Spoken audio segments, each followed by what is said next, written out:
Chapter 460, A Replenishing Soup. An Uninvited Guest. The crowd went up the mountain. It did not take long before they arrived before the four-part architecture. Knock. Knock.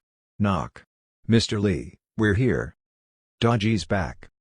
Li Nianfan walked to the door and with a click, the door was opened. Wow, everyone's here. Welcome. Please, come on in.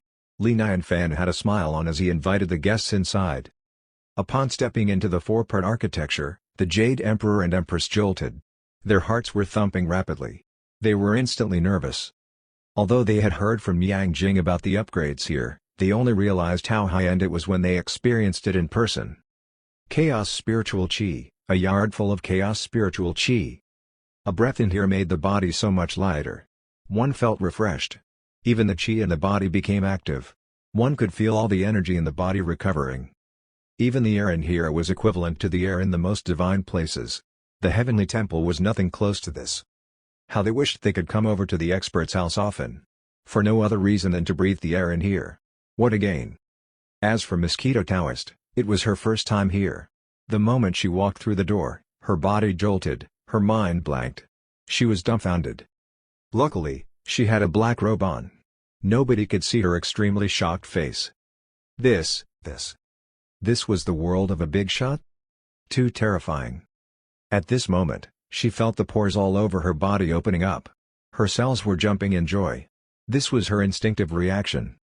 Because, it was an honor to be able to stay in this high-end surrounding. She felt like an ordinary person who just arrived at the heavenly temple, breathing in the immortal Qi. Phew. She quickly calmed down her heart. Her tiny hands under her robe clenched into fists. Keep calm, keep calm. She could not help looking at the peaceful Qianqi. She pitied it. What a loss. You died one moment too early. If you could hold up a little longer, you could have breathed some Chaos Spiritual Qi and you'll die with no regret. Yang Jing placed down the Qianqi that was over his shoulder. He said, Lord Saint, we brought you this. This is. Li Nianfan looked at it. Instantly, his eyes lit up. Qianqi? Oh wow. You managed to find Qianqi. Not bad. Not bad at all. Li Nianfan nodded. He was very satisfied and surprised. How powerful. They managed to hunt down the natural beast from classics of mountains and seas. He would be able to taste it in no time. He might start planning how to enjoy this. Seeing that Li Nianfan was satisfied, the Jade Emperor smiled. He said, we coincidentally bumped into it. So we brought it over. Glad that Lord Saint likes it. You're all so thoughtful. Right. I haven't congratulated you all for winning the battle. It wasn't easy, right? Li Nianfan could tell that this group of immortals just came out from the battle. They looked pale. He made a gesture and said in a solemn tone, really, you've worked hard. Thank you, thank you. The Empress stared not accept his thanks. She quickly said, Lord Saint's being humble. We were just doing what we should be doing. It's nothing. The Jade Emperor quickly said, yeah, just a small matter. Not to be mentioned. You were the one who should be thanked, no? You not only saved the world, you even saved us. Ha ha ha, you're all too humble. This is a big matter, I can tell from the Deluxe merits. Li Nianfan laughed and said with a hurried tone, hurry up and get ready. The crowd was excited. They knew what the expert meant. They quickly took out their weapons and waited patiently. Deluxe merit is ready. Li Nianfan made a gesture, and a notion of Deluxe merit gathered into a golden river, rushing toward them. Although the Deluxe merit was shared by all of them, each of them received the most they had ever received. After all, this was a big matter, so they received more Deluxe merits than before. When that happened, everyone grinned. They respected the expert more than ever. The expert not only led them well, he even gave them dividends. They did not deserve this. They did not deserve this. Right, other than the Deluxe merits, I've also prepared something to welcome you all. Li Nianfan waved at Xiao Bei. Xiao Bei, hurry and scoop them some goji red date soup. Xiao Bei agreed, yes, my master. The bloody sky was replaced by a rainbow. Li Nianfan guessed that Doji and the rest had won. Therefore, he prepared some goji red dates soup to welcome them back home and replenish them. There were more of them than he had anticipated, but luckily, he prepared some extras. It was not a big deal. Goji? The crowd jolted. They remembered this thing well. This was good stuff. A very nourishing food. Back in the kunpeng soup, there were gojis in it. The effect was stunning. It did not take long before Xiao Bei walked over with a tray in hand. On the tray, there were green bowls of goji red dates soup. Each of them had a bowl. Everyone, enjoy. Thank you, Xiao Bei. The Jade Emperor and the rest thanked it. They all focused on the bowl. Inside the bowls were clear soup, red dates, snow fungus, and some gojis on top. Due to the red dates, the soup was slightly red but still very clear. Daji used a spoon to scoop the snow fungus. She was curious. "Mr. Li, this is snow fungus?" None of them had heard about this. "Indeed, this is good stuff." Li Nianfan smiled. He explained, "The snow fungus grows under saprophytic conditions. Usually, when rotten wood is drenched by the rain, there'll be water in there. With some sunlight, the snow fungus would grow. I managed to grow some recently. Look, the wood's still by the corner." The crowd looked at where Li Nianfan pointed at. There was indeed some wood laid out in order. Just as he said, the woods were rotten. In the middle, there was some snow fungus. Unfortunately, these were chaos spiritual roots. The expert made these chaos spiritual root rot and then used them to grow some snow fungus? How extra! How heartbreaking! The crowd quietly looked away. They looked at the snow fungus in the bowl. The snow fungus was half transparent. There were some wrinkles in the middle, soaking in the soup. It opened up on both sides, giving a sense of delicateness. One could not help but want to taste it. Without further ado, all of them parted their lips impatiently. Instantly, the snow fungus was like tiny fish, sliding into their mouths. It was so delicate as it danced in their mouths as if it was alive. Upon touching the tongue, one felt how soft and comfortable it was. Covered in the soup, it overwhelmed one's taste bud. Without having to chew, with just a gentle swallow, the delicate snow fungus rushed into their throats. This delicate feeling went straight from the mouth to the stomach. The places it touched upon felt as if they were being massaged. It felt strangely satisfying and relaxing. Nice. Very nice. Mosquito Taoist took a small sip and her small body could not help trembling. It felt like the pleasure of bathing in a hot spring. Furthermore, there were red dates in the soup. It gave her more pleasure than sucking blood. This red date is more delicious than any blood. She could not control herself anymore. She raised the bowl and started gulping the soup right into her mouth. She could not help moaning as if she was a dried-out desert receiving the replenishing rainwater. How pleasurable! Other than the taste, there was strange energy spreading within them. It was as if all of the fatigue from the battle earlier had been wiped clean. All of their wounds instantly healed. On the way here, she had heard them discussing the expert. Especially when they talked about the kunpeng soup, she was astonished. She was still suspicious at first because this was all too unbelievable. This was way beyond one's imagination. However, she now found out that everything about the expert was way beyond her imagination. Whether it was the taste of this soup or the benefits of it, it was way beyond this world. It was made of chaos spiritual water and chaos spiritual root. I had the pleasure of tasting this bowl of soup. Life's complete. The Jade Emperor was drinking the soup. He was excited, too. The expert knew that we were hurt in the battle. He intentionally prepared this soup to reward us. The expert's like the glow of the moon. We're not even like ants to him and yet he treats us so well. We're so guilty. With that in mind, the warmth in their hearts rushed to their eyes. Their eyes were moist. They were very touched. Being able to work for the expert is the greatest blessing of our lives. If there's anything you need in the future, even if you want us dead, we'll do as you say. Seeing that the crowd was finishing their soup, he smiled and asked, "What do you all think about this soup?" The Jade Emperor did not hesitate to say, "The taste is delicate and sweet. A very good soup." The Empress said sincerely, "Lord Saint's cooking skills are very impressive. Thank you for the treat."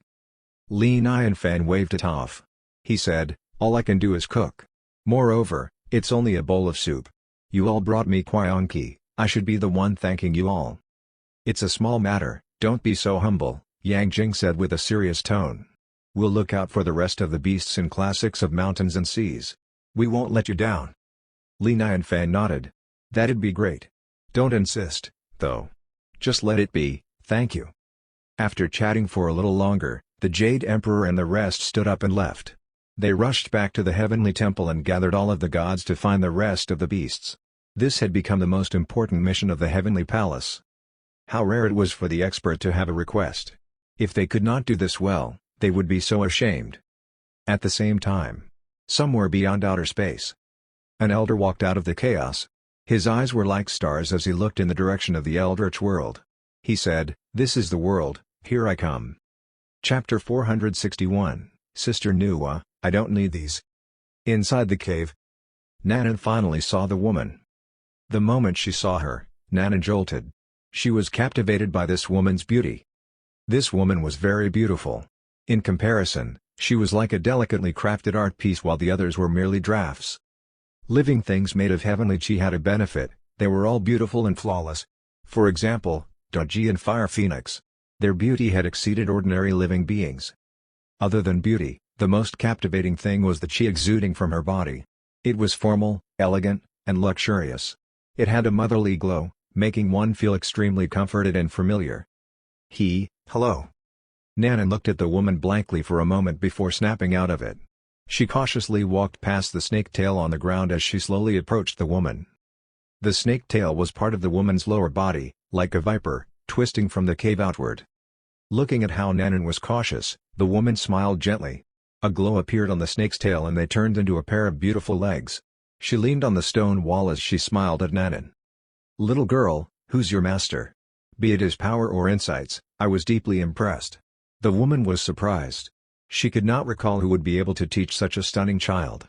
Since she left the eldritch world, they went into an absolute era.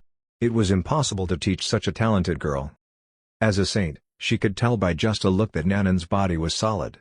She was no older than 15 years old. How unbelievable. Even back in the faraway eldritch world, unless it was blessed by heaven, it was impossible for such talent to be cultivated. Perhaps other than herself, another saint had come back? And took in a disciple? Ha ha ha, my mastery was taught by brother. My insights, Nanan thought for a moment. Then, she continued, brother let me watch television and I learned it myself. The figures in the television were powerful. I want to be like them. I want to become a well-known hero. Brother? Television? The woman halted. What was a television? Perhaps it was some kind of passed-on treasure? Something that could solidify one's insights? A treasure for preaching? However, she was sensitive. She sensed that the key was the little girl's brother, not her master. She could not help asking, your brother taught you to cultivate? No, my brother only wants to live as an ordinary man. Why would he teach me? Nanan shook her head. She said, sounding almost embarrassed, we can only self-teach from the words and things brother says. I think I'm too stupid. I only managed to learn a little. Live as an ordinary man? Self-taught? Just a little? The woman felt her head aching. What was this? Perhaps she had arrived at a fake eldritch world? What kind of godly figure was her brother? He did not have to teach her? Merely through his words and actions, he managed to nurture such a powerful little girl? If he taught her directly, how would that turn out? She was perplexed. She needed to sort out her thoughts urgently. Meanwhile, Nanan looked at the woman curiously. She blinked and asked, Sister, are you Saint Nuwa? Nuwa looked at Nanan strangely. Eh? You know me? Wow, you really are Saint Nuwa, Nanan cried out with surprise. She said happily, Brother told me many of the eldritch stories. He said he was impressed by you. You not only restored the sky, you even created the human race. No wonder I thought you were so familiar. Nuwa was slightly shocked. She said, Little girl, can you tell me, is your brother a saint? Nanan shook her head. No. As Nuwa was curious, Nanan continued, Brother's more powerful than a saint. Heaven's nothing to him. Perhaps he's more powerful than Godpang. Nuwa smiled bitterly and shook her head. This little girl was so innocent. It was likely that she thought of her brother as undefeatable for her to have said so. How could someone be more powerful than Father Godpang? It had been countless years since she left the eldritch world. She walked into the chaos and met many stunning figures. She had even heard of countless legends and her worldview was enlightened. Due to this, she fully understood how powerful and great Father Godpang was. This was merely an insignificant eldritch world. How could it contain a figure more powerful than Father Godpang? This was totally unrealistic. Perhaps it was some kind of rising star. However, since the Absolute Era, there were 0 saints left in here. Perhaps someone managed to cultivate into becoming a Chaos Daluo Golden Immortal? Nanan looked at Nuwa with anticipation. She asked sheepishly, "Can I call you sister?" Nuwa smiled. She ruffled Nanan's head. "Of course." Nanan asked caringly, "Sister Nuwa, how can I save you from here?" Nuwa waved it off. "You're impressive to have come in. My fate's determined.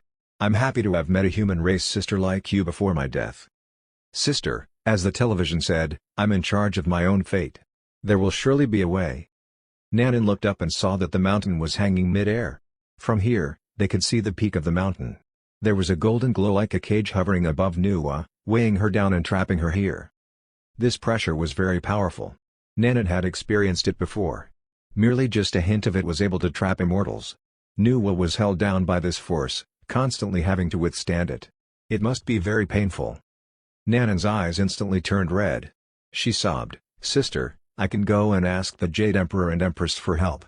I can ask many people for help. There will be a way, and brother, too. Brother will be able to help you." "Good child, don't be sad." Nuwa smiled and shook her head. She said, "I know clearly that my wounds won't be able to be healed. I can't help you much, but here's a Chaos Spiritual Stone. Use this to cultivate. With your talent, it's not impossible to become a Chaos Daluo Golden Immortal." As she spoke, her hand flipped. On her palm, 3 snowy jade white stones appeared along with a strange chi coming out from them. They were filled with spiritual chi. "This is..." Nanan held the stones, her face looking slightly strange. Nuwa said, "These are Chaos Spiritual Stones. It only exists in the Chaos. You can use the Chaos Spiritual Chi from within these to cultivate. It won't only speed up your cultivation, it'll speed up your enlightenment as well." Nanan said, "Sister, I don't think I can use them." Chaos Spiritual Chi. Brother's 4-part architecture had plenty of these. Compared to these stones, those stones back there were extremely pure. Nuwa smiled, "Ha, what a silly kid. You don't need it for now, but when you arrive at the Taiyi Golden Immortal Realm, you'll be able to use the Chaos Spiritual Chi from within them." "No, this thing, Nanan was trying to construct a sentence. She could not tell Nuwa directly that she looked down on her stones. It would sound rude. With a thought, she turned it down indirectly, "Right, sister, I have some fruits in here. You can have a try. Once sister tries these fruits, she'll be able to understand why I look down on these stones." "Fruits?" Nuwa smiled. What a silly child. Unfortunately, before Nanan could take out the fruits, an extremely terrifying pressure landed from the sky. This pressure came from the faraway world. It was unrestricted, coming to the ordinary realm from above. The Jade Emperor and the rest who were traveling shivered thoroughly. They had goosebumps all over. Their hair was standing and they dared not breathe. Cold sweat drenched them. They were transfixed mid-air. They dared not move. What was that? They looked at the sky in unison. They were terrified. A saint, from another world? Luckily, this pressure was only giving a warning. It was not acting on it. It was like a human walking by an ant nest. He could easily destroy the nest or leave it alone. Nuwa's face changed. She bit her lip and gradually stood up against the pressure. "Nanan, hide behind me." "Hide behind you? Funny, is that useful?" An elderly and hoarse voice was heard along with the figure of an elderly man gradually appearing inside the cave. The space around him was twisting. There were force fields all over him, as if he was implanted into this world but repelled by the force fields. "So, this is your world. Unfortunately, it's useless. No wonder you came to steal from our world." The elder looked around. His eyes lit up suddenly when he saw the 3 Chaos Spiritual Stones. With a flip of the hand, the 3 stones flew into his hand. He had a smile on his face. Chaos Spiritual Stones, good stuff. Makes this journey worthwhile after all. Nuwa took a deep breath. She said, "I can let you have the Chaos Spiritual Stones, but you'll have to leave." "Leave? You're asking me to leave?" The elder said coldly. "This is another world with countless treasures and immortal chi everywhere. If possible, I can use this world as my material to refine ultimate chaos treasures. Do you think I'll leave?" Nuwa said coldly, "Since you know this is my world, you should also know I can use more power here. You're locked down by me. You're about to die. How foolish of you for trying to threaten me," the elder said nonchalantly. He raised his hand and slammed Nuwa down. Vroom. With a clap, the world changed and formed into a bomb. It was not a massive movement, but to those close by, they could see how utterly terrifying this palm was. Nuwa took a deep breath. She did not think of ways to fight back. She merely held onto Nanan's shoulder and used up all of her power to open up a space in the air. She wanted to send Nanan away. Nanan sensed it. She struggled and said, "Sister Nuwa, I don't want to go." How innocent. How would I let an ant run away under my eyes? The elder shook his head. He found it funny. Similarly, he pressed his palm down on Nanan. Chapter 462. Oh no! Nanan carried Goddess Nuwa back home. Bam! The seemingly ordinary slam could kill someone. The elder was expressionless, he did not feel any emotions inside. His gaze was calm and indifferent. He was powerful like a saint. Would you feel anything when you squash an ant at the side of the road? No. He knew that Nanan and Goddess Nuwa could not escape his attack. Truthfully, they could not even survive it. He targeted his powers on them. It was impossible to escape that attack unless they were as powerful as he was. Boom. As the palm grew closer, Nanan and Goddess Nuwa felt an endless pressure pushing down on them. It felt like they were being pressured by the entire realm. Their blood froze and their bones were almost crushed. Nanan, watch out. Goddess Nuwa raised her hand and formed a shield. She single-handedly resisted the enormous pressure. However, she was already being suppressed and she was badly injured. She could not compete with the elder. She instantly jolted when she was attacked. Blood dripped out from her mouth. Her aura was extremely weak. Fuse. The light shield formed by Goddess Nuwa broke apart. The palm continued to attack towards them. It felt like death was upon them. Sister Goddess Nuwa, be careful.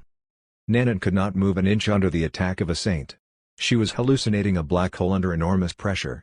She also hallucinated a figure of a bottle behind her. The bottle kept pouring out power of devour. She wanted to move forward and protect Goddess Nuwa. However, she was not able to. Even if she used up all her powers, she was still too insignificant compared to the saint. Talented and determined at such a young age. Courageous, I admire that. What a shame. That it was all for nothing. The elder was cruel. Talented cultivators in the realm meant nothing to him. Boom. The palm grew closer, it destroyed everything it touched. Nanan was like a small boat in the ocean. She was helpless. Am I going to die? Nanan felt at peace. Her life started to flash before her eyes. Brother Nanan, forgive me for leaving without saying my farewells. Nanan silently said a farewell to Nanan. Her peachwood sword suddenly trembled. Then, it slowly flew out from her chest. The peachwood sword was not shiny, it also did not have a powerful aura. However, it felt odd. Cultivators would unconsciously be attracted to it. It was as if the realm itself. The peachwood sword slowly raised and pointed at the sky. This is. The elder was startled. He looked at the peachwood sword that suddenly appeared. His hairs uncontrollably stood on end. His skin was crawling too. He was extremely horrified. It almost blew his mind. As a saint, he was very sensitive with detecting deadly threats. He was ready to retreat without hesitation. However, the peachwood sword slightly moved and sliced down. Quietly. A thread-like sword, she was covered with a powerful aura. The thread slowly moved forwards like it was not really there. No one could describe that moment. It felt like the realm was frozen and only the thread was moving. The thread touched the palm. The palm figure was gone like the wind. Wisdom. That was the power of wisdom. It was only a thread of it, but it was horrifying. It was indescribable. How is this possible? This is impossible. The elder stared with wide, bloodshot eyes. He was horrified. His hair stood on ends. He almost screamed from fear. However, no sound came out. He wanted to run, but he could not move at all, just like Nanan and Goddess Nuwa. Whoosh. The thread went through the elder. His face was instantly frozen. Then, his body faded into ash. The light of the pagoda instantly faded. It stopped shining and fell to the ground. Nanan and Goddess Nuwa were no longer overpowered. However, they did not try to move. They were too shocked by what happened in front of them. This. Goddess Nuwa had her mouth wide open. She could not believe her eyes. What is this? Is this a hallucination before death? That was a Chaos Daluo Golden Immortal. That was an elite of the realm. Was he killed by the peachwood sword? She was too shocked to function. She finally caved in and fainted with her eyes closed. Sister Goddess Nuwa, Sister Goddess Nuwa. Nanan hurriedly held her. She could feel that her life was fading away. She did not dare to delay. She hurriedly carried Goddess Nuwa on her back and rode on clouds towards the four-part architecture. The thread did not stop. It kept going. It was not fast, but for some weird reason, it traveled millions of miles in an instant. It appeared in the chaos and continued onwards in the chaos. It silently moved in the chaos. A hidden realm appeared. The realm was also filled with countless living beings. It was quite similar to the Eldritch lands. At that moment, there was a place named Yuling Island. It was one of the sacred lands. The ruler of Yuling Island was a Chaos Golden Immortal. He had students everywhere. Yuling Island was known as the venue of saintly teachings. An elder was preaching on the stage. He preached to the students while lotuses bloomed around him. Insights filled the air as the place sparkled. The audience were mesmerized. They resonated with it. Suddenly, the elder opened his eyes. He suddenly looked horrified. He instantly went pale.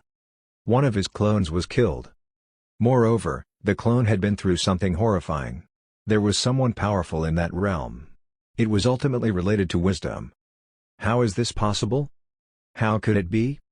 Isn't that a flawed world? Their wisdom is flawed too. How could they secretly have a powerful cultivator? This doesn't make sense. The audience opened their eyes as the preaching stopped. They noticed that the elder did not look well. They instantly knew something was off, but no one dared to speak. Buzz. Suddenly, they all felt a weird phenomenon. There was an aura on top of them. The aura was not harmful, but it was too powerful. It felt like an invincible saintly aura. At that moment, they all felt how puny they were. The thread had crossed endless miles. It was like it appeared out of nowhere. The elder immediately stiffened up. He looked horrified and frantically stood up. He bowed at the thread and said with a trembling voice, "This is my mistake. My ignorance offended you, my lord. Please, I beg you, saint. Please have mercy on me and spare my life. I will change for the better." Everyone on Yuling Island was shocked by that. That was the bow of a saint. He fearfully apologized. "What is going on? This is beyond my understanding." However, the thread was not moved. It still attacked him. They wanted to speak but could not move their mouths. They suddenly realized that time was frozen while they were conscious of it. At that moment, they felt the worst fear ever. The elder felt the same way. Whoosh. With a silent whoosh, the Chaos Daluo Golden Immortal faded into ash and was gone with the wind. At the four-part architecture, Li Nianfan was holding a glass of fruit juice. He quietly listened to Daji and the Fire Phoenix. They were talking about how they fought Styx Laozu.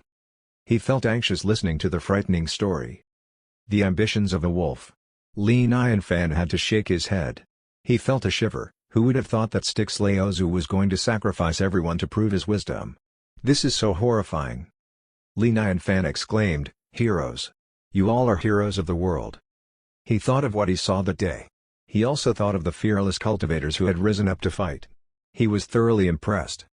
If it was not for everyone, he would have been one of the sacrificial lambs.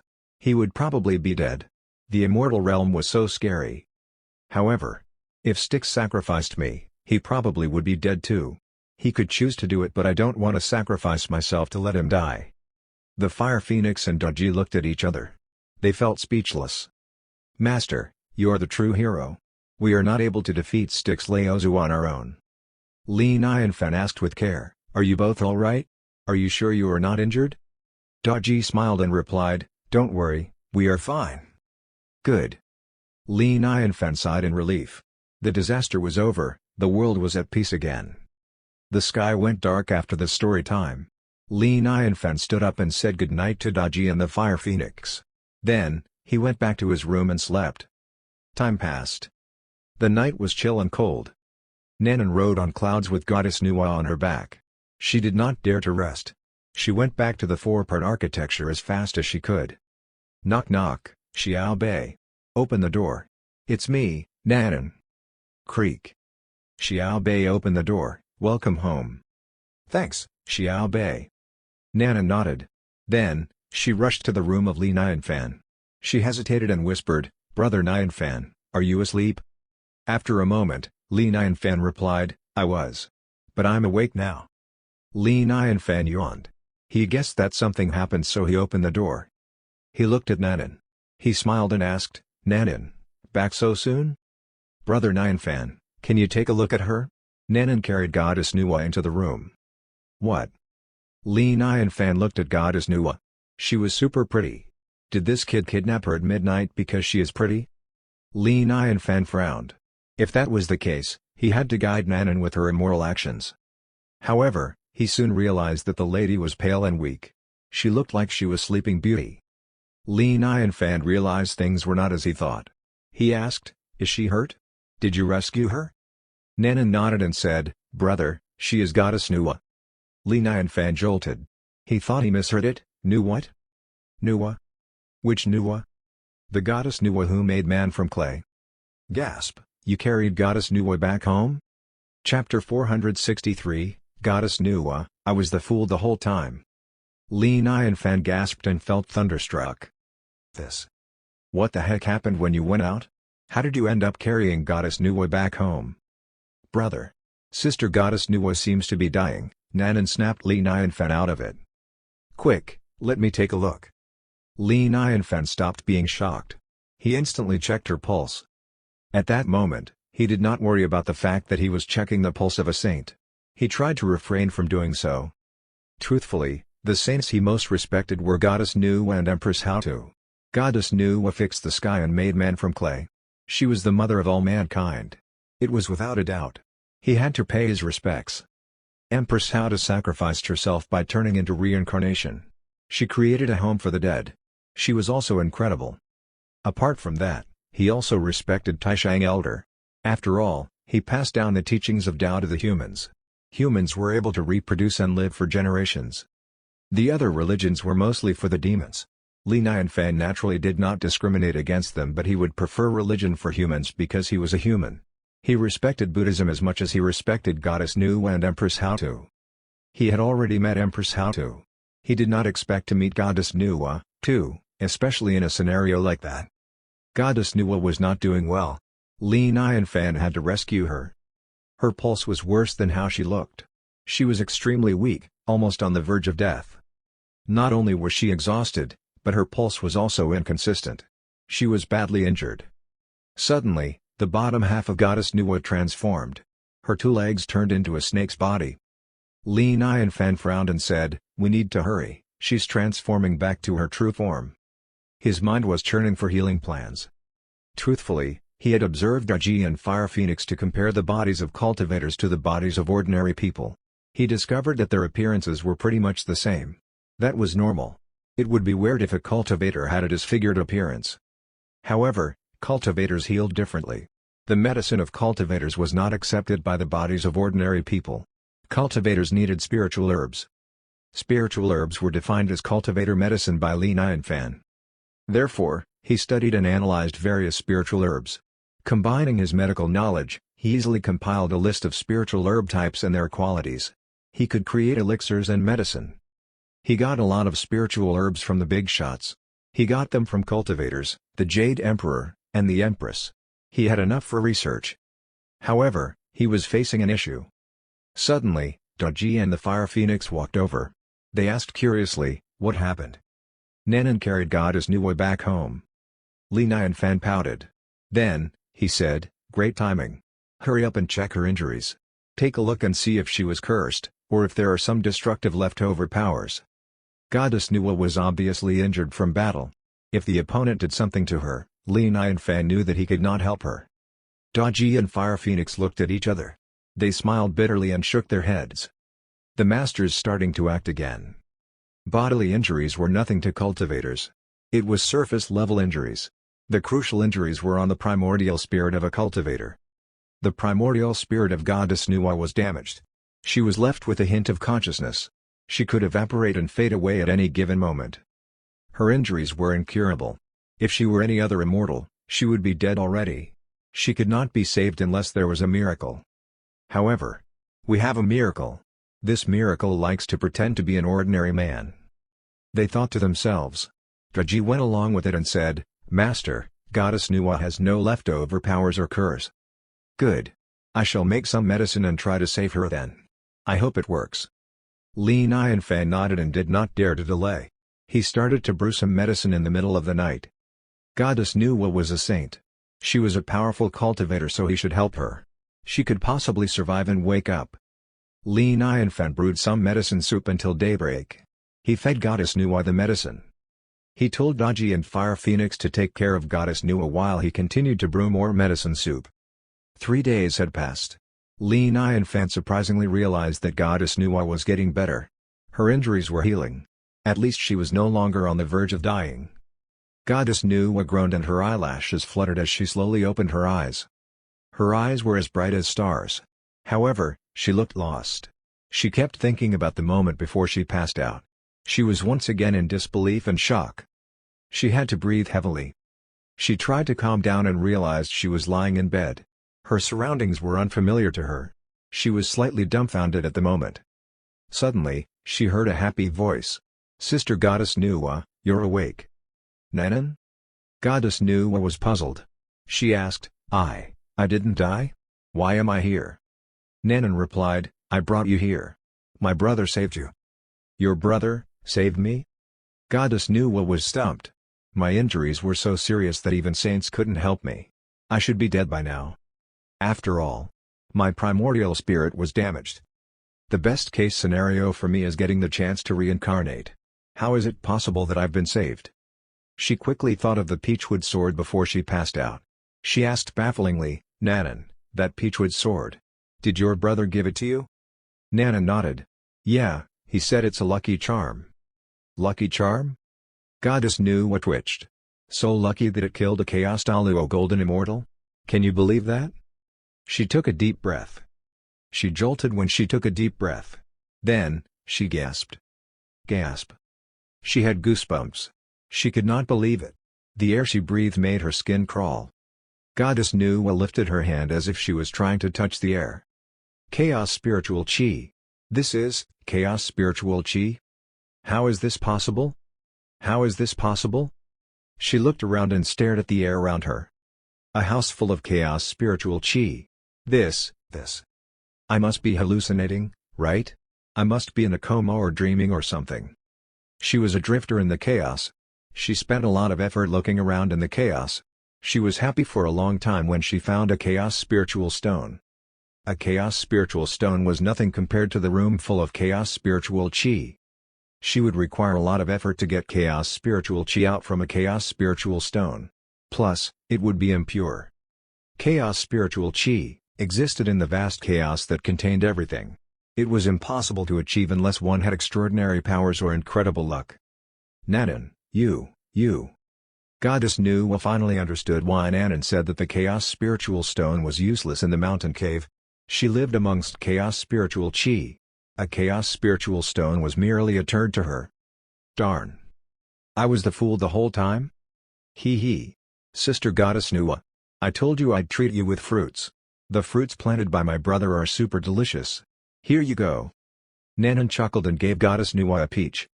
Flat peach? Goddess Nuwa was familiar with the peach. However, she was mind-blown when she took it from Nanan. Yikes!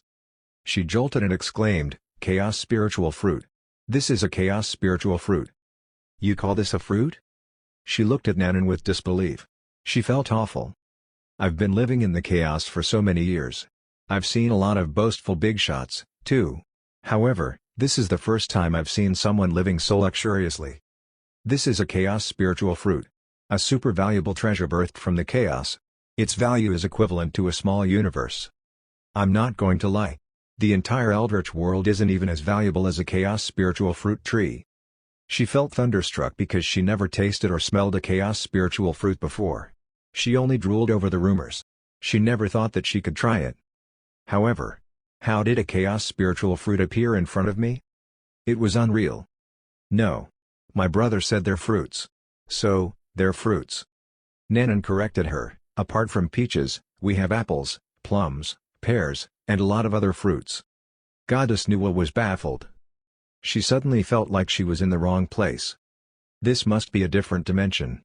I probably arrived somewhere much more powerful than the Eldritch world. Chaos Spiritual Chi and Chaos Spiritual Fruits in my realm? Nanan rushed her, "Sister Goddess Nuwa, hurry up and eat. This peach is delicious." Yeah." Goddess Nuwa pursed her lips.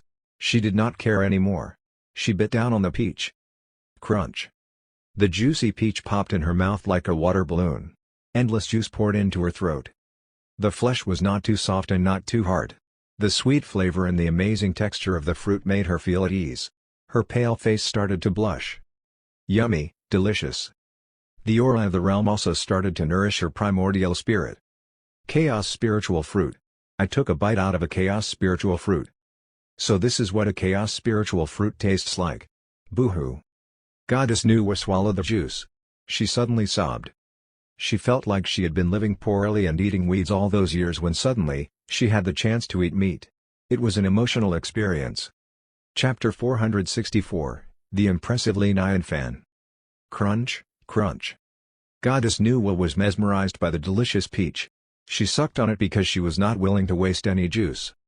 She could not believe that she was doing that, not even in her wildest dreams.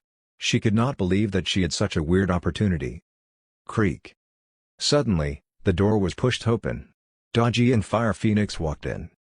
They were puzzled for a moment. They asked, "Empress Nuwa is awake?" Greetings from Goji and the Fire Phoenix to Empress Nuwa. Goddess Nuwa was puzzled, too. She asked, "Goji?" She could see their true forms clearly. One was a nine-tailed fox, the other was a phoenix. However, she was reminded of the nine-tailed fox during the investitures of the gods. It did not make any sense. The nine-tailed fox was not Goji. The woman possessed by the nine-tailed fox was named Goji. Sudaji was the daughter of Suhu. Goddess Nuwa felt a bit awkward. She asked politely, "Greetings. Why are you called Goji?" Goji answered, "My master gave me the name. He probably felt like the name suited a nine-tailed fox." Goddess Nuwa groaned and sighed. "I failed the nine-tailed foxes." Goji shook her head. She seemed calm. "Don't say that, Goddess Nuwa. I heard all about it from my master." Goddess Nuwa told the nine-tailed fox to leave the mountains. She only wanted to weaken the will of King Zhou. However, the nine-tailed fox was tempted by civilization. She became greedy because she had a taste of power. She lost her way and made a lot of sinful mistakes. Goddess Nuwa could not be blamed for her ending. Moreover, there was only karma in the Eldritch world, no rights or wrongs. Everyone beneath the saints were all insects. There was nothing substantial to argue about. Fire Phoenix said, "In the words of our master, it's all but a fight in a dog-eat-dog's world." All but a fight in a dog-eat-dog's world. What a perfect analogy that concludes the rules of the realm. Goddess Nuwa was slightly sentimental. Then, she took a deep breath. Her voice was trembling as she asked, "May I ask, who is your master?"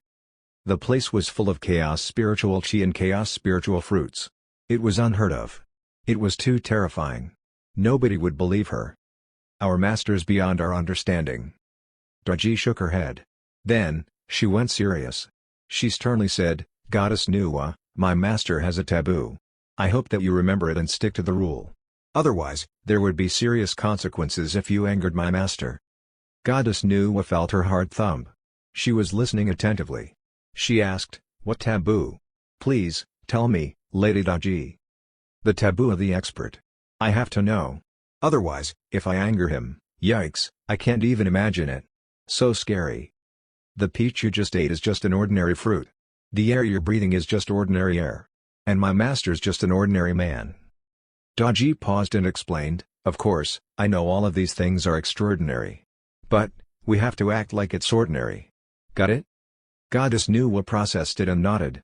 "I think so." Fire Phoenix said, "Just remember to go along with my master with his ordinary man act. I believe that you'll understand later." Goddess Nuwa made a guess, perhaps the expert cultivates from the ordinary lifestyle? They chatted for a while. Goddess Nuwa took a deep breath and mentally prepared herself.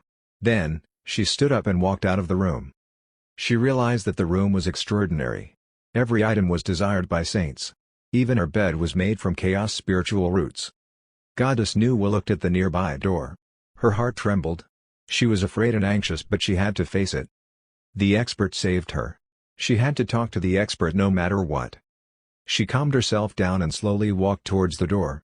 It was only a couple of meters. However, it felt like an endless road for her. She was very anxious. "I'm about to meet the expert. He's far more superior than my ancestors. He must be a terrifying being. How can I not be nervous?" It was precisely because she stayed in the chaos for too long. She could tell how terrifyingly powerful the expert was more than anyone else. She finally opened the door as sunlight poured in. Maybe she was too nervous, but she quickly squinted from the bright sunlight. She barely saw a figure in the yard. She only saw his back, but she could tell that the expert was young. Is this the Bigshot? A weird robot was helping him by the side. What kind of creature is that? Perhaps a spiritual robot? Xiao Bei noticed Goddess Nuwa and said, "My noble master, Goddess Nuwa seems to be awake." Awake? Li Nianfan stopped in his tracks. Then, he turned around. His heart raced like crazy when he saw Goddess Nuwa. That was Goddess Nuwa. His first legendary story was the story of Goddess Nuwa. She was his idol. Li Nianfan knew that he was in a legendary world, but he still felt like it was unreal. Goddess Nuwa was standing in front of him. He hurriedly wiped away the flour on his hands with a towel. Then, he saluted, "I'm Li Nianfan. Greetings to Empress Nuwa." Goddess Nuwa hurriedly saluted, Mr. Li, no need to be courteous. I should thank you for saving my life, Mr. Li." Li Nianfan waved it off, "It's nothing much. I believe that you would have healed on your own with your level of cultivation, Empress." Empress Nuwa gracefully smiled. She did not know how to respond. She started to understand what goji and fire phoenix meant. The expert was annoyingly humble. Suddenly, Xiao Bei asked, "Master, the flour's almost ready. Should I slice the Quirunki meat?" Li Nianfan replied, "Yeah. Slice it. Make sure it's even. Also, don't waste any of Quirunki's blood. We can make it into a meal, too." "All right, Master," said Xiao Bei. Goddess Nuwa tried to stay calm. She curiously walked over. She was frightened when she got a closer look. She secretly flinched. Chaos spiritual water. It must be. The water coming out from that hose is chaos spiritual water. Chaos spiritual water is a sacred treasure in the chaos. Saints treat it as the ultimate treasure. Is it being used to wash things here? Splash. The water splashed. Goddess Nuwa had trouble breathing. If she discovered a small cup of chaos spiritual water in the chaos, she would have fought someone to the death for it. However, what do I see? Chaos spiritual water pouring out from the tap, washing the diced Quirunki meat. They did not blink at all, as if it was ordinary river water. The meat glistened after being washed by chaos spiritual water. This Quirunki died so wonderfully. It's a shame that you can't brag after you're dead. Otherwise, this Quirunki could brag about it for eternity. Goddess Nuwa gulped. She felt slightly uncomfortable. She was informed by Goji and Fire Phoenix. However, it was so testing to witness it herself. "Empress, are you thirsty?" Li Nianfan had his full attention on Goddess Nuwa. He noticed that she gulped at the water. He immediately tried to impress her. He hurriedly said, "Xiao Bei, quick! Pour a glass of fruit juice for the Empress. Mix the pear juice and the watermelon juice. The Empress should stay hydrated." It was a great opportunity for him to kiss up to Goddess Nuwa. "This is Goddess Nuwa, man. The saint of the realm. This is my idol. I have to impress her." "Yes, my noble master." Xiao Bei went along with it. Soon, Xiao Bei came over with the glass. The glass contained shiny red fruit juice. It seemed to be icy, too. It looked refreshing under the hot sunlight. There was a straw in the glass. It looked very fancy. Xiao Bei passed the fruit juice like a gentleman. "Empress, please, enjoy." Thanks." Goddess Nuwa carefully took it and inspected the fruit juice. She jolted again. Fruit juice made from chaos spiritual fruits. She looked at Li Nianfan with mixed emotions. She did not know what to do. The expert was too nice to her. He saved her life, then gave her a huge blessing, and then acted like it was not a big deal. It was hard not to feel touched. The items were valuable, but more importantly, the expert was so humble that he did not want anything in return. His state of mind was probably why he was so powerful. He truly merged into his ordinary man character. The state of mind of a Bigshot is incomprehensible. "I'm truly ashamed of myself," Goddess Nuwa exclaimed in her mind while she bit on the straw. She slowly took a sip. Suddenly, the fruit juice went into her mouth with a slurp sound. It touched the tip of her tongue. It was ice cold. The deliciousness bloomed in her mouth. "Wow, this tastes so good." She did not dare to converse with Li Nianfan because she was afraid that she would accidentally break the rule. She held the glass of fruit juice with both hands. Goddess Nuwa carefully tasted the fruit juice and observed at the side. Li Nianfan felt uncomfortable, too. Goddess Nuwa was watching him by the side. He felt super stressed. However, he had a plan in mind. He immediately told Nanan, "Nanan, go to the Heavenly Palace. After all, they caught Kwai-onki. Tell them that I'm inviting them to eat Kwai-onki's meat together. I hope they can show up." He said that because of Goddess Nuwa. Goddess Nuwa was familiar with the Heavenly Palace. Li Nianfan felt awkward hanging out with Goddess Nuwa on his own. If the Jade Emperor showed up, he would have a middleman to help him socialize. Then, they could enjoy a delicious meal together and chat away. It was a promising move to kiss up to Goddess Nuwa. "All right, brother." Nanan immediately nodded. Then, she headed out without delay. "Brother, I'm leaving." "Yeah. Hurry back." Chapter 465, The Excited Heavenly Palace, Peacock Sanctus. At the Heavenly Palace. The Jade Emperor did not look well. He felt disturbed and was tired from being busy. He thought that the Eldritch lands would be at peace when Styx Laozu was gone. He thought that everyone could have their happily ever after. However, trouble knocked on their doors again. He thought about that anxious feeling from 3 days ago. He still had chills from it. He also sent someone to inspect the place afterwards so that he could confirm it. By the looks of it, plus information from a reliable source, a super powerful being made a move. No peace in our world. The Jade Emperor looked as depressing as a dark cloud. He could only sigh in the end. Styx Laozu was already so powerful before he became a Chaos Daluo Golden Immortal. If a Chaos Daluo Golden Immortal shows up, they could easily slap us to death. What shall we do? What shall we do? He had to panic. It was easy to tell that the incomer was a threat. The Chaos Daluo Golden Immortal was from another realm, most probably not the friendly type. The Jade Emperor did not know where the Saints or Dozu were. He could not handle it on his own. The Empress comforted him, "Jade Emperor, you don't need to panic. The aura of that person's gone, right? If they wanted to cause havoc, they would have. Also, we have the expert." No. It's precisely because of the expert that I'm so nervous." The Jade Emperor shook his head and said with seriousness, "The expert arrived at our world. It's our honor. The expert was kind enough to bless us with opportunities, but we can't ever rely on the expert. Not at all." The Empress was silent for a moment. She nodded and said, "I know. All we can do right now is to perform well in front of the expert. We should hope that the expert stays happy. It's our honor if he rewards us. It's also reasonable even if he did not give us any rewards. If anything happens, we have to protect the expert. We should help the expert." The Jade Emperor's eyes flickered. He looked very worried. "I'm worried that the expert would be disinterested in our land if we messed up again. He might just leave." The Empress also said in a low voice, "We're sinners if we can't help the expert." The Jade Emperor said, "The expert has helped us enough. So, before the Chaos Daluo Golden Immortal tries to cause trouble, we have to know more about the situation. Even if we risk our lives." Suddenly, Tai Bai Jinxing rushed in with excitement. "Emperor, Empress, Nanan's here. I think it's because of the expert." "The expert?" The Jade Emperor and the Empress hurriedly stood up. "Hurry, don't let her wait." Soon, they arrived at the Lingxiao Palace. Nanan was waiting there. They immediately smiled and asked, "Lady Nanan, are you here because of the expert?" "Greetings to the Emperor and Empress." Nanan obediently saluted. However, she looked kind of funny because she was too young.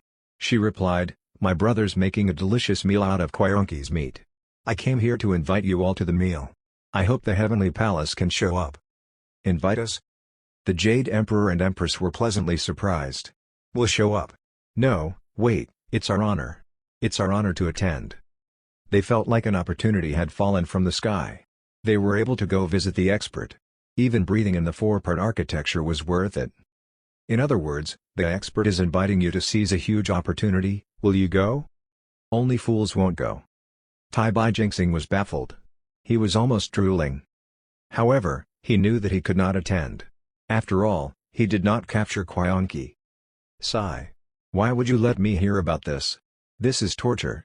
I'm so pained that I can't breathe."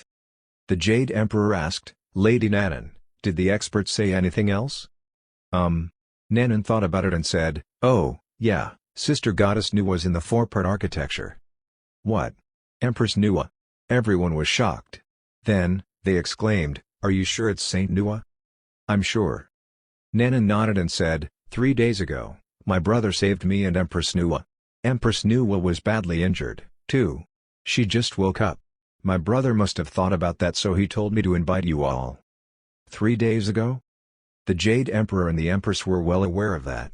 They immediately looked at each other and asked, "Lady Nanan, may I ask what happened 3 days ago?" "Things went down 3 days ago. Let me tell you." Nanan told them everything. She was around Li Nianfan, listening to his stories and watching television. She became a fantastic storyteller under his influence. She described the settings, her emotions, and the dangerous scenarios perfectly. The Jade Emperor and the others were mesmerized. They held their breaths throughout the story. Especially at the end of the story. When they heard about how the peachwood sword killed the Chaos Daluo Golden Immortal when Nanan was on the verge of death, they simultaneously gasped. They were truly frightened. A sword charm carved from wood killed the Chaos Daluo Golden Immortal. This is just a story, right? How can it be so scary? That was a Chaos Daluo Golden Immortal. He's much more powerful than Styx Laozu. He must be as powerful as an Eldritch Saint. They knew that the expert was powerful, but they realized their estimation was way off. How powerful can he be? How can someone own so much power? Everyone felt a chill go down their spines. They did not want to imagine it. If they knew that the peachwood sword also killed the immortal across the dimension, they would question their lives. Phew. The Jade Emperor sighed in relief. He was shocked but also glad. Can't believe that our problem has been solved by the expert. Also, he saved Empress Nuwa. The expert is too good for our realm. The Empress said with a trembling voice, "That was a Chaos Daluo Golden Immortal. The expert saved our lives again." Yang Jing looked determined. He exclaimed, "We have to work hard for the expert, let's not waste the expert's efforts." The Jade Emperor rushed them, "All right. The expert invited us. We shall not delay it any longer. Let's go." The Empress reminded him, "Jade Emperor, the expert invited us. We can't go there empty-handed." Everyone stopped in their tracks. They looked troubled. "So true, Empress. So true. Thanks for reminding me, I almost made a huge mistake." The Jade Emperor kept nodding. He looked troubled as he said, "But what should we give the expert?" Everyone fell into deep thought. They hated that they were weak cultivators. They could not give the expert anything valuable. Spiritual treasures aren't suitable. We have to give the expert something he'd like. Everyone discussed. Suddenly, the Jade Emperor lifted his hand and said, "Bring up the world map." Tai Bai Jinxing immediately went to get the world map. Soon, a map was placed in front of everyone. The map was divided into 3 realms. Every geographical area was marked and labeled clearly. Special areas or areas with demons were also described on the map. The map was recent. The Jade Emperor decided to make it because of a hint from Li Nianfan. The map was refined and well made. Everyone was astounded by the map. This is super clear and easily understandable. The expert's truly the expert. He told me that traveling is inconvenient without a map. So, I followed his idea and created a map. I didn't expect it to be so useful to the Heavenly Palace, too. The Jade Emperor was impressed. The map was crucial for ruling the 3 realms. Moreover, he could provide better services for the expert. Furthermore, the map was useful for hunting if the expert wanted to eat poultry. The Empress asked, "Is this what you assigned Hong and Cheng to do?" "Yeah. I told them to observe the 3 realms. If problems were to arise, they'd deal with it and solve the problems. If there are no situations, they'd draw the map. The result's amazing." The Jade Emperor smiled and said, "Come on. Look at the map and see if we can give anything to the expert." Everyone looked at the map and searched. Yang Jing was focused. He had 3 eyes, so his eyesight was more sharp and effective than the others. He exclaimed, "Peacock Saintus? Peacock Saintus." The Jade Emperor said, "The Peacock King naturally couldn't escape when Buddhism was destroyed. It probably used its rainbow light to preserve its own kind. After many years, the Peacock Saintus was the result of evolution." The Empress had to speak up, "The Peacock Saintus is still a youngling. It's one of a kind in the Eldritch world. I'm afraid it's inappropriate to hunt it down." She would not allow the Peacock Saintus to become soup. She wanted the Peacock Saintus to grow peacefully. Yang Jing shook his head and said, "No, You misunderstood, Empress. I meant. Can she lay eggs? Everyone was dumbfounded. He had hit the nail on the head. Of course. The expert has a lot of firefinches, right? They're there to lay eggs. However, they laid the same type of egg. If the peacock could lay eggs, that would be a peacock egg. The expert could have a new ingredient for his meals. The expert would be glad. Moreover, the peacock saintess was one of a kind. It would be amazing. Her eggs would be extraordinary. The expert would like it. The Jade Emperor nodded and complimented, nice idea, nice idea. Yang Jing, I'm truly impressed. What are we waiting for? No time for delays, let's go.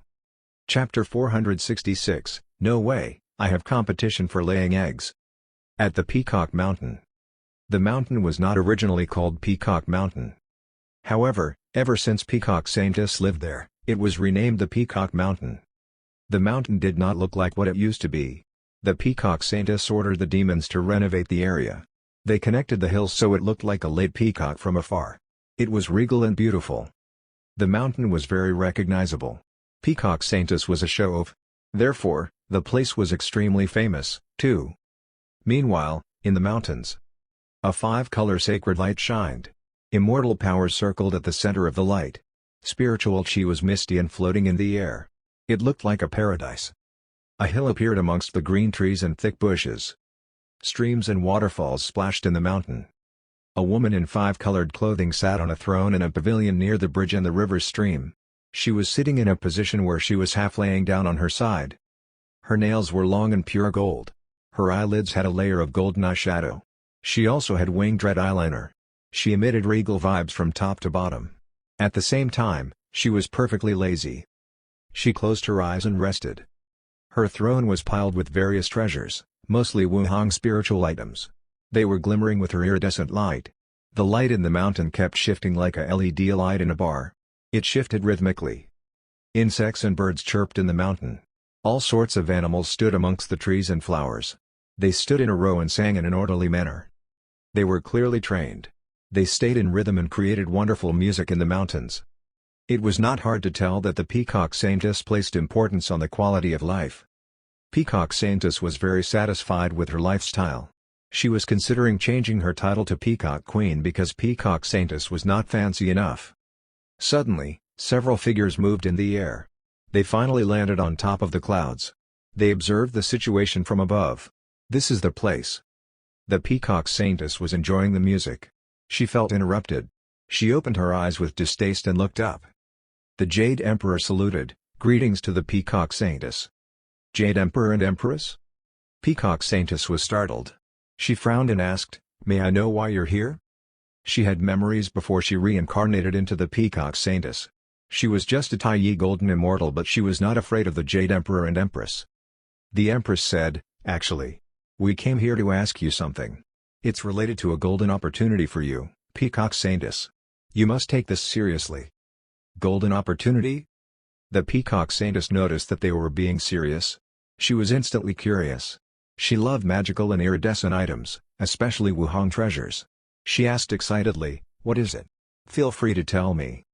The Empress asked, can you lay eggs, Peacock Saintess? Peacock Saintess was baffled. She thought she misheard it.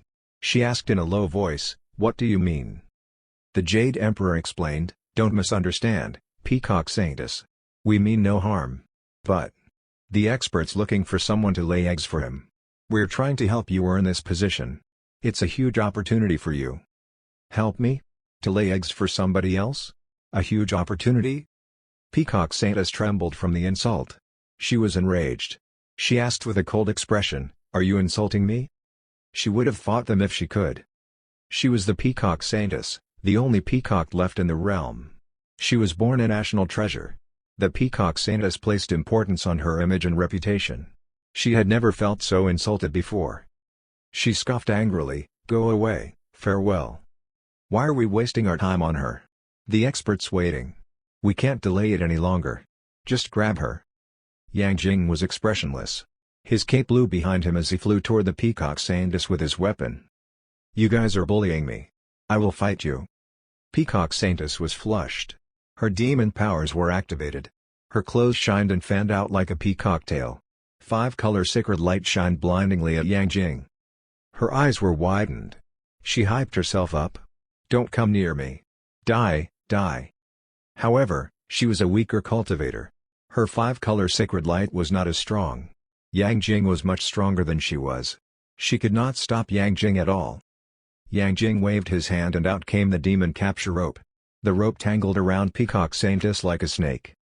Yang Jing cast a spell. The demon capture rope glimmered. Peacock Saintess instantly jolted and returned to her original form. She became a green peacock. She had 4 other colors on her. There were flaming red feathers at the corner of her eyes. She was glorious even before fanning her tail. "Let me go.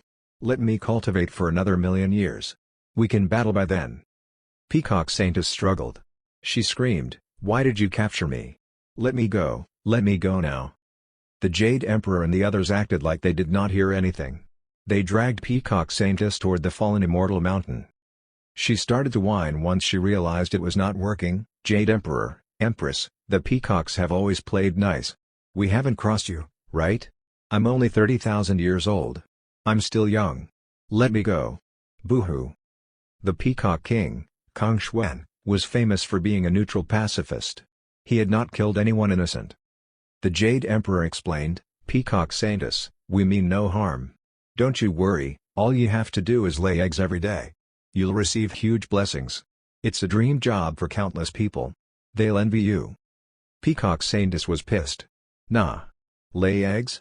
Go lay eggs yourself. I'm the prestigious Peacock Saintess. I die before being insulted like that." The Jade Emperor said, "I want to lay eggs but I don't know how. Otherwise, how would I let you have this opportunity?"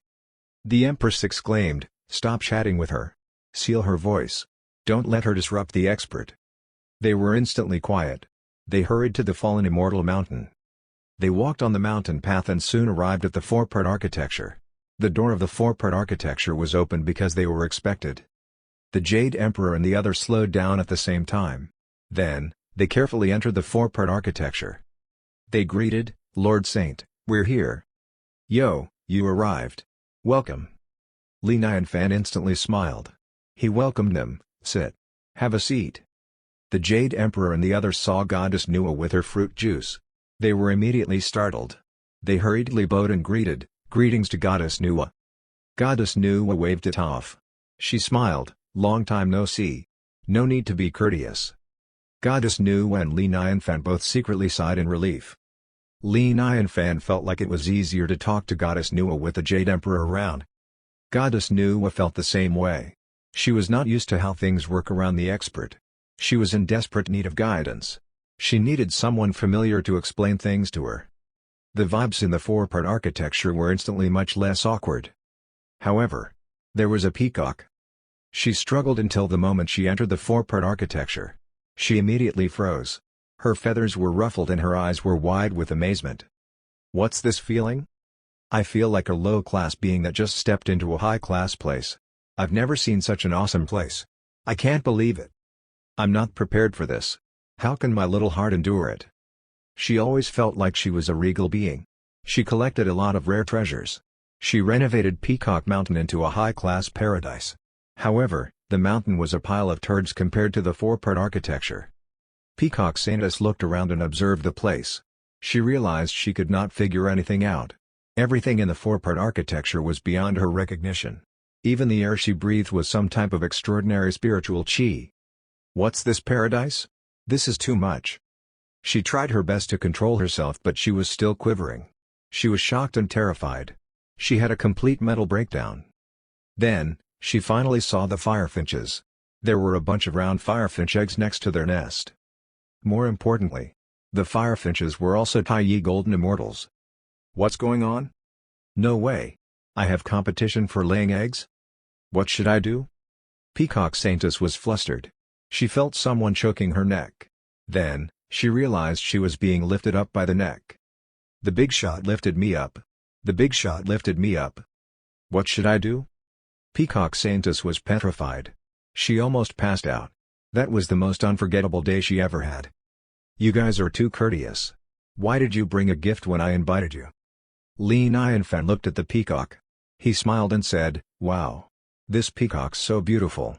Thanks, guys. Appreciate it. The peacock will be a beautiful addition to the backyard. The Jade Emperor smiled and said, we found it on the way here so we captured it. As long as you like it, Lord Saint. It seems to be very nervous? So cowardly. Li Nianfan felt the peacock trembling in his hand. It looked terrified, too. It had tears in its eyes and did not dare to move. Don't be scared. Relax. Li Nianfan brushed her feathers and comforted her. Suddenly, he stopped. He slowly pulled his hand away from the peacock. There was a shiny egg in his hand. Damn! So surprising. This peacock can lay eggs. Chapter 467, Shit luck was the best luck. The Jade Emperor and the others looked at the peacock egg. Then, they looked at Peacock Saintess. They had to twitch the corner of their mouths. The expert didn't ask you to lay eggs. Can't you wait? What happened to swearing that you'll die before you lay eggs? Peacock Saintess was also baffled. She blinked. Did I just lay an egg? I can lay eggs? My first egg ever came out like that? She had to look at Li Nianfan. Then, she cowardly looked away. She shuddered. When Li Nianfan brushed her feathers, she felt a warmth from his palm. Then, she felt lightheaded, and out came her first egg. So scary. Are you the devil? However, it felt nice to be touched by the expert. She felt as if her body had improved. Well, at least I can lay eggs. Li Nianfan was excited. He laughed and said, nice. It's nice that this peacock can lay eggs. What a nice peacock. I have to raise it properly. He smiled at Goji and said, Goji, serve the guests. I'm bringing this peacock to the backyard to let it familiar itself with the surroundings. Goji nodded obediently and said, yes, master. Creak. Li Nianfan entered the backyard. Everyone else in the four-part architecture instantly sighed in relief. They felt less pressured. Goddess Nuwa put down her glass of fruit juice. She could not wait to ask, Jade Emperor, what's going on? When did such a terrifying being arrive in our eldritch world? Nobody in the chaos would dare go near Li Nianfan. So why did he pick the eldritch world? Empress Nuwa. We got lucky. The Jade Emperor took a deep breath and said with utter respect, our world would have been over if it wasn't for the expert. The expert helped us too much. I noticed it, too. I thought we were in the Absolute Era? Why does it feel different from what I expected? Goddess Nuwa continued to ask, what happened exactly? She thought she would return to a ruined wasteland full of suffering. However, that was not the case at all. The Jade Emperor immediately told her everything. Goddess Nuwa listened attentively with ever-changing facial expressions. She realized how much the expert did for the world. He ended the Absolute Era, rebuilt the underworld, unsealed the Heavenly Palace, killed Styx Laozu, and ended the enemy from another world. Everything he did was a historic moment for their world. He saved the eldritch world countless times. The Empress groaned for a moment. She said, maybe I'm imagining it, but I feel like the expert's sentimental when it comes to our world. He has a clear understanding of our world's history and evolution as if he's paid close attention to it. The expert's way beyond our level. He does as he pleases. Will receive huge rewards just because he's happy. Goddess Nuwa said with a hint of jealousy, probably because he likes something from our world. But no matter what it is, it's a good thing. The Jade Emperor sighed. But we don't know why the expert likes to live as an ordinary man. Going along with his act is truly testing. Acting with the expert was nerve-wracking. It was the perfect definition of being painfully happy. Goddess Nuwa said with seriousness, for the expert, his capabilities are nothing to him. We aren't wise enough to understand it. Just don't anger the expert. We know that. Everyone nodded. Yang Jing asked, Empress Nuwa, according to our sources, the Absolute Era occurred to hide our eldritch world? Goddess Nuwa nodded. Then, she said, I see that you all know about it. Our eldritch world is flawed. We aren't as powerful as the other worlds. There are thousands of worlds in the chaos. It's a dog-eat-dog universe. We can't even defeat a Chaos Daluo Golden Immortal. So, we naturally have to hide. Saints strengthen their cultivation through the realm's deluxe merit. Saints exist to maintain order of the realm. But saints aren't as powerful as a Chaos Daluo Golden Immortal. We can only hide our world with the Absolute Era. Saints became saints through the deluxe merit of the realm. They could not surpass the realm. A Chaos Daluo Golden Immortal could surpass their realm with true power. She escaped the eldritch world, so she lost all her saintly deluxe merit. Her powers were as weak as a quasi-saint or a Daluo golden immortal. She could not find a way to cultivate in the chaos. The Jade Emperor asked, "Empress Nuwa, do you know where Daotsu is?" "Daotsu's supposedly still in the Eldritch world." Goddess Nuwa paused. Then, she said, "But according to my knowledge, things don't have to be this way." At that time, the demon god, Luoho, exposed the location of the Eldritch world. Daotsu was forced to compromise, which led to the Absolute Era. The Jade Emperor and the others were enlightened. They did not expect that. They finally figured out the entire story. No wonder there was a cultivator from another world near their Eldritch world. Luoho attracted him. Luoho was the demon god of slaughter. He was an animal. He did that and messed up the Eldritch world. Creak. Suddenly, there was a creaking sound coming from the backyard. Li Nianfan walked over with a smile. He seemed to be in a good mood. He smiled and said, "I think the peacock likes it here." It leapt and jumped merrily in the backyard. I also built a nest for it with tree branches. I spent a bit of time there. The Jade Emperor and the others looked at him with mixed emotions. They smiled and said, "Ha! As long as you like, Lord Saint. As long as you like it." They gave the expert the peacock, but they were very jealous of her. She was the classic definition of an instant success. A nest made from tree branches. It was a nest made from chaos spiritual roots. Peacock Saintess was probably smiling from ear to ear. They were so jealous of how she was being treated. Especially when they recalled capturing Peacock Saintess. She was so unwilling back then. Then, she instantly laid an egg upon arrival. Most importantly, she was doing better than the others. Sigh, fate was playing with us. They watched as they created instant success for someone else. They felt a mix of emotions. Why did I try so hard? They finally understood that bad luck was the best luck. Sizzle. Suddenly, they heard a soft sizzle from the pot at the side. Li Nianfan instantly lifted the pot's lid. An intense steam came out from the pot. Inside the pot was bubbling golden oil. Almost done. Wait for a while, everyone. Lunch will soon be ready. Nanan curiously went over. She asked excitedly, "Brother, what are we having today?" "Fried Quaionki meat." Li Nianfan laughed. "It's a crunchy dish." The dish was easy to make. All he needed to do was to cut Quaionki into huge dices. Then, he had to coat Quaionki's meat with mixed flour, put it into the oil pot, and fry until golden brown. Lastly, he would take it out from the pot and it would be ready to be served. Li Nianfan did a lot of preparations to make this dish. He fried peanuts to get the oil. Then, he mixed the flour with various ingredients. He also prepped Quaionki's meat. It was a lot of effort. Sizzle. Li Nianfan tossed the meat into the pot. It instantly boiled and sizzled. Steam went up into the air. Goddess Nuwa had to look into the pot. She was curious. She could feel the chaos spiritual chi contained in the pot of oil. It was terrifying. She thought it might explode at some point. This is oil made from chaos spiritual roots.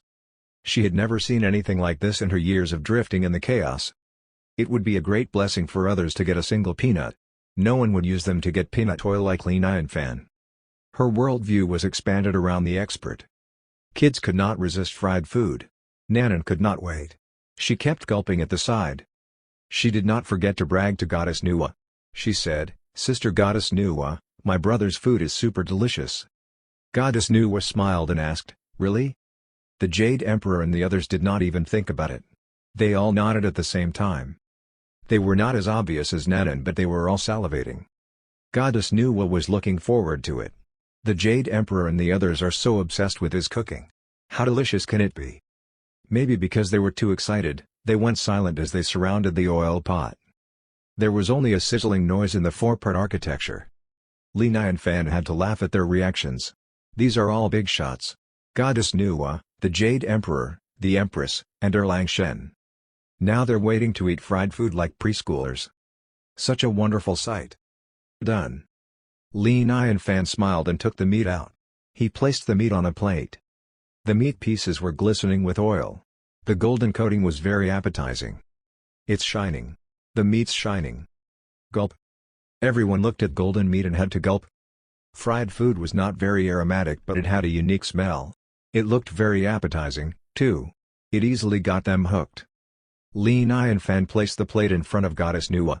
He said excitedly, "Empress, this is the first piece of meat. It's yours. Try it and see if it's to your liking." "Thanks, Mr. Lee." Goddess Nuwa quietly thanked him. She was very polite.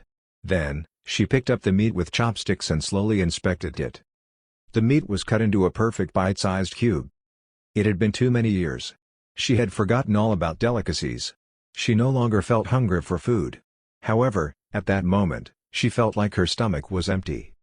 What a magical feeling. Goddess Nuwa inspected the meat for a short while. Then, she bit it. Crunch. The golden coating burst apart with a crunch. Then, the hidden flavors underneath the oil erupted in her mouth like a volcano. As she chewed, she found tender meat underneath the crunchy layer. The crunchy layer was a perfect combo with the tender meat. More importantly, the delicious warm flavors hit her when she least expected it. It was incredibly delicious and enjoyable. Yum. Goddess Nuwa blushed. She was slightly quivering. She was someone who refrained from emotions because she had lived countless years. However, her emotions were screaming internally at that moment. Super delicious. How can something taste so delicious? This is more than delicious. Is this what happiness feels like? Is this the meaning of life? The Jade Emperor and the others salivated like crazy. They were practically drooling. The worst thing in life isn't waiting for delicious food to be ready, but rather, having someone eating it in front of you. So torturous. Chapter 468, Bigshot. Please stop playing with us. Crunch, crunch. The crunchy Kwaronki meat naturally tasted delicious. There were only crunching sounds in the four-part architecture. The Jade Emperor and the others had oil all over their lips. They felt embarrassed and ashamed. The expert was too kind to them. They said that you had to repay kindness from others with double the kindness. However, working for the expert was the complete opposite. He rewarded them with a sea of kindness. So freaking generous. The expert already saved their lives multiple times. Aside from that, the Kwaronki case itself was not a hard task for everyone. After they caught it, the expert invited them to a Kwaronki meat feast. The two things were incomparable. The meal made by the expert was extremely valuable. 1,000 Kwaronki could not exchange for a piece of meat. To be honest, capturing a Kwaronki for the expert was not worth inhaling some chaos spiritual chi. However, the expert still invited them to the Kwaronki meat feast. They naturally felt ashamed. I have to work hard for the expert. The noises died down after half an hour. Everyone licked the oil from the corners of their mouths. They looked like they enjoyed it. Li Nianfan waved and said, "Xiao Bei, bring us some pop soda. Fried food tastes best with soda." Yang Jing had to say, "Lord Saint, you're too kind. Too kind. We don't deserve it." He was always the fair one. He was not used to being rewarded for things he did not do. Usually, he would not take advantage of other people. He would turn and leave. Perhaps he would find an opportunity in the future to thank them. However, Li Nianfan had massive rewards. He did not want to leave. Sigh. I don't know how I'm so shameless. But it's because Li Nianfan has huge rewards. The Jade Emperor was ready to bootlick while he was eating. He took out the world map and passed it to Li Nianfan. He smiled and said, "Oh yeah, Lord Saint. Last time, you said maps were inconvenient. We made a custom map for you. Take a look." Li Nianfan was instantly intrigued. He said excitedly, "Oh, let me see." Li Nianfan was naturally confused by the geography of the three realms. Most immortals did not fully understand it either. Ordinary people could not figure out how to get out of a city. He did not expect the Jade Emperor to remember his casual mention of the map. Li Nianfan instantly liked the Jade Emperor. He was too kind to him. A nice man. The map was huge. He opened it. The map was divided into three parts, the above immortal realm, the immortal realm, and the underworld. The underworld was the simplest one. It was marked with Yamahal, Nihei Bridge, the reincarnation, and so forth. Li Nianfan had been to the underworld, so it was not very complex to him. It was like a travel map. The above immortal realm and the immortal realm were much more complex. However, the map was made with immortal powers. The images were lively. The mountains and rivers were very clear. Apart from that, some areas were marked with demons. Some areas had water demons. Li Nianfan smiled and asked, "Emperor, is this the result of the guard's surveillance?" There were so many areas on the map. Naturally, someone had to observe the areas. The Heavenly Palace was ruling the three realms. So, the Jade Emperor ordered them to create the map. Ha! You're wise, Lord Saint. It is. The Jade Emperor stopped smiling. He said, but the three realms are too big.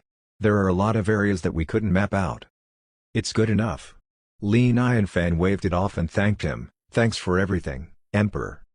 The Jade Emperor hurriedly said, no need to be so courteous, Lord Saint. The idea of the map was genius. It also helped the Heavenly Palace. They were polite to each other for a while. Li Nianfan could not wait to focus on the map again. There was a spiritual mountain Buddhism labeled on the west side at the Immortal Realm. He also saw the Fallen Town and the Fallen Immortal Mountain. He also saw the Xia Kingdom. Soon, he stopped in his tracks when he saw something. It was such a familiar name. Daughter's Kingdom? Gosh, it's already the Absolute Era. Does the Daughter's Kingdom still exist? The Daughter's Kingdom was too famous. He had to go visit. He thought about it and asked, Emperor, is this the same Daughter's Kingdom in Journey to the West? Nanan moved closer when she heard that. It was the Daughter's Kingdom. She was full of curiosity because she was a Journey to the West fan. The Jade Emperor nodded. Then, he explained, the Daughter's Kingdom is protected by the realm. It's a special case. They've always been safe. I see. Li Nianfan nodded. Then, he added, so interesting. He continued to look at the map. He saw a lot of familiar locations. For example, the Jailao village and the Flaming Mountains. However, the places had probably changed by now. For example, the Flaming Mountains must have died down. He continued to look at the map. Something made Li Nianfan jolt. Wuzhuang Temple. Li Nianfan immediately thought of the ginseng fruit. The ginseng fruit was indescribable. It'll bloom every 3,000 years, bear fruits for another 3,000 years. Then, it'll ripen in another 3,000 years. There will only be 30 ginseng fruits in 10,000 years. I heard that if you're a lucky 360-year-old, you'd live for 47,000 years with one ginseng fruit. Damn! How could I forget about the ginseng fruit? Li Nianfan felt like his lifespan had always been his weakness. He did not want to cultivate at the moment. He wanted to catch up on his lifespan. He drank the phoenix blood and increased his lifespan by 1,000 years. However, the cultivators around him had all lived for so many years. Li Nianfan instantly felt like 1,000 years was not good enough. He had nice connections with the underworld. However, he did not want to be a ghost. A ginseng fruit would give him 47,000 years to live. Damn! Li Nianfan was immediately envious. It was so amazing. He felt hopeful. He asked, are there ginseng fruits in the Wuzhuang Temple? The Jade Emperor troublingly shook his head. Lord Saint, a lot of spiritual herbs and spiritual treasures were lost after the Absolute Era. The ginseng fruit tree died. Sigh. What a shame. Li Nianfan sighed and kept shaking his head. He was twitching from the lost opportunity. That's 47,000 years, man. How can I live without it? The Jade Emperor and the others felt triggered. They could not control their facial expressions. They hurriedly rubbed their eyes or covered their mouths at the same time. It was very difficult to keep up with his act. Bigshot. Please, stop playing with us? Do you know what you have in your backyard? That's the flat peach and the yellow plum. They're chaos spiritual fruits. 47,000 years? We believe you'll live for 47 million years. Count on it. What are you sighing for? Over ginseng fruit? Cough. The Jade Emperor coughed and tried to sound calm. He said, don't be so upset, Lord Saint.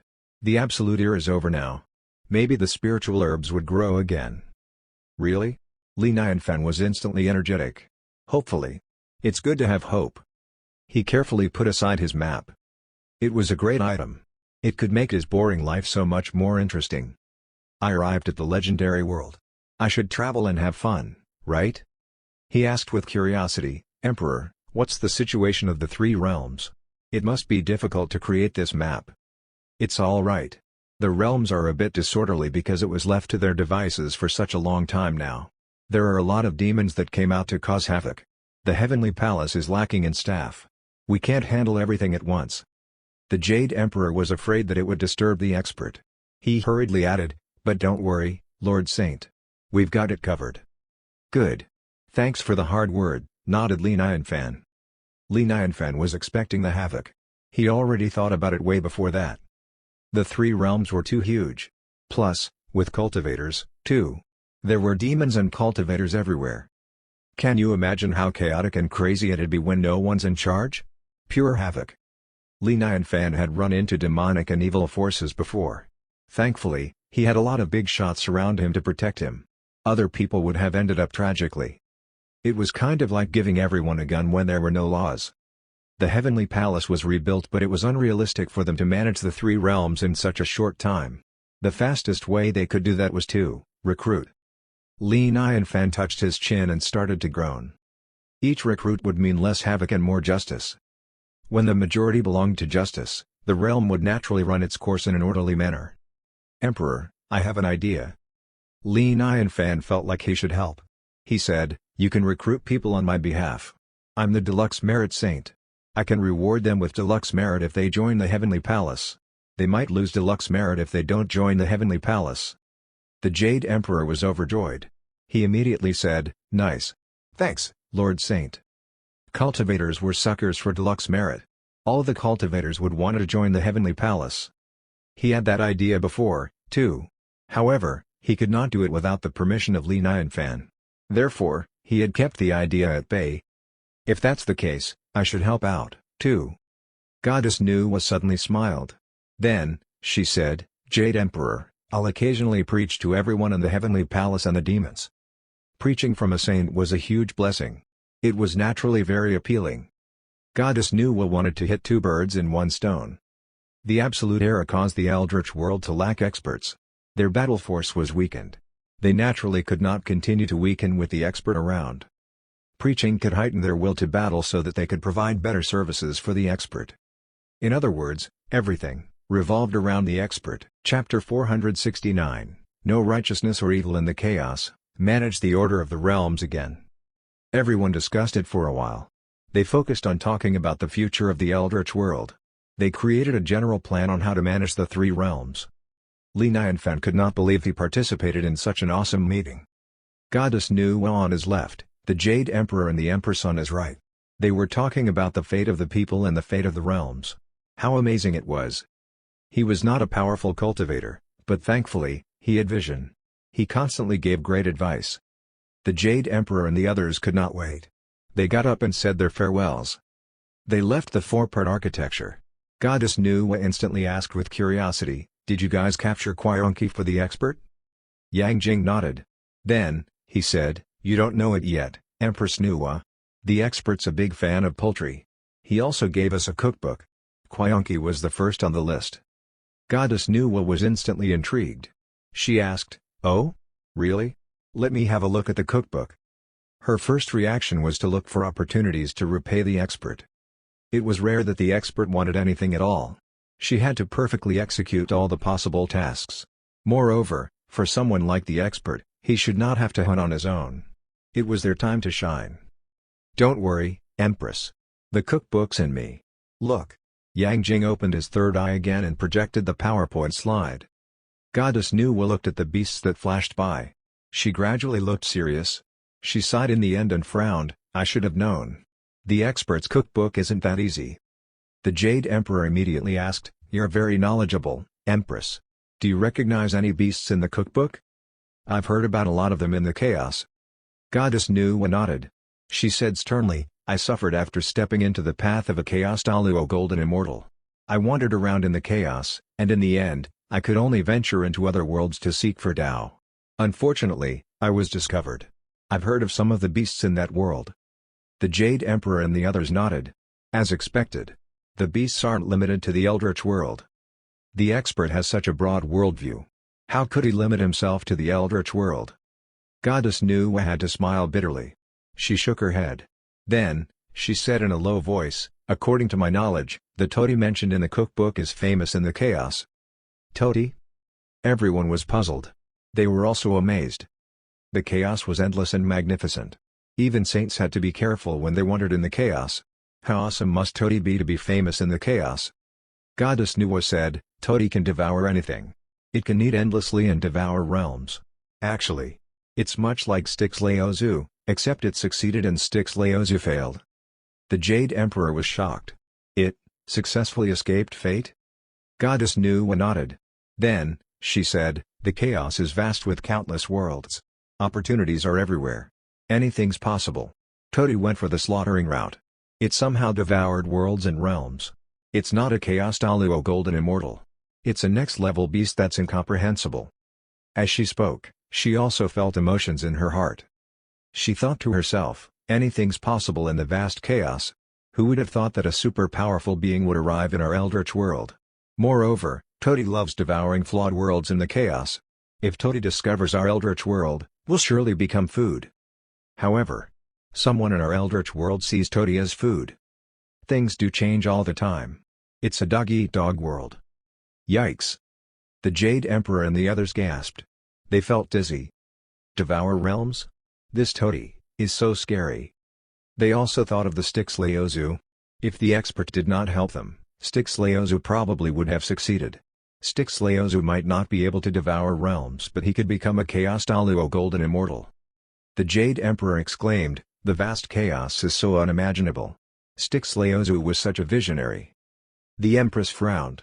If Styx Leozu succeeded, the people would have suffered. It would be such a massacre. That's so evil.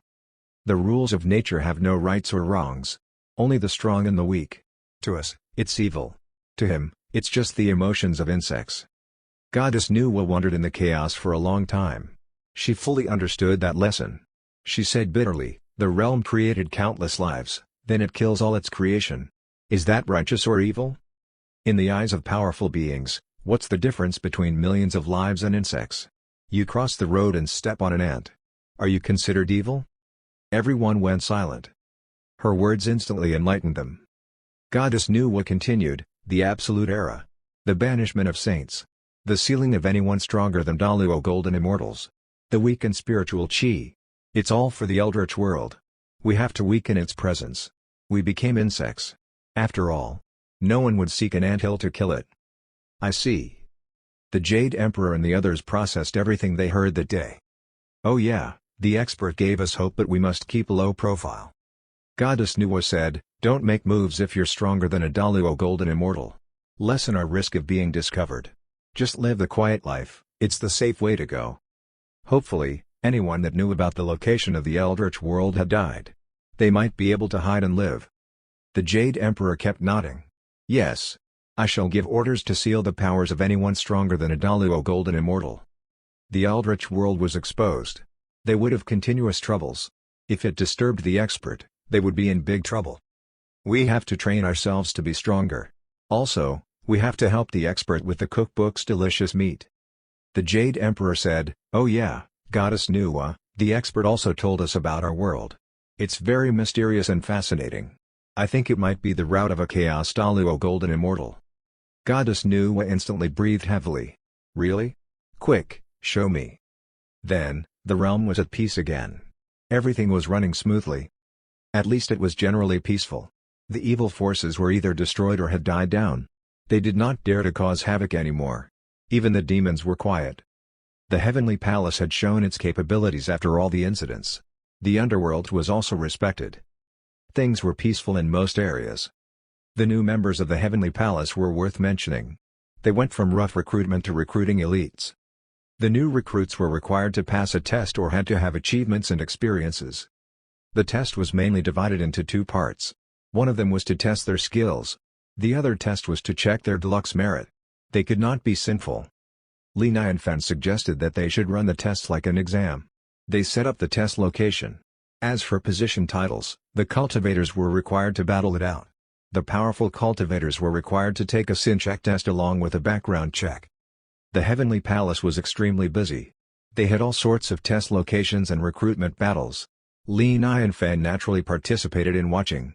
He gained a lot of knowledge from it. The battles of the cultivators were not just groundbreaking, they were literally star-shattering. It was wild and exciting. Li Nianfan had a great time. The ordinary cultivators could only start from the bottom. Immortals were differentiated into Earth Immortals, Ghost Immortals, Human Immortals, and Heavenly Immortals. The Heavenly Immortals were the guards and soldiers of the Heavenly Palace. The Ghost Immortals ran the city god temple and the underworld. The Earth Immortals managed the mountains, like the mountain god, god of soil and ground. Human immortals were honestly just random cultivators. They were kind of like freelancers. Earth immortals and human immortals had the chance to gain deluxe merit through work. If they experienced a sudden burst of power with their potential, they could gain deluxe merit through a promotion. They could then be promoted to a heavenly immortal. Time slipped away. 3 months had passed. The 3 realms of the Eldritch world were peaceful. The heavenly palace, the underworld, the demons, the dragons, and the Kirins were all training to become better cultivators. They seemed to be in a rush to strengthen their forces. What's with the rush? They finally get peaceful days and they spend it on cultivating? Li Nianfan had to shake his head. He did not understand. The villains are dead. Even Styx Laozu's goners. The world's at peace again. Why not take a vacation? Do they like to cultivate? Are there any more threats? It was a sign that the 3 realms would gradually improve. However, Doji and Fire Phoenix went away to train the demons. He felt lonely. But I can't keep asking them to stay and play with me. Li Nianfan finally sighed. They all have cultivation goals except for me. My life's so boring. I'm so envious. Nanan was at the side. She looked at Li Nianfan with her innocent eyes and blinked. Brother. Stop joking. You don't have goals because you've reached maximum capacity in cultivation. We're not the same. Our cultivation is pretty low level. How can we defeat others without training? We want to live your boring life, too. But we can't. Li Nianfan looked at the world map. He made a decision. He said, whatever. It's so boring to stay in the 4-part architecture. I should travel and visit the places in Journey to the West. Those places were just famous tourist attractions to Li Nianfan. Chapter 470, A Spontaneous Trip. Li Nianfan put away the world map. He smiled and said, Nanan, let's go. Let's have a spontaneous trip. Nanan was delighted. She said without hesitation, yes, brother. They did not pack anything. They were soon out of the 4-part architecture. Li Nianfan smiled and said, Xiao Bei, if anyone comes to visit, tell them I went away to travel. Xiao Bei walked them to the door like a gentleman. Yes, my noble master. Nanan asked curiously, brother, where are we going? According to the directions of the map, I'm going to Jalao village first. Then, we'll go to Daughter's Kingdom after passing through the Liusha River. Our last stop is of course the Wuzhuang Temple. Li Nianfan already had a plan in mind. Then, he said, but before that, let's go to Fallen Town. He must visit Wuzhuang Temple. After all, his lifespan was on the line. He knew that it was hopeless but he still did not want to give up. He treated it as a last resort. He was looking forward to it. Yeah. Nanan naturally had no objections. She kept nodding. It did not matter where they went, she was just happy to travel. They walked and soon arrived at Fallen Town. They walked along the streets of the city. There were a lot of visitors and a lot of familiar faces. They all greeted Li Nianfan. Mr. Li. Suddenly, he heard someone amongst the crowd. The fishmonger ran to him. Li Nianfan smiled, Fishmonger, not doing business today? The fishmonger laughed, I haven't been fishing as much recently. I'm off work earlier, too. I just go with the flow. Li Nianfan was surprised. Yo, being so zen about things now? Ha, all because of little fish. She just came back with a lot of things. She told me not to work so hard from now on. My kid's still so young but she's capable of meddling in my business. The fishmonger laughed. He sounded proud of her. Then, he said politely, Mr. Li, it's all thanks to you. I heard from Little Fish that you and Lady Nanan took good care of her. He was just an ordinary man but he knew a lot from years of business. He was not foolish. Little Fish just joined a cultivation sect. Even if she was talented, she would not return in such a short amount of time with tons of valuable items. Her cultivation sect treated her too well. According to Little Fish, Nanan was a great cultivator. Her sect did not take good care of her, they were kissing up to her. He already figured out that Li Nianfan was someone extraordinary. Li Nianfan smiled and said, I see that your daughter's successful. Good. Congrats, fishmonger. The fishmonger took out 2 big carps from his water bucket and said, Mr. Li, I'm left with 2 big carps today. I ran into you so it's fate. You have to accept it. I think you saved these 2 carps to bring back home. Li Nianfan smiled and shook his head. I can't accept them. Hey, I'm a fishmonger. I have loads of fish at home. Mr. Li, Thank you so much for taking care of little fish. Please, you have to accept it. The fishmonger looked passionate. Li Nianfan accepted it. The fishmonger was instantly overjoyed. It was clear to him that Li Nianfan was extraordinary, but he was still willing to accept his fish as usual. Li Nianfan did not look down on him. He also treated him like a friend. Li Nianfan was still the same man he met. Li Nianfan said farewell to the fishmonger. He looked at the 2 carps and shrugged it off. I just started my journey with 2 fishes. He walked on the streets with Nanan. Soon, they arrived at the east gates. The old locust tree was growing well. It was higher than 3 meters tall with thick leaves, too. It was thick enough to cast a shade on the ground. The old locust tree swayed when it noticed Li Nianfan. The tree stem slowly rose and formed the face of an elder. It was as if the elder had grown from the stem. It slowly appeared. The old locust tree had cast a cover-up spell. No one noticed anything odd about the tree. The human figure of the old locust tree was short. He jogged over to Li Nianfan and greeted politely, "Greetings to the Lord Saint." Li Nianfan smiled and said, "Old locust tree, congratulations on being the mountain god." Back then, he knew that the old locust tree was extraordinary. The old locust tree was struck by lightning and fell without injuring anyone. It also grew fast as a sprout. As Li Nianfan expected, the old locust tree became the mountain god in the blink of an eye. It was a very basic god, but it was still a god title. The old locust tree was utterly humble. I'm still a weak cultivator. It's all thanks to you, Mr. Li." He knew that the heavenly palace gave him the mountain god title because of Li Nianfan. Otherwise, he would just be a random mountain demon. The heavenly palace was previously understaffed. However, they would not just give out job positions to anyone. Your cultivation isn't the most important thing. You can get better at cultivation with training. Your kindness is rare and valuable. Li Nianfan smiled. Then, he said, "You've always been at Fallen Town. I also came to see you a few times, but I haven't treated you to a good drink. I came here to congratulate you, so I have to drink with you." Li Nianfan took out the gold and purple gourd. He poured a glass of wine for the old locust tree. "Here. To you." The old locust tree trembled. He was stunned. He tried his best to control his beating heart. He slowly took the glass of wine. He carefully held the wine glass as he trembled. The wine was far better than his imagination. He knew more about Li Nianfan than the others. He knew that the wine was treasured by the Jade Emperor and the Empress, too. However, the expert just casually poured him a glass. The heavenly palace had repeatedly reminded him to keep up with the act. He would have freaked out if it was not for the reminders. Such treatment. How can I stay calm? So generous.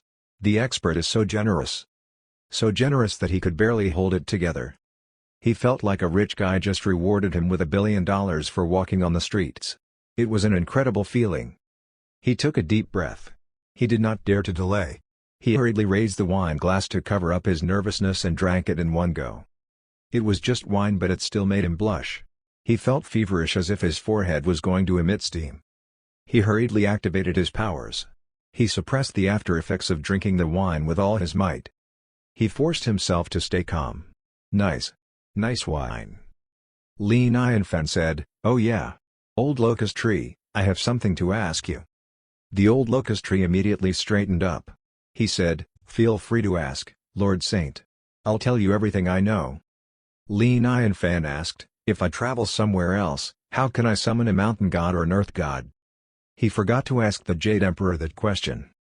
He wondered if it was like a journey to the west, whereby he could step on the ground and call for the god of soil and ground. He naturally had to ask because he was going to travel. "Oh. Easy." The old locust tree smiled and said, "Lord Saint, you're the deluxe merit saint of the heavenly palace. All you need to do is step on the ground and call for whichever god you want to summon. We'll respond." Li Nianfan smiled. Nice and convenient. He said farewell to the old locust tree. Li Nianfan walked out of the east gates. He walked towards the north according to the map's directions. The old locust tree sighed heavily. He shivered and blushed. Smoke was coming out from the top of his head. It was because he suppressed his reaction to the wine. He did not want his act to fail in front of the expert. It was so difficult to endure it. He almost blew up. However, he was willing to endure it even if it meant enduring it to death. He hurriedly jogged over to the stem. He dived into the tree stem. The entire old locust tree was instantly drunk. Meanwhile, the roots and the branches slowly grew with visible speed. 7 days passed in the blink of an eye. Li Fan and Nanan walked in the woods. They were walking leisurely as if walking in their garden. They were not in a rush because they were traveling. Their first choice was to walk on foot. Moreover, one of them was a powerful cultivator, the other one was the Deluxe merit saint. They were basically not in danger. On the contrary, Nanan caused a lot of danger for others. Li Fan finally realized the quirky side of Nanan. They were robbed 6 times in 7 days. They were also attacked by demons 7 times. All because of Nanan. Li Fan learned something new about her. Nanan was geared up with gold and silver accessories. She dressed like a millionaire. Her innocent face made her look harmless. She looked like a nice little girl. It was hard not to rob someone like her. Just imagine. Imagine if one was a robber or a demon. One would assume they would have their way with Nanan and Li Fan, laughing like a creep. Then, the lambs to slaughter suddenly flew up on a cloud. Could one fathom what it would feel like? No freaking way. Oh no. Nanan seemed to be enjoying it. The predator pretending to be the prey. Does this kid think she's the main character or something? Li Fan thought to himself. However, he had to say that the expressions of the opponents were very hilarious. It entertained them on their journey. Nanan was still not satisfied. She sighed and said, "Too bad. If I was as pretty as Sister Daji, it'll probably be more fun." Clop, clop. Suddenly, they heard a horse galloping in the woods.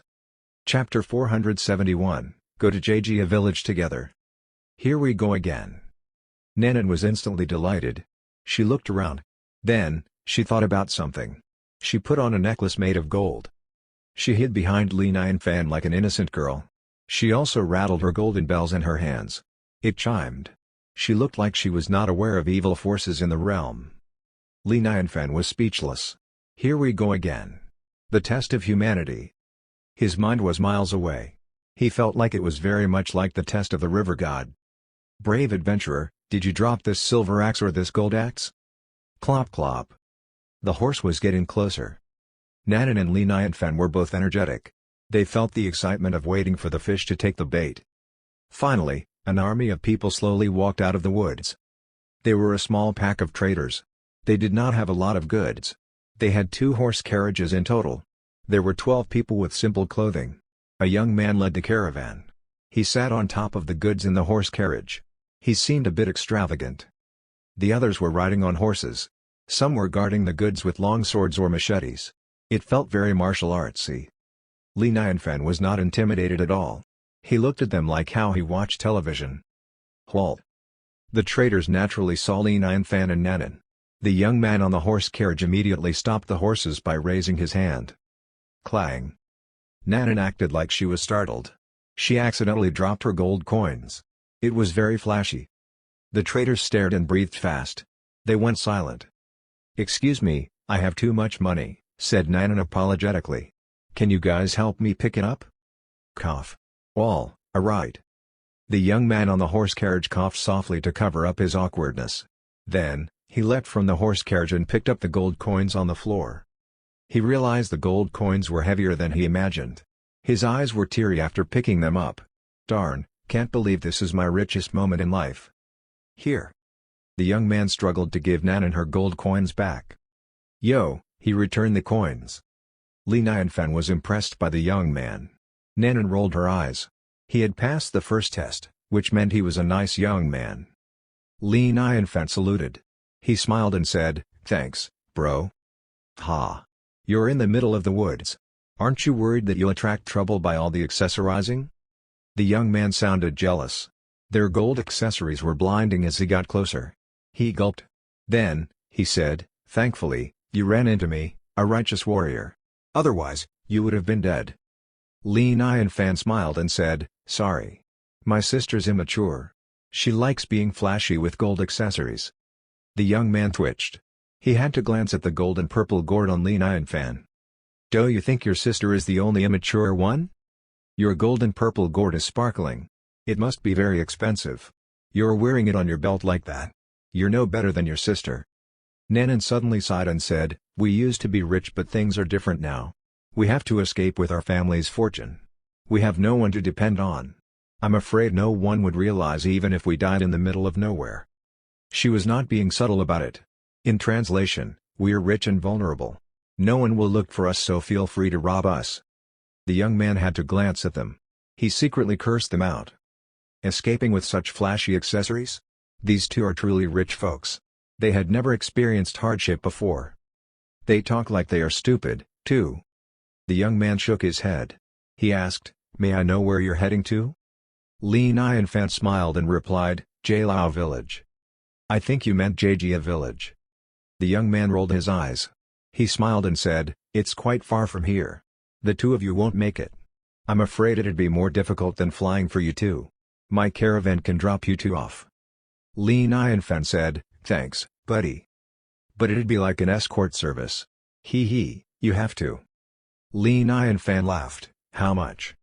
The young man thought about it and gestured with 3 fingers. 3 gold coins. "There will be danger on the way. You two can sit in the horse carriages so you don't have to walk. More importantly, we also provide food. It's not expensive, right?" The young man felt kind of guilty. "Not expensive." Li Nianfan shook his head. "Nanan, pay them." "Generous, bro. Please, after you." The young man instantly became friendly. He smiled and introduced himself, "I'm Yi Huayan. Feel free to order me around. We'll charge extra for anything out of our escort services." At that moment, Li Nianfan and Nanan were his rich clients. They were rich and also knew how to spend money. 3 gold coins, man. If I have rich clients like that every day, why would I trade goods for a living? Li Nianfan nodded. "All right. I'm Li Nianfan." Li Nianfan and Nanan sat on a wagon at the back. It felt nice, like a convertible car. Nanan felt kind of disappointed. She felt like her chance for a performance was snatched away from her. She complained, "Brother, do you think that Yi Huayan's putting up a front? Is he going to take us somewhere quiet before robbing us? Enough. Do you not allow kind people to exist in this realm? We finally met someone with principles. He's quite nice." Li Nianfan laughed and stretched. He laid on the wagon as the horse carriage slightly stumbled. He looked at the passing trees and the blue sky. He let his mind wander. They had been walking for so many days. It was time to relax their feet. He casually asked, "Oh yeah, Nanan, can you tell what their cultivation level is?" Nanan pouted, "The best ones at the peak of chi refining. They have no foundation." Li Nianfan burst out laughing. Chi refining was for beginner cultivators. Meanwhile, Yi Huayan and the others sat together. They glanced at Li Nianfan from time to time. They felt a mix of emotions. A fatty had to ask, "Why's God so unfair? Why are the siblings so rich? Yeah. They look like they aren't as smart as our leader. They don't deserve to be rich." All right. They were blessed because of their ancestors. Stop being jealous. Yi Huayan looked at the 3 gold coins in his hand. He placed them in his mouth and bit hard. He smiled and said, "We are not too shabby either. 3 gold coins for an escort." "Huayan, 3 gold coins are nothing to those rich folks." The fatty whispered. "How about we do something big? At least ask for 10 gold coins." The gold coins were far more valuable than the goods they were transporting. Yi Huayan slapped the fatty on the head. "Something big, my foot. We're traders, not robbers. The 3 gold coins are worth 3 trips." He had to look at Li Nianfan, who was at the back. But the siblings are so naive. How could they fall asleep? The caravan slowly moved on. Half an hour passed. Li Nianfan barely woke up. Yi Huayan noticed it. He immediately passed the water bottle. He smiled and asked, "Boss, you're awake. Do you need to drink some water?" He called him boss. Li Nianfan laughed and slapped his wine gourd. "No thanks, I have my own beverage." "Are you a wine fan, boss? Is it better than the brew in Quinfenyan?" Yi Huayan was delighted.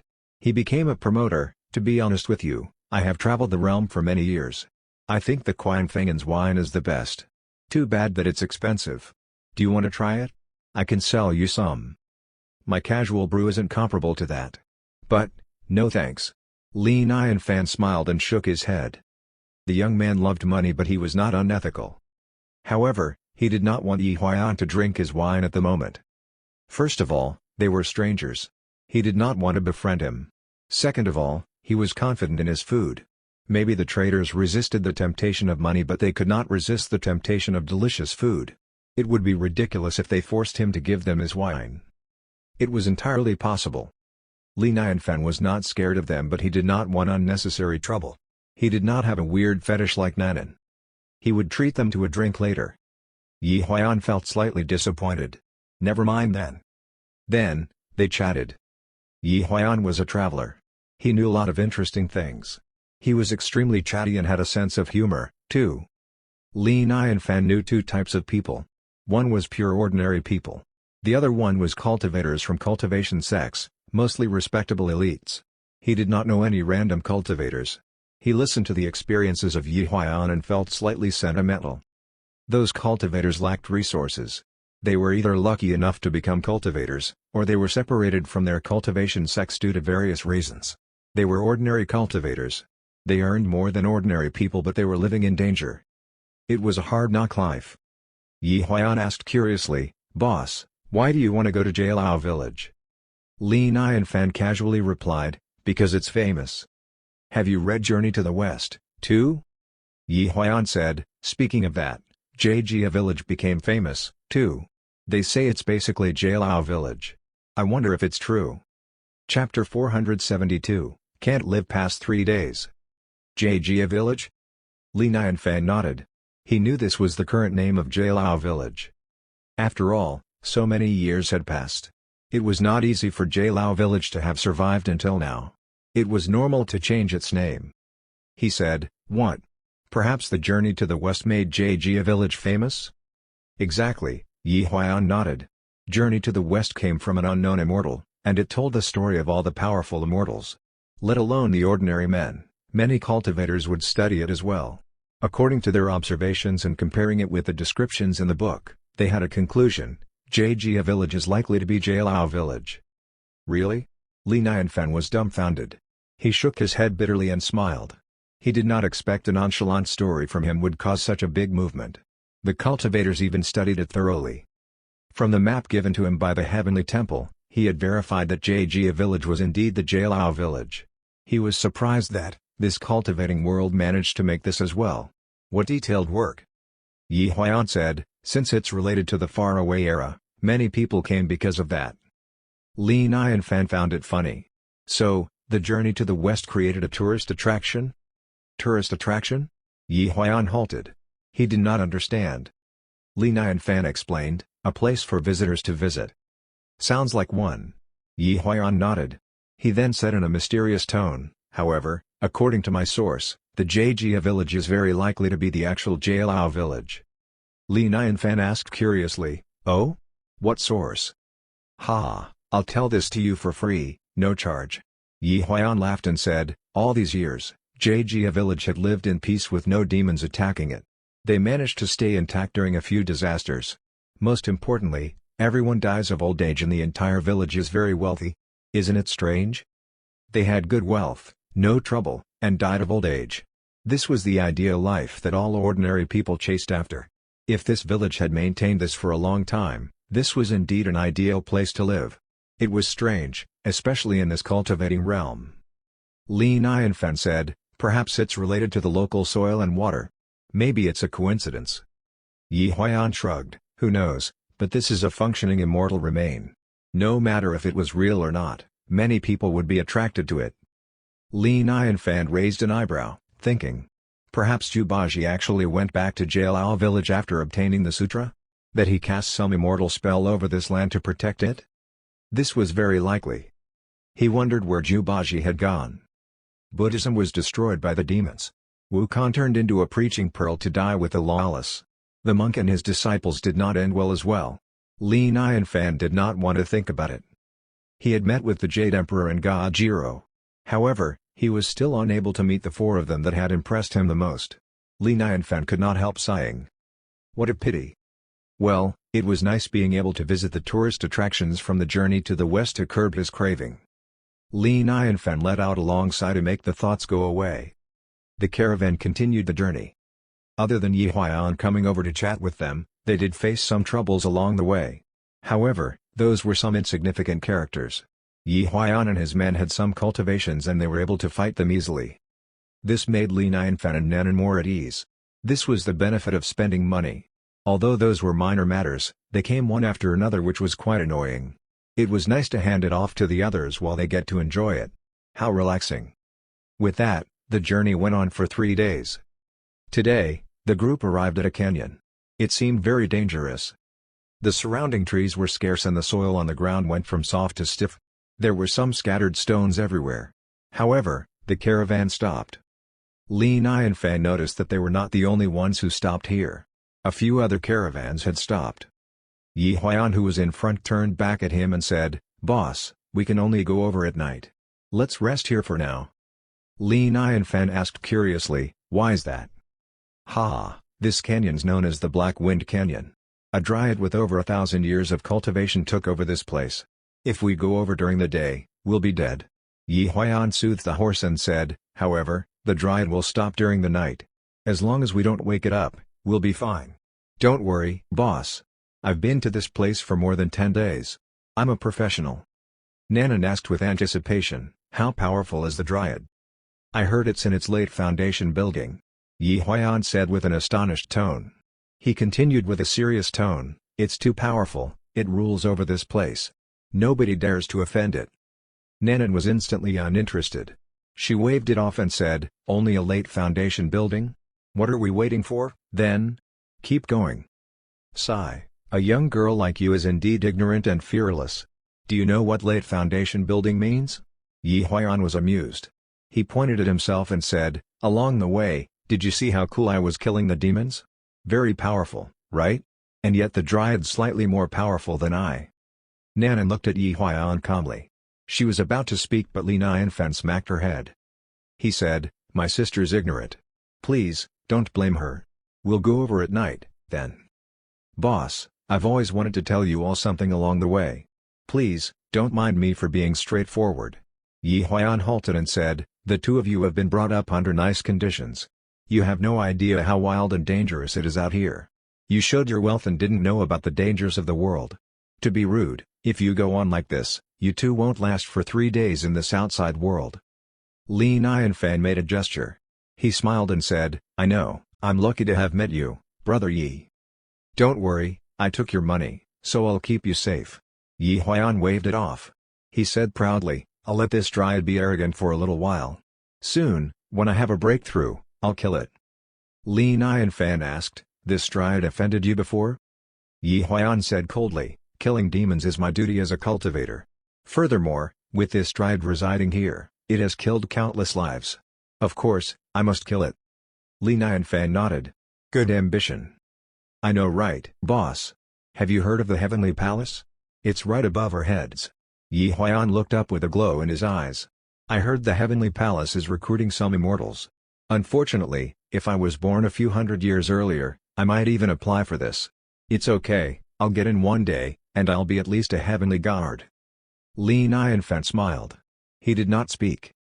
Yi Huan patted his chest and said with a grin, "Boss, you're so wealthy, why don't you invest in me?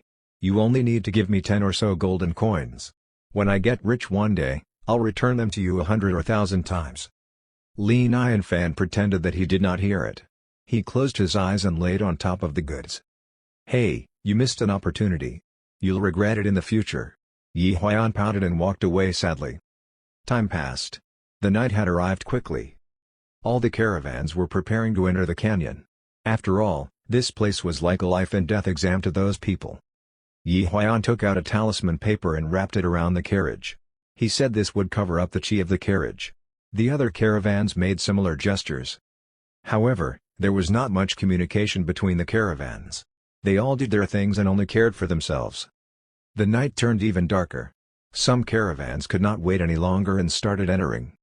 After a moment, Yi Huan's carriage went into the canyon as well.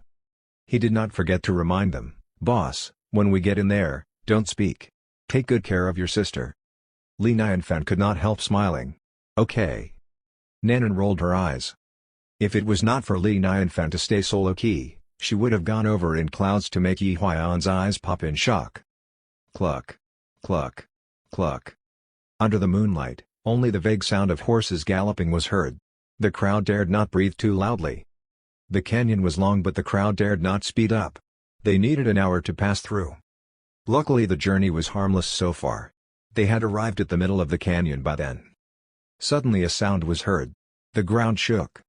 Swiftly after, a black shadow flashed by. In the night, a sizzling sound was heard. They could see that in a caravan not too far in front of them, one of the men was stabbed in his chest by a branch coming out from the soil. He was hanging mid-air. The other men from his group were shocked. They used up all of their powers trying to fight back. Instantly, many dead branches shot up from the soil and stabbed right into their chests. In the blink of an eye, the caravan had been destroyed. The dead branches were twisting and surrounded the caravan. So unlucky. Yi Huayan was shocked. He was quietly turning his carriage away. The caravan must be stupid. They must have brought something that attracted the dryad. He was scolding them in his head. He wanted to cry. These people dragged him down. The rest of the caravans tacitly stayed quiet. They bit their tongues and quietly tried to leave as if nothing happened. Whoosh! Suddenly, many dried branches shot up from the ground. These branches were twisting. They looked like pythons in the night. Following that, they launched at the people. Oh, my mommy! Run! Drive! Yi Huayan jumped in shock. He cried out loudly and started driving away frantically. Boss, we're rushing out, hold on tight. He quickly cast another spell and the talisman paper around the carriage lit up. The wind became stronger and the carriage drove 3 times quicker. Whoosh! From above and from below, the dead branches were swimming all over them. Instantly, the canyon had turned into an ocean of dead branches. The countless branches were everywhere, turning the soil over and sending the stones flying. All of the caravans were panicking. They used up their cultivations, glowing all over. They cast spells that lit up onto the night sky. Unlucky! Unlucky! Unlucky! Yi Huayan looked around with his scalp itching. He felt his organs shivering. He lifted his hands and made a gesture. Instantly, the talisman paper that was wrapped around the carriage went on fire. The flames repelled the dead branches and went away. Yi Huayan's eyes turned red. He was burning his money. The caravan was escaping. Whoosh! Meanwhile, one side of the canyon cracked open. Countless gigantic dead branches turned into a black shadow. Like a long whip, it was whipping at the caravan. Block them all! Yi Huayan and his group of 12 cast a spell in unison. They held nothing back and used up all of their energy for that. They were casting a shield spell to fend off the dead branches. Vroom! The dead branches hit the shield as if one was popping on a bubble. The shield easily vanished with nothing left. The shadow was about to lash at the caravan again. The demon wind was blowing and glowing in a terrifying black light. Oh no! Oh no! The group was in despair. They were waiting to be dead. Nanan sat beside Li Nianfan calmly. She had a smirk on and she gradually outstretched a finger. Instantly, a powerful pressure crashed down from the sky as if the heavenly gods had arrived from above. The pressure was so powerful and extremely terrifying. The dead branches that were so wild seemed to be transfixed. They were stunned in the air and dared not move. In the sky, a gigantic finger gradually appeared. Following that, it fell like a meteorite that pressed down on a spot somewhere in the canyon. Whoosh! In the darkness, a terrifying scream was heard. Countless dead branches retreated and formed into a gigantic net trying to block the finger. Unfortunately, however many dead branches there were, even if there were 100,000 branches, 1,000,000 or unlimited of them, they were powerless and their efforts were futile. The finger was too powerful, it was undefeatable. It was as if the finger was pressing down on some ants, knocking above the canyon. Chapter 473, Onis passing by. Yi Huayan shocked. Everything was destroyed with no exception. The entire Black Wind Canyon was covered in the shadow of this finger. Along with a loud vroom, a powerful chi spread out like waves, causing the world to lose its color. Half of the canyon by the side cracked and turned into a flat land. After a moment, the finger disappeared. The gentle wind blew by and the world regained its peace. Everything felt like a dream as if nothing happened. The crowd woke up from their shock with difficulty. They gasped. Gasp. So shocking. So terrifying. The power of heaven. The finger earlier was equivalent to the power of heaven. It was otherworldly powerful. The power of an immortal. That was definitely the power of an immortal. How did this try to defend an immortal? An immortal attacked it. We're saved. We're saved by an immortal. How magical. The crowd was excited after surviving this. They went from despair to shock to excitement. This feeling was beyond words, they were all very excited. Immortal! I met an immortal! Yi Huan cried out loudly. He went on his knees and started bowing at the sky. Daddy! Immortal Daddy! Please let me kneel before you to thank you for saving my life. Please, take me. I'll be a good son. By the side, a faked hoarse and aged voice mocked, Good son, to show your sincerity, call yourself a pig 3 times. Yi Huan was too excited. He did not hesitate at all. I'm a pig. I'm a pig. I'm a pig. Ha! A laughter was heard. Yi Huan frowned. He stood up. What are you laughing at? If my daddy didn't step in, you'd have all been dead. He waved it off and pestered, Let's go, continue the journey. This is now the Black Wind Canyon, we should call it an immortal canyon in the future. The caravan resumed their journey. The crowd suddenly became talkative. They started discussing the finger with admiration. They were all very impressed. Yi Huan saw that Li Nianfan and Nanan did not seem to care. It was as if they were uninterested in the topic of immortals. Yi Huan found it strange. He asked, Boss, that was an immortal. Aren't you excited? Li Nianfan nodded. Yeah, I'm excited. But so what? Yi Huan looked at Li Nianfan blankly for a moment. Then, he nodded and said, Right, you're all ordinary people, you won't feel what we cultivators feel. Becoming an immortal's our ultimate aim. Following that, he asked suspiciously, Boss, the immortal's finger. It can't be related to you, can it? Li Nianfan smiled. You think so? Yi Huan shook his head. He said, Unlikely, don't mind me. I was just guessing. Nanan was a child and so she could not be an immortal. Along the journey, Li Nianfan seemed ordinary.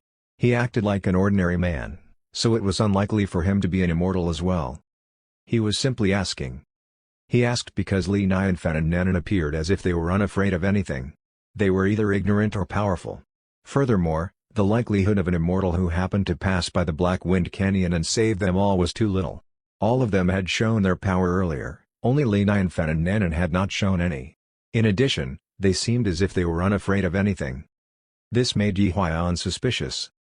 But it's impossible. The chance is almost zero. Yi Huan could not help slapping his face.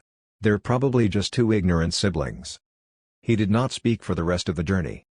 After passing the Black Wind Canyon, they got closer to Jailao village. Another half a day had gone by and the sky was gradually turning darker.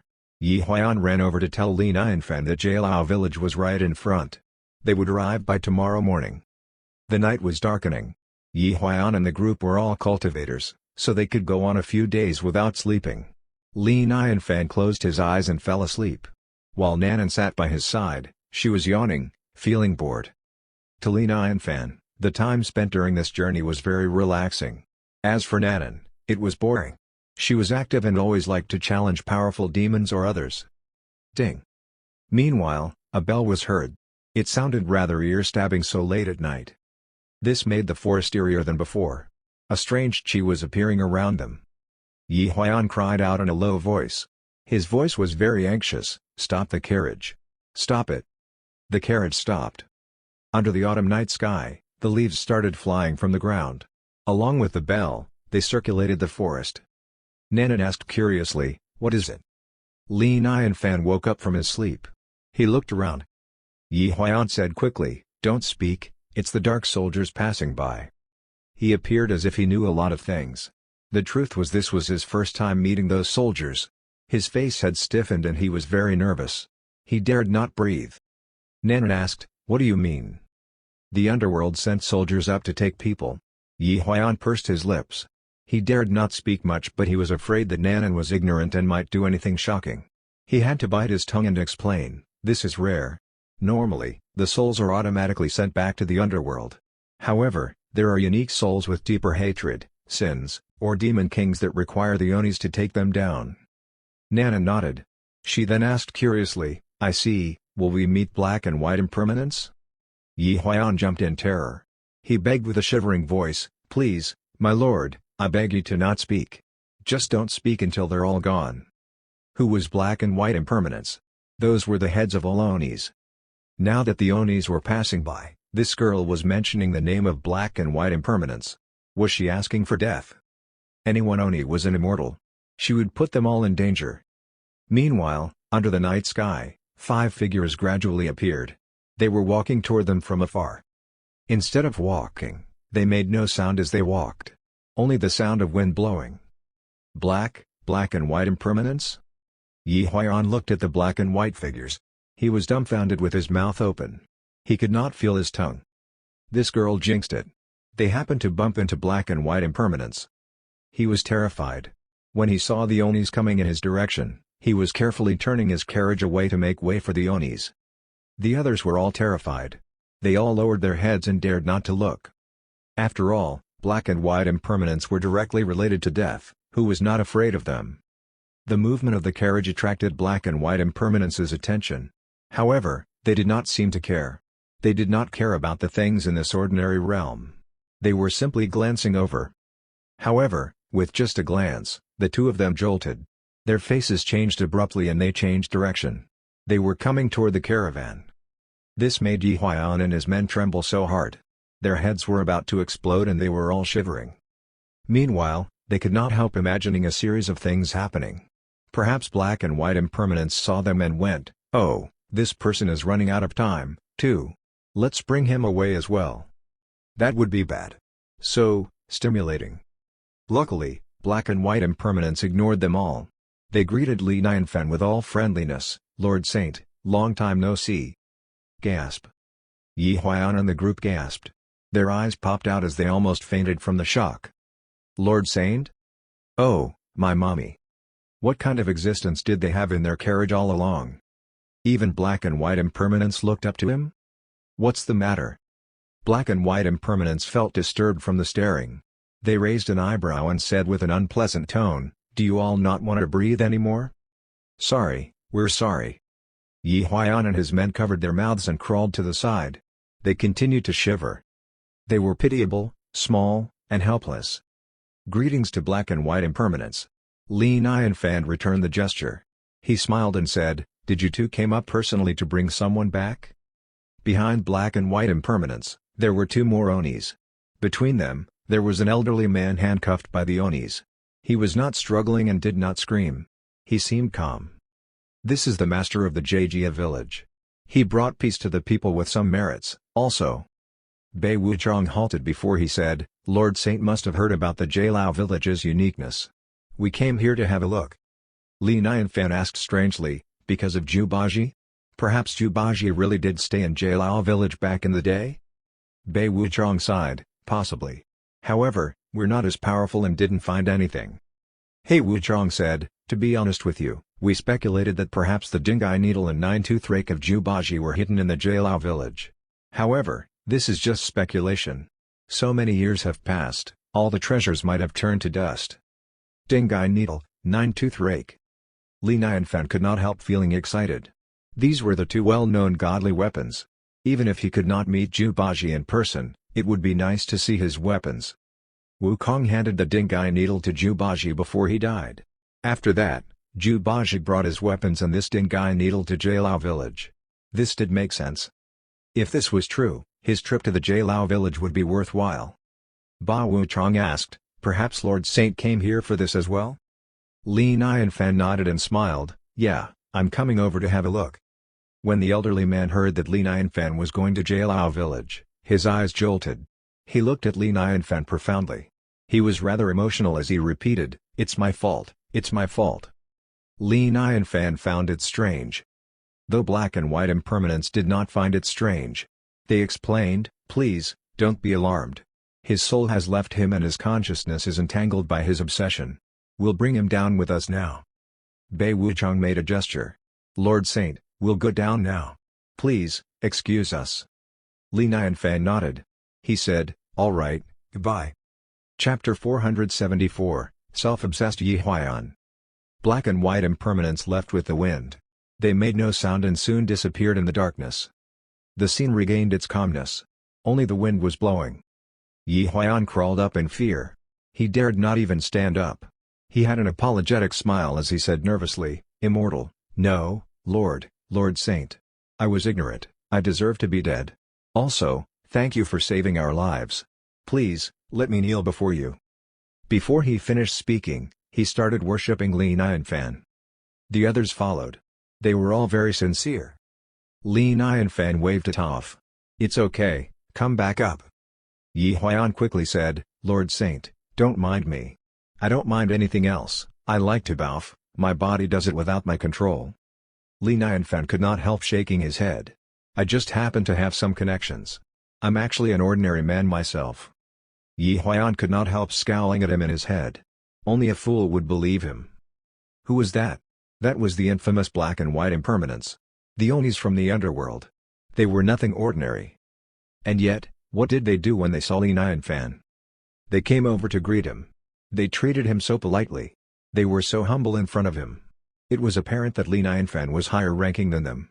That was beyond imagination. How cool was that? Yi Huan met such a powerful immortal. He even talked to him along the way. It felt like a dream now. Yi Huan was too excited and he found it hard to believe. He was unsettled and did not feel like himself. Li Nianfan did not bother to say anything. He said, "All right, hurry." When Yi Huan heard that Li Nianfan was still going to sit in his carriage, he jolted entirely. He nodded. Yes, right away." Quickly, the caravan resumed the journey. Yi Huan was uneasy. He thought for a long time before taking out a wine jar to pour Li Nianfan a glass of wine. He bit his tongue and said, "Lord Saint, this is the best wine from Quangfeng Pavilion. It's the best wine I could get. Please, have a try." Li Nianfan smiled. "Free of charge?" Yi Huan nodded his head awkwardly. Free. Okay." Li Nianfan accepted the wine glass and drank it. Yi Huan let out a sigh of relief. He wanted to get close to Li Nianfan but he did not know how. He was intimidated as well and thus, he was finding it challenging. With that, another half an hour had gone by. The sky was turning bright. The fat man riding the horse said out of the blue, "Brother Huan, we're here. It's here." Smack. Yi Huan halted. He smacked the fat man's head and scowled at him in a low voice, "Are you an idiot? Why did you stop? Of course, we're sending Lord Saint into the Jailao village." The fat man said innocently, "Didn't you tell me to stop here before?" Yi Huan was so angry that he said, "Is something wrong with your head? That was before, are you stupid?" "All right, no need. It's not far, we'll walk over." Li Nianfan and Nanan left the carriage. Yi Huan quickly went forward. He led the way enthusiastically, "Lord Saint, just walk down in this direction. It's a straight road and you'll get there." With that, he bowed sincerely. "Goodbye, Lord Saint." Yi Huan did not snap back to reality until Li Nianfan had gone out of sight. He tried to calm down his beating heart with uneasiness. Who'd have thought that I could come so close to an immortal? He was very emotional. He ran back to the caravan and said with excitement, "Didn't you see? He's an immortal. He's a Lord Saint. I feel like I'm a step closer to becoming an immortal. I actually met one. This is huge progress." Meanwhile, he saw that the fat man was about to sit on top of the goods. He quickly said, "What are you doing? Don't move." He rushed over. "Lord Saint sat here before. Circle it, preserve it, and worship it." He glanced around and he jolted. He felt as if he was struck by lightning. This is. He saw that the spot Li Nianfan sat on had rows of gold. Those were the ones hanging on Nanan when they first met. Under the sunlight, they were glowing so brightly. "I understand. That was a test from an immortal. They pretended to be siblings in gold to test if I could be seduced by money. They were testing my heart. What an effort." Yi Huan understood it right away. He was genuinely touched. His emotions were as if he was riding on a roller coaster, skyrocketing. He said with a trembling voice, "Thank you, Lord Saint, for your test. With this money, I'll be able to break through my foundation building realm. I'll become a qualified cultivator." With another glance, he saw the wine glass beside the gold. The glass was not empty. It was filled with a burgundy-colored fine wine. It was glowing stunningly. "This is wine?" Yi Huan's heart thumped. His eyes popped out. He recognized this. Li Nianfan would take a few sips from time to time. He tried to ask for it but was turned down by him. So, Li Nianfan left this for him. He cautiously picked up the wine glass. However, the moment he touched the wine glass, his entire body jolted. His hair was standing all over as if his pores had all opened up, breathing wildly. This is. A flow of electric current shot into Yi Huayan. He had goosebumps all over and his scalp went numb. With just a touch, he already had so much reaction. It was as if a voice was telling him that this wine was nothing ordinary. It was extraordinary. A glass of wine that could change his life. Although he did not know what grade of treasure this wine was, he had no doubt. This was an opportunity. This was a great opportunity. He thought the gold was already the greatest reward. Little did he expect that the Lord Saint would have left this behind for him. This is too much. Lord Saint is overly generous. I. Yi Huayan mumbled with tears in his eyes. The pea-sized tears were rolling down his cheeks. He was very touched. Lord Saint thought so highly of him. That was why he left him with such an opportunity. I know I'm self-obsessed. I know I like to tell lies, but what makes you think I'm so important? Perhaps Lord Saint thinks I have potential? Yi Huayan took in a deep breath and knelt on his knees. He bowed 3 times in the direction of Li Nianfan and whispered, "Don't worry, Lord Saint. I won't let you down. I won't just become a heavenly guard, I'll become the #1 general." Of course, Li Nianfan had no idea what Yi Huayan was feeling. To him, it was just an ordinary wine.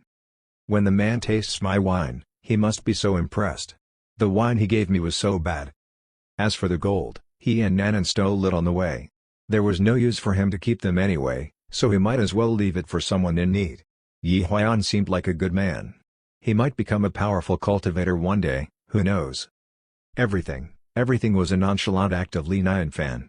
He was just acting out of free will. As he walked down the path, the view here was different from the forest. Although there were also trees, the trees in the forest were wild and messy, many of which were overgrown. There were stones scattered everywhere. Here, however, everything was orderly planted. It was apparent that someone was maintaining this place. Furthermore, as they walked ahead, a sign with Goji village written on it was hanging over a wooden door. Gradually, the farmland came into sight.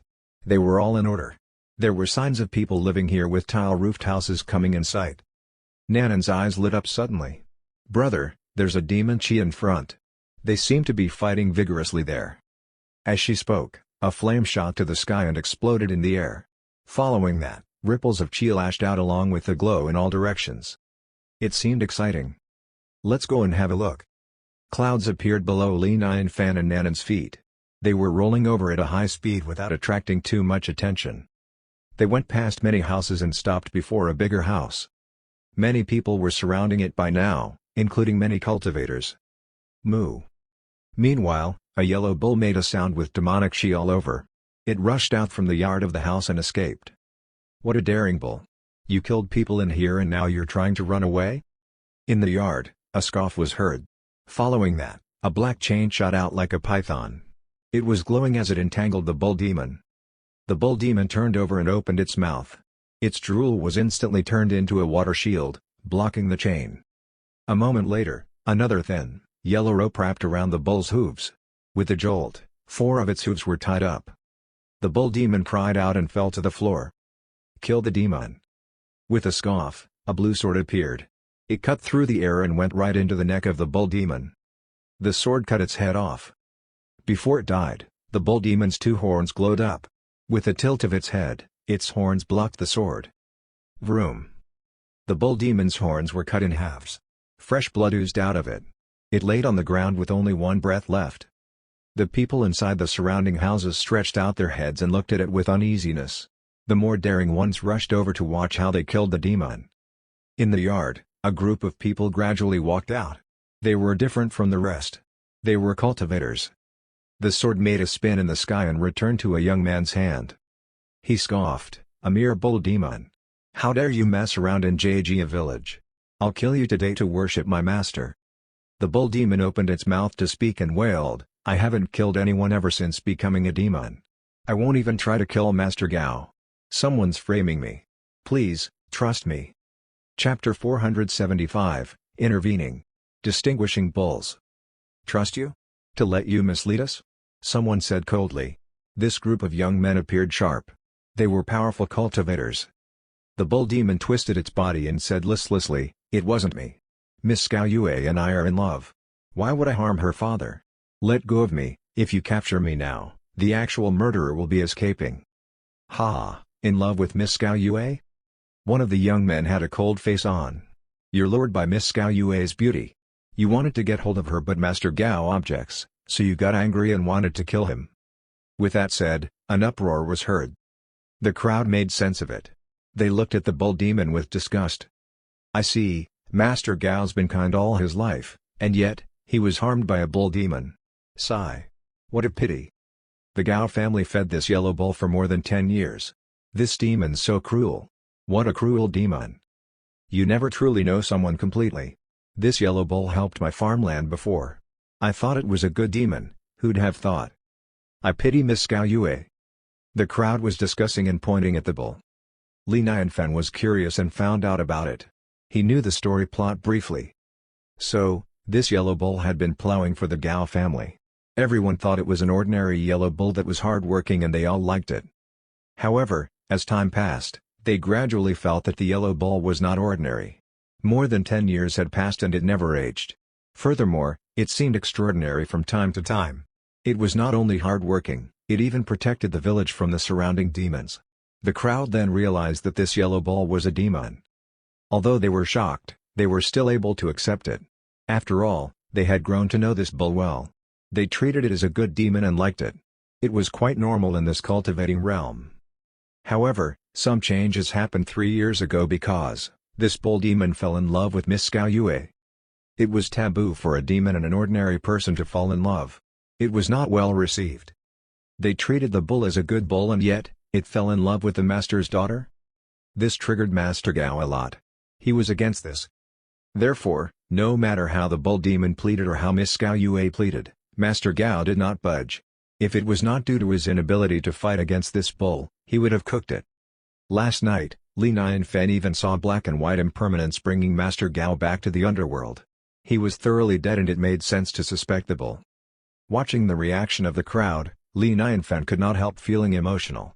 Men and demons were different. This was a deeply rooted concept.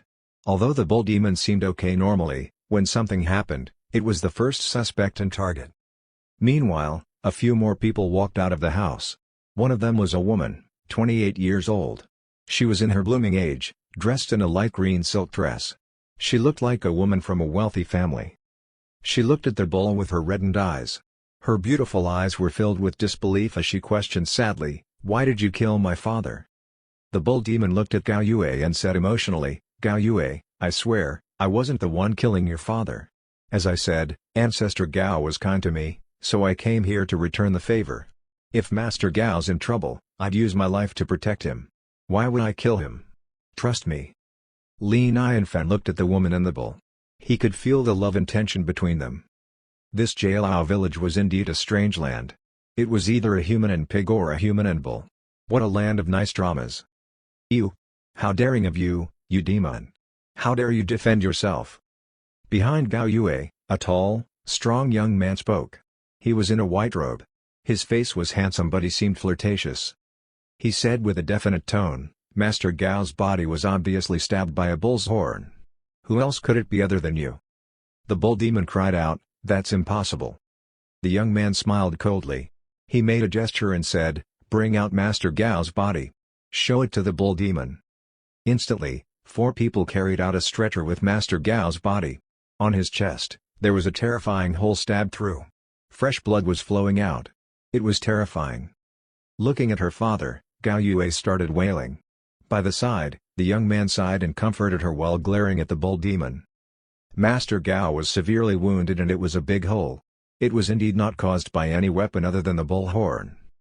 The bull demon looked at Master Gao's body. Its tears were streaming down as it sobbed, "I didn't kill Master Gao.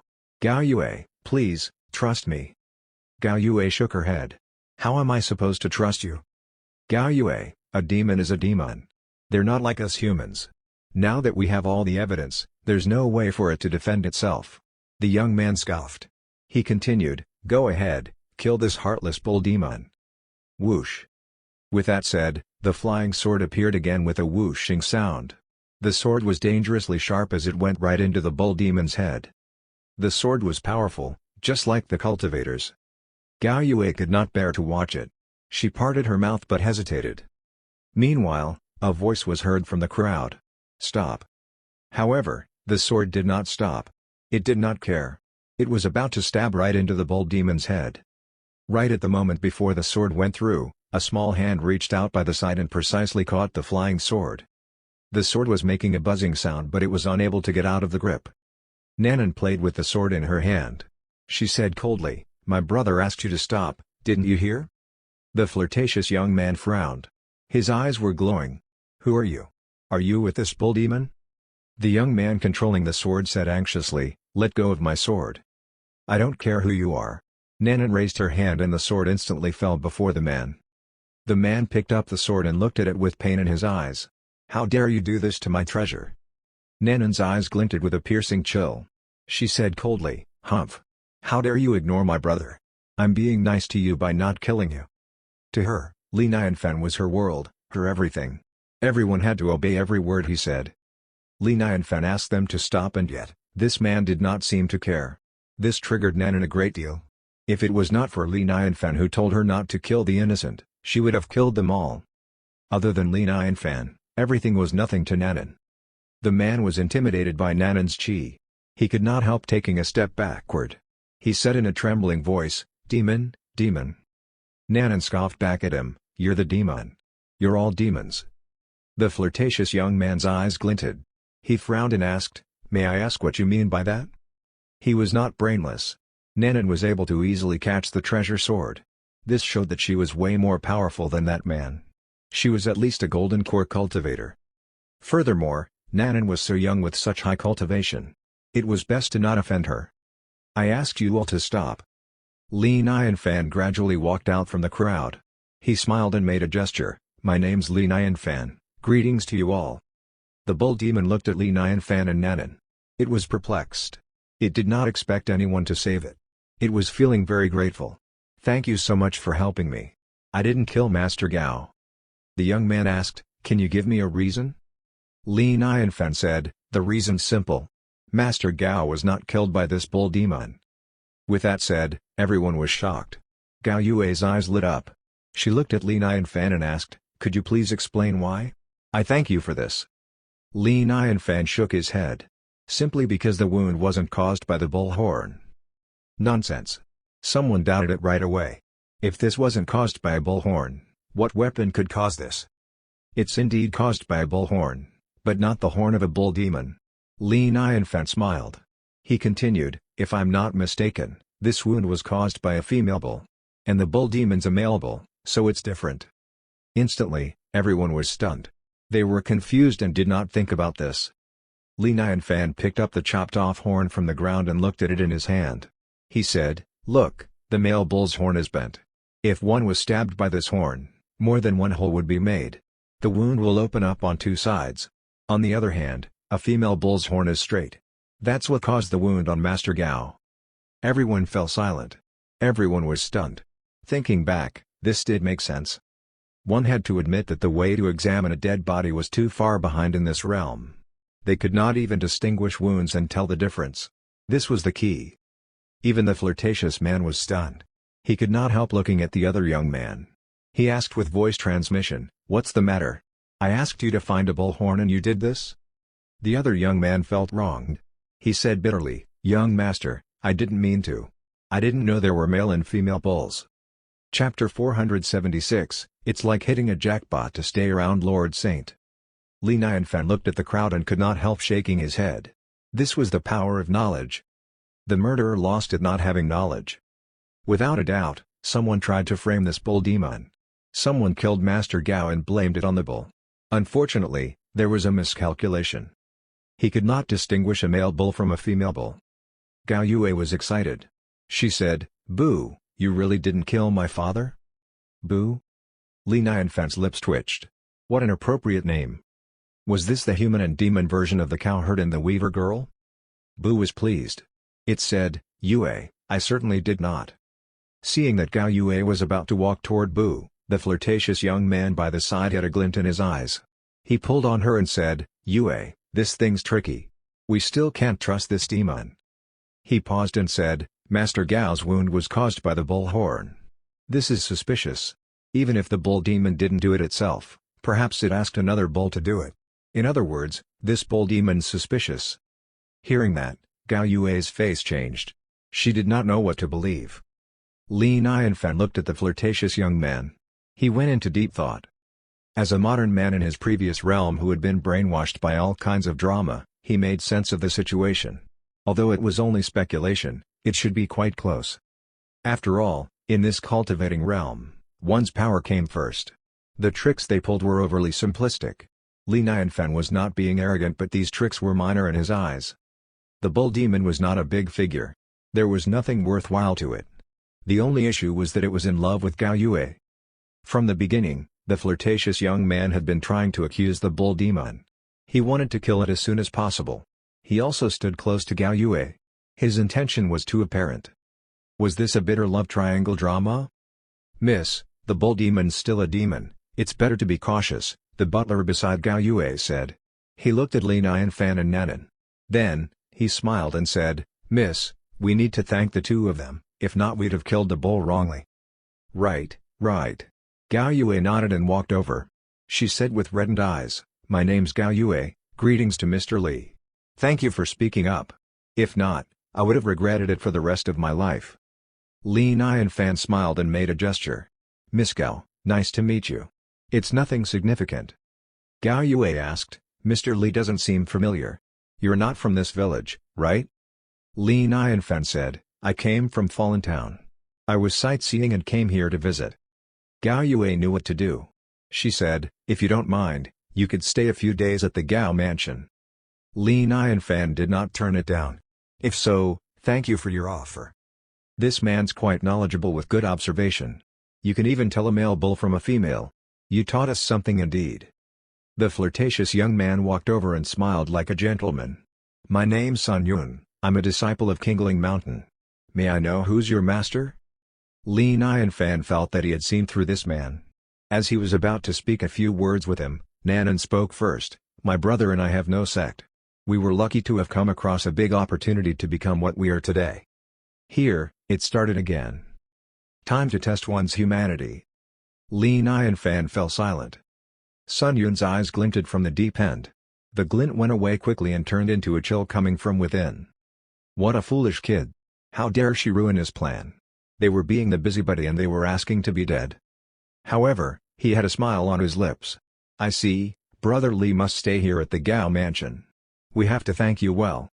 Following that, they arranged for Li Nianfan to stay over while the bull demon was imprisoned. In the following 3 days, everyone was busy. They were having the funeral for Master Gao while trying to find the actual murderer. According to the findings in the next 3 days, Li Nianfan was certain that this Master Gao was definitely the family Zhu Baji married into back in the day. No wonder they remained prosperous all these years. It was indeed mysterious. Naturally, Li Nianfan wanted to explore this site. The first stop, the back of the farmland. However, when he went to the back, Li Nianfan noticed that there were too many people at the back. Without any mistake, they were all cultivators. There were all kinds of tools laid out on the ground. Meanwhile, someone called out with excitement, "I found it." A cultivator with mud all over raised a rake. He focused all of his energy on the rake. "Nine-tooth rake. Hurry and show your powers." Bam! The rake broke into pieces. Swiftly after, someone went forward to make a note, 2 coins each, don't run away. "Ah! Idiot." On the other side, another cultivator mocked heartlessly.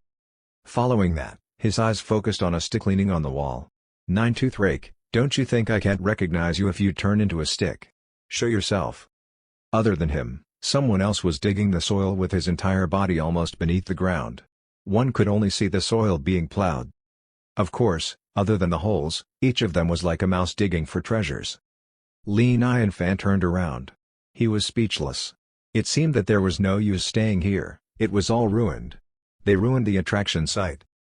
Coming out from the back, Li Nianfan even saw a signpost. It said Trail of Zhu Baji piggybacking his wife and Zhu Baji and wife running away. Really? They really turned this into a tourist attraction? Li Nianfan was shocked. He did not want to look. He was walking around the Gao mansion. Click. With a gentle sound, Gao Yue happened to walk out of a room. Her eyes were swollen as she tried to wipe off the tears. "Miss Gao." "Mr. Li," Gao Yue greeted him. She was like a flower in the wind, soft and sad. This sudden change did trigger her quite a lot. Li Nianfan was curious. "Miss Gao, many of the settings here did surprise me. May I know whose ideas were these?" Gao Yue said bitterly, "It's nothing to be shocked about. I had no choice but to do this." Li Nianfan found it strange. No choice? Gao Yue was a gentle woman. She treated Li Nianfan politely. Therefore she explained to him in a calm voice, everything started with the journey to the west. So due to the journey to the west, many people found out this was Jialao village. Many people visited this place in search of treasure. The Gao family was disturbed but could not fight against the cultivators, so Gao Yue came up with this idea. It was better to be filled than empty. With that, she turned this into a tourist attraction. Since the visitors wanted to come, they made them pay to hang around. With that, they managed to keep the cultivators under control instead of them always using their power. One had to admit that this woman was indeed very clever.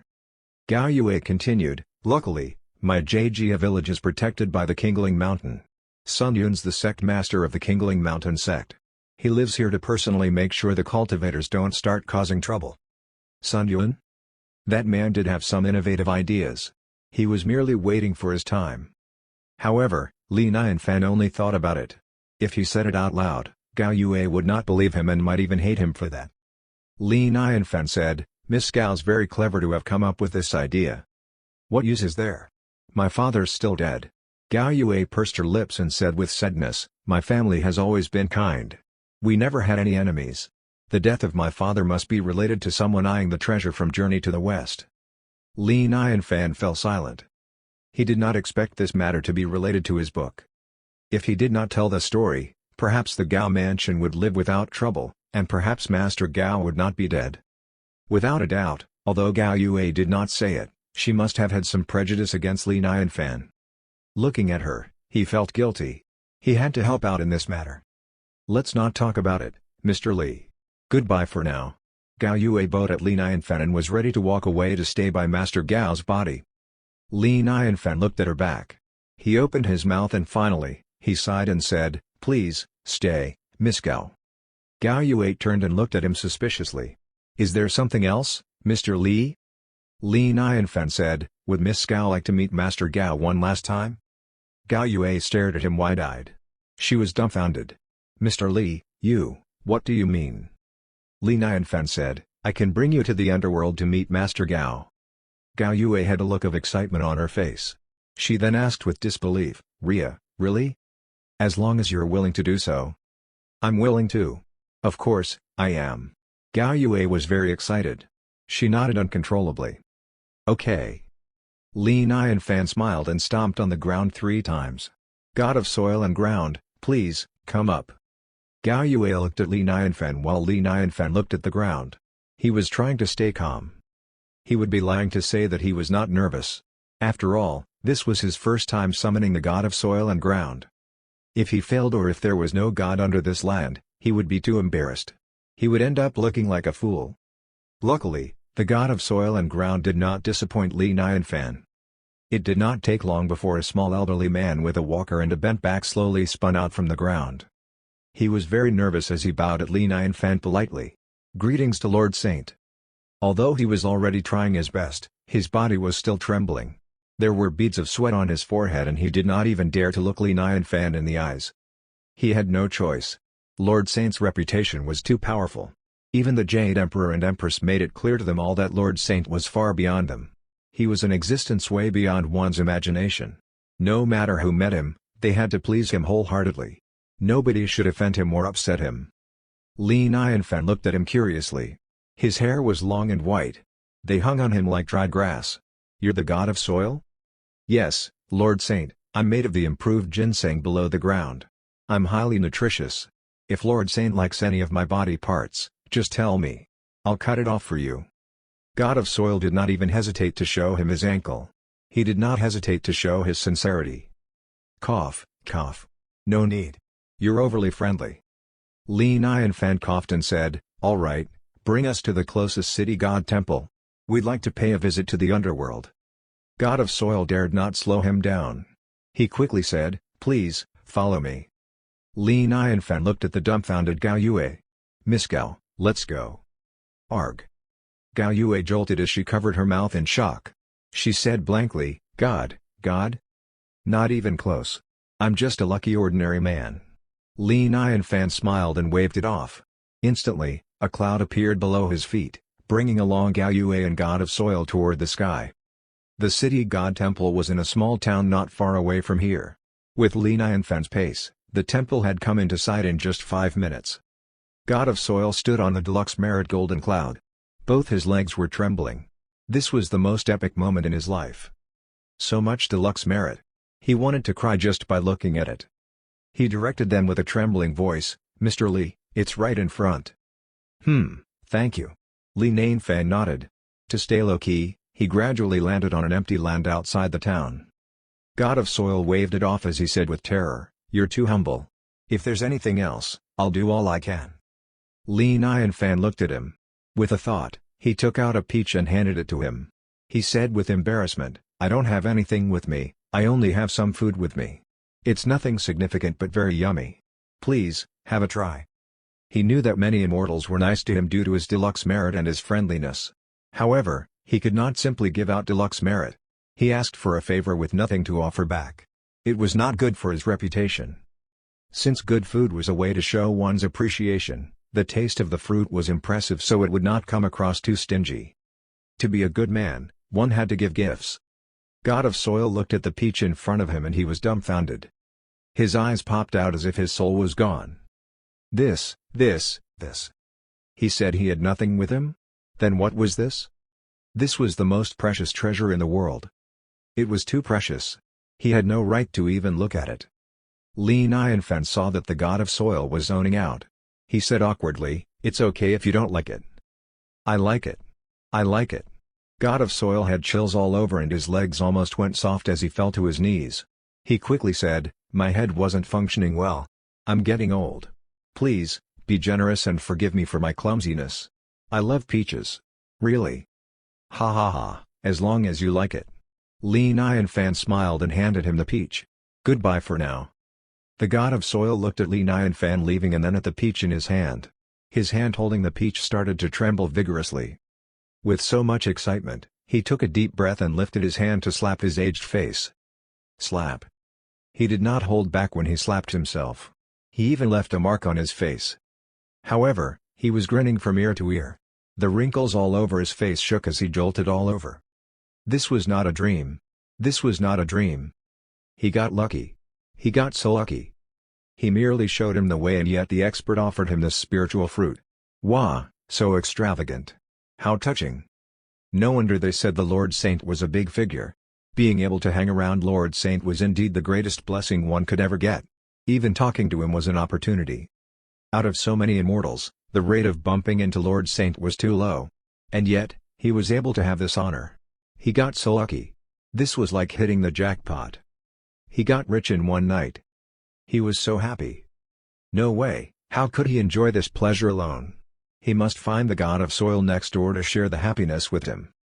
Not long ago, the next door God of Soil found a deluxe spiritual treasure and showed it off to him.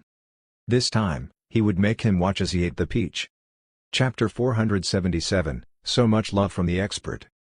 Li Nianfan brought Gao Yue into the town and immediately headed to the city god temple without wasting any more time. Although the city god had not met Li Nianfan before, Li Nianfan's reputation as a saint lord was deeply embedded in their minds. He opened the ghost door with great efficiency and led Li Nianfan into the underworld without him needing to say even a single word. They quickly arrived before the familiar Yellow River. Along the way, Gao Yue's small face grew pale as she held her breath, trying not to breathe too loudly. After all, she was a living human entering the eerie underworld and without a doubt, very terrified. However, she was determined and her emotions were very stable. In front of you is the Nahe Bridge and the elderly woman scooping soup is none other than Meng Po. The soup tastes good, would you like to try it? It's free. Li Nianfan introduced Gao Yue around with enthusiasm. However, her face became paler as she even looked away upon seeing the long queue of ghosts. Is this the world after death? Before they went on to the Nahe Bridge, black and white Impermanence instantly floated over from afar upon seeing Li Nianfan. White Impermanence smiled.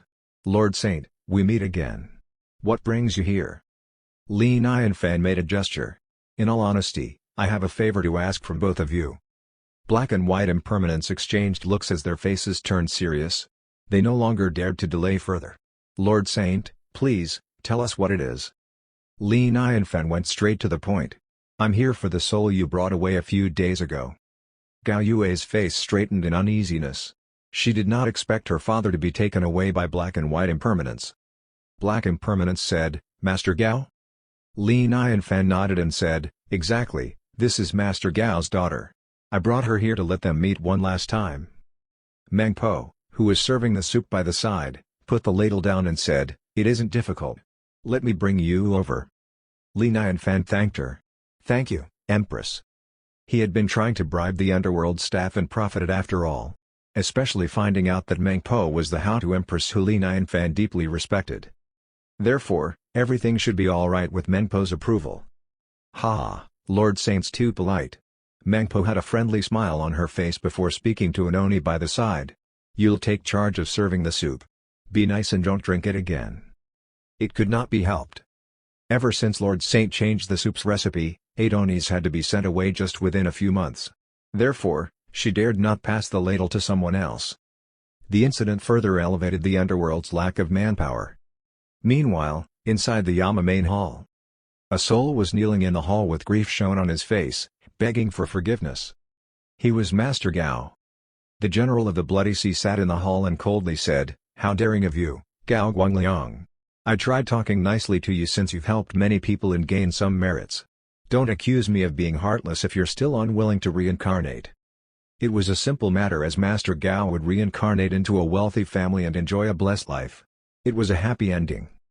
However, he was unwilling to reincarnate. Were it not for his special status, they would have forced him to consume Meng Po's soup and sent him away. Gao Guangliang kept bowing his head and said, please, I have a wish. Please, allow me to send my daughter a dream and tell her something. Please, fulfill my wish. How dare you? How many of the dead get their wishes fulfilled? The underworld would be so messed up if everyone was like you.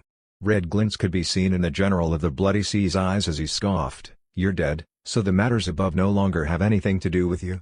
This is the underworld's law that everyone must obey. Someone, come and drag him to drink Meng Po's soup. Gao Guangliang was terrified and wailed, please, no. Please, fulfill my wish. He was depressed and kept bowing his head while struggling with the last hint of hope. He would be completely cut off from his previous life if he drank the soup. He only came to realize many things after death, but it was too late. He truly still had words to say. Unfortunately, there was no use in him struggling as he was dragged out while listlessly saying, daughter, I've made a mistake and wronged you. Meanwhile, Black and White Impermanence rushed over with Li Nianfan, stunned upon seeing that. If Li Nianfan did not know any better about the underworld, he would have thought a drama was playing in front of him. Gao Yue's body jolted as tears welled up in her eyes. She said in a surprised and uneasy, trembling voice, Father? The despaired Gao Guangliang felt like he was struck by lightning as he jolted and gradually looked up. Yue? Is that you? Yue? Gao Guangliang was completely stunned. There were no tears in his eyes as he was just a soul at that moment. Otherwise, he would have cried a river as he said in disbelief, am I dreaming? Gao Yue excitedly said, Father, it's really me. I met someone who willingly brought me to the underworld to meet you.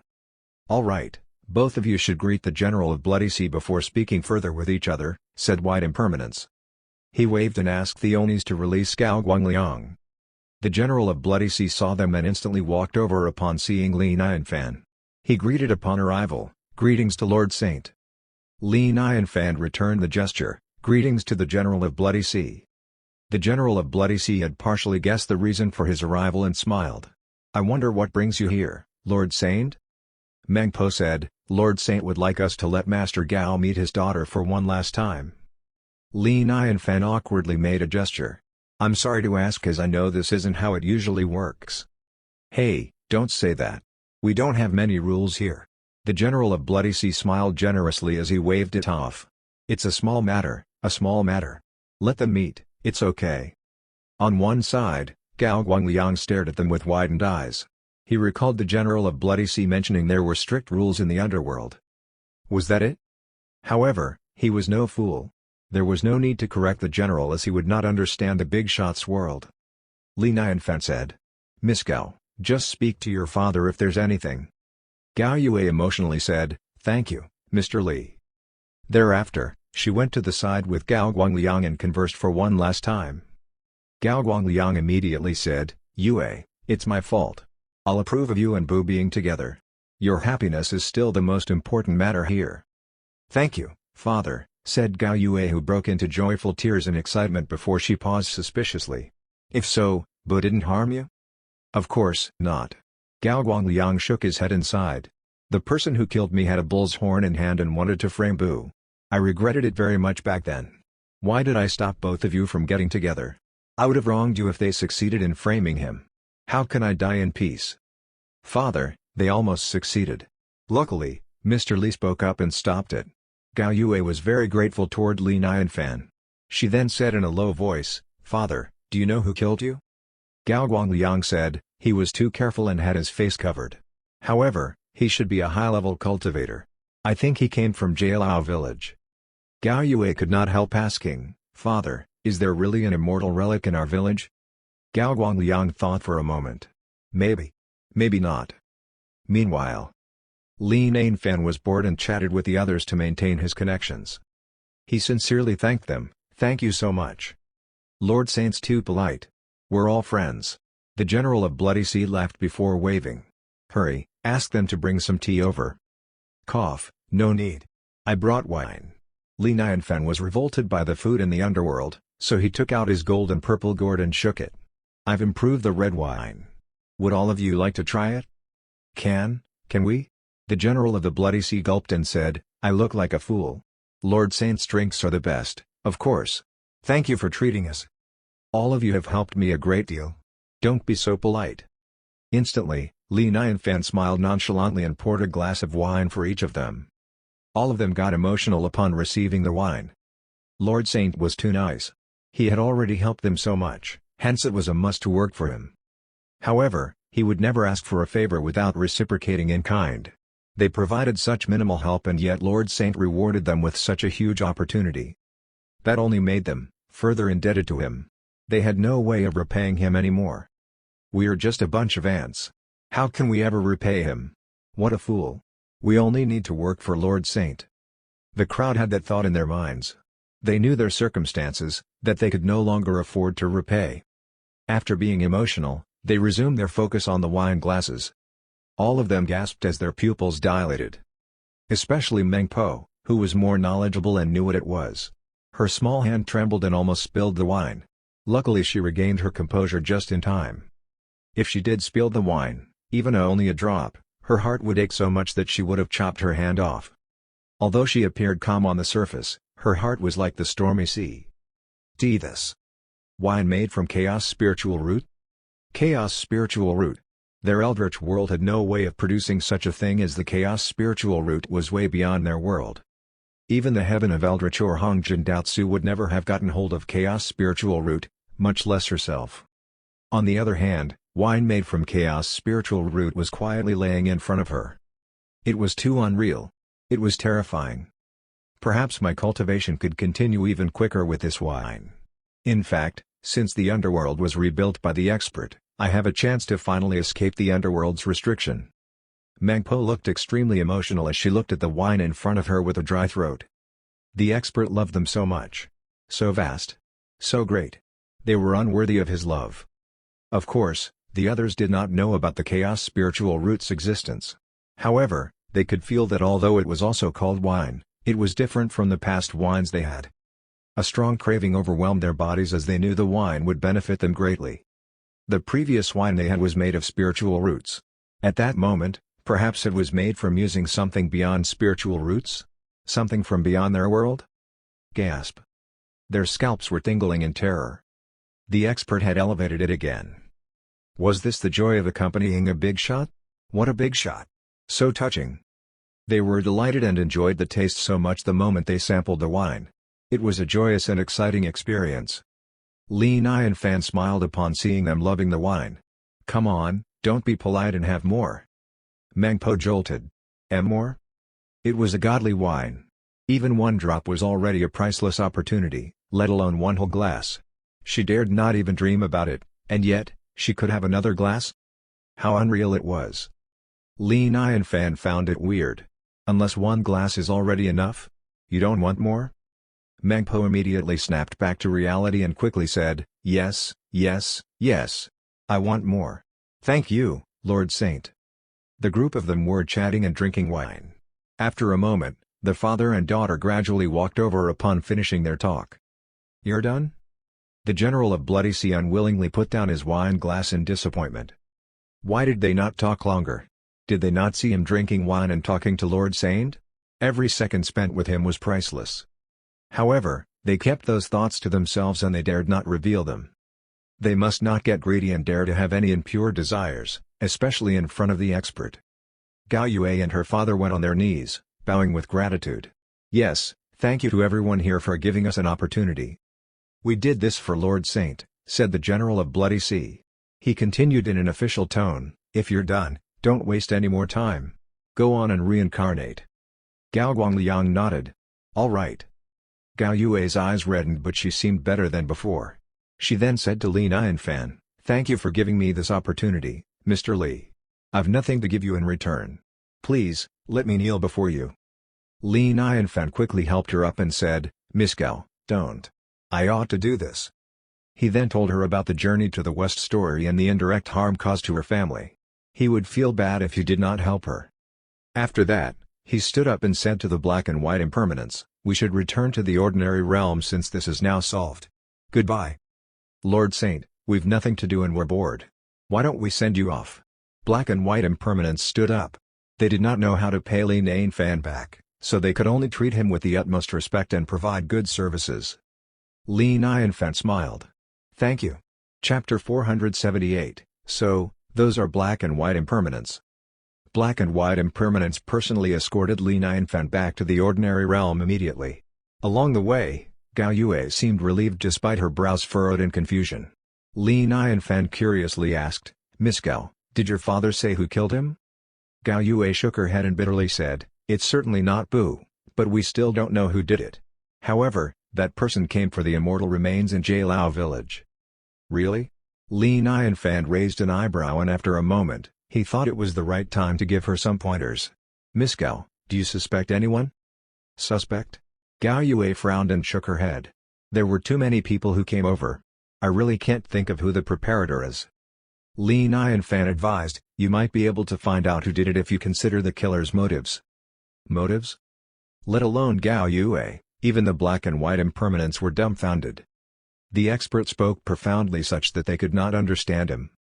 Li Nianfan continued, putting it in simple terms, it's the killer's gains. If he wants to kill Master Gao, why bother framing the bull demon? Who stands to gain from this?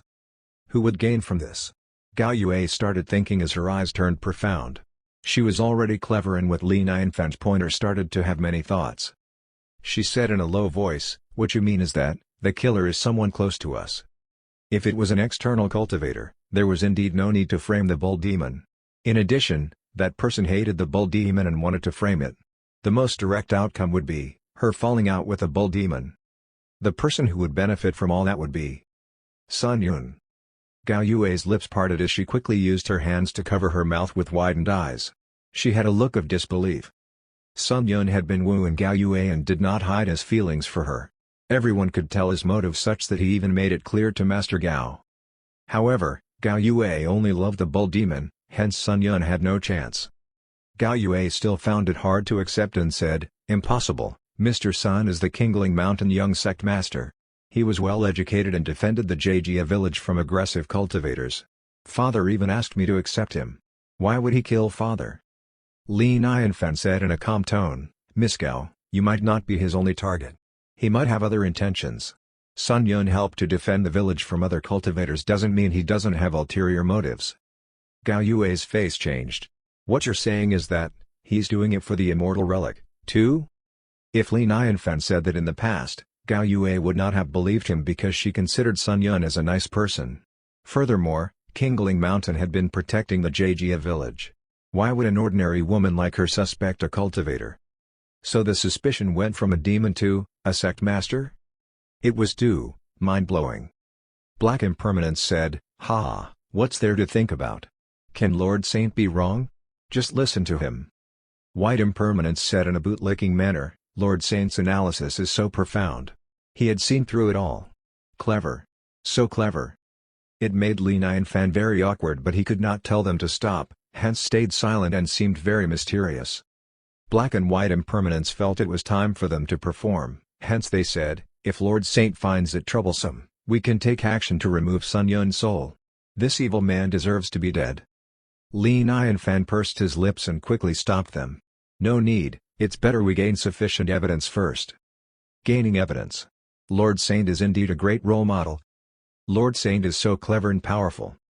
Black and White Impermanence continued their bootlicking attitude without holding back. Both of them felt self-satisfied and smiled. Luckily they practiced bootlicking recently and improved greatly. Lord Saint must be pleased. Unfortunately, they were stuck at the hard sell phase of bootlicking. They needed to practice to reach the phase of bootlicking without seemingly bootlicking. It would then be great. Gao Yue was speechless on the side. She was dumbfounded and shivered. So they were the Black and White Impermanence. Meanwhile, inside the Jia village, Sun Yun and the rest had gathered. An elder was standing in the forefront with dark eyes, seemingly disappointed. He angrily said, Yun. You disappoint me. It's just a small cow demon and yet you failed. Sun Yun bitterly said, Father, I didn't mean to. Who knew someone would step in and start lecturing about the difference between a male and a female bull? We almost succeeded. According to their plan, the bull demon would take the blame and he could use the chance to comfort Gao Yue. He would be nice and considerate to her and then become the Jia village's in-law. As for the immortal relic, he would eventually find the immortal relic once he had become in-laws. It would be a win-win solution. Unfortunately, matters did not go as planned. What a miss. The elder scowled, Rubbish. You're all rubbish. How can you even use the wrong bullhorn? Do I want to even keep you here? The crowd was terrified. They lowered their heads and did not speak. The elder sighed before angrily said, We'll be the biggest suspect once they've proven the bull demon innocent. Master, the bull demon is still imprisoned, why don't I, cut? One of them made the slitting throat gesture. Cut your head. If we kill the bull demon now, aren't we making it worse for us? The elder was disappointed by his disciple's intelligence and shook his head.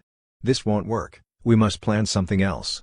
According to my source, Zhu Baji must have left something in Jailao village back then. However, one must force it to appear or it won't show itself. The quickest way to do so is to massacre the Jia village. However, this is a complex plan that we need to think through. Sun Yun angrily said, the brother and sister pair messed up our plan. We can't go easy on them. The elder was interested and said, Right, you mentioned that the two of them had an opportunity? Sun Yun nodded. Yeah. A young girl at her age was able to become a golden core cultivator or even above that. They received an opportunity. The elder's eyes revealed a glint. No matter what, we can't let them go. Meanwhile, a disciple rushed over urgently and knocked on the door. The elder frowned. What is it? The disciple replied, Sect Master, the young girl is walking around on her own and went outside of Jia village. She's now walking by herself outside. Oh? This is good news as we were just talking about her. The elder smiled coldly and nonchalantly said, Send 2 Yuan Ying realm disciples. Remember, I want you to make it untraceable. Nothing can go wrong. Yes, Sect Master. 2 disciples instantly volunteered. This is an easy task and won't take long. Wait for us here, we will go and come back right away. They turned into lights and rushed out after speaking. Meanwhile, Nanan was in a forest 20 miles away from Jia village. The terrain was wavy there with a few small hills. The scenery was nice. She was sitting on a stone, bored. She hung her legs loosely as sadly said, Why aren't those from the Kingling Mountain here yet? Unless I'm going to fail again to bait the fish? Wait. The fish is approaching my bait. Nanan looked at the sky with a smile on her face and waited patiently. It did not take long before 2 light beams arrived before her. When the 2 middle-aged men saw Nanan, their eyes lit up as they glared at Nanan from above. One of them smiled coldly. This young girl is so ignorant. She came to this secluded forest alone and yet had such a happy look on her face. Nanan innocently looked at the 2. She blinked her big and innocent eyes before asking, What? Both of you want to rob me? Rob? Ha! Ha! The 2 laughed wildly at the same time with cruel eyes. You're right. We're interested in the opportunity you gained, so be a good girl and hand it out and we might keep you alive for that." Nanan looked around and smiled. "How about this, let's play a game. I'll tell you if you can catch me." This little girl still wants to play before her death. "Okay. We'll let you." One of them coldly said, "Run. Escape." "Ha! Come and catch me." Nanan giggled and a cloud appeared below her feet as she shot out toward a direction. "Chase her." The two middle-aged men did not even think. They were like two wolves whose eyes turned green upon smelling their prey and chased after her. However, they realized that Nanan was not slow at all in the chase. It was difficult to keep up. Most importantly, they were still being kept at the same distance from her no matter how much power they used. It made them very frustrated. One of the men frowned as he took a closer look before his heart thumped, his scalp itched, and his eyes almost popped out. His partner felt suspicious and could not help asking, "What's the matter?" "SSS she."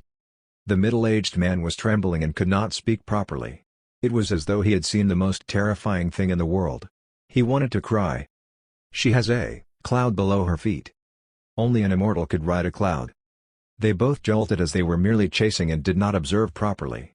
At that moment, they scrutinized closely and started shivering all over while gasping at the same time. The little girl was not a golden core or a yuan ying, but an immortal? That. How could that be? How was that possible? They were arrogantly chasing after an immortal all the while? Oh no! It was over. Their minds blanked out with only one word left in their heads: run. However, they realized Nanan had somehow appeared behind them when they turned around, smiling at them. "Boring. Why did you stop chasing?" "Sorry. We're nobody. Immortal, please let us go. Please." The other man was calmer and knew it was useless to beg. He then said in a trembling voice, "This is all a misunderstanding. Immortal, we're the disciples of Kingling Mountain. Our sect master is an immortal who's recruited by the Heavenly Temple and is now a Heavenly Guard. We're friends." "Heavenly Temple? You're trying to threaten me with a mere Heavenly Guard?" Nanan pouted and looked at her petite palm before smiling. "Let's change the game since you're no longer chasing me. I will let you go if you can withstand my palm." She gently lifted her hand and nonchalantly reached out toward them with that said. Vroom. A gust of wind and rain came as though a powerful storm machine was launching storms all over. The places touched by those storms had all turned into dust. Even the mountain not far away was accidentally pushed over and flattened. Sigh. I overused my strength. I've caused harm to the environment again. Nanan stuck out her tongue.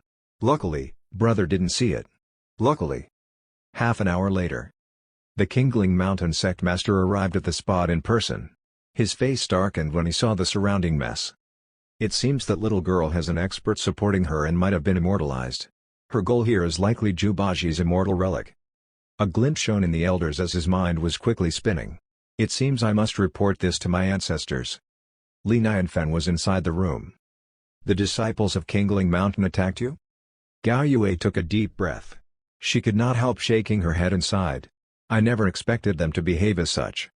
They pretended to be nice on the surface to gain your trust, but only wanted to reach their goal through you." Li Nianfan had met too many of those types of people. He looked at Nanan curiously before frowning. "Are you certain the ancestor of Kingling Mountain is a Heavenly Guard?" Nanan nodded. "Yes." Sigh. It was difficult. Why did he always have to use his connections? If he did it on his own without informing the Jade Emperor, it would seem rude to the Jade Emperor. Although a Heavenly Guard amounted to nothing, it was still a post in the Heavenly Temple and represented the Heavenly Temple's face.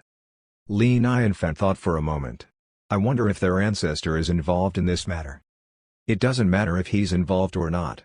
This guy has a disciple who is bad with ill intentions. Lord Saint, you don't have to care about the Heavenly Temple's face. I'll go over to find out who their ancestor is and immediately take away his soul. Black Impermanence rolled up his sleeve and could not wait to impress the expert. Oh yeah. It was so exciting to be able to help the expert.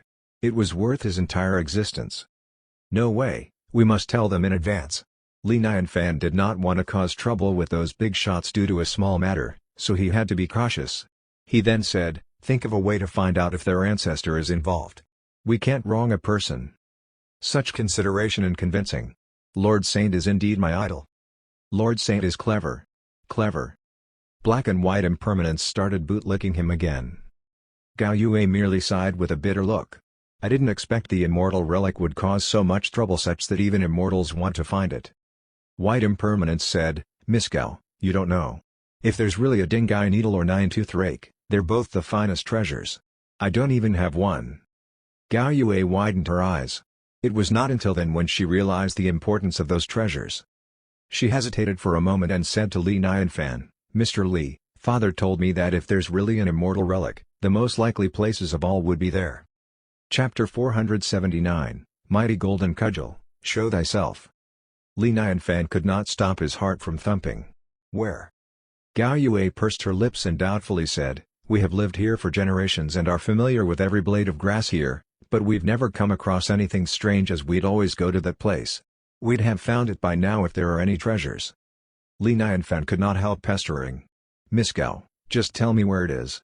Don't waste any more time. He was speechless. What was she doing to drag on and on? What if she was suddenly killed by someone?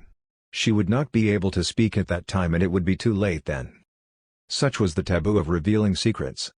Luckily Gao Yue did not make Li Nianfan wait for too long and immediately said, It's my family's ancestral temple. Ancestral temple? Li Nianfan raised his eyebrows before nodding at the likelihood. Zhu Baji liked the Gao family's daughter who was naturally an ancestor of the Gao family, which made sense for them to keep things in the ancestral temple. White Impermanence was interested and said, Miss Gao, bring us over to have a look. Sure. Please, follow me. Gao Yue nodded and led them out of the room. She then walked toward the ancestral temple. Li Nianfan thought it was strange that their ancestral temple was built underground. Once they arrived at the ancestral temple, there was another room containing a passage leading underground. Black Impermanence could not help saying, It seems your ancestor wasn't someone ordinary. Gao Yue said, We are used to it so we don't find it strange. In addition, nothing strange had happened either. The underground was not too deep as they had arrived at the temple after walking down the stone stairs. Gao Yue habitually lit up the lantern, lighting up the entire underground area. It was not big down there but was quite narrow with walls in four directions. There was a small table in the middle with an incense burner on top used to worship the ancestors. The way they worshipped their ancestors shocked them. On the wall in front of the table was a drawing of a beautiful woman in a long dress. Li Nianfan looked at it and noticed the rough drawing. It was drawn quite some time ago. However, the woman in the drawing was a beautiful young lady. Li Nianfan was shocked. Isn't she Gao Quilan? Gao Quilan was Zhu Baji's wife. Gao Yue nodded and said, I think so. That's all there is to it in the entire ancestor temple. We only have these, so there's no way any treasures could be hidden here. The walls are smooth and don't seem to be hiding anything. Black and White Impermanence frowned as they looked around. Meanwhile, they also cast some spells and cautiously checked the walls, yet still did not find anything suspicious. White Impermanence said, It's unlikely to find out anyway if they really left anything behind. Furthermore, the treasures can suppress their chi and stay under the radar. Zhu Baji was a martial canopy and was also appointed as the Jingtan messenger. He was very powerful and his strength should not be dismissed. Li Nianfan looked around and started thinking out loud, could there be some spell or perhaps a name to call?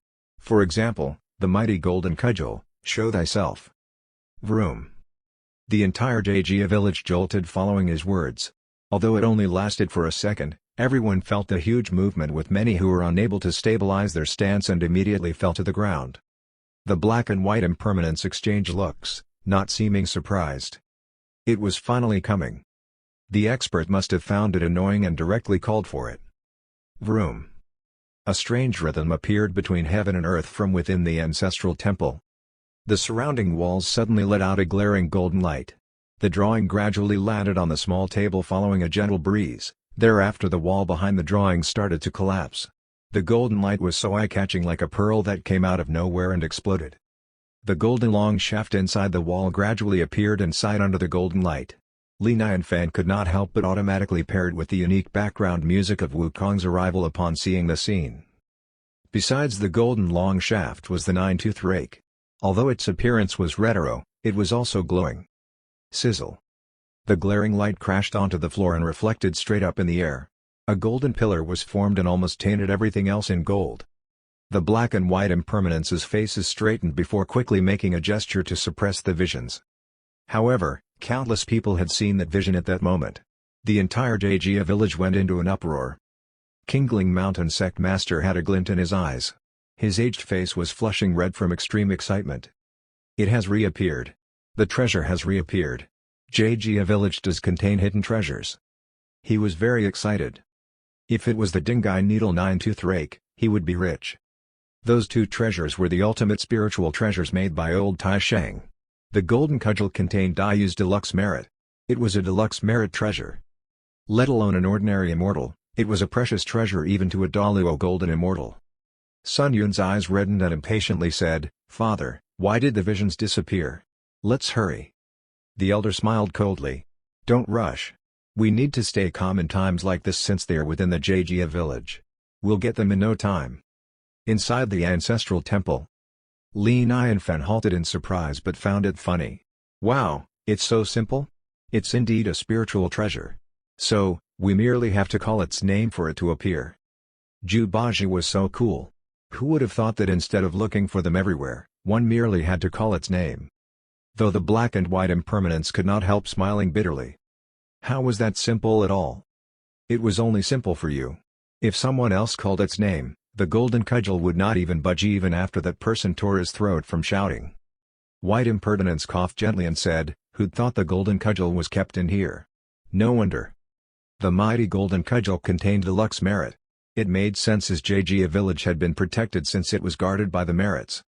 "Brother, is this the mighty golden cudgel?" Nanan quickly went over with lit eyes as she looked at the golden cudgel in awe as she even reached out to touch it. Li Nianfan gradually approached and looked at those godly weapons. Although he had seen a lot and touched quite a few treasures better than those treasures lately, seeing the golden cudgel still made him emotional.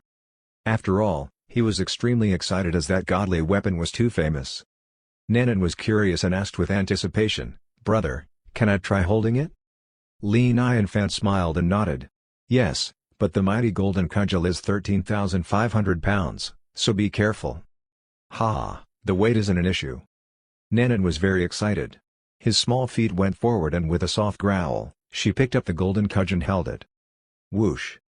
She only did a simple gesture and could easily control it while feeling as though she was full of power.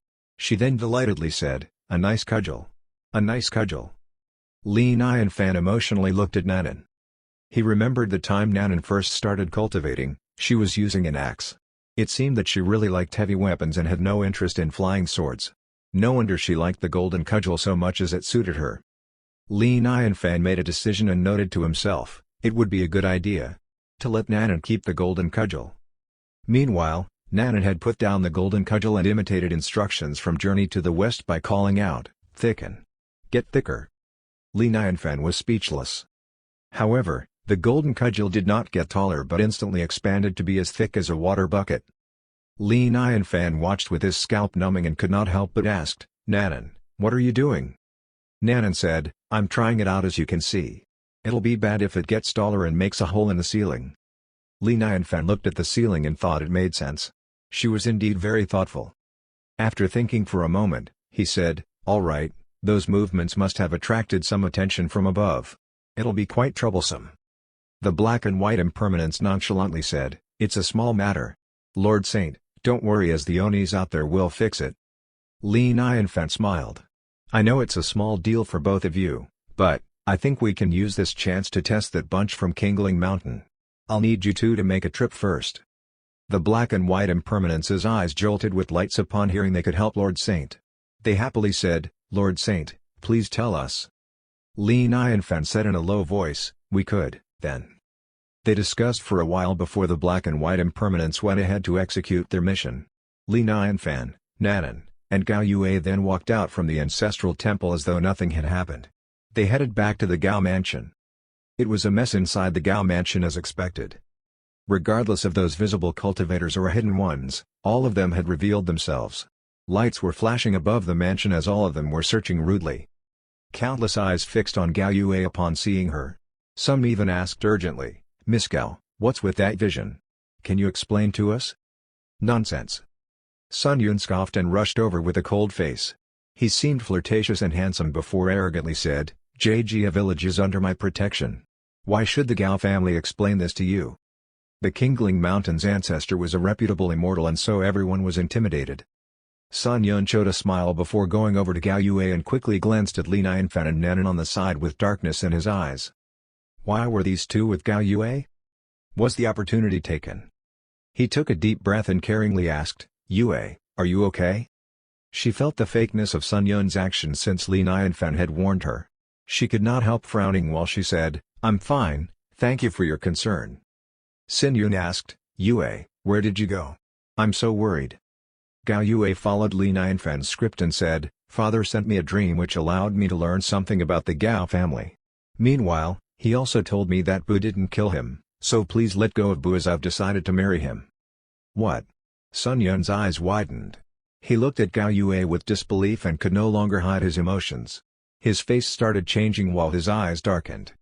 Gao Yue repeated, I hope you'll respect my decision. Ha, okay, I'll respect your decision. Sun Yun scoffed eerily and turned around with completely darkened eyes. He then said in a low voice, bring the bull demon over. It did not take long before the yellow bull was brought forward. He had yet to recover and was still in his original form, the seemingly weak original form. Sizzle. A sword flashed before blood spurted out without a warning. Bu cried out as a part of his flesh was sliced off before falling on the ground. Sun Yun held onto the longsword with freezing glaring eyes and a cold smile. Gao Yue, I've no more time to play with you. Hand over the treasure or I'll turn your lover into beef noodle soup. Chapter 480, Never Forgetting That Shocking Day. Bu. Gao Yue's body jolted with a pale face in anxiety. The bull demon was panting heavily and said in a hoarse voice, Yue, don't mind me. Gao Yue had a sad face and angrily said, Sun Yun, I can't imagine the Kingling Mountain disciples are also pretentious. I thought too highly of you. Ordinary people are idiots. You should be honored that I spent so much time playing with you. However, you don't appreciate it and are asking for death. Sun Yun smiled coldly. He raised his longsword and placed it on the bull demon's neck. I'll give you 3 seconds to tell me where the treasure is. Look, here. Nanan reached out her hand as the golden cudgel appeared. It landed on the ground giving out a golden glow with a wave of her hand. The golden light filled up the space and blinded everyone. This is. Everyone gulped as they had their gases. Their hearts were thumping and they wished they could stick their eyeballs on the cudgel. Sun Yun rushed over with his disciples, reaching out trying to grab it. However, Nanan merely smiled and said, get bigger, bigger, and bigger. The golden cudgel instantly expanded upon her words as it had grown taller than the mansion like a skyrocketing pillar. It then fell towards Sun Yun and his men. There was a glow on the golden cudgel. Its weight was many times heavier than it appears to be. It was so heavy that even the moving air made a sound as it fell, causing Sun Yun and his men's faces to change drastically. All of them took out their weapons and cast spells without a second thought and instantly formed a glowing shield to barely block the golden cudgel from crashing them. However, it took all of their entire strength to do so, hence they were unable to move anymore. Nanan's body flashed and jumped on top of the golden cudgel before she nonchalantly sat on it and grinned at the people being crushed by the golden cudgel. She mocked, how's this treasure? Not bad, eh? Sun Yun's face flushed red and coldly scoffed, you demon. How dare you make an enemy of Kingling Mountain? You better let me go and hand over this treasure if you're smart. You must also beg on your knees and perhaps I'll keep you alive. You're asking for death. Nanan's face sank. Other than obeying Li Nianfan, she was the fearless demon girl who was not afraid of anyone. Her temperament turned bad as her eyes became cold. She lifted her hand and heavily slammed on the golden cudgel. Instantly, the pressure against Sun Yun and his men multiplied by a few times. Their cultivations were shaken as all of them started spitting out blood, suffering instantly severe injuries. Those people would have died long ago if Li Nianfan did not forbid her to kill. Nanan glanced around at the remaining cultivator and scoffed, the treasure is here, may I ask if anyone else wants to try taking it? Vroom. A gust of chi completely disproportionate from her size rushed out of her body like a mountain collapsing tsunami as it overwhelmed the entire Gao mansion. The crowd was rendered unable to breathe. Peak of Mahayala? Perhaps she's already an immortal. Gasp, this girl's appearance must be false. Everyone was shocked by Nanan's age as the crux being she was really too young. She should be a genius for her to have become a golden core cultivator at such a young age as a girl her age realistically should only be an out of aperture the most. However, she was in the Mahayala realm? Was she born a demon? It did not add up. Their eyes would pop out if they realized it was merely the tip of an iceberg. Lina and Fan had also instructed her to do so. If Nanan immediately showed her full might, the hidden person in charge would be terrified and it would not be as fun. Genius! You've reached the level most cultivators could never reach in their lifetime at such a young age. How shocking! The white-robed Kingling Mountain Sect Master suddenly appeared in the air with his powerful chi as he glared at Nanan. Other than him, a few other highly cultivated cultivators appeared in the air. They were the elders of Kingling Mountain and had surrounded the entire Gao mansion at that moment. It was not exaggerating to say that all of the elders from Kingling Mountain had come out. After all, the treasure was too precious. It was beyond immortal treasure and was even considered an impressive treasure to immortals. Once they got hold of it, Kingling Mountain would become even more powerful. Therefore, they had to obtain it. Nanan pouted and scorned, "Old man, all of you combined still can't fight me." The Mahayala cultivator elder did not refute. Although there were a few of them and outnumbered her, Nanan had the golden cudgel with her. Even if they could fight her, it would be a tiring battle.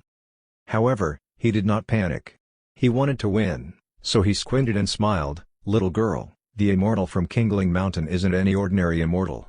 He's currently a heavenly guard in the heavenly temple and holds a god post. I want this treasure to worship my ancestor. If you're smart, put down the treasure now and I'll pretend as though nothing happened. It will be a win-win solution." Nanan scoffed and arrogantly said, "So what if he's a heavenly guard? Do you think I'll be intimidated? Go away if you can't fight me. This treasure is mine. Snatch it from me if you can." The elder frowned as his eyes turned furious. It was always troublesome to deal with that little girl. How brainless and stupid. The ancestor did mention to him that it was best to not get the ancestor involved. After all, he was a heavenly guard and restricted by their strict rules. He could not be too obvious. However, Nanan was not intimidated and refused to give in. Sigh. Suddenly, a faint sigh was heard in the air. How stubborn. They saw a figure gradually appearing from the sky when they looked over. He was wearing armor with clouds under his feet as he gradually landed. A powerful chi emanated from his body. The emanated chi was not merely excluding pressures but also an air of power and status. The moment he stood there, it instantly gave the impression that he was better off than everyone present. It was due to him being an immortal. It was something every cultivator looked up to. The face of Kingling Mountain Sect Master flushed red as he excitedly called out, "Ancestor! Greetings to the ancestor!" The remaining Kingling Mountain disciples were very excited. They had a look of reverence on their faces as they called out, "Greetings to the ancestor! Ancestor! The ancestor of Kingling Mountain is here." Sun Yun was still being crushed by the golden cudgel as he blankly looked up at the figure in the sky. His excitement caused him to spat out even more blood as he laughed, "Ha ha ha ha, the ancestor is here. Demon girl. You're over. It's over." Nanan scorned him before revealing an evil smile, "What a fool. I don't really want to kill you now as it's more fun to watch you die from shock later on." Sun Yun was amused and mocked, "You're trying to scare me? I think you're the one who should be scared, not me. Look at you, you're so scared that you're speaking nonsense." Nanan remained emotionless as she looked up at the sky. Everyone in the Jia village had their sights up in the sky and looked at the figure with the utmost respect. They held onto their breaths and dared not to breathe. The ancestor of Kingling Mountain glared down from the cloud with his eyes fixated on the pillar-like golden cudgel. A glint could be seen in his eyes. He excitedly said, "This is indeed the legendary golden cudgel. Good stuff. A good cudgel. Nice." All of his assets combined were not even close to that golden cudgel. His excitement came to no surprise as he would become more powerful with that treasure at hand and might even be able to improve his ranks. It was worth it to personally pay them a visit with such an ultimate treasure's reappearance. Unfortunately, it was not perfect. He looked at Nanan and frowned from displeasure. Originally, he did not want to step in as his status was different after all as he would be offending the heavenly laws once rumors went around. However, it was worth the risk for such a treasure. Kingling Mountain Sect Master flew up and respectfully bowed at him. "Ancestor." The ancestor nodded. Well done." Sect Master was delighted. "Thank you for your compliments. It's my pleasure being able to serve you." The ancestor waved it off and calmly said, "Get into formation." The disciples surrounded them upon his words and unleashed their power. Their chi started rushing to the sky which turned into a cage and enveloped everyone like flowing water, completely locking Jia village down. This is Everyone panicked and felt uneasy as if they were cut off from the outside world. "I didn't want to do this. Blame her if you need to blame someone." The ancestor pointed at Nanan and smiled coldly. "She forced me to show myself. Nobody here will be able to live. This formation can keep us from heaven's radar, so all of you can get ready to die." He was very decisive and did not want to waste any time and about to turn the entire Jia village into nothing with a gesture. However, a low growl was heard among the crowd. "Stop." The ancestor frowned and looked at Li Nianfan. Kingling Mountain Sect Master introduced, "Ancestor, this man is with the little girl." Li Nianfan gradually walked forward. He walked out from the crowd and sighed, "I didn't want to see this happening. Unfortunately, as a heavenly guard, you're crueler than I thought." "Who are you?" The ancestor sized Li Nianfan up from head to toe with a shocking look on his face. The man seemed ordinary but his words were unusually arrogant. Any ordinary man would not dare to say such words. "Who am I?" Li Nianfan shook his head. "I'm just an ordinary man." He looked at the sky. He would have to let Nanan kill them if they had not contacted anyone from the Heavenly Temple. "You're only an ordinary man?" The ancestor was so triggered that he smiled. He was speaking so much with an insignificant hand. It was the biggest humiliation in his life. "You're seeking death for wasting my time." "You're the one seeking death. Arg." A thunder-like sound exploded in the air before a figure rushed down which sent vibrations all over. The voice growled urgently, buzzing in everyone's ears. In the next moment, Juling Shen landed with his eyes widened and filled with anger. Behind him were countless figures, each of them was shockingly powerful such that nobody dared to look them in the eyes. All of them had clouds beneath their feet, bigger and thicker clouds. Juling Shen? The ancestor's face turned pale as his arrogance had suddenly disappeared. He was instead filled with terror. His head went blank as he did not understand the reason for Juling Shen's involvement. Juling Shen did not even bother looking at him as though he was transparent. After landing urgently from the sky, Juling Shen quickly went to Li Nianfan and greeted, "Your humble Juling Shen is at your service. Sorry for arriving so late, please forgive us, Lord Saint." Vroom. Sun Yun was dumbfounded. Kingling Mountain Sect Master was dumbfounded. Everyone around was dumbfounded. The ancestor's head wanted to explode at that moment. He felt as though he was struck by lightning as he trembled all over. He was completely overwhelmed by the chills coming out from within. His cold sweat was dripping like the rain, falling onto the ground. Lord Saint? Even Juling Shen had to bow at him? I have offended such a terrifying existence? Oh no! Oh no! Meanwhile, another terrifying chi rushed down from above as a thick cloud appeared in the sky. A sword shot out from the clouds and landed right in front of Li Nianfan. "Your humble Xiao Chengfeng is at your service. Sorry to have arrived so late. Please forgive me, Lord Saint." Before the crowd could get over their shock, two more clouds rushed down. "Your humble Yang Jian and Liu Yun at your service. Sorry to have arrived so late. Please forgive us, Lord Saint." Gasp. Everyone gasped in unison. The weak-hearted ones could no longer take it and had already fainted. This. None of them had ever seen something as majestic as that. They dared not to even dream about it. What kind of existence was that man? He was able to call upon so many powerful immortals from the Heavenly Temple? So shocking. So unbelievable. Sun Yun opened his mouth blankly in utter terror with goosebumps all over. His terror had completely overwhelmed him. He did not know what Lord Saint was but, so many heavenly guards arrived for him. His existence was beyond one's imagination. The level of terror was already beyond his understanding. At that moment, he wished he had listened to Nanan rather than die of terror at that moment. How terrifying. He wanted to cry. Everyone from Kingling Mountain was shocked and felt their bodies going soft. They fell listlessly on the floor, holding onto their chests, and trying not to die from shock. They genuinely felt how it was like to be an ant. No, they were not even ants. As for that ancestor, he had gone numb from the shock and could not even control his body from shaking vigorously. "I'm merely a lowly heavenly guard.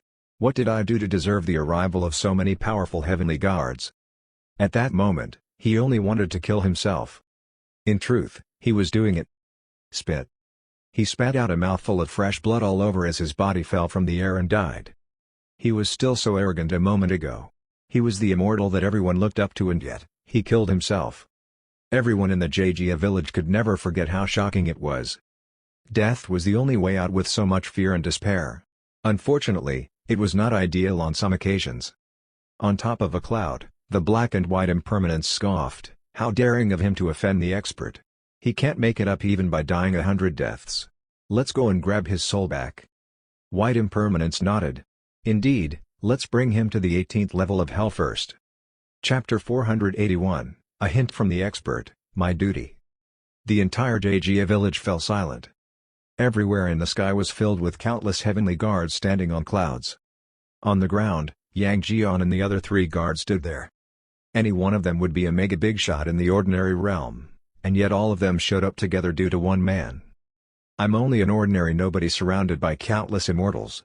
What should I do? Help. Urgent." Li Nianfan blankly looked at the 4 in front of him and could not help smiling bitterly. "It's just a small matter. All of you are making too much of a scene." He asked the black and white Impermanence to inform the Heavenly Temple and merely asked them to send over a witness so that the Heavenly Temple knew about the matter. Who would have thought they sent out so many heavenly guards over? It was over the top. All of that was too exaggerated. Yi Liyun said, "We are worried for your safety, Lord Saint, hence we must ensure everything is sorted out." Yang Jian said with a straight face, "Yeah, this is related to the Heavenly Temple as well. He had wronged Lord Saint, so we must punish and never let him off." Juling Shen said angrily, "Yeah. Arg. That worm pisses me off. How unfortunate that he killed himself. Otherwise, I'd tie him to the pillar and whip him with heavenly thunders." Xiao Changfeng said, "All of us came to help since we're bored." In truth, the Heavenly Temple exploded upon receiving news from the black and white Impermanence. It was doing Lord Saint a favor. Someone was offending Lord Saint in front of his face. How bad was that? It was the most urgent matter for the Heavenly Temple. It was so rare to gain an opportunity to help the expert, thus Yang Jian and the rest all rushed over in excitement. Jade Emperor and Empress would also have come down were they not having to maintain their image. Li Nianfan had nothing to say. He was very touched and said, "Thank you so much." Luckily he had good connections with all of them. All of them immediately rushed down upon hearing he was in danger. Being a Lord Saint was indeed a powerful matter. Ha! Li Nianfan said, "Unfortunately, this isn't a big deal as there's no deluxe merit. Sorry to have made you come all the way." Lord Saint, do we look like those who only care about deluxe merit? Lord Saint, if there's anything in the future, we're happy to help even without deluxe merits. Yang Jian and the rest bootlicked very naturally. Li Nianfan felt really good. Those immortals were good with their words. The black and white Impermanence exchanged looks with each other and noticed the stress therein. As expected, they were nowhere close to the 4 heavenly guards yet who had mastered the art of bootlicking and made the expert so happy. They were taking the lead. It was apparent they had to work harder. "Oh, right. We found Wukong and Jubaji's weapons in the Jejia village." Li Nianfan called for Nanan. He said after a moment, "Jubaji's weapon will be returned to the Heavenly Temple. As for the golden cudgel, is it okay to let Nanan keep it?" Of course. Of course." Yang Jian did not hesitate at all. "You're being too humble. These 2 weapons belong to no one and since you found them, they actually belong to you. You may do as you like." Juling Shen said, "Exactly, Lord Saint is too polite. Those who found them get to keep them. They don't belong to the Heavenly Temple." Yi Liyun quickly said, "The golden cudgel suits Nanan. Lord Saint is wise." "Ha, all right then." Li Nianfan smiled. "However, all of you should keep the 9-tooth rake as I don't need it." All of them rushed down, so he could not let them return empty-handed. Yang Jian did not turn down the offer and made a gesture. "Lord Saint, thank you for your gift." Li Nianfan waved it off and said, "You're welcome. Right, hurry and go back to your matters. Don't waste time down here." It was such a waste of resources to have so many heavenly guards gathering there. Xiao Changfeng said, "You're right. We'll leave now. Lord Saint, do call us if you ever need anything." "Goodbye, Lord Saint." The black and white Impermanence bid Li Nianfan farewell. The heavenly guards left as swiftly as they came and soon the clouds had all gone away. Of course, they cleaned up the Kingling Mountain on the way back. As for those remaining in Jejia village, they not only survived but also witnessed such a shocking scene. All their fantasies had disappeared and all of them ran away as soon as possible. The rest of the cultivators had nothing to do there as the treasures had been given off. The place was too dangerous with many big shots hiding in there, hence they would stay away from that place. Gao Yue woke up from the shock. She bowed at Li Nianfan and said, "Thank you so much, Mr. Li." Li Nianfan not only saved her but also the entire Jia village. She spoke as she quietly kicked the bull demon by her side. The bull demon did not react as his bull mouth was left open. He had turned into a sculpture and not moved for a very long time. He could not even feel the wounds on his body. He was so shocked that his soul had left his body. He was merely a small demon, a very small demon. Let alone the heavenly guards, it was even intimidated by cultivators, hence it came to no surprise that he was utterly shocked by what just happened. A big shot. A mega big shot. He did not have the courage to speak and even wanted to give up breathing. He merely wanted to be a nobody. Li Nianfan looked at the bull demon and found it funny. He then said, "Miss Gao, you're welcome. In fact, we should be thanking you since we took some treasures from here." Gao Yue sincerely said, "You're too polite, these treasures do us more harm than good. It's good that they're gone now. Mr. Li, would you like to stay here for a few more days? We'll treat you well." After Li Nianfan's arrival, he first saved the bull demon and brought her to meet her father in the underworld. He even saved the entire Jialao village. He had helped them too much. Li Nianfan smiled and shook his head. "No need, it's time for me to leave now that things have sorted. Miss Gao, I'll see you in the future." Gao Yue was disappointed. She sighed and said, "Let me walk you out." After leaving the Jia village, Li Nianfan could not help feeling emotional. He originally came to sightsee. Who would have thought that that would happen, and Zhu Baji actually left treasures there. It seemed that he was really in love with Gao Kulan. Nanan happily held on to the golden cudgel while walking and jumping with the cudgel. Her eyes were glowing as she waited for demons to appear so that she could fight them. Meanwhile, Yang Jian and the rest reported back to the Heavenly Temple. It was related to the expert, so the Jade Emperor and Empress were very concerned. They let out a sigh of relief when they heard that it was resolved.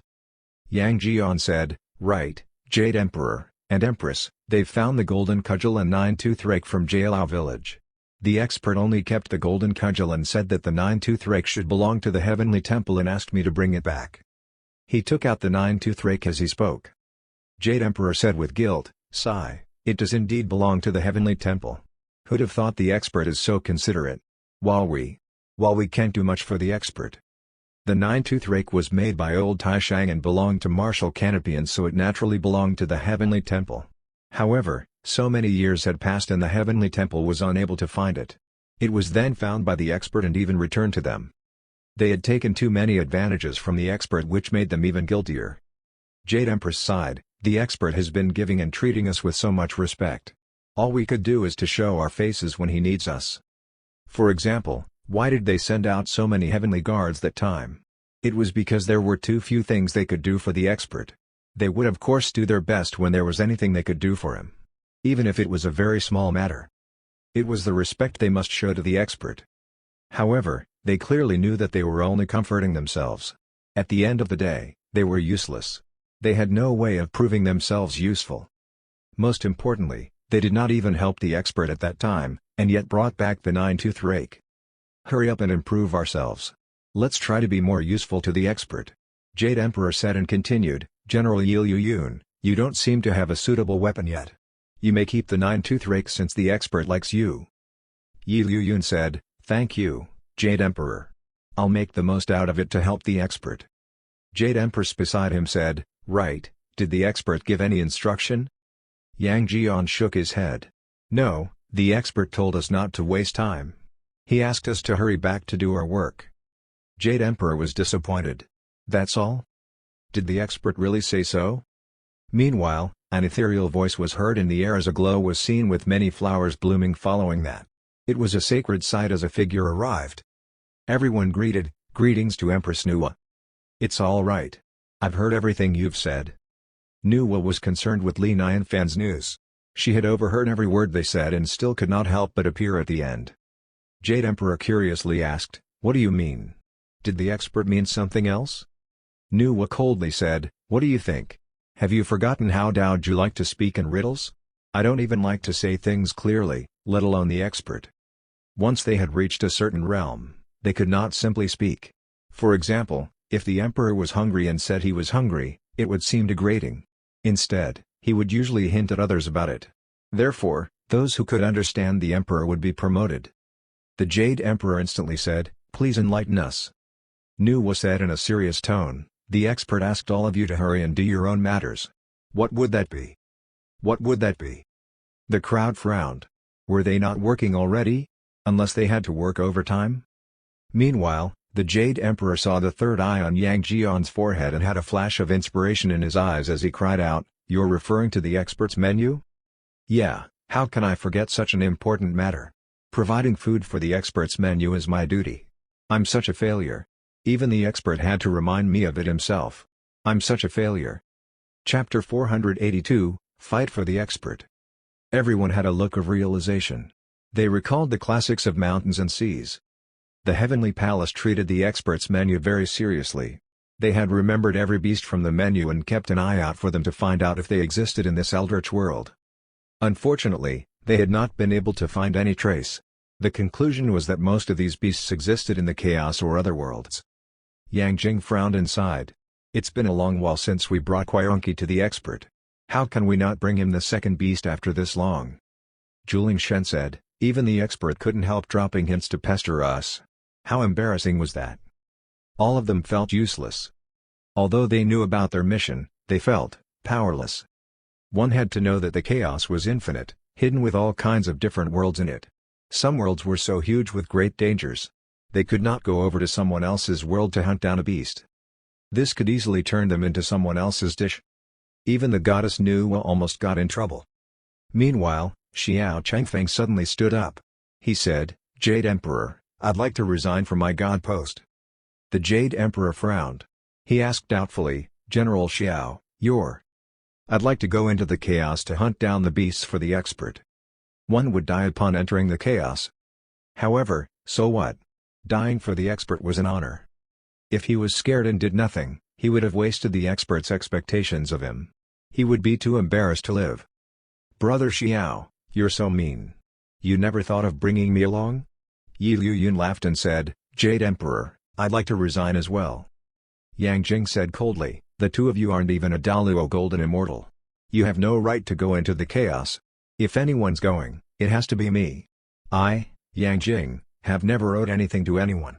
However, I can never repay the expert for what he's given me.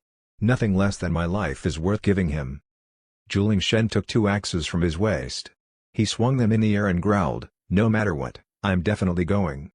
The 4 of them were looking sincere and impatient. The expert must be so disappointed in them. After all, he had helped them so much and given them so many opportunities. And yet, they were unable to do anything for him or help him. Sigh, they were so useless. Nonsense. If anyone's going, it should be me. The Jade Emperor scoffed with a serious look. The Empress said, "Indeed, you're all too shallow. What can you do? What will you gain? The expert has given you so much, do you think you can just go and get yourself killed?" "All right. I've planned for this. Whether it's the understanding of the chaos or the cultivations, you all are way below me. Of course, I should be the one going," Goddess Nuwa said, her tone sacred. "Furthermore, in the world that I went to the other time, there was a beast." Yang Jing quickly said, "Empress, we can help." "You guys? You all will just slow me down." Goddess Nuwa shook her head. She took a deep breath and said, "I've been thinking a lot recently. I even went ahead to seek help from Miss Doji and Miss Fire Phoenix to learn more about the expert." The Empress asked in a serious tone, "May I know what's your realization?" Nuwa said in a serious tone, "I realize that the expert seems really bored. Therefore, he had invented many games to kill his time. Given this situation, do you think the expert came here merely to experience life?" The Jade Emperor speculated, "Unless, the expert treats this as a game, too?" "Very likely." Goddess Nuwa nodded. "I learned that the expert likes to level up in games. If so, what are the levels in our eldritch world? The beasts in the menu consist of different levels. Since they're on the menu, of course, we must catch them all." "Level up?" Yang Jing and the rest heard with excitement. They clenched their fists with their eyes glittering as if they had found their purposes. They said with determination, "We must help the expert level up. This is a serious matter. The expert has helped us too much. He's given us too many opportunities and we must work hard ourselves." Goddess Nuwa halted as if she was making a serious decision. She said with a trembling voice, "I have a feeling that the expert's trying to level up to turn our eldritch world into the number one in the chaos." "Number one in the chaos?" Gasp. Everyone gasped as their hearts thumped. They almost ran out of breath. This idea was too wild. It was the chaos. What was the concept of being number one in the chaos? They were unsure because it was beyond their imagination. Without a doubt, the current eldritch world was definitely not number one. It was likely to be one of the worst. Xiao Changfeng suddenly laughed wildly. "Number one in the chaos? Ha ha ha. Nice. Thanks to the expert for his truth and patience, I'll prove to him that I, Xiao Changfeng, am not weak." Yang Jing and the rest turned to look at Xiao Changfeng. He was always good at boasting. Juling Shen patted Xiao Changfeng's shoulder. He smiled and said, "Well said, I have the exact same thought." Yi Liuyun continued, "What a coincidence, I had the exact same thought as the two of you." Yang Jing's third eye popped out with surprise. He could not help saying with respect, treating the entire chaos as a game, "Is this the Bigshot? A board Bigshot can be so wild? One could never imagine a board Bigshot." Goddess Nuwa said, "Therefore, it's our eldritch world's honor to be chosen by the expert. We must cultivate well to make a name for ourselves in the chaos. We can't let the expert down. If our performance doesn't please the expert, he could easily kill us all." The Jade Emperor and the rest said with a determined look in unison, "Don't worry, we know the importance. For the expert, we'll work very hard to level up." Goddess Nuwa nodded. She reminded them, "Well, then. I'll rush back soon. I leave you all with the eldritch world." With that said, she flew into the air and disappeared gradually. Goodbye, Nuwa Empress. In the ordinary realm. After leaving the Jejia village, Li Nianfan brought Nanan toward the Yusha River according to the map. Because of the Absolute Era, there were some geological changes. Therefore, once they crossed the Yusha River, they could arrive at the Daughter's Kingdom by the next stop. Li Nianfan did not intend to visit, but the name of this place was too famous. He really wanted to see more of this world. He wanted to see what it was like for a kingdom to be made up of only women. He was merely curious. Thinking of it, the feeling of seeing a kingdom of only women, how exciting. The two of them were not in a rush. Time passed slowly. Unknowingly, they had walked out from the woods. The trees became more spread out. The soil on the ground had turned yellow. Not far away was a hill. Walking forward, the air had turned moist. They could hear the sound of a stream flowing. Nanan put the golden cudgel across her shoulder. She sniffed and said, "Be careful, brother. There's the smell of the demon in front." Li Nianfan nodded. He did not forget to remind her, "Don't overdo it." Nanan nodded seriously, "I know, brother." It did not take long before a long and wide river came into sight. The river was flowing rapidly with water splashing everywhere. The color was yellow, just as implied in its name as the Yusha River. However, this was not the main point. By the side of the river, there were 20 people gathered, knelt on their knees. On the table in front, there was a pig, a cow, and a sheep. Beneath the river's surface, there was a white and transparent crystal dragon showing half of its body to the crowd.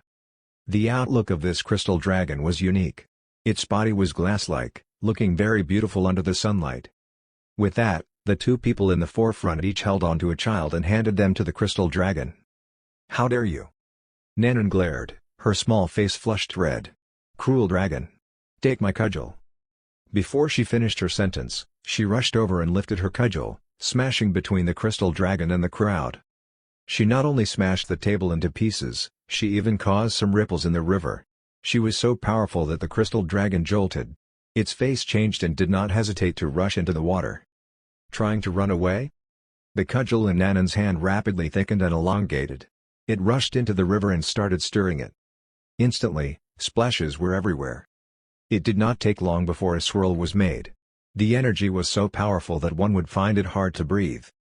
Swiftly after, a figure was sucked out of the swirling pool. It fell heavily on the ground. It was a woman in a white silk dress. Her face was pale with blood on the corner of her lips. She moaned listlessly on the ground. She then begged on her knees, "Please, let me live." "Let you? You bullied the villagers and tried to eat the children. This is unacceptable. I want you to try my cudgel." Nanan was angry. When she was younger, she was almost eaten a few times. Thus, she hated demons that bullied children.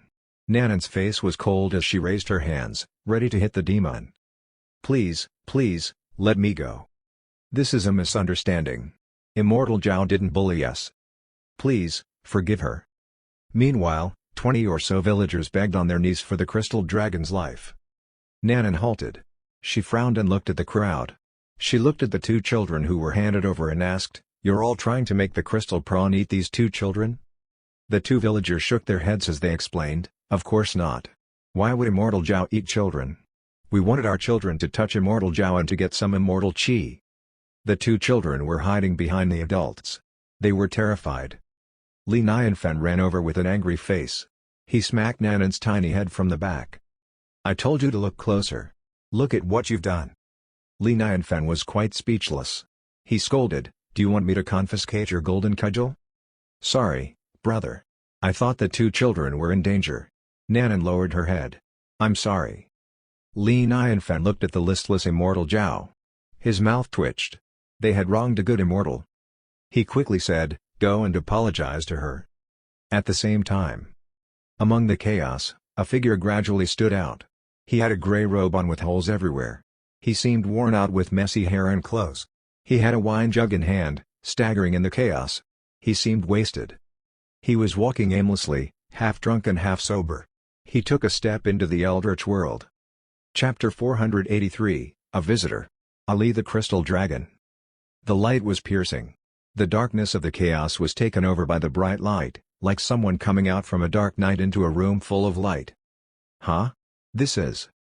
The person jolted. He looked around and raised an eyebrow. "A broken small world?" He looked up and took a sip of wine. He shook his head as he started walking around this eldritch world aimlessly.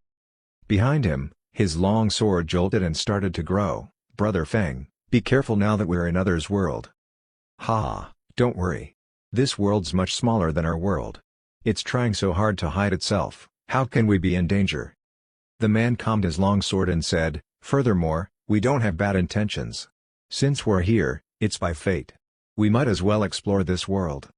He seemed wasted with no goal. He was staggering aimlessly. However, he knew that by the look of this world, the laws here were not as powerful. He would not be attacked, and even if he lost, any major fight in here would break this world into two. Therefore, he was not anxious. He gradually took a step. However, with just one step, he had crossed countless distances. From outer space, he went past the heavenly palace, immortal realm, and landed in the ordinary realm, causing no scene. This world's trying its best to hide itself from danger. Interesting. The man walked around in the ordinary realm. He traveled miles with one step. He was sightseeing in this world as if he was on a vacation.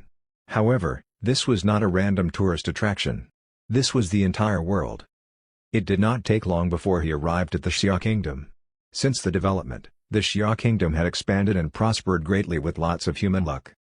The man's feet halted. He looked surprised. This world's so weak and the humans are weaker. How can they have so much luck in this place? How did they do it? He went into the Xia Kingdom like an ordinary man. He did not attract any attention. He was feeling everything and observing with shock. That's... He looked at the farmland from not far away. He had a look of disbelief in his eyes. "Lu Yun, look there. They have different fruits from the normal seasons. Not only that, the grains are different here. They had a very likable shape which did not make sense." The man closed his eyes to feel it and said, "There's no spell cast and the world doesn't have any major change. How did this happen?" His long sword jolted. It called out in shock, the ordinary men made these? They had no cultivation and yet they managed to do this. It was as if this was a normal thing to do. The man walked forward and let out his divine consciousness to observe closely. Quickly, he saw the schools in the Xia Kingdom and learned about everything they taught. A rush of information went into his head which made him perplexed and shocked. Breeding plants and mass production. And the herb manuals, the law of nature, and everything else. The man gasped. What a genius idea! And the strange way of calculation. One had to understand the world so much to come up with this. No wonder the luck's so strong here. A leader was born here. As expected, each world has its unique place. It's such a shame that this selfless leader was born in this broken and weak world. What a pity. He used the word selfless. For someone like him to use the word selfless showed how much he respected this leader. Unfortunately, there's no point for us to learn these. Our world no longer exists." The man had a nostalgic look on as he shook his head. He did not disturb the villagers and walked away. With one step, he traveled miles, across the mountains and seas. Quickly, he stopped on top of a big river. The river was twisted and seemingly calm. The surrounding view was very calming with mountains and green trees. "This is an interesting river. It has the law of nature embedded inside it. One will get pregnant after drinking from it and will give birth to a girl." The man smiled casually. He touched the longsword behind him and said in a gentle tone, "Lu Yun, watch, I'll do something interesting with you." Liusha River. Nanan was like a child who had made a mistake, apologizing to Immortal Zhao. However, she was too powerful. Immortal Zhao dared not accept her apology. She was too intimidated. Li Nianfan went ahead to help her out. He said, "Immortal Zhao, we're too sorry. This young girl's foolish and caused unnecessary trouble. Sorry for offending you." Immortal Zhao bit her lip and shook her head. "It's okay, I'm fine." What else could she say? She was not as powerful, she was unlucky to have been wronged. At least she was still alive. Meanwhile, Li Nianfan finally noticed the look on Immortal Zhao. She had some shells on her hair which was slightly blue with a pair of snow-white earrings. She had some scales on her neck. She seemed gentle with a look of elegance. She looked like a newly grown small crystal prawn. "Your lips are bleeding, how are you fine?" Li Nianfan could not help sighing and glaring at Nanan again. He learned from the villagers that Immortal Zhao was guarding the Liusha River. She was in charge of the rain and current here. She had gathered many merits and the villagers worshipped her. Li Nianfan had some knowledge of crystal dragons. They were a mix of dragons and python. In mythology, they were kind and it seemed true. Li Nianfan could tell who was kind and who was not. Although they were also dragons, they were not the same as the Eastern Sea Dragon King. The Eastern Sea Dragon King evolved from carps. Similar to this crystal dragon, she had dragon blood in her but she was not an actual dragon either. The most authentic dragon was only present in the faraway time when the dragon ancestor was around. If Immortal Zhao and the Eastern Dragon King continued to cultivate, they would then transform into actual dragons eventually. Li Nianfan asked, "May I ask what's your name? And are you part of the Four Seas Dragons?" "My name's Ali, I'm part of the Dragon Palace," Ali said. "So, we're friends." Li Nianfan smiled. He introduced himself, "I'm Li Nianfan, I'm friends with the dragons. This is really a misunderstanding, I'll think of a way to make it up to you." He was guilty. He wanted to tell the Dragon King to take good care of Ali. It was nice to have connections. Li Nianfan? Friends with the four Dragon Kings? Vroom. Ali's head went blank. She stood back up not long ago and now she jolted. She almost fell to the floor. How could she have not heard of the expert's name? This was the taboo in the Heavenly Palace. Any immortal with some rankings were carefully instructed to treat the expert with the utmost respect. It could be an opportunity. This was the expert. She had met the expert? Ali felt her small head buzzing. She panicked as she became helpless with an increased heart rate and breathing. I. Her lips quivered. She did not know what to say. She was in so much panic that she wanted to die. Seeing that she was perplexed, Li Nianfan thought that she did not understand. With a thought, he gradually opened his eyes and a golden Deluxe merit flower slowly floated in sight. It was rotating slowly. It was eye-catching. He smiled. "Luckily I'm not any ordinary man. This is the proof." Gasp. "I believe you. Of course, I believe you." Ali's voice was shivering. She quickly greeted, "Greetings to Lord Saint." Li Nianfan returned the gesture, "No need to be so polite. We're sorry to have wronged you." "It's okay, it's really okay, Lord Saint." Ali shook her head vigorously. She did not know how to interact with the expert. She was helpless and small in her heart. She bit her lip and said weakly, Lord Saint, is there anything I can do for you? I'll try my best." Li Nianfan comforted, "You don't have to be so nervous. I don't bite." Ali dared not speak. She thought to herself, "I know you don't bite but you like to eat wild meat. And I'm wild meat. If you suddenly want to eat me, I won't be able to resist and will give in to you." She was still young and was not good at bootlicking. This was more of a danger than an opportunity. She was not greedy either and she only wanted to respect him. Li Nianfan continued, "I don't have anything to ask for. I'm just in the mood to walk around the Liusha River.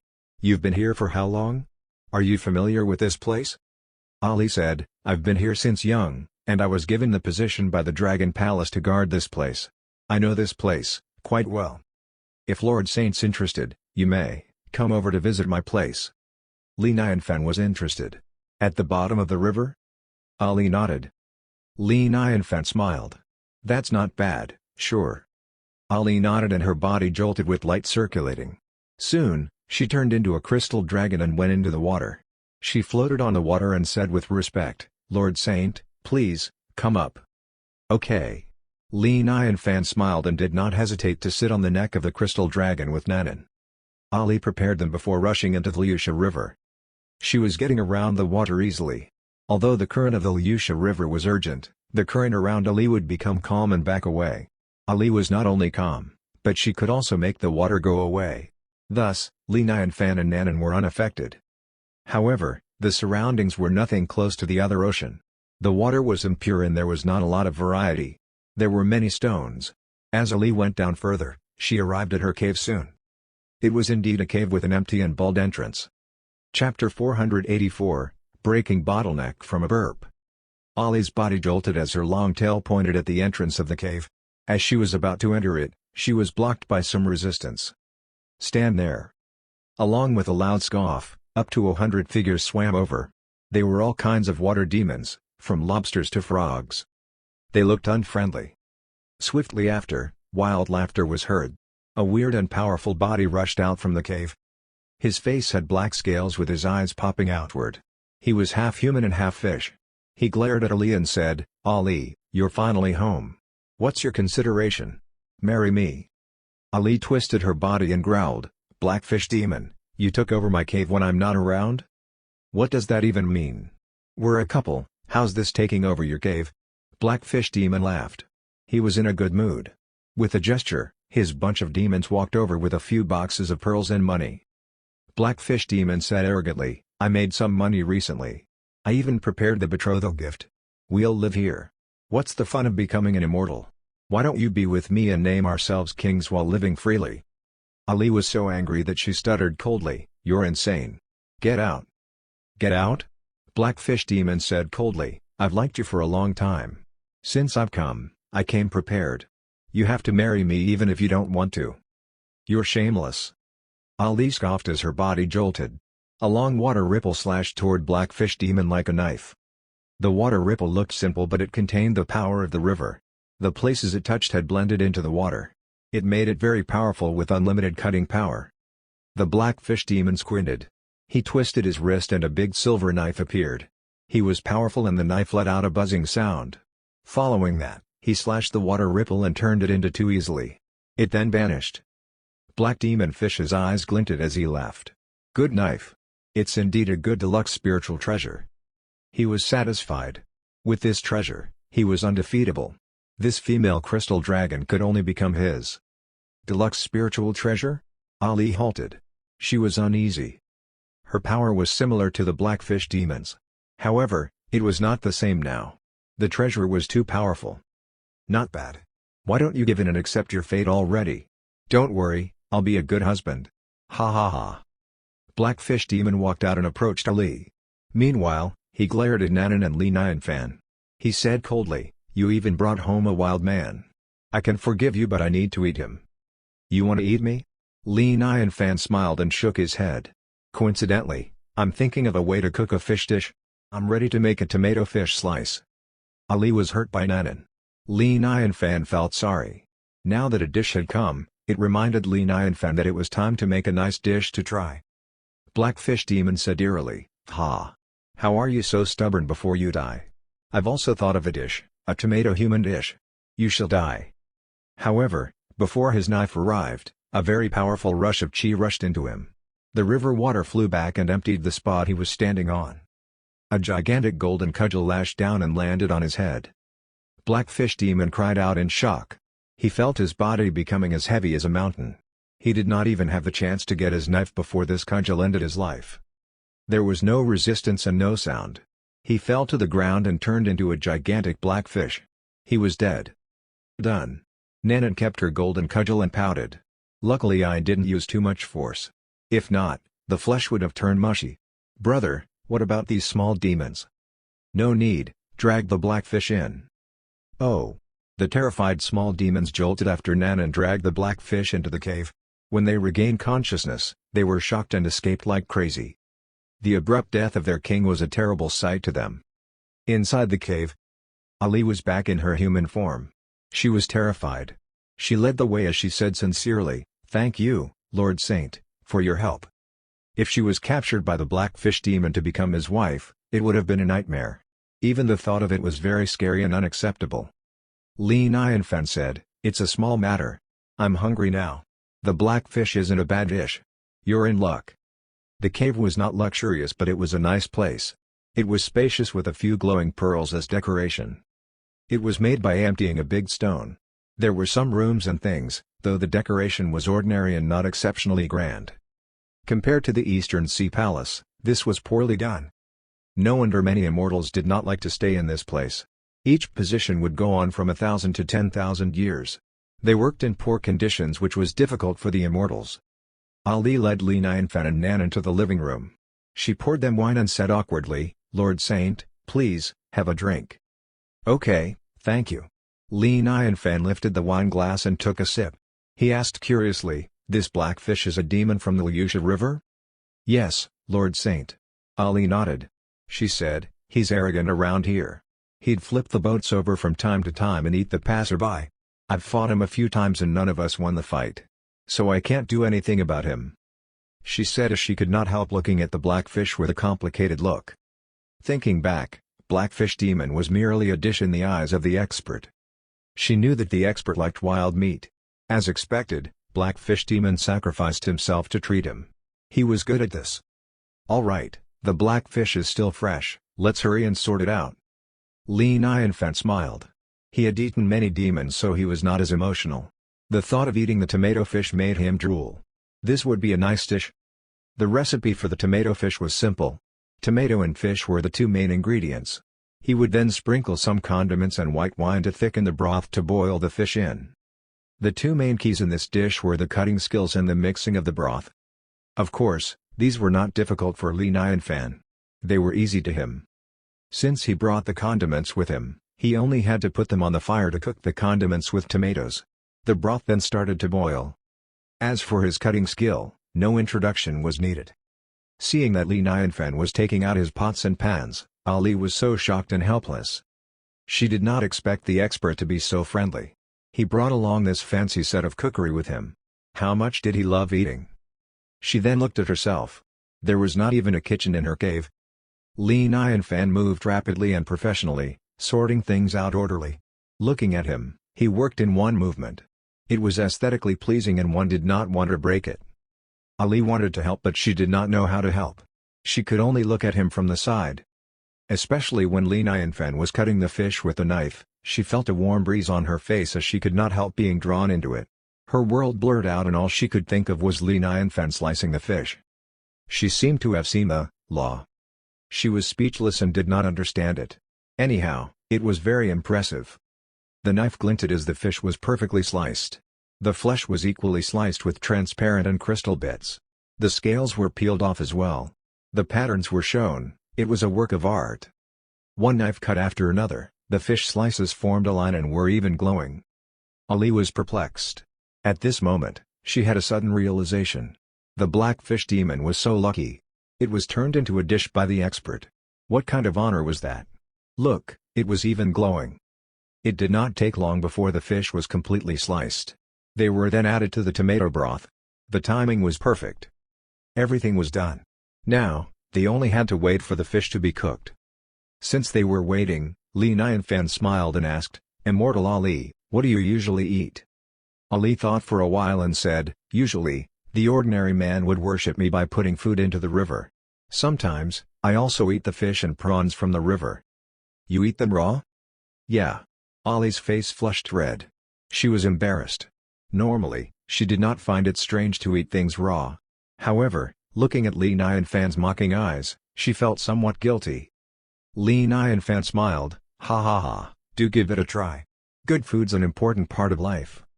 "Okay." Ali nodded. She was looking at the boiling tomato fish. She was seduced by the fragrance coming out from it. Gulp, gulp. In the pot, the bubbles were boiling while the fish started to jump around inside. Of course, both Nanan and Ollie's hearts were jumping along with it. Among the red broth, pieces of snowy white fish meat stood out. The sight of it was very tempting.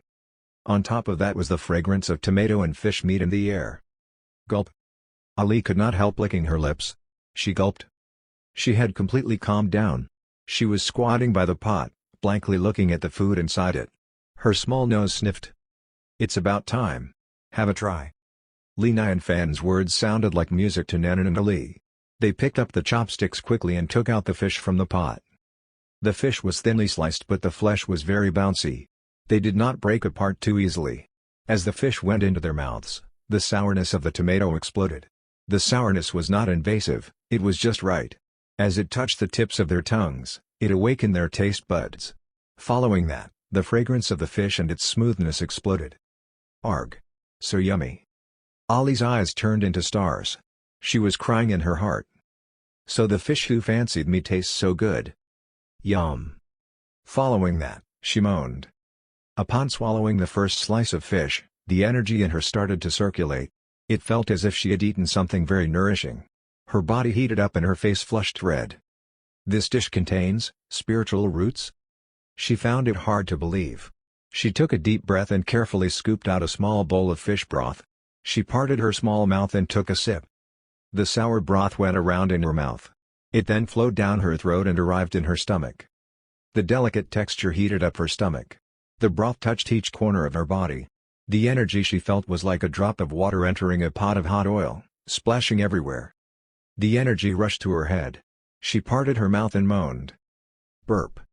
She burped. With this one burp, her bottleneck was broken through as if it was a piece of paper. With that, she went from late immortal realm to real immortal realm. All of these happened from one mouthful of soup. One burp. Who would believe her? Nanan and Li Nianfan, who were also enjoying the food, looked at her. They were perplexed. Ollie was delighted. Her face flushed red. Even her neck and ears were red. She lowered her head and felt very embarrassed. Chapter 485, Is she insulting our friendship? Arg. I burped. How embarrassing. Ollie's face was burning. Especially when she felt Li Nianfan's eyes on her. She felt very ashamed. Since the beginning of her cultivation, she had never felt so embarrassed. I actually burped. I can burp? Li Nianfan saw how embarrassed Ollie was, so he coughed and pretended nothing had happened. He said, "Come, let's continue eating." This tiny crystal dragon must have been eating too much raw food. She reacted after tasting such yummy hot food. It was interesting. Ollie nodded. She was very emotional. She looked at the tomato fish again. Her beautiful eyes were very shocked as if she was dreaming. When she felt her internal energy again, she had reached the real immortal realm. She carefully reached out with her chopsticks. This time, she was not picking the fish, she was picking the tomato. She sent it to her mouth. The soft tomato was gradually unleashing its juice inside her mouth. It was sour and sweet, very delicious. Meanwhile, a strange spiritual power rushed out and pushed her closer to the law. The new energy she just gained was empowering. She did not doubt that if she cultivated now, she would learn more than before. This was the spiritual root? Not just any ordinary spiritual root. Ollie's scalp was itching. She had some tomato in her mouth that she did not want to swallow. She dared not chew as well. This was too precious. It was like going to a restaurant and only realizing how expensive the food was after tasting it, fearing to continue chewing because of how priceless it was. Would one pay for it? However, one could not even pay for it even if one sold their soul. She had not seen the world before. Since she did not look closely, she had not noticed anything strange. Most importantly, who would have thought that the tomato would be made of spiritual roots? She did not know this before. She learned something new. No, not only the tomato. Other than the black fish, even the ginger and garlic were made of spiritual roots. So, out of everything, the black fish was the least important. Even the water was many times more expensive than the black fish. Facing this dish of tomato fish, Ollie's body jolted. She was dumbfounded by this otherworldly opportunity. She dared not eat it. She had heard too much about the expert. What she heard the most was how it was important to treat the expert with the utmost respect. Anything from the expert was an opportunity greater than years of cultivation. There were even rumors about how meeting the expert was someone's blessing gathered from years of cultivation. Ali thought someone was exaggerating it greatly. Now she realized that, the reality was way more exaggerated than that. The one mouthful of soup just now was more precious than her lifelong worth of cultivation. It was incomparable. And yet, it was merely a meal that the expert made spontaneously. So shocking. This made one unable to accept it. Was this the difference between the Bigshot and an ordinary person? Li Nianfan was surprised. Immortal Ali, are you full? Ali jolted and shook her head. No, not yet. It's not up to your taste? Ali was shocked. She almost cried and said, no, no. This is too delicious. I have never tasted something so delicious. It's so delicious that I was lost tasting it. Ha ha ha, that's good. Don't get lost yet, eat more. Li Nianfan laughed pleasantly. He patted Nanan and said, Nanan, eat less. Take care of Immortal Ali. At the same time, somewhere in the chaos, Goddess Nuwa arrived at a huge wasted star. Although this star was wasted, there was quite some traffic caused by powerful beings. The chaos had no limit. There were limitless possibilities, anything was possible. The difference between humans and demons was too tiny. In some worlds, humans were the main characters, and in some worlds, demons were. Some worlds were just like the Eldritch world, some broken and some rotten. Therefore, there were quite a lot of people traveling in the chaos. Some were homeless, some were looking for opportunities in the chaos. As time passed, some spots had gained more traffic than the others. Some spots were seen as a gathering spot and some were made into a spot for trading treasures. These cultivators had high cultivations. There were not many quasi-saints around. They dared not show their faces. Although Goddess Nuwa had spent many years traveling among the chaos, coming back here still made her rather uneasy. The chaos gave one too much pressure, she felt too tiny in it. She took a deep breath. She was calm as she walked. She did not look around as she tried to minimize her presence. On both sides of the path, there were people trading treasures. Those treasures were all at the ultimate spiritual treasures level. Ultimate heavenly spiritual treasures and deluxe merit treasures were seen everywhere. Quickly, she arrived at a spot. A classy and elegant woman was waiting for her there. The woman looked at Goddess Nuwa in shock. Sister Nuwa, you're fine? I thought you. I escaped, luckily. Goddess Nuwa waved it off. Sister Yunchu, I need a favor from you this time. Yunchu looked at Goddess Nuwa with disbelief. You're not trying to get back into the Yunhuang world, are you? Yeah, Goddess Nuwa nodded. But I'll just go and come back. I won't stay there for long. Just capturing a fish. You're going there to capture a fish? Yunchu thought she had misheard. No way? What fish is worth the risk? Are you insane? If she was going back to get a treasure or law, she could understand. To capture a fish? What was that about? Although the Yunhuang world was complete and big, one had not heard of a fish worthy of a Chaos Daluo Golden Immortal to risk her life capturing.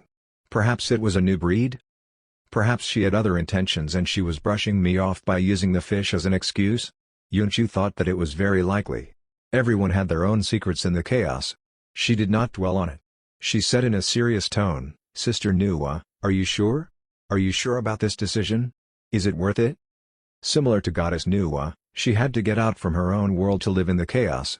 The two of them had spent thousands of years together. They formed a team to look for treasures in the chaos. They had good relations and trusted one another. Goddess Nuwa nodded. She said without hesitation, I'm sure and I must go. She was going to get the ingredients for the expert. This was an important issue, and that was the only location she was aware of that had the ingredient needed. No matter how great the risk was, she had to go. Yunshu frowned. She felt that Goddess Nuwa was taking a huge risk and she did not understand it. In the Yunhuang world, the laws were complete. There were 22 Chaos Daluo Golden Immortals and 8 saints working mainly for the Heavenly Ways Station. The laws were complete and the conditions for cultivation were good. However, most people dared not start cultivating. This world tended to repel external spiritual roots. If one barged in and was found out, one would be hunted and killed. Goddess Nuwa was chased after and almost killed the other time. Had she not learned her lesson? Or was she more mentally prepared this time? Goddess Nuwa said in a serious tone, Sister Yunchu, this is a very important matter to me. Please, Help me. Okay, be careful. Yunshu knew it was useless to talk her out of it. She turned her wrist and a half-transparent crystal mirror appeared. She cast a spell and a weak glow washed over Goddess Nuwa's body. Her chi was concealed and would not be easily noticed by the heavenly ways. Thank you. Goddess Nuwa nodded. After a moment of hesitation, she took out a small bottle for Yunshu. You've helped me twice. Here's a gift in return for your help. Everything was ready. Goddess Nuwa was excited. She turned over in a hurry and rushed into the chaos. It was just capturing one fish, it was not too difficult. She had to rush toward the Yunhuang world and capture the fish. As long as she stayed cautious, it should not be a big deal. Yunshu saw how Goddess Nuwa was rushing away in a hurry. She was suspicious. She felt that Goddess Nuwa was acting strange this time around. She then looked at the small bottle in her hand. She could not help shaking her head and said, "Reward? She's now being polite with me? I know her so well. We're both poor, so what treasure could we possibly get? What reward can she get me? Furthermore, this bottle is so small, what does it contain? How is she not embarrassed to hand this to me? Is she insulting our friendship?" Chapter 486, Daughter's Kingdom is in danger. Yunshu was half smiling and crying as she looked at the small bottle in her hand. It contained some kind of liquid in it. Whatever, this was at least a little something from Nuwa. It'll be quite mean if it was an ordinary liquid. Hope it isn't. Yunshu shook her head and nonchalantly opened the lid of the bottle. Instantly, a powerful spiritual chi rushed out and formed into a wild wind. The wind shot right into her face. Before she could react, she found it hard to breathe. Gasp. Yunshu gasped. Her heart was in her throat. She did not hesitate to shut the lid. She had goosebumps all over and her blood was flowing backward. She pretended to be okay. She looked around and when she saw that people did not notice what just happened, she let out a sigh of relief. With a flash, she had gone somewhere hidden. This is Chaos Spiritual Water? This was definitely Chaos Spiritual Water. Yunshu panted as she looked blankly at the small bottle. She could not believe this. Sister Nuwa actually gave me a bottle of Chaos Spiritual Water? Did she pick the wrong bottle? Was she keeping this bottle for herself instead? Perhaps she had gone rich over the night. She started to overthink and her head was spinning rapidly. She was excited and perplexed. She had too many thoughts in her head. How generous! How otherworldly generous! Chaos Spiritual Water. This was not something naturally made in any of the worlds. This was something produced in the chaos. One could only get hold of it in one's dreams. She had lived for so long and this was the first time anyone had ever awarded Chaos Spiritual Water to someone else. Yunshu held the small bottle tightly. She kept it cautiously as she could not help crying in her heart, "Arg! I'm rich now." After a moment of thought, her thinking went back to normal as she started to think. Goddess Nuwa was acting strange. This was so strange. She risked her life getting into the Yunhuang world. And she was only going to capture a fish? Furthermore, where did she get this Chaos Spiritual Water from? She was simply giving this away? This showed that she had many other treasures. She had really gone rich. Perhaps it was during her previous escape that she stumbled across a big treasure? And gained a huge opportunity? Yunshu felt as if she had eaten a lemon. She felt sour. However, if she had gained such a huge opportunity, why would she still need to capture a fish? What was the link between a fish and the Chaos Spiritual Water? Yunshu did not understand but she could sense that there was a huge hidden secret behind all these. Behind all of these, there must be an even greater opportunity. Opportunity. Instantly, her feelings intensified. It was as if she could see her lifelong opportunities beneath the mist in front of her. She fixed her eyes and turned to one direction abruptly. That was the world where she belonged. However, she dared not return now. Following that, she turned to the direction Goddess Nuwa traveled to. She locked her eyes in that direction and clenched her fists. She took a deep breath and followed behind Goddess Nuwa. No matter what, even if it was a small chance, she had to find out and fight for the opportunity. At the Eldritch world, a crystal dragon was swimming up the tides rapidly. Two figures stood on top of it. They were Li Nianfan and Nanan. The Liusha River was very wide with an urgent current. Even a massive boat would be shaky floating on it. Li Nianfan and Nanan were planning to fly over but since Ali was so friendly and was in charge of this area, Li Nianfan did not want to turn her down. He had to go on top of her to cross the river. The journey was stable. They saw a different view than they would if they were flying. It did not take long before they arrived at the other side of the shore. They were approaching it rapidly. The offshore was in green. It looked like a forest with a nice view. With a blink of an eye, Ali halted abruptly. Li Fan and Nanan got off Ali. They stepped onto the grass. Li Fan made a gesture. "Thank you, Immortal Ali." Ali returned the gesture in a hurry. "You're welcome, Lord Saint. This is what I should be doing." After exchanging a few more words, Li Fan bid her farewell. They walked toward Daughter's Kingdom. Seeing that Li Fan was moving further away, Ali's eyes teared up. Although they had only met for a few days, she felt it was too unreal, as if it was a dream. Most importantly, within such a short time, she was greatly affected. It was life-changing. Even though the expert merely passed by, Ali's cultivation, power, and worldview had changed drastically. She had improved greatly. Was this how powerful the expert was? Was this the benefit of staying around the Bigshot? How wonderful! Ali felt that in the next hundreds to thousands of years, she would live in awe of how powerful the expert was. Since there was a dangerous river blocking the Daughter's Kingdom, there were not many people around. Other than Daughter's Kingdom, there was not even a village nearby. This location was unique. They did not waste any more time. Li Fan and Nanan flew by with the wind. When they went past Mother River, they stopped for a while before continuing their journey. Half a day later, a city came into sight. Walls were blocking the city, making it stand out from the rest.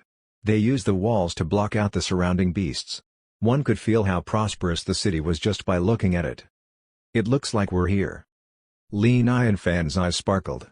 In order to not cause a scene, he landed with Nanan not far away. Then, they walked over. The tall walls stood high with Daughter's Kingdom engraved on the gate. On top of the tower, 3 armored female soldiers were patrolling the city. However, these 3 female soldiers did not seem happy. They seemed to be distracted and sighing from time to time. They seemed worried. One of them asked, "Is anyone getting pregnant in your house?" "No, I drank the water from Mother River yesterday. However, I still don't feel any reaction since then. I don't think I'm pregnant." "What should we do? Why did the Mother River water stop working all of a sudden? Our queen has ordered for all women to drink it, but it's not working for anyone. My kingdom's in danger. If no new baby was born, Daughter's Kingdom would be turned into a ghost town in 100 years. All the women of the kingdom were perplexed. "Excuse me, do you mind opening the gate to let us through?" Suddenly, a voice was heard coming from the other side of the wall. The 3 female soldiers jolted. Their pupils dilated with a look of disbelief. This voice was very thick. A man's voice? The 3 of them were very excited. Their faces flushed red as they looked out from the wall. They fixed their eyes on Li Fan. One of them could not help asking, "Is that a man behind the wall?" Li Fan frowned. This question. Considering that this was Daughter's Kingdom, it was not strange.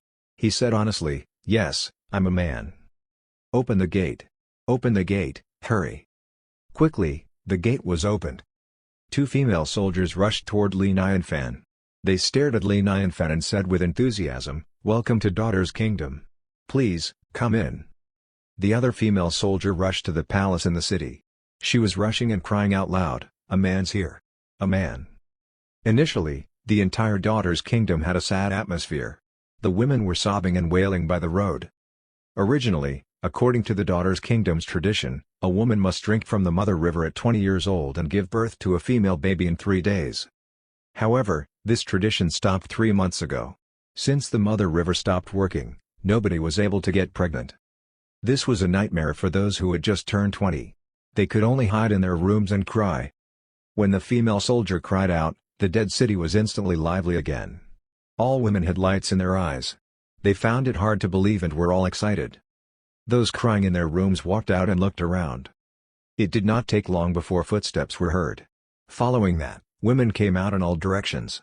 They all fixed their eyes on Li Fan as if they were attracted to him. Arg! A real man. He has a beard below his mouth. How sexy. So this is what a man looks like. My heart flutters, I like him. Seeing him, I can already think of the names of our children. Sisters, come on out. A man's here. He's looking at me. He's looking at me. Arg! I'm going to be dead. Suddenly, the street turned lively again. More and more women gathered. They were not going away. They all stared at Li Nianfan. The initial sadness was nowhere to be found. They were all very excited. Gasp. Li Nianfan gasped weakly. He was very nervous. Instantly, he started to doubt whether it was the right decision to visit Daughter's Kingdom. Looking ahead, women were everywhere, all over the place. However, they were not shy at all. They were all very brave and they did not hide their excitement in their eyes. Li Nianfan felt his scalp itching. He did not understand.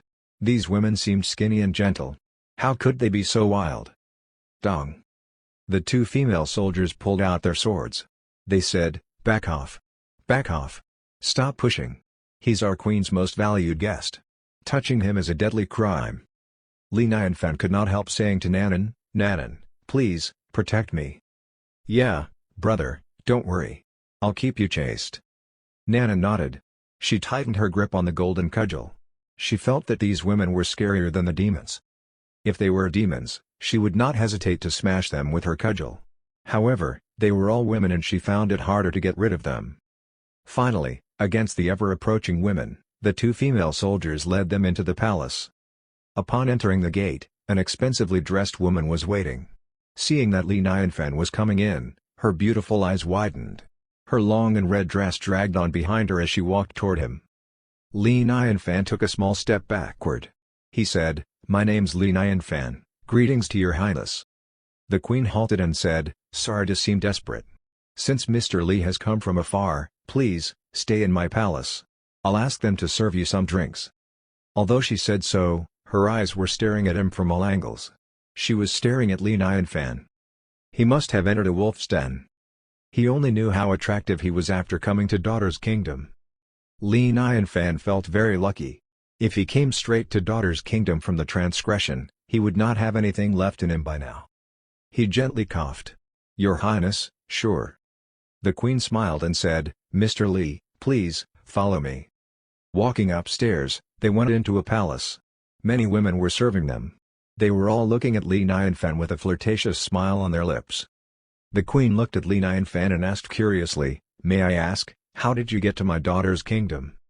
Li Nianfan answered half-heartedly, "I was bored and stumbled across it." The queen felt lucky. What a coincidence. Your arrival could solve the danger we're facing right now. Li Nianfan asked strangely, "Why would you say that?" "Oh, you don't know? Half a month ago, the Mother River stopped working. The women can't get pregnant after drinking its water. Without the Mother River, there won't be a new generation in this kingdom. We're going extinct."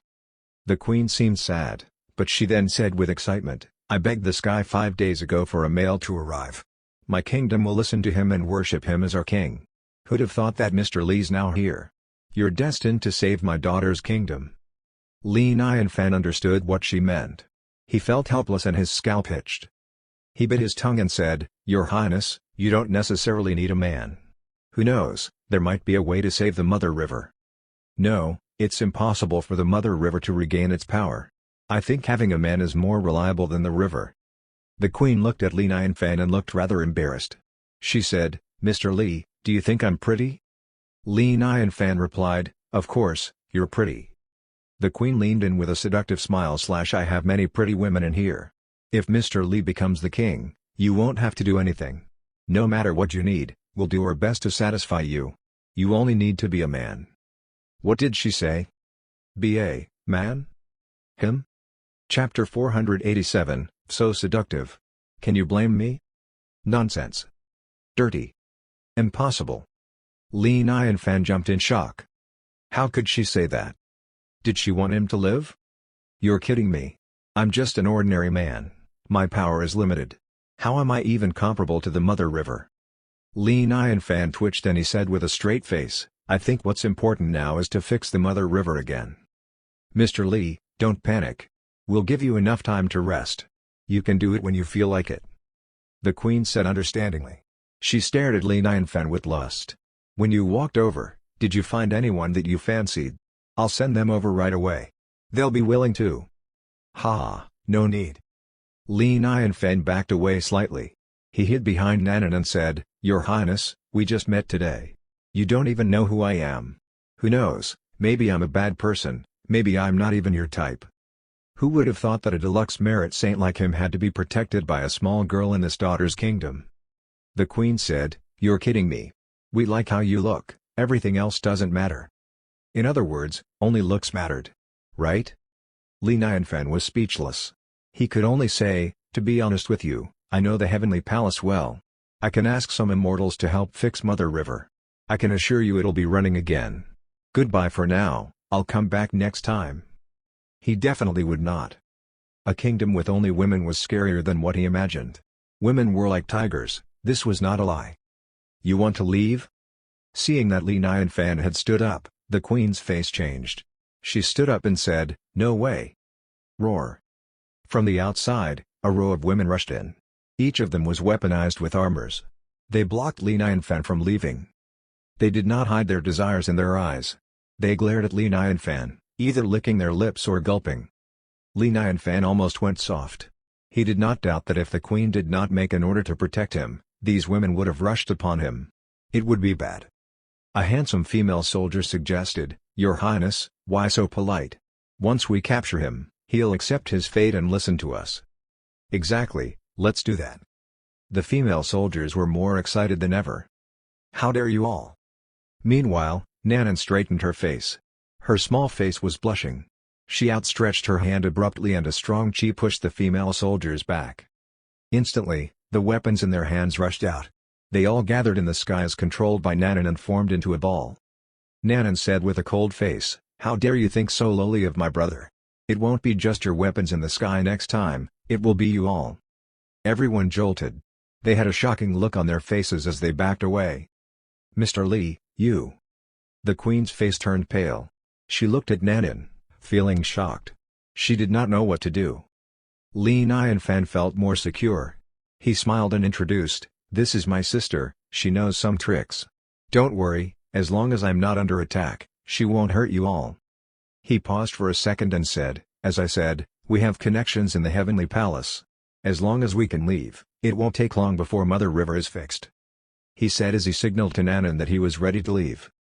"Mr. Li, please, stay." Meanwhile, the queen called out. Her beautiful eyes looked at Li Nianfan with a pleading look.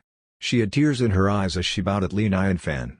She said sincerely, "Mr. Li, if you leave now, as the Queen of Daughter's Kingdom, I can't pass on this news to my people. I'd rather die. Mr. Li, please, stay. Just for a few days."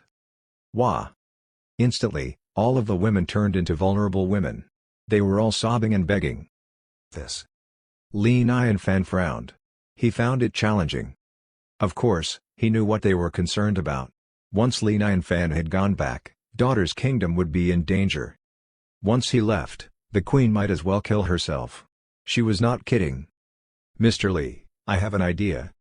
A beautiful advisor beside the queen said, "You may ask your sister to inform the heavenly palace while you stay here for a few days. Don't worry, we'll treat you politely." "You all will treat him politely? The pigs might as well fly." Nanan scoffed and swung the golden cudgel in her hand. "Why would I care about your life and death? Brother, let's go." The queen walked forward and cried out, "Mr. Li, I can guarantee that we won't offend you." Sigh, whatever. Li Nianfan sighed and shook his head. "Nanan, you go and inform the heavenly palace. Ask them to come and have a look. I'll stay here." It would not take more than a day. Li Nianfan felt that he might be okay. Nanan asked, "Brother, will you be fine?" What else could happen? Li Nianfan smiled and shook his head. He reminded her, "Remember to hurry. If not, he could always fly up and he would be safe." Nanan thought about it and nodded. "I know, brother." "Thank you, Mr. Li." The queen was delighted. She looked at Li Nianfan with joy as she instructed her staff, "Bring over some nice dishes. Bring the dancers and entertainers over." In a green mountain a few miles away. Suddenly, laughter was heard. The originally bored man let out a laugh. He shook his head and said, "Interesting. Very interesting." The man was interesting and the group of women are interesting, too. Lu Yun, did you see that? There are such people in the world. According to his understanding, no matter who it was, any man would turn wild for a month before crying to leave. However, the sword behind him jolted. It did not smile. It pointed out, "Brother Feng, if so, you're a gentleman?" How could it be? Of course, I'm not an easy person. Lu Yun, don't you know me? He was shocked. He quickly continued, what I'm trying to say is that even women. The sword behind him asked, even women what? Cough, cough. Nothing. Even women can be adorable. Time passed. It was already dark. The queen kept her promise. She did not try to touch Li Nianfan, but there were many hints. She did not try to hide her intentions, which really shocked Li Nianfan. Even the dancers rushed over Li Nianfan like a wave. Li Nianfan felt as if he was not the one admiring their performance, it was them admiring him. A man had to protect himself well in Daughter's Kingdom. Li Nianfan felt as if he was in a wolf's den. He could not sit still. Seeing that it was getting dark, he quickly finished his dinner and wanted to go back to his bedroom. On the other hand, the queen was looking at Li Nianfan like a fangirl. Although Li Nianfan did not speak a lot, each gesture of his turned her on. Even a glance at him made her heart flutter. She was in love. Was this the attraction from a man? This was too wild, too handsome. By the side, the advisor asked, Your Highness, you're not going to do anything? The queen sighed and said, What can I do? Do you want me to force him against his will? The advisor said, I heard that a man and woman communicate best late at night. Each party attracts one another. Why don't you try it tonight? When his sister comes back tomorrow, we won't have a chance. The queen was touched. What should I do? Instantly, they discussed it. They dressed the queen up as they went to Li Nianfan's room. Knock, knock, knock. They knocked on his door. Inside the room, Li Nianfan's heart jumped. As expected, they came for him. He knew it. He did not even remove his clothes. He did not want to lose himself during the night. Knock, knock, knock. Mr. Li, are you asleep? Click. Li Nianfan opened the door. When he saw the queen outside the door, he was shocked. The queen dressed up more delicately than during the day. She was no longer wearing her majestic robe. She was now wearing an orange silk dress with diamonds. She looked like an elegant young lady. Her cheeks were pinkish and her lashes long. Under the moonlight, she looked as if she was glowing. Li Nianfan looked away and asked, Your Highness, you're not asleep yet? Seeing that Li Nianfan was attracted to her, the queen felt confident. She said elegantly, May I come in? Li Nianfan tilted his body. Please. The queen said, How are you finding this place so far? Do you feel cold at night? Thank you for being so thoughtful. No, I'm not cold, Li Nianfan answered directly. He said, May I ask what you're doing here so late at night? Sigh. The queen frowned and sighed. She looked pitiable as her small body leaned forward. Her curves were showing and she looked very alluring. To be honest with you, although mother rivers are source of reproduction, this incident made me realize how we must eventually rely on men. We can't give birth to boys with mother river. The queen widened her eyes as she stared at Li Nianfan and said, I won't stop you from leaving. However, could you help us make one male baby, just once? Li Nianfan jolted. He felt confused. If only he was a bad boy. Should he let himself loose? Was he to blame? It was too tempting. He was a very normal man. It was already an achievement for him to have restrained himself up to this stage. It was not easy. Suddenly, he was reminded of Goji and Fire Phoenix. Although the queen was as beautiful, compared to the immortals, something was lacking. He was finally able to repress himself at the end. The urge was evil. It would affect his self-image. He had to hold it. Your Highness, we have only met for one day. We don't know each other well enough. There's no hurry, we have plenty of time. Li Nianfan let out a sigh of relief. He asked, Even after I've left, it doesn't mean I won't be back in the future. He had his private intentions. There was no man in this kingdom. He could simply connect them with the outside world. All the problems would be solved. However, he took that back before he spoke up. You'd come back? The queen was both sad and surprised. Yeah, I will. Li Nianfan nodded. It did not take too much effort to come over. He changed the topic. He said, Your Highness, the night is long. Since we're not going to sleep, why don't we play a game?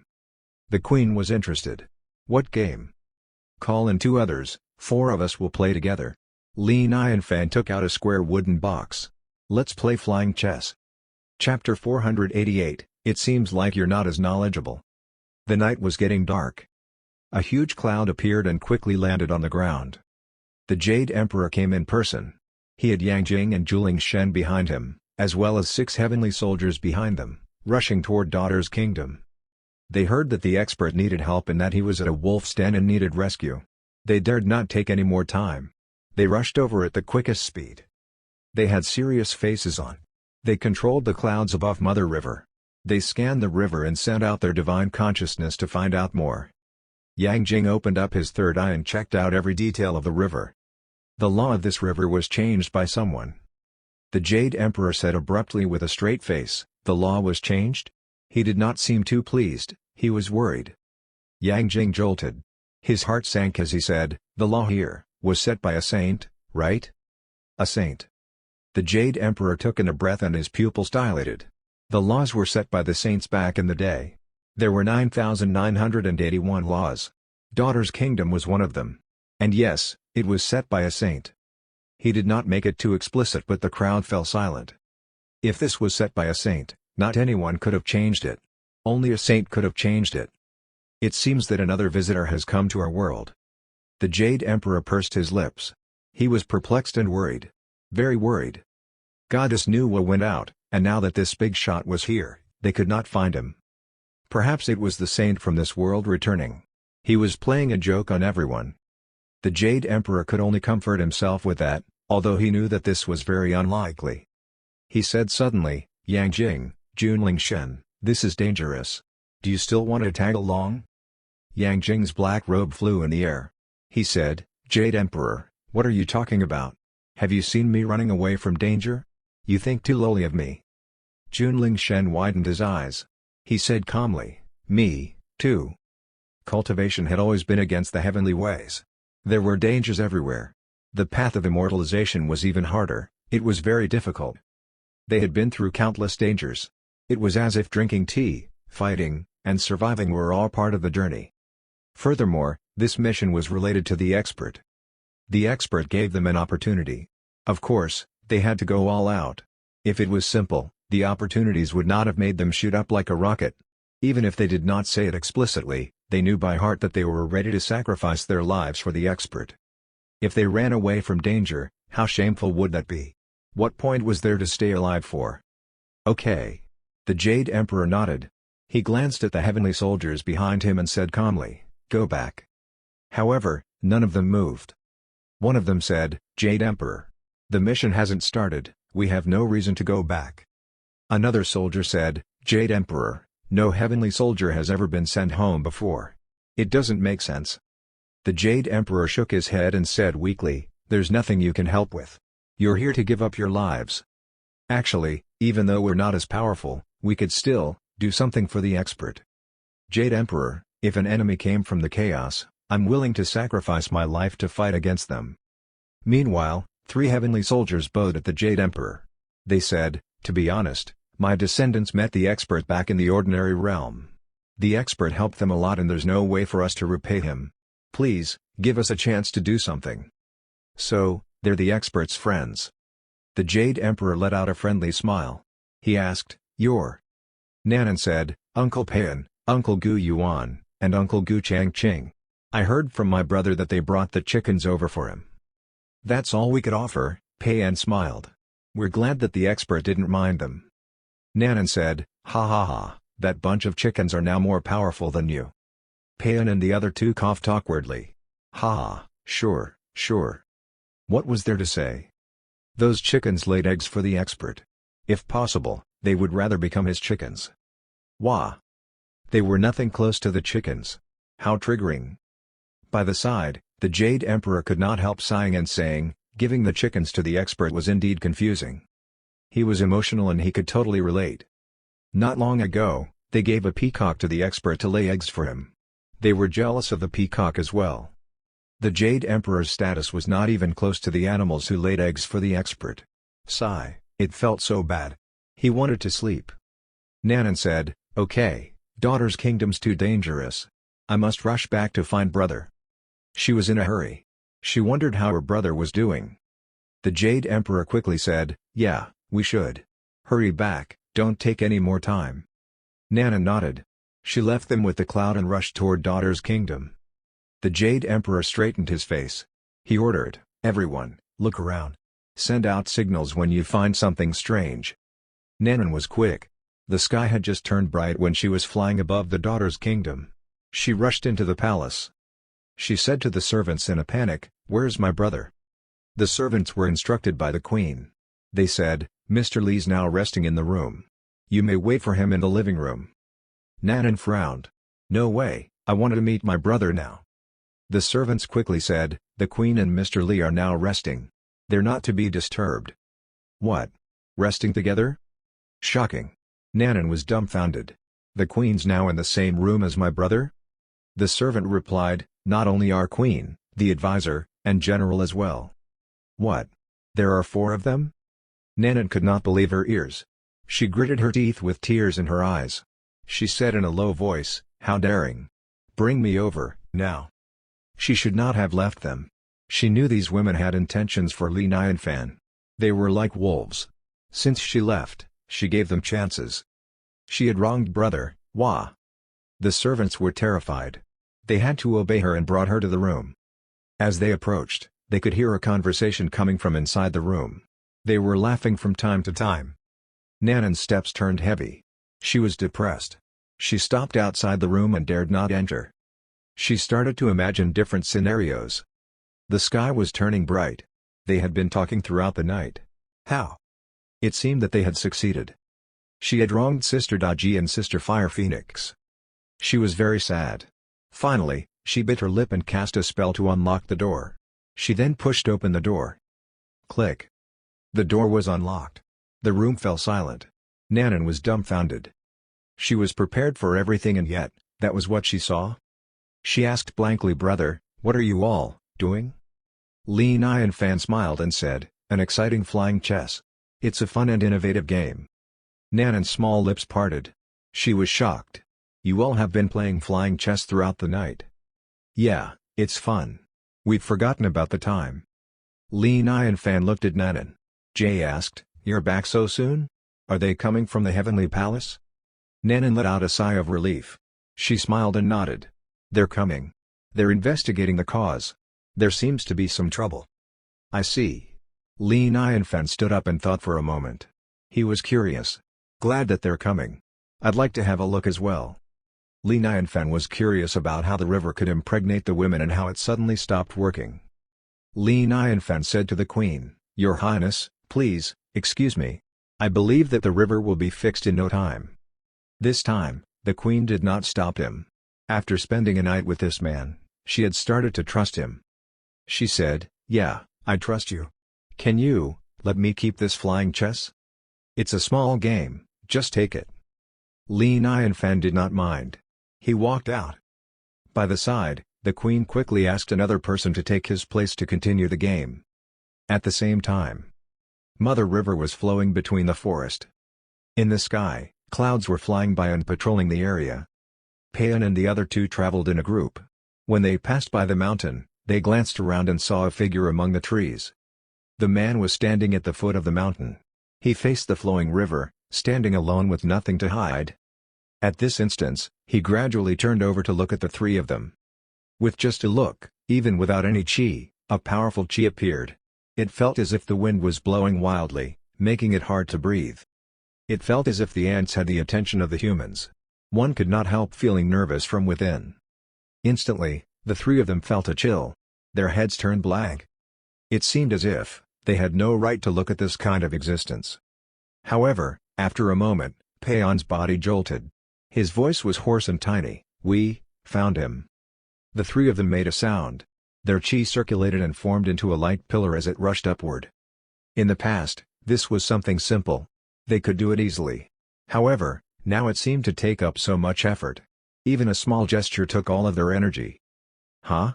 What a powerful path. The man was shocked. Payan and the other 2 were not even golden immortals. Although he did not do anything, he was still very powerful. Usually, people like them dared not move when they saw someone like himself. And yet they moved. That was impressive. Little did he know that Payan and the other 2 had spent a long time with the expert. They had gone past the ordinary for a long time. In terms of their mentality, they had seen a lot and they were able to stay calm. Quickly, 4 clouds flew over, one after another. When they saw the man, all of them seemed very shocked. They felt chills all over and could not move. The Jade Emperor's face turned pale. He looked at the man cautiously as he asked, "May I ask daringly, why are you here in the Eldritch world?" His primordial spirit was shaking. This man's realm was way beyond the saint in this Eldritch world. He was almost as powerful as the Hongjin Dozu. The man drank a sip of wine and said, "If I say I'm here to destroy this world, what would you do?" He was speaking nonchalantly, and yet the Jade Emperor and the group felt more nervous than ever. The atmosphere was intense and the air was stuffy. It was very difficult to even speak. They were being threatened. "Then, we'll have to fight," the Jade Emperor said seriously. He tried his best to gather all of his energy at the tip of his head. Meanwhile, Yang Jing and the rest had veins showing. Their faces flushed red as they were gathering their energy as well. The man continued to ask, "You're daring enough to fight me?" "Why not?" Yang Jing was jolting. He wanted to fight as he scoffed. He exploded and had 3 knives in his hands. He scoffed with determination, "As long as I'm still alive, I'll fight you." "Why ya?" Juling Shen's body jolted. He was fighting against the pressure exuded by the saint. His eyes widened like bells. "Me, too." Their energy was slowly coming out with difficulty. They were very limited. Compared to the other times, they had almost no energy now, and yet, they were still very determined. The man did not speak, nor did he move. He looked at the lake nostalgically.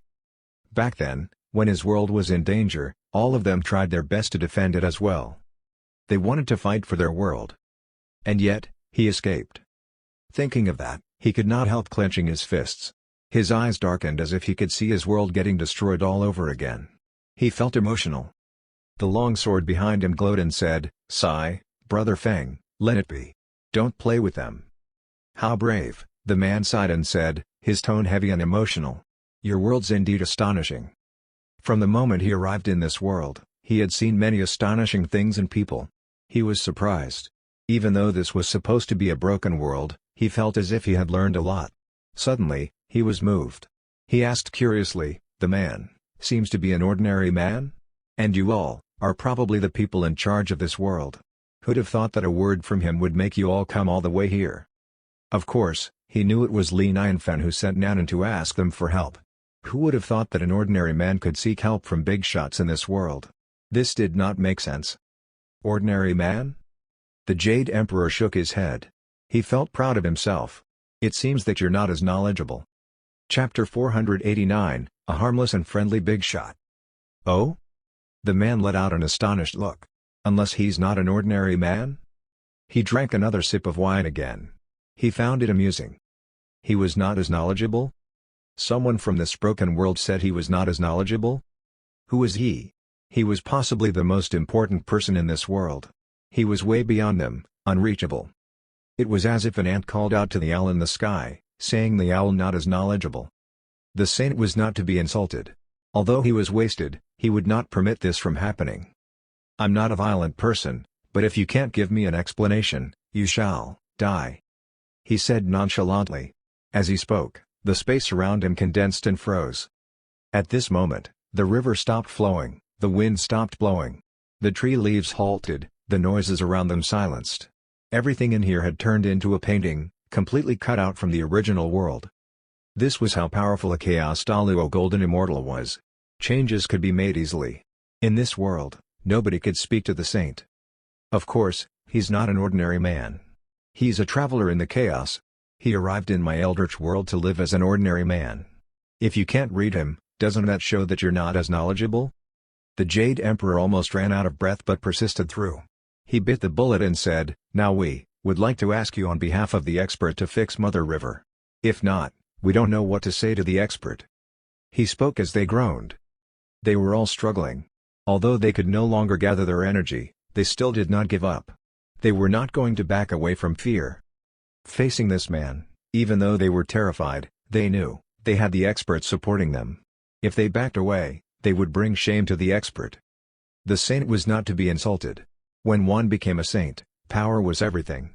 If two of them were both saints, either side must not show his weakness. Once he had shown his weakness, they would have to fight to regain one's reputation. Especially when the expert did give them a direct order. An order from the expert must be accomplished and not neglected. This was all they were thinking. Expert? Interesting. The man squinted. He could feel that the group felt confident when mentioning the expert. All of their energy came from their current determination. This ordinary man was so powerful? Instantly, he thought of many things. This world was too unique. Even though it seemed broken, many places here taught him a lot. Even though he had gone through the Absolute Era, it seemed as if everything was coming alive again. New lives were made. Even though they were not as powerful, they seemed determined and fearless. As the person in charge of this world, the Jade Emperor spoke up in front of him even though he knew he was not as powerful. In fact, he had a sense of pride coming from him. He seemed to be proud of an ordinary man? A traveler from the chaos? If what they said was true, how powerful would this man be? He was the Chaos Daluo Golden Immortal. If even he could not read him, how terrifyingly powerful was this man? He asked in his head, Lu Yan, do you think this is possible? Lu Yan jolted and said, Brother Feng, everything's possible in the chaos. This broken world is too strange. However, the possibility is close to absolute zero. An unbelievable mega big shot, pretending to be an ordinary man in this broken world? This is nonsense. The man was confused. He had too many doubts. Wow, Jade Emperor, you came in person? And Erlangshen and Julingshen? What are you all gathering here for? Meanwhile, a voice was heard with a hint of casual surprise. Everyone jumped. Not only that, when this voice was heard, the pressure exuded upon the group instantly vanished. It was nowhere to be seen. The river continued to flow, the wind continued to blow, the trees continued to move. Everything seemed to have resumed to how it was. Looking up, a golden cloud casually floated over. It was Li Nianfan and Nanan. They came. Lord Saint came in person. When the Jade Emperor and the rest saw Li Nianfan, their eyes turned red. They were emotional. The expert knew they were getting bullied here, so he came in person. He cared about them so much.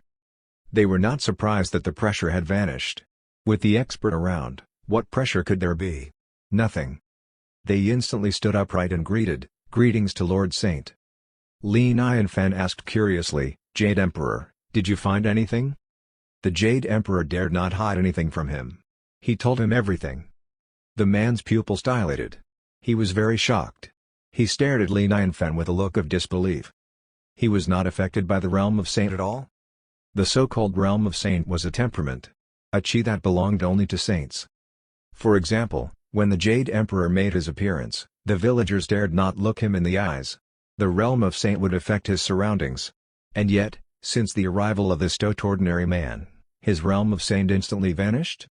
In other words, his temperament was completely washed out by this ordinary man. How could that be? He was truly not an ordinary man? The man did not want to believe this. He unleashed his temperament again. Usually, the wind would change drastically. Countless beings would start worshipping him. And yet, everything was calm now. Not calm, everything was ordinary. It was as if with Li Nianfan around, the world only had one temperament existing. Ordinariness. If this man could easily neglect his realm of Saint, this showed that he was way more powerful than himself. Big shot. A mega big shot. Meanwhile, Li Nianfan looked at him. It was a casual glance. Li Nianfan's eyes were calm and unmoved. And yet, this man felt thunder in his heart. He almost collapsed. Li Nianfan was perplexed as well. The Jade Emperor causally filled him in on the situation earlier, and yet what he was told was some big news. In the chaos, there were countless worlds and powerful beings. There were even some creators just like Godpang. That man was a powerful being from the chaos. He was more powerful than Goddess Nuwa. He was the reason why Mother River stopped working. Insane. So terrifying. He should not have come. This world was too dangerous. Li Nianfan thought it was a small matter. He rushed over to check it out. Who would have thought that a mega big shot was here? However, if he ran away now, it did not seem appropriate. Luckily, this man did not seem too violent for now. He asked gently, "Jade Emperor, did you communicate well? Did you tell him that you're harmless?" Meanwhile, the man panicked. He was helpless. He started communicating with Lu Yan. "Lu Yan, what they were saying seems to be true. This man's very powerful. Very powerful. He's a mega big shot." No wonder the group was so brave earlier. They had such a powerful being supporting their backs. They were not to be offended. No way. He cried to himself in despair, we seem to have triggered someone, we shouldn't be offending. Damn it. The probability was close to zero and yet it happened. Lu Yan said, luckily we didn't offend anyone yet. This expert doesn't seem hostile. Why don't we show him that we're harmless? That's the only thing we can do anyway. Lu Yan, promise me, if I'm killed, don't fight back. You're just a spiritual sword, he might let you off. The man said and took a deep breath. He calmed his fearful heart and walked forward. He was no longer making big movements like before. He was walking calmly and uneasily. He was coming. The big shot was coming. Li Nianfan jumped. He stayed on the same spot and was not moving. He was looking serious. The man stopped some distance away. He made a gesture and said, my name is Lin Feng, I came into this world by accident. I found this river strange and so I simply changed its laws for fun. I'm sorry to have caused you all troubles. The Jade Emperor exchanged a look with his people. They all shook their heads silently. They were laughing at him. He was shocked by the expert, right? He was still so arrogant moments ago, why stop acting now? Was he not ashamed? Was he going to start bootlicking now? Li Nianfan halted. He was delighted and felt less worried. Wow, not bad. It seemed that this big shot from the chaos was a friendly big shot. Chapter 490, Li Nianfan straight to the point. So, it was a misunderstanding. Li Nianfan smiled. He said, it's nothing then, everything's resolved now. Right, you're right. I'll fix it now. Lin Feng did not hesitate to cast a spell. Instantly, a glow flew into Mother River and the river was fixed. Thank you. Li Nianfan made a gesture and introduced himself, I'm Li Nianfan. Although I have no cultivation, I'm lucky to have become a deluxe merit saint in this eldritch world. Nice to meet you, Brother Lin. Lin Feng dared not waste any more time. He quickly returned the gesture and said, greetings to Lord Saint. He jumped. He was pretending to be an ordinary man? He felt it when his realm of saint vanished. When a man became too powerful, one would try to live as an ordinary man to experience ordinariness. However, one's chi could not be changed as it was coming from the inside. He was meant to be high above at all times. And yet, Li Nianfan had an ordinary temperament. It was as if nothing was powerful around him. There was no high above. Any temperament would vanish. Everyone had to live with his ordinariness. What kind of realm was that? Lin Feng had no idea and found it unbelievable. How powerful. Li Nianfan calmed down. He had a plan and had to bite his tongue. He had experience in doing this. He went from an ordinary man and bribed his way up with those cultivational big shots. Now, this was a similar case with different subjects. Do not panic. Keep calm. Making friends was his forte. He said, Jade Emperor, since we have a visitor, let's waste no time. Make a boat and show him around. Although this big shot seemed friendly, they still had to know him better. It was better to make a new friend than an enemy. It would be troublesome if they had offended him. Lord Saint's right. We have a boat, yes. The Jade Emperor nodded quickly. With a gesture, an exquisitely made boat instantly appeared. The boat was not huge but it gave them enough room. Li Nianfan smiled and said, Brother Lin, please. Thank you. Lin Feng was not too cautious. Since this had happened, even though he panicked and wanted to find a way to leave, he knew he must not turn down an invitation from the big shot. He had to go ahead. The group boarded the boat. The boat traveled down the river. Li Nianfan and the rest sat around the table. When Li Nianfan saw the wine jar in Lin Feng's hand, he said, Brother Lin likes wine. Just one of my hobbies, Lin Feng said as he brought out his wine jar. He asked, do you like wine as well? Would you like to taste it? Ha ha ha, of course, I do. However, I have a type of wine here. Would you care for a try? Li Nianfan removed the purple golden gourd from his waist. He shook it and removed its lid. Even though this isn't some precious wine, it has a nice texture.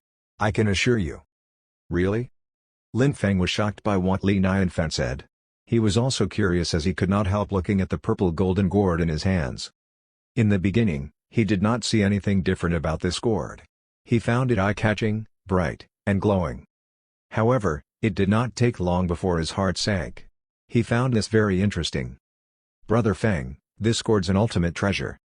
Behind him, Lu Yan's sword cried out. She was a spiritual treasure, so she was sensitive to other spiritual treasures. She felt a sense of external pressure and fear. She cried out with a tremble, "It's terrifying. I think it could be an ultimate chaos treasure." An ultimate chaos treasure? Lin Feng's pupils dilated.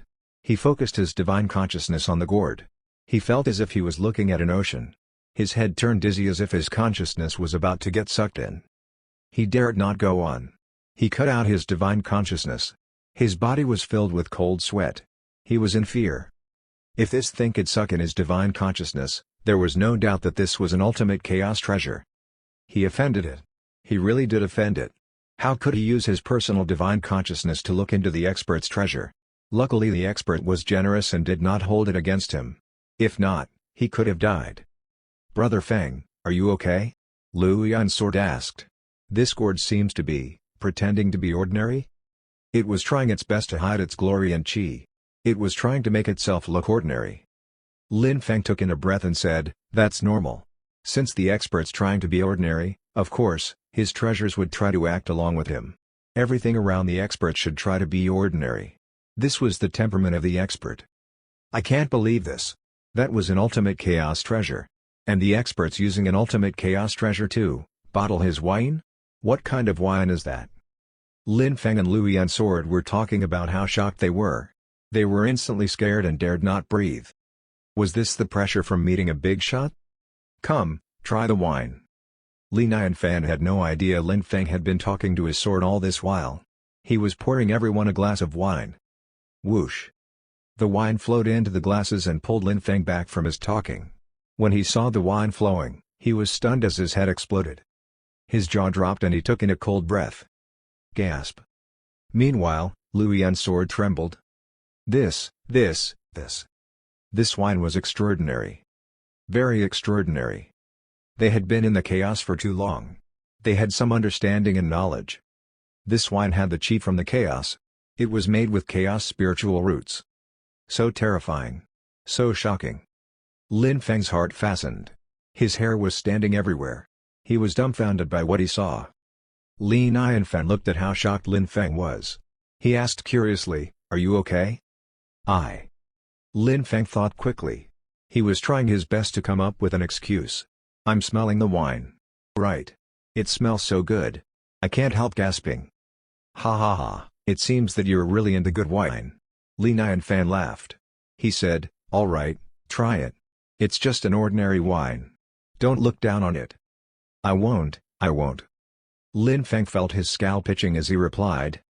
An ultimate chaos treasure was used as an ordinary wine jar. A wine made with chaos spiritual roots was called ordinary. Was he trying to insult them all? He was too weak for this. Even his hand was shaking as he accepted the glass. He looked at the wine in it and was perplexed. He would never have thought that he was lucky enough to drink wine made of chaos spiritual roots. Was he dreaming?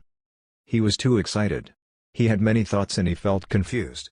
"Lu Yan, look. Wine made of chaos spiritual roots looks like this." Lu Yan's sword said, "Brother Lin, I see it." Back then, they lost their world because of chaos spiritual roots. This was their out-of-grip dream. And yet, they were now touching it. The Jade Emperor and Yang Jing accepted the wine glass as well. They were smelling the wine and felt energetic. They were in luck. They were in luck. They gained another opportunity from the expert again. How would they pay him back? "Expert, I promise you, our lives will belong to you from now on." They could not wait to drink it. "Arg, good wine. Nice." Li Nianfan looked at Lin Feng. He could not help asking, "Why aren't you drinking? Is it not up to your liking?" "No, sorry, I'm thinking of my past." Lin Feng snapped back to reality. He lifted the glass and drank it with tears in his eyes. Li Nianfan said, "How is it?" Lin Feng was not stingy with his compliment. He said sincerely, "Good wine. I traveled in the chaos and this is the best wine I've tasted." Li Nianfan laughed and said proudly, "Ha ha ha, you're too kind. I'm just messing around but everyone likes this." Just messing around?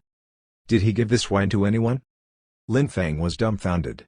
He looked at the Jade Emperor and the rest who were also drinking.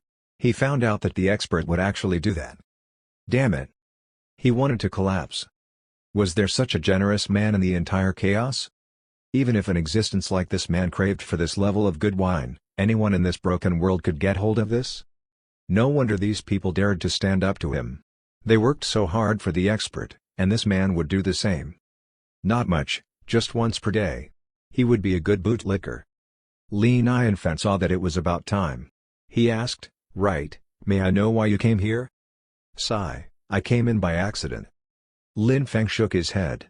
He sounded sad as he said, "To be honest with you, my world no longer exists. I've been walking around in the chaos. I get drunk all the time, sorry to be such an embarrassment." Li Nianfan refilled Lin Feng's glass. He expected Lin Feng to continue speaking. As expected, Lin Feng thanked him and sighed as he said, "In the chaos, the weaker ones get eaten. The smaller worlds must stay hidden. If not, it'd be seen as food. Back then, my world was in danger. I escaped my world in the end. I watched my world go extinct." He spoke with his eyes reddened. He felt very guilty. Even though he was very powerful now, this was his guilt and this greatly affected his mentality. He was unable to move forward. At the deep end of his heart, he had two goals, one was to get revenge and the other was to improve. He wanted to recreate his world and revive Liu Yan's sword. However, he was no longer able to improve. These two goals were hopeless and he started to get wasted. When the Jade Emperor heard what he said, they fell silent and heavy. They knew that if they had not met the expert, the Eldritch world would have been diminished just like Lin Feng's. Li Nianfan looked as if he was thinking. To put it in simpler terms, the chaos was like a big world with thousands of laws and sects. The competition was violent. Lin Feng's sect was destroyed and he was now homeless. He was pitiable. Lin Feng said in a low voice, "Am I a person scared of death?" "Of course, not," Li Nianfan said without thinking. "You were a big shot, of course, I know what to say." Li Nianfan thought of how cruel this world was. He merely wanted to send this outsider away from this world. After all, he was a deluxe merit saint in this world. The Eldritch world was safe for him but it was not safe from the chaos. Keeping Lin Feng here was like keeping a time bomb around. Lin Feng's eyes sparkled. He looked at Li Nianfan with anticipation. "Lord Saint thinks I'm not?" "Of course not." Li Nianfan let out a friendly smile and reformed his words. He said, "If you went all out, even though those people might praise you for your bravery, you'll still be dead. Sometimes, fighting isn't everything. Staying alive is more impressive." "Staying alive is more impressive." Lin Feng's eyes widened. He felt awakened from a dream, his goosebumps were showing. He clenched his fists tightly. He looked perplexed. "Will I be able to take revenge?" Thinking of that big demon, he felt helpless. Li Nianfan merely smiled and said calmly, "The path is long, let it come when it comes. It's not easy, but once you start, it shall be done." Vroom. Lin Feng's head felt like it was exploding. His blood was boiling wildly. He was very excited and shaking. It was a simple sentence and yet he felt emptied. His mind instantly opened up. "Yes, I can do that." Lin Feng had a look of determination in his eyes. He mumbled. His originally lost hope was gradually toughening up. He stood up abruptly and bowed at Li Nianfan. He said in a serious tone, "Thank you, Lord Saint, for pointing this out for me. I understand it now. Thank you, I'll remember what you said." He was emotional. The expert was indeed an expert. A simple sentence from him had instantly freed up his mind and toughened up his determination. Was this the realm of a big shot? Li Nianfan sat in the same spot and smiled. He said nonchalantly, "Glad that you understood." He seemed impressed. He knew many quotes to sound impressive anyway. He said this to Lin Feng with one purpose. He wanted to send this time bomb away. Go away and take revenge. Don't stay in this world. He did not care whether Lin Feng would be able to take revenge or not. He was not concerned. He said this merely to sound profound and nothing else. Lin Feng seemed pumped up. He said, "Lord Saint, everyone, I'm ready to leave." Li Nianfan was glad. He said, "So soon? Not taking a few more glasses?" "No, thank you for your wine." Lin Feng shook his head. He bowed, "I've let myself loose for too long. Thank you for waking me up and putting hope back in me." Cough, cough, "You're welcome." Li Nianfan felt embarrassed. He was convincing this man to die and yet this man was thanking him for that. He felt rather guilty. He was guilty. After a moment of thought, he said, "Brother Lin, I have nothing to give you." Here's a small thing, I hope you don't mind. Nanan, get me the television. Chapter 491, How was this casual? Huh? The television? Nanan pouted. She was unwilling to. After hesitating for a long while, she took out the television. Even though they called it a television, it was actually a transparent crystal ball. It was the same crystal ball Li Nianfan was given back in the days, an item that allowed one to replay one's thoughts. Other than watching the television to kill some time, he could recall his past realm and look back at his memories. Li Nianfan used it to recall his memories from home. Alright, it's not something precious. We can find another one in the future. Li Nianfan smiled and caressed Nanan's head. He took the television off Nanan and handed it to Lin Feng.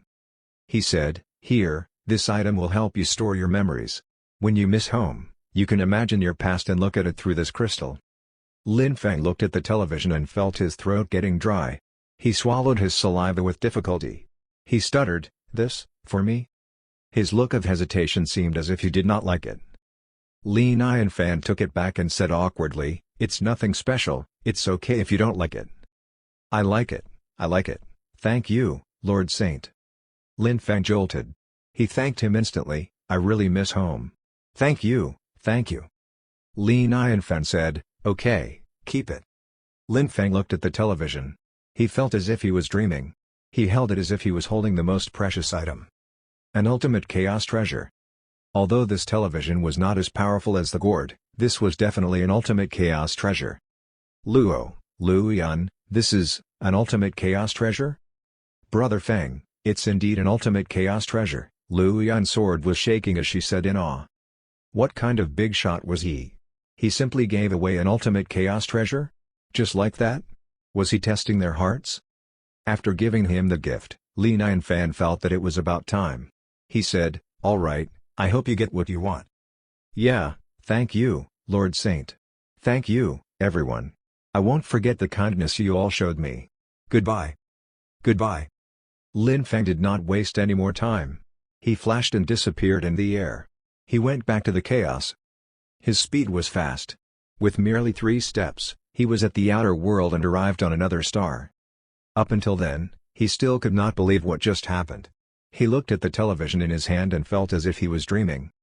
This was an ultimate chaos treasure. This was something everyone would fight for in the chaos. They could kill one another to get this. Many things would be destroyed. And yet, he received this so easily? He dared not even dream about this. "Brother Feng." Luo Yan's sword's voice pulled him back to reality. She asked, "Hurry and find out what this does." "It's not a killing treasure and it's not a protective treasure either." Lin Feng looked at it and sent his divine consciousness into the television. The expert said it's to watch and feel it with the brains. Use the heart to project. He gradually went inside. Meanwhile, the television started to glow and the screen lit up. Lin Feng's body jolted. He focused on it and a sword appeared. It was a long sword and the world was broken by this sword. The world vanished into nothing and only this sword was left. The sword chi was wild like a stormy rain. It was very powerful and made it hard for Lin Feng to breathe. It was too powerful and undefeatable.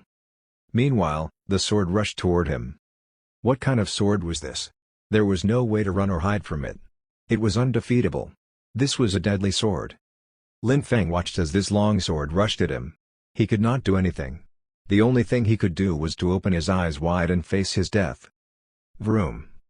The long sword landed and the scene vanished and everything returned to normal. Lin Feng opened his eyes wide.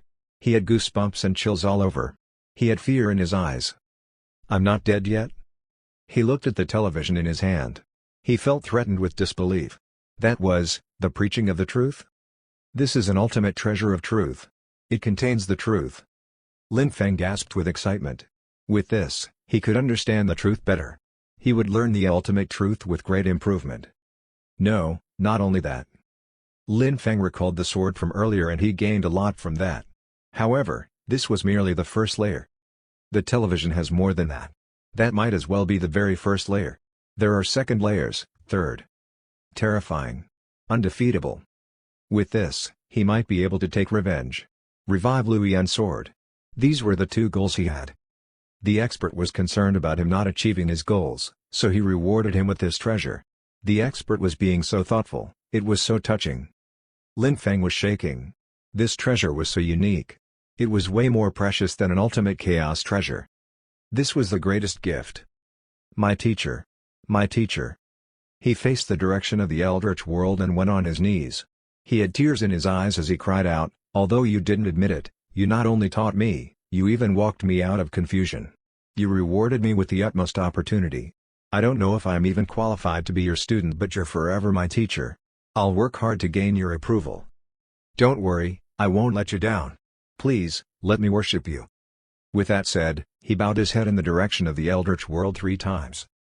Lu Yun's sword felt confused, too. She said abruptly, sigh, who'd have thought that there's such an expert around? If he was in our world back then, everything would be different now. Lu Yun, mind your words, Lin Feng said with a serious tone. We can't talk about the things he does. We should be grateful for the opportunity given to us. Brother Feng, I know, I'm just being emotional. Lin Feng fell silent. He could not help saying, to be fair, the expert picked such a broken world to visit. How lucky they are. More than going from hell to heaven. How admirable. Meanwhile, at the Mother River, Li Nianfan watched as Lin Feng left. A moment later, after making sure he was gone, he let out a sigh of relief and a smile. He's finally gone. We're safe now. He looked at the Jade Emperor and said proudly, luckily I'm smart and sent him away. He's so powerful and Empress Nuwa isn't around. If he stays, we're all in trouble. The Jade Emperor and the rest twitched their lips. They did not know whether to cry or laugh. They said, how clever. Stop pretending. You fed him chaos spiritual roots and gave him an ultimate chaos treasure. What did you say? Please, reward us as well. Nanan pouted and said, brother, I don't get to watch the television anymore. That's good, you get to do other things. Li Nianfan smiled nonchalantly. He then comforted her, all right, it's not a big deal, we'll find another one soon. The Jade Emperor and the rest understood it and remembered it. Yes, get him another television. All right, we got lucky. Let's drink to celebrate. Li Nianfan raised his glass and looked at Gu Changqing and the rest. He said, long time no see. Lord Saint still remembered them. Payan and the other 2 felt emotional. They greeted, greetings to Lord Saint. Ha ha ha, we're old friends, don't be so polite. Come. Everyone, try my wine. Li Nianfan smiled and poured them his wine. When Lin Feng was around, the heavenly soldiers had no place to sit. Now, only they were left, so they could be more casual. No matter what, he had to be friendly to everyone. Since the wine was not valuable and socializing did not cost any money anyway. Thank you, Lord Saint. The heavenly soldiers were touched. They held the wine glasses in hand and felt very emotional. How generous of him. Staying with the Lord Saint was always the right thing to do. Being able to work for the Lord Saint was their blessing. They took small sips as they did not want to finish so soon. After all, this was a once-in-a-lifetime kind of opportunity. A glass of this was something that countless people admired. No, countless worlds would admire them for this. The group was enjoying their time. They talked for a while before Li Nianfan and Nanan went back to Daughter's Kingdom. The queen was still in the room, and they were still playing flying chess. In this boring world, the appearance of flying chess was like a lantern. They filled up the void in this boring and cold kingdom. When they learned that Mother River was fixed and that Li Nianfan was about to leave, the queen did not stop him and parted with him unwillingly. Li Nianfan made a gesture and said, Your Highness, no need to walk us out. Goodbye for now. The queen looked at Li Nianfan with anticipation. She had tears in her eyes as she bit her lip and said, Mr. Li, remember to come back often. My kingdom welcomes you at all times. Don't worry, I will. Chapter 492, The Unlucky Goddess Nuwa. At the Yunhuang world. A beautiful figure peeked her head out from the clouds. Then, she silently landed. She walked across the air and moved quickly. Goddess Nuwa snuck in. She had a clear goal in mind but did not want to delay. She just wanted to get the fish and go back to the expert. She felt the endless immortal chi in the air and the endless power of law in the realm. Goddess Nuwa looked jealous. That was the benefit of the unflawed world. The cultivators had much better resources. The flawed world was not half as good even when they were in the prehistoric era. Soon, Goddess Nuwa focused. She thought about the 4-part architecture and instantly stopped being jealous. I've seen a majestic sight. The Yunhuang world's nothing. That place was like a dumpster compared to the four-part architecture. She crossed continents and arrived at the sea. Splash. The sea waves were strong. The waves were high like a wall. The waves kept coming. The wind was roaring, too. Waves splashed everywhere. There was water in the air like it was raining cats and dogs. The nearby lands were drowned in the sea. Even the mountains were flooded. Here it is. Goddess Nuwa levitated mid-air. The water could not get close to her. She was untouchable. She seemed to be stepping on the waves. This place must be where the Lua fish is. It has the body of a fish, the wings of a bird, and it sounds like a mandarin duck. When it is discovered, it means that the flood is approaching. Goddess Nuwa kept scanning the sea. She thought to herself, according to the descriptions in the expert's cookbook, plus the rumored information about this constantly flooded place, there must be a flying fish demon causing havoc. It must be the Lua fish. Suddenly, Goddess Nuwa saw something. She saw two figures quickly passing by beneath the sea's surface. Then, they leapt through the waves. They had fish bodies but they had wings. They leapt and glided with the current as if they were flying. The two fishes were half a meter long. They crisscrossed as they flew. Every splash they made caused the sea waves to create bird-like sounds. It's them. Goddess Nuwa was delighted. She stood still and reached out. It was as if she had telekinesis. She instantly trapped the two happily swimming fishes. Hee. Gotcha. She camouflaged her aura and hid her capabilities. Being a quasi-saint was sufficient enough to capture them. The two Lua fish were Daluo golden immortals. It was a piece of cake for Goddess Nuwa to capture them. Goddess Nuwa did not kill them to ensure their freshness. She carried them on her shoulder and grinned. She was about to leave. She walked for a while before she heard someone calling her. "Cultivator, please, wait." Goddess Nuwa frowned. Three figures hurriedly walked to her. An elder with a goatee smiled at her.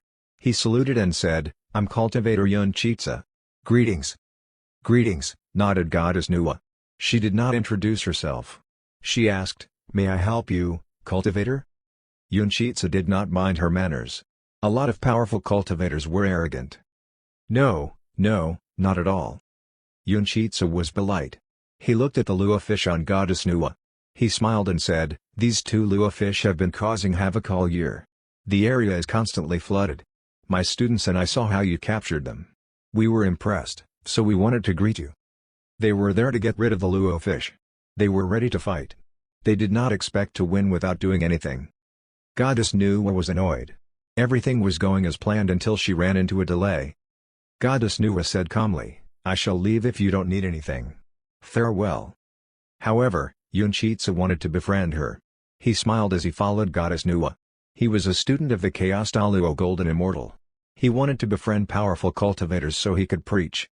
Goddess Nuwa would be glad to talk to him in the past. She would want to gather information about the Yunhuang world. However, she was not interested at the moment. She was in a hurry to leave. Soon, they talked about the most shocking topic of the Yunhuang world. Yun Chitsa looked terrified. He asked in a low voice, "Have you heard about the death of Zheng Yisek's Master Longevity?" Goddess Nuwa had a slight change in expression. She asked, "Master Longevity died?" Master Longevity was the Chaos Daluo Golden Immortal that chased after her and into the Eldritch world.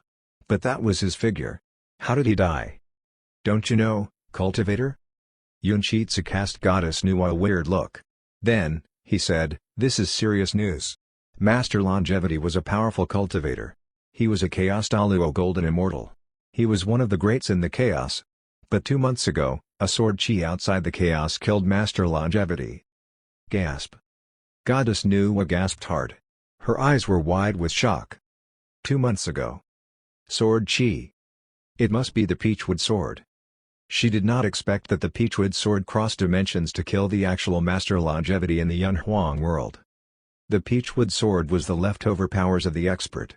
The expert did not even attack him in person. This is too unbelievable. The news shocked Goddess Nuwa. He's too powerful. Is he invincible? Probably. Shocking. Right? Yun Chitsa looked at Goddess Nuwa. He smiled and said, "Everyone gasped when they heard the news. We're not sure what kind of godly person Master Longevity messed with. It's terrifying." Goddess Nuwa nodded and said, "Scary indeed." Yun Chitsa continued, "The chaos is too dangerous. Everyone in the Yunhuang world's paranoid. Every saintly student has an extraterrestrial spirit orb in hand. It's used to prevent outsiders from entering the Yunhuang world. Extraterrestrial spirit orb?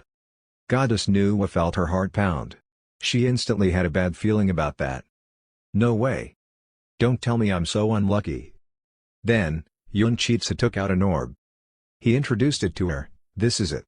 It will go off if it senses cultivators that don't belong to our world within 10,000 miles. The orb suddenly became fiery red after he said that. Then, the fiery red lights pointed at Goddess Nuwa. Goddess Nuwa. Yunchitsa. Perhaps it's broken? Yunchitsa was baffled for a moment. He apologetically said, sorry. Something's wrong with my orb. Take out your orbs, guys. Goddess Nuwa was the powerful cultivator who killed the Luo fish. He felt like she was not an outsider. After all, who would cross dimensions to help the Yunhuang world get rid of evil demons? Who would be so bored? What kind of hobby is that? There's no way. Soon, his two students took out their extraterrestrial spirit orbs. The three orbs shined a bright red. The fiery red light pointed at Goddess Nuwa. The four of them stared at each other. They were mystified. What the heck? Seriously? Goddess Nuwa instantly had a mental breakdown. Yunchitsa and the others also had a mental breakdown. They were shocked. Are you an outsider? Boom. Goddess Nuwa attacked them. Then, she flew away without delay. She went toward the chaos with all her might. Meanwhile, the entire Yunhuang world slightly quaked. A mysterious force was emitted. Everybody felt that. They could tell something big was about to happen. Somewhere in a palace, an elder suddenly opened his eyes. He frowned, and said in a low voice, "Who dares hurt the cultivators of my sect?" He calculated a prediction with his fingers. He did not look happy at all. There were menacing glints in his eyes. An outsider. What a bold move. He slowly stepped out and vanished from the palace. He reappeared on a star. He looked at Goddess Nuwa with a cold gaze. The elder cast a spell as he flicked his horsetail whisk at Goddess Nuwa. Countless strands attacked Goddess Nuwa like thousands of tentacles. The elder squinted. He scoffed, "I don't know why you came here, but how dare you touch the fish of the Yunhuang world and hurt my students? Unforgivable." Goddess Nuwa felt her heart sink. She knew she was not his match. She was also at a disadvantage because she was from the outside world. She had to risk everything and escape as fast as she could. She raised her hand. She dragged out the lotus lantern. Goddess Nuwa used all her powers to ignite the lantern. The flames burned brightly. She also cut the corner of her lip and smudged blood on the lotus lantern. The lotus lantern instantly activated the defense. It shone brightly as flames surrounded Goddess Nuwa. It blocked the strands of the horsetail whisk. They went down like comets.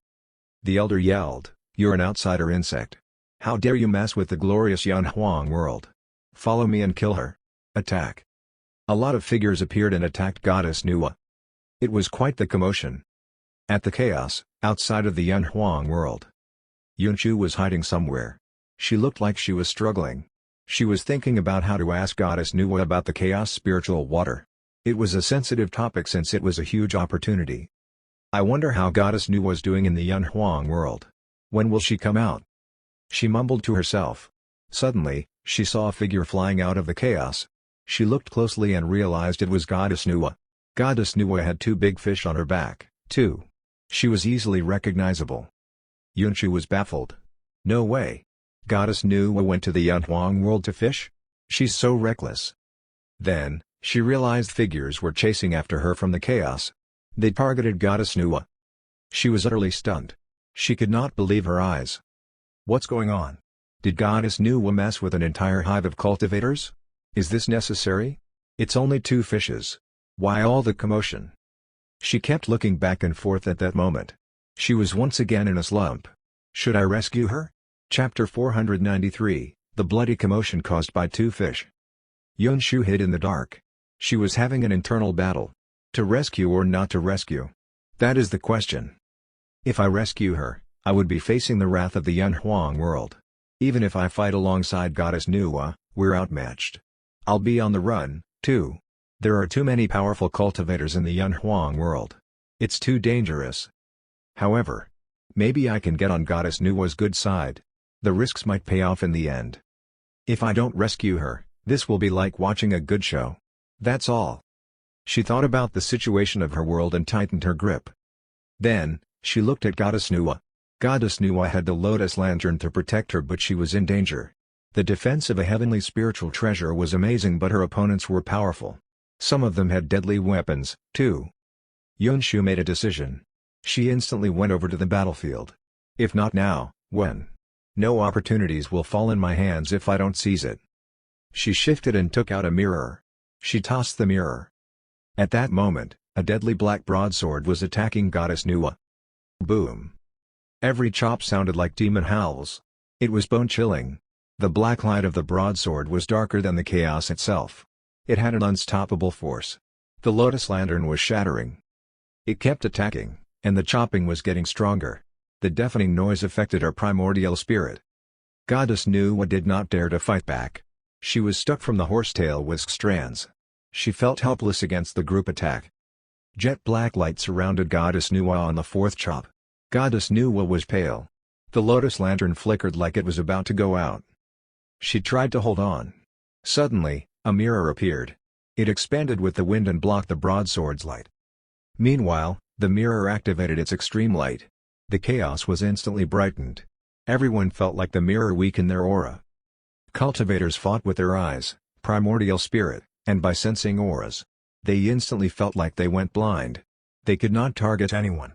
It was only for a moment, but it was sufficient enough for an escape. Cultivator Nuwa, run! Yunshu lifted her hand and slashed at the horsetail whisk strands. She hurriedly escaped with Goddess Nuwa. Everyone in the Yunhuang world snapped out of it. They chased after them. The elder with the horsetail whisk stood still. He gazed upon the endless horizon. The elder with black robes slowly walked toward him with a black broadsword. His black robes moved with the wind.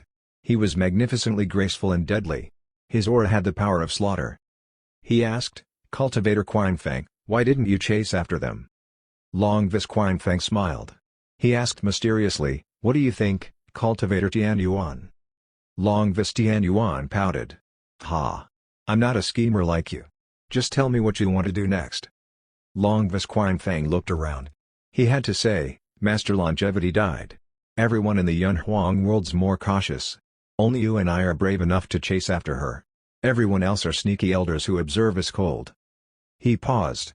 Then, he said, "But they can't see what I see. I'm good at calculating predictions. I can tell this lady has a big secret." "Big secret?" Longvis Tianyuan's eyes flickered. He frowned and asked, "Tell me this. Why did that lady come to our world? Was she there to capture 2 fish?" "She indeed only captured 2 fish." Longvis Qianfeng shook his head. He calculated with his fingers. Then, he said, "I can't tell, but don't mind the details. I should tell you that the other lady has chaos spiritual chi on her." Longvis Tianyuan was stunned. "Chaos spiritual chi? Are you sure? What should we do?" "We should wait for the big fish to take the bait." Longvis Qianfeng laughed coldly. He looked like he had it covered. He said slowly, "Control your powers. Don't attack them too hard. Let's see where they will run to in the end. We should dig out this big secret little by little." Longvis Tianyuan nodded and laughed. "Nice." Goddess Nuwa and Yunshu ran for their lives in the chaos. Goddess Nuwa said, "Cultivator Yunshu, I didn't know you would come and save me. Now's not the time. Wait until we're safe." Yunshu was pale. She was unsure whether she made the right decision. She looked at the 2 fish on Goddess Nuwa. She had to say, "Cultivator Nuwa, I think you can toss the fish and apologize to them. Perhaps we can escape safely." She could not believe that she was running for her life because of 2 fishes. They did not look like treasure either. If she died for fish, it would be awful. Goddess Nuwa shook her head without hesitation. She said sternly, "No. These 2 fish are crucially important. I can't let anything happen to them." Yunshu noticed how serious Goddess Nuwa was. She had to whisper, "Are you saying that there's a secret behind the 2 fishes?" Goddess Nuwa glanced at Yunshu. She shook her head. "This is too important. Forgive me, I can't tell you." Cultivator Nuwa was hiding something. Yunshu was intrigued. She did not blame Goddess Nuwa. Instead, she felt sort of happy. She was filled with excitement. She felt like she was getting closer to a huge opportunity. "Don't move, demonic ladies. Leave the fish and surrender. We might spare your lives." Someone yelled from behind. A giant golden net shrouded them. The net contained power of law. It sparkled as it approached them like a giant claw. However, something happened. The golden light reflected and solidified. The reflected golden light also became golden nets. They surrounded Goddess Nuwa and Yunshu from all directions. They were suddenly like fishes in a net. Ha! Puny tricks. Goddess Nuwa had an ice-cold face. She smudged the lotus lantern. A rainbow light shined. It instantly outshined the golden net. The two of them continued to flee. Yunshu also sneered. She asked, "You're only a quasi-saint. Do you think you can stop us?" The bunch of cultivators behind them all had treasures. However, it was nothing to them. They could wipe them out with effort. The black broadsword appeared again. The jet-black broadsword's light appeared in the chaos. The stars were turned to dust once they touched the black light. It was above Goddess Nuwa and Yunshu. The attack of a Chaos Daluo Golden Immortal. Even in the Yunhuang world, the attack of a Chaos Daluo Golden Immortal would be earth-shattering. Back then in the Eldritch world, the dragons, fire phoenixes, and Kirans were only quasi-saints. They ruined the realm. So, one could imagine how destructive it was when saints battle. Therefore, anyone who was a quasi-saint had to battle in the air or in the chaos. They were extremely powerful. Goddess Nu and Yunshu worked together. They activated their lotus lantern and mirror at the same time to block the broadsword's light. Yunshu ran while she scolded, "It is only two fishes. Is this necessary? Come on." Goddess Nuwa frowned. She also felt like something was off. Master Longevity chased after her in the first place because she crept into the Zhang Yi sect.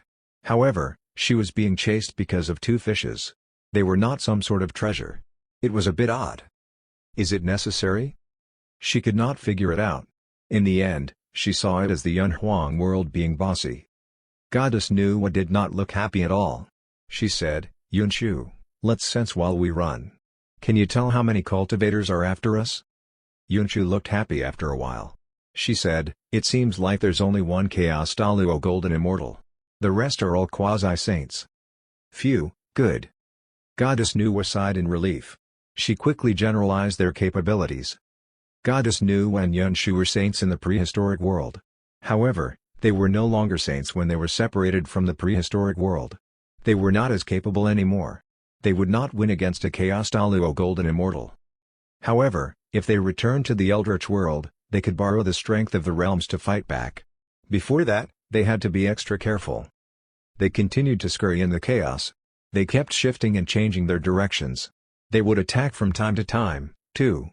Finally, they realized that there were no signs of the Yunhuang cultivators. Goddess Nuwa felt relief. She continued heading toward the Eldritch world. Goddess Nuwa said, "Follow me."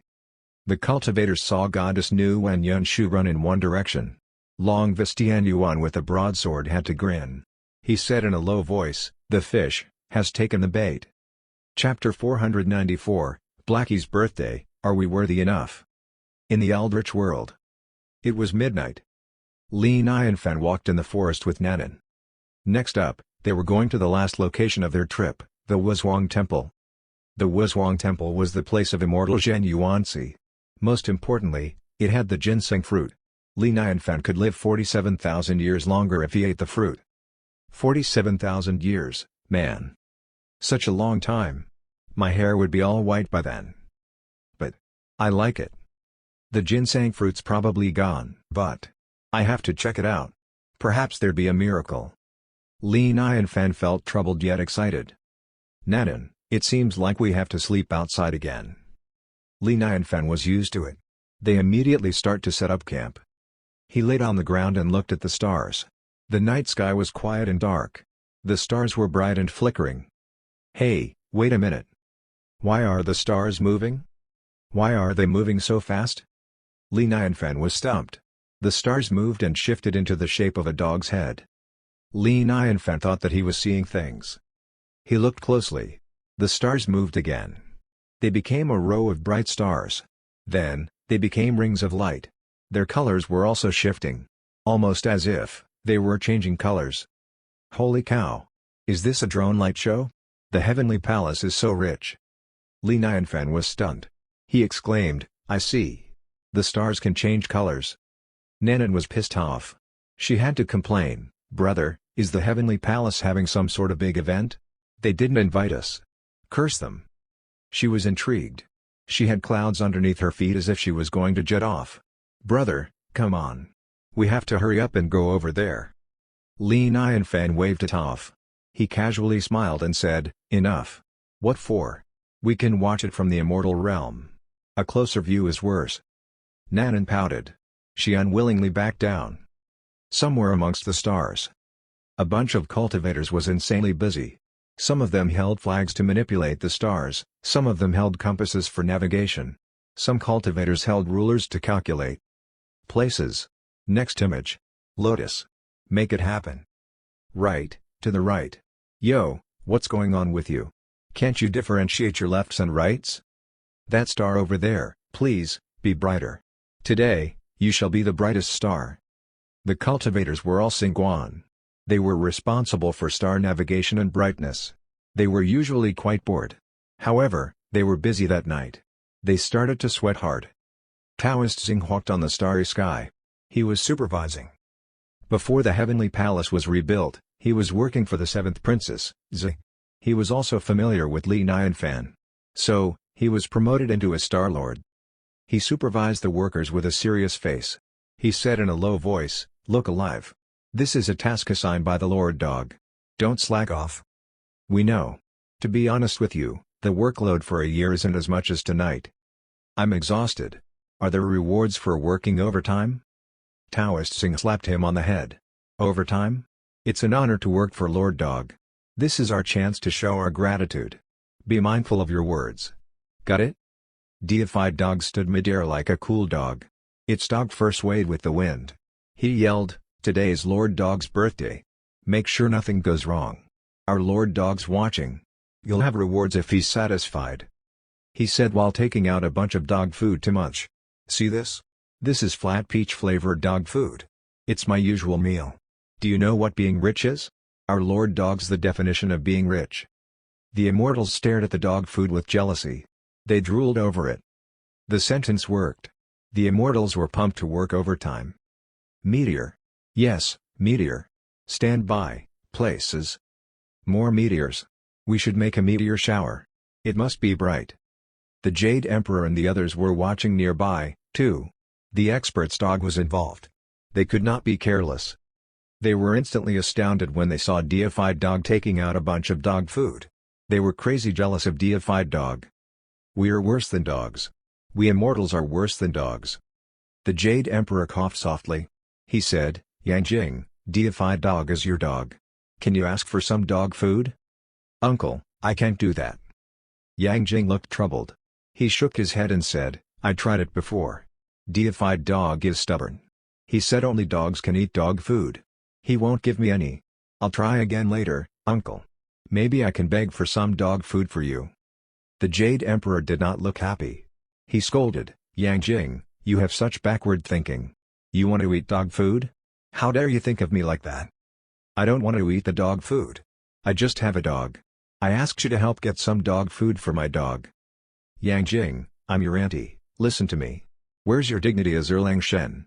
said the Empress. She paused and said, "The Jade Emperor and I raised 2 lover dogs. You should give me some dog food, too." Juling Shen immediately walked over. He smiled and said, "Lord Erlang Shen, my dog wants to try it, too. Can you?" Yang Jing was blushing from embarrassment. He was utterly humiliated. "You guys have dogs? Why don't I know about it? What a bunch of nonsense. You liars." He was livid from embarrassment. Shoo. At the Dog Mountain. The dogs stood in a row. They cast spells so the entire mountain was shining. A lot of dog demons were performing for the dogs. Blackie looked up at the stars. He was reminiscing. "It's the 5th year." Blackie mumbled to himself, 5 years since my master raised me." Blackie would always remember the day the master adopted him. That day was the day of his new life. So, that day was his birthday. He would never forget it.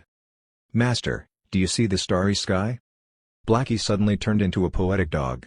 Blackie said slowly, "I'm no longer by your side. But, we're looking at the same starry sky. This is us sharing the same sky 1,000 miles away. Blackie's with you." A bunch of meteors appeared in the sky. They rained down. It was a majestic sight of the universe. The stars lit up the quiet dark night. It was beautifully mesmerizing. Li Nianfan had meteors in his eyes. It was the reflections of the meteors. Such a beautiful meteor shower. Are the Star Lords playing with fireworks up there? Party. Nanan was jealous. Manipulating the stars must be so much fun. They didn't invite me. Meanwhile, two figures walked in the chaos. They looked flustered and walked extremely fast. They passed the stars as fast as they could. It was Goddess Nuwa and Yunshu. They headed into the Eldritch world. They stopped in their tracks because they were astounded by the sight. The stars were bright and shining. The immortals were very busy moving the stars around. It was a fiesta. Goddess Nuwa, your worlds vary. Yunshu tried to find a description. In the end, she said, your people are very happy. She had never seen anything like that. Nobody else in the chaos would do that. They knew how to party, that's for sure. The busy immortals were passionate and all fired up. They were joyous to look at. Yunshu saw two words on them, hope and happiness. Yunshu was impressed by the Eldritch world. It was a wonderful world. The people must be very happy. Goddess Nuwa was baffled. What's going on today? What are they doing? When did the heavenly palace become so grand? The Jade Emperor's depraved. She looked serious. She stepped out and appeared in front of the Jade Emperor and the others. Her saintly aura was emitted. It was holy and prestigious. However, the two fish on her back were not fitting for her aura. The Jade Emperor and the others jumped. Then, they hurriedly saluted, greetings to Empress Nuwa. Wow! What a big fish! Empress, this is a successful hunt. We should celebrate. Celebrate? We're in big trouble. Goddess Nuwa was worried. She exclaimed, no time to explain. Get ready to fight. Fight? The Jade Emperor and the others were shocked. They were not ready at all. Suddenly, they heard a loud laugh. A powerful aura appeared. It twisted time and space. Long Vistian Yuan walked over with a broadsword. He grinned at them with contemptuous eyes. His aura was powerful. Ha! Just in time for some sort of event night. Long Vistian Yuan sneered, who knew that a flawed world would have such entertainment. Ridiculous. He said that, but he was considering doing the same in his world. He wanted to have some entertainment in his world, too. The elder appeared with malicious intent. He did not attack, but everyone was petrified. They knew that he was unstoppable. No one dared to breathe. Another Chaos Daluo Golden Immortal. The Jade Emperor had wide eyes. His heart was beating out of his chest. We just dealt with a Chaos Daluo Golden Immortal a few days ago. Why is there another one? Being the Jade Emperor is so awful. Is the Eldritch world the back garden of Chaos Daluo Golden Immortals or something? Can't we live freely? My life's too hard. Goddess Nuwa squinted. She emitted a saintly aura as she said, you aren't worthy enough to cause havoc in my Eldritch world. Everyone instantly felt better when Goddess Nuwa said that. They went serious like they were ready to fight. We aren't worthy? Someone else mocked them in the depths of the chaos. Long Visquanfeng, who hid in the dark, made an entrance. He smiled and waved his horsetail whisk. The waterfall-like meteors instantly faded away into dust. The sparkling stars were creating the shape of a dog who stood tall. They also faded away into nothing. Fancy tricks. Useless. Long Visquanfeng commented and smiled. He stood there smugly and asked, what if I join in? Are we worthy enough? Chapter 495, You Bullies. Bad Dog. 2 Chaos Daluo Golden Immortals? Goddess Nuwa and Yunshu instantly felt their hearts sink to the bottom. They purposely ran in circles to avoid being followed. They did not expect the Chaos Daluo Golden Immortals to be so patient. They did not detect their presence at all. It was too unexpected. They thought they had an upper hand. However, things changed. They could not win. Long Vistian Yuan looked like that was a sure win. He sneered, you're from a flawed world and you dare come to our Yunhuang world? So courageous. He had to look at Long Visquanfeng. He had doubts in his mind. It was a pleasant surprise that they landed in a flawed world. However, Long Visquanfeng said there would be chaos spiritual chi. It was disappointing. How dare you ruin the image of the Lord Dog? Die. Deified Dog growled at them. His soft fur stood on ends. The image was his proud work. He spent a lot of time designing it to please Blackie. He did not expect the image to turn to dust. That was bullying. Yo, What a feisty little dog. You probably don't know who you're messing with. Long Visquine laughed from anger. What a lowly world. Even a dog would dare challenge my authority. He overpowered deified dog with his powerful aura. Yunchu lifted her hand. The mirror shielded deified dog from Long Visquine. Long Vistian Yuan said in a low voice, "Kill them." He attacked everyone with his broadsword. At that moment, everyone felt like they were a lone boat in a vast sea. More importantly, they could not resist. They would be wiped out at any second. Goddess Nuwa had the lotus lantern in hand. The lotus lantern shined. The fiery light beamed to the sky and became a huge rainbow lotus. The lotus was ignited with rainbow flames.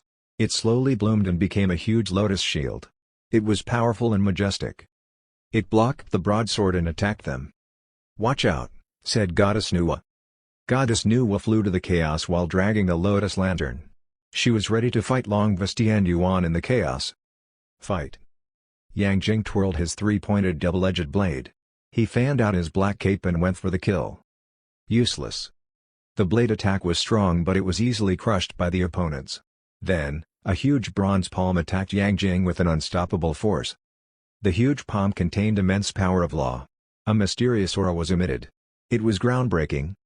Yang Jing looked indifferent. He stabbed the palm with his three-pointed double-edged blade. Boom. The two forces collided. The stars were shattered from the aftermath. There was an explosion in the chaos. The three realms quaked from the terrifying thunder. Yang Jing backed away. His hand that held the weapon was shaking. He looked pale.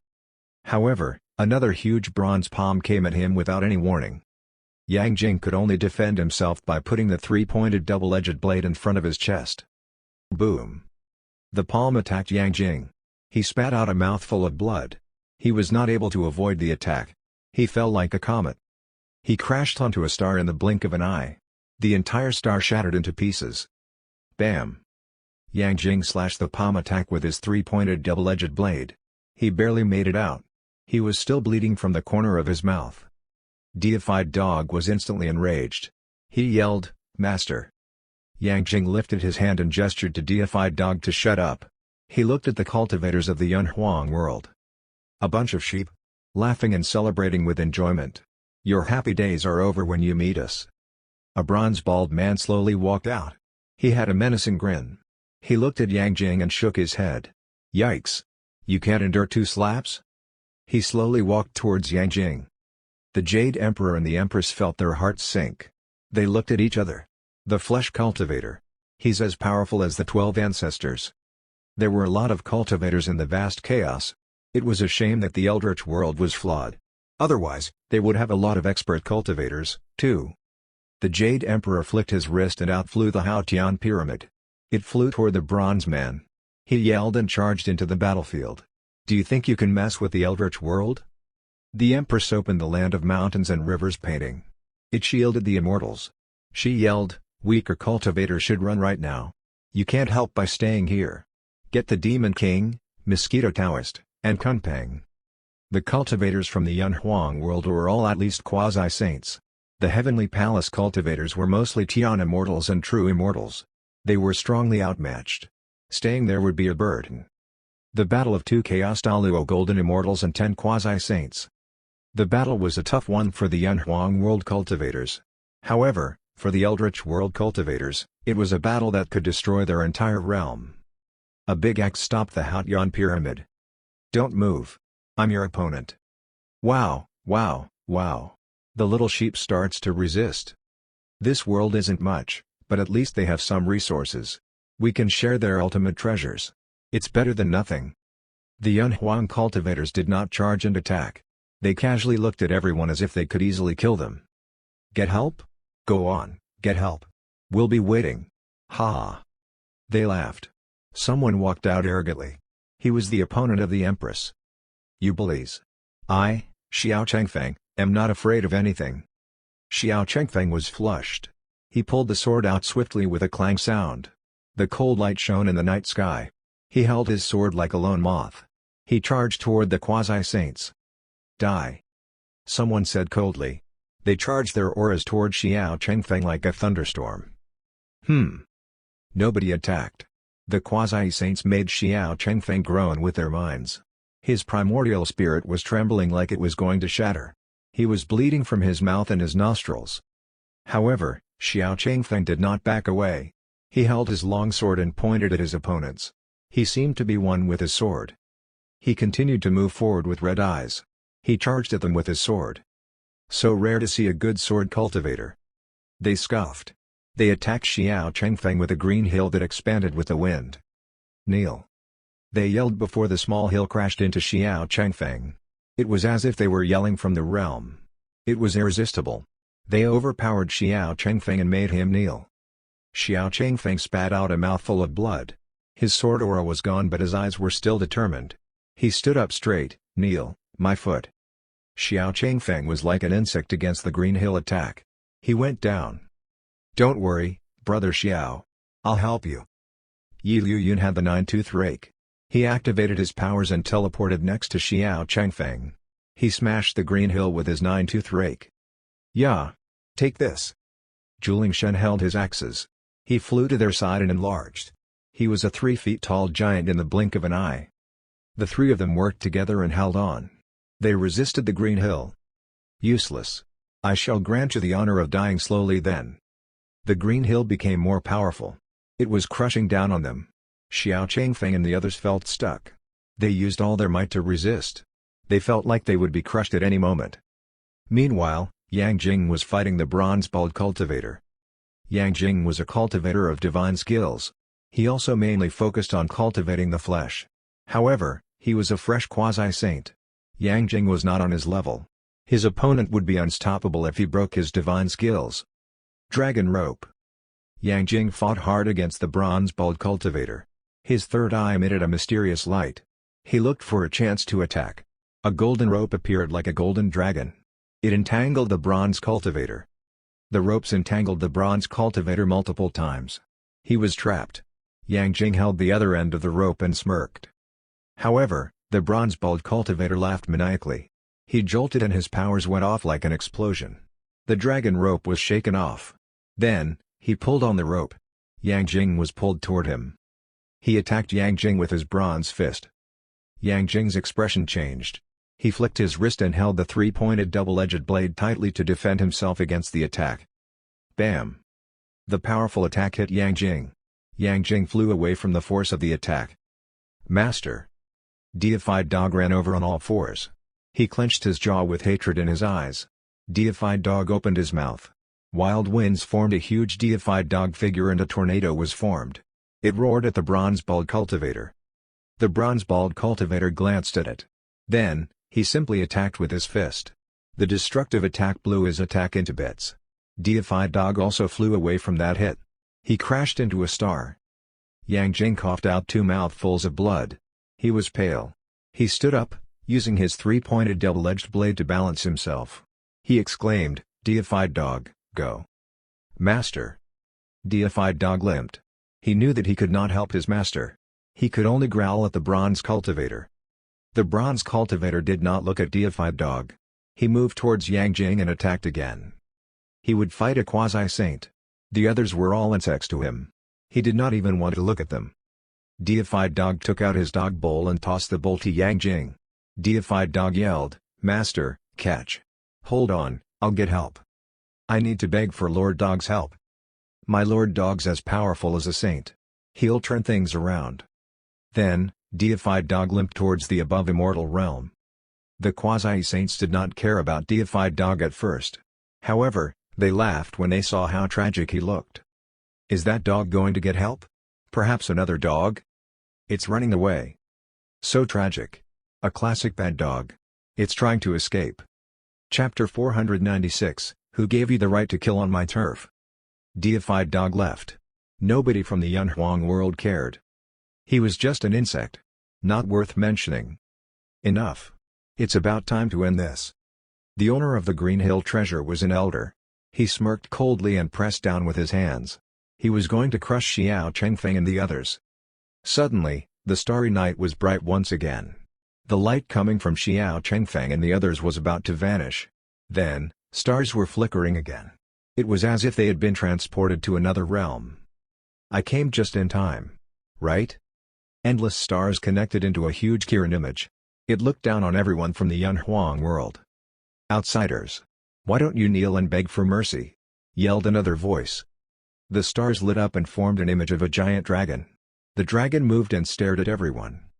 Goji and Fire Phoenix brought a bunch of demons under the pale moonlight. They came in like waves. They said coldly, "Get into the starburst formation. Wait for Empress Nuwa's orders." Kunpeng and Mosquito Taoist also showed up. Mosquito Taoist licked her red lips and said, "My eldritch world is weak, but not powerless. You'll pay for the damage you've done." A bunch of Tian immortals, true immortals, demons, and cultivators showed up, too. They merged into the starburst formation. They were one, like bright stars in a huge formation. The starburst formation connected the cultivators like stars. The more people they had, the more powerful they were. It was a heavenly formation created by the eldritch world. Goddess Nuwa exclaimed, "Cultivator Yunchu, join me in the formation." "Yes." Yunchu sighed in relief. She was pale and wounded. She did not fight for long, but she was clearly outmatched. She could not win against Longvis Qianfeng.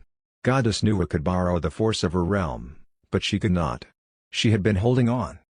A heavenly formation that borrows the force of the world? Longvis Qianfeng and the others looked at the sky full of stars. They looked calm. Ha! Interesting. But, still pathetic. Longvis Tianyuan squinted. His black broadsword had an intense menacing aura. He attacked the formation. Whoosh! A menacing aura roared like a beast. It attacked them like a comet that was about to split them in half. Suddenly, the starlights formed into a giant figure of a golden bell, the Eastern Bell. It blocked the black broadsword and spun slowly. Clang! The black broadsword clashed with the Eastern Bell and made a loud sound. The starburst formation blocked the attack. Then, the starlight shined bright. It formed a huge lotus lantern and a flaming flag. The two of them shined brightly. Powerful flames were emitted in the blink of an eye. The starry night turned to an extremely terrifying and fiery battlefield. The flames were hotter than the holy fire. It contained extreme power of fire. It would burn anything on sight. The smallest flame could burn a Daluo Golden Immortal to death. Any cultivator inferior to a Daluo Golden Immortal would disintegrate with one touch. The flames were high. It surrounded the 12 cultivators of the Yunhuang world. The flames wanted to engulf everything. Longvis Qianfeng waved his horsetail whisk in an infinity motion. He made everyone stand in a circle and formed a defense formation. The defense formation blocked out the fire. How troublesome. Futile resistance. What a waste of time. Longvis Qianfeng shook his head. Then, he said calmly, "Go for it, everyone. Use your most vicious attacks on them. They can't break my defense." Longvis Tianyuan laughed. "Eldritch world? What kind of future does this flawed world have? You, sword guy, I can allow you to be my sword slave. You can have a future in the Yunhuang world." A quasi-saint laughed. "For those Kirans and dragons who want to live, you can be my ride." "Shut up. The Yunhuang world's nothing. You can't compare it with our eldritch world." Xiao Chengfeng scoffed. The stars formed into a longsword's figure and attacked the cultivators of the Yunhuang world. "Ha! Yunhuang world?" The Jade Emperor also scoffed, "You're a bunch of cultivators with no knowledge." The others also mocked them, "Ignorant fools. You don't know anything about our power." They all simultaneously thought of the expert. It isn't about how high the mountains are or how deep the water is. The place is heightened because it's the sanctuary of an immortal or a dragon. My world isn't as good as the Yunhuang world because my world is flawed. But we have a godly expert in our world. He chose the Eldritch world. It's our blessing. As long as he's in the Eldritch world, our world's stronger than any world. The Yunhuang world is trash. How dare you compare us? What are you so smug about? Ugh. Shameless. The cultivators of the Yunhuang world all frowned. They could tell they were not bluffing. They knew it was sincere pride from the bottom of their hearts. They could not figure it out. You guys are being prideful over this? Seriously? Are you brainwashed? They felt as if they were billionaires who hired poor workers. However, the poor workers told them that the billionaires were poor. Ridiculous. It was unbelievable. Yunchu was also stumped. She wanted to ask Goddess Nuwa where they got their superiority complex from. It was not easy for everyone to be that prideful at the same time. Ha! How ridiculous. Long Vistian Yuan was enraged. He was ready to kill. I didn't know that the Eldritch world's not only pathetic, but the cultivators are also arrogant and blind. Ha, what a joke. Fine. Let's kill them all. Boom. The 12 cultivators of the Yunhuang world activated their powers. Their immortal items beamed to the sky with halo lights. Time and space were twisted from their powers. It almost drowned the starry night. Master, hold on. Deified Dog limped toward Dog Mountain as fast as it could. He saw Blackie on the mountaintop. Blackie looked up at the starry sky with tears in his eyes. My lord. Please, help me, Lord Dog. Deified Dog wept. He fell before Blackie and sobbed. It was very tragic. I saw everything. Blackie spoke softly. He did not sound happy or sad. His black eyes had a hint of coldness. He was not trying to be menacing, but Deified Dog felt a bone-chilling fear. Blackie was not like the two Chaos Daluo Golden Immortals. He could change realms at any given moment. He did not emit any aura. However, it was precisely why Deified Dog was so fearful. That was the calmness before the storm. Deified Dog had never seen Lord Dog like that. This is the first time I've seen Lord Dog this angry. Blackie said, Deify, I've been thinking about how to deal with those people. What do you think? He was smiling at the dog image presented by the stars. He was about to enjoy it. However, they were turned to dust. They did not wipe out the stars. They wiped out the dignity of Blackie. From that moment, he had been thinking about how to deal with them. Deified Dog said in a low voice, Lord Dog, two of them are Chaos Daluo Golden Immortals. Chaos Daluo Golden Immortal? Blackie shook his head. He said calmly, what's that? I don't know. All I know is they insulted me and they will pay. Let's go. Take me to the battlefield. He picked up Deified Dog and crossed dimensions in one go. Meanwhile, in the chaos, stars were shining in the starburst formation. Endless starlight turned to powerful spell attacks. They kept attacking the 12 cultivators of the Yunhuang world. Everyone from the Yunhuang world seemed to be a lone fighter. However, nobody panicked. They cast spells and pulled out their weapons. They blocked the attacks with light. The Yunhuang world had a natural advantage. Their immortal items surpassed the immortal items of the Eldritch world. Each quasi-saints had a heavenly spiritual treasure in hand. It was unimaginable for cultivators in the Eldritch world. They could not win by numbers. Boom. At one point, there was an explosion. A strong killer aura washed over them like a tsunami. The black broadsword light was terrifyingly dark. It was as if it could devour anything. It was going to engulf the stars with the quickest speed. Crack. The starburst formation cracked. Everything popped like a bubble. Dodgy and the others were knocked away. They went pale and spat out blood. Long Visquinfang said, kill them. Are you trying to order me? Long Vistian Yuan frowned with displeasure. He scoffed and attacked with his broadsword. The attack felt as easy as stomping a bunch of ants. The dark broadsword attack was like the attack of the Reaper. They had nowhere to run. When the attack hit, they could basically say farewell to their world. Dodgy and the others calmly faced the attack. They did not look scared. They felt like it was a shame. We did our best. Even if we die with honor. But it's a shame that we can't work for the expert anymore. We haven't given him the 2 fish yet. Nobody said anything. They shut their eyes and awaited death. Suddenly, a dog's paw appeared. He slapped away the black broadsword attack. Who gave you the right to kill on my turf? The night was dark. Blackie slowly walked out like a graceful cat. His fur had a sheen under the pale moonlight. It swayed and sparkled. Hey, dog? The cultivators from the Yunhuang world were stunned. They looked at Deified Dog. They were instantly puzzled. It really got another dog. Did it bring another dog to die, too? The cultivators of the Eldritch world were all overjoyed when they saw Blackie. They exclaimed, it's Lord Dog. Yunchi was puzzled. At that moment, she truly felt like she did not belong there. She could not understand them. They were oddly prideful and had a superiority complex. Then, they were excited to see a dog. No, more like, they worshipped the dog. Goddess Nuwa and her cultivators seemed to be mentally ill. Blackie became the main focus when he made an entrance. Deified Dog was flustered, but he stood up straight. Blackie asked, who beat up my underling? Me. The bronze-bald cultivator looked at Blackie. He mocked Blackie by beckoning, "Black dog, what's up? Did you come here to avenge your underling?" Blackie slowly walked towards him. He said calmly, "Break your limbs, kneel, and bark like a dog. Maybe then I'll spare your life." "Wow, I'm so scared." The bronze cultivator laughed. Then, he yelled with a menacing look, "You damn dog. What nonsense are you talking about? Die." He punched Blackie. However, before he could do so, Blackie somehow appeared on top of him. Then, Blackie smacked him. Bam! The bronze cultivator did not fall. He spun at the same spot 100 times like a fan. He was dizzy from that. His bronze paint fell off. Then, Blackie tossed him to deified dog. "Do whatever you please." This dog. Perhaps it's a dog saint? The cultivators of the Yunhuang world frowned. They instantly looked at Blackie differently. They were cautious. The Jade Emperor had to give a reminder, "Lord Dog, watch out. Those are Chaos Daluo Golden Immortals." Blackie was still expressionless. He looked calmly at everyone from the Yunhuang world. He asked, "Who destroyed the starry dog image?" Longvis Qiangfeng and Longvis Tianyuan looked at each other. Then, Longvis Qiangfeng replied, "It's me.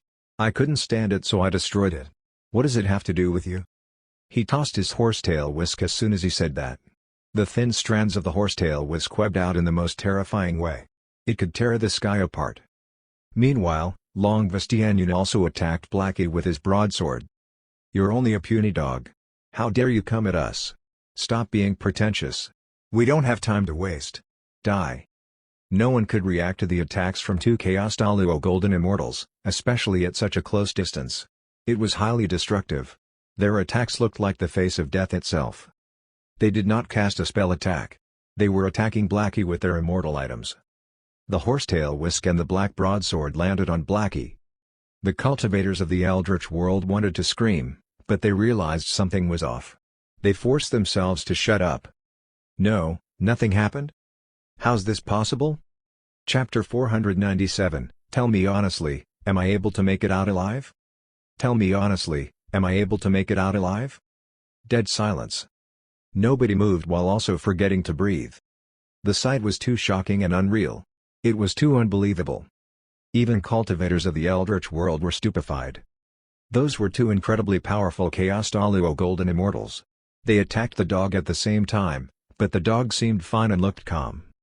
Almost as though that was not a Chaos Daluo Golden Immortal's attack but only a mosquito bite. The world went still. Blackie slowly raised his paw and scratched. He scratched. Longvis Qiangfeng and Longvis Tianyuan felt their blood turn cold. They could snap out of it but did not want to as they were unwilling to accept the truth. The flawed world had flawed realms. The Chaos Daluo Golden Immortals were like reckless gods in there that no one could do anything about. However, an unbelievably powerful black dog showed up.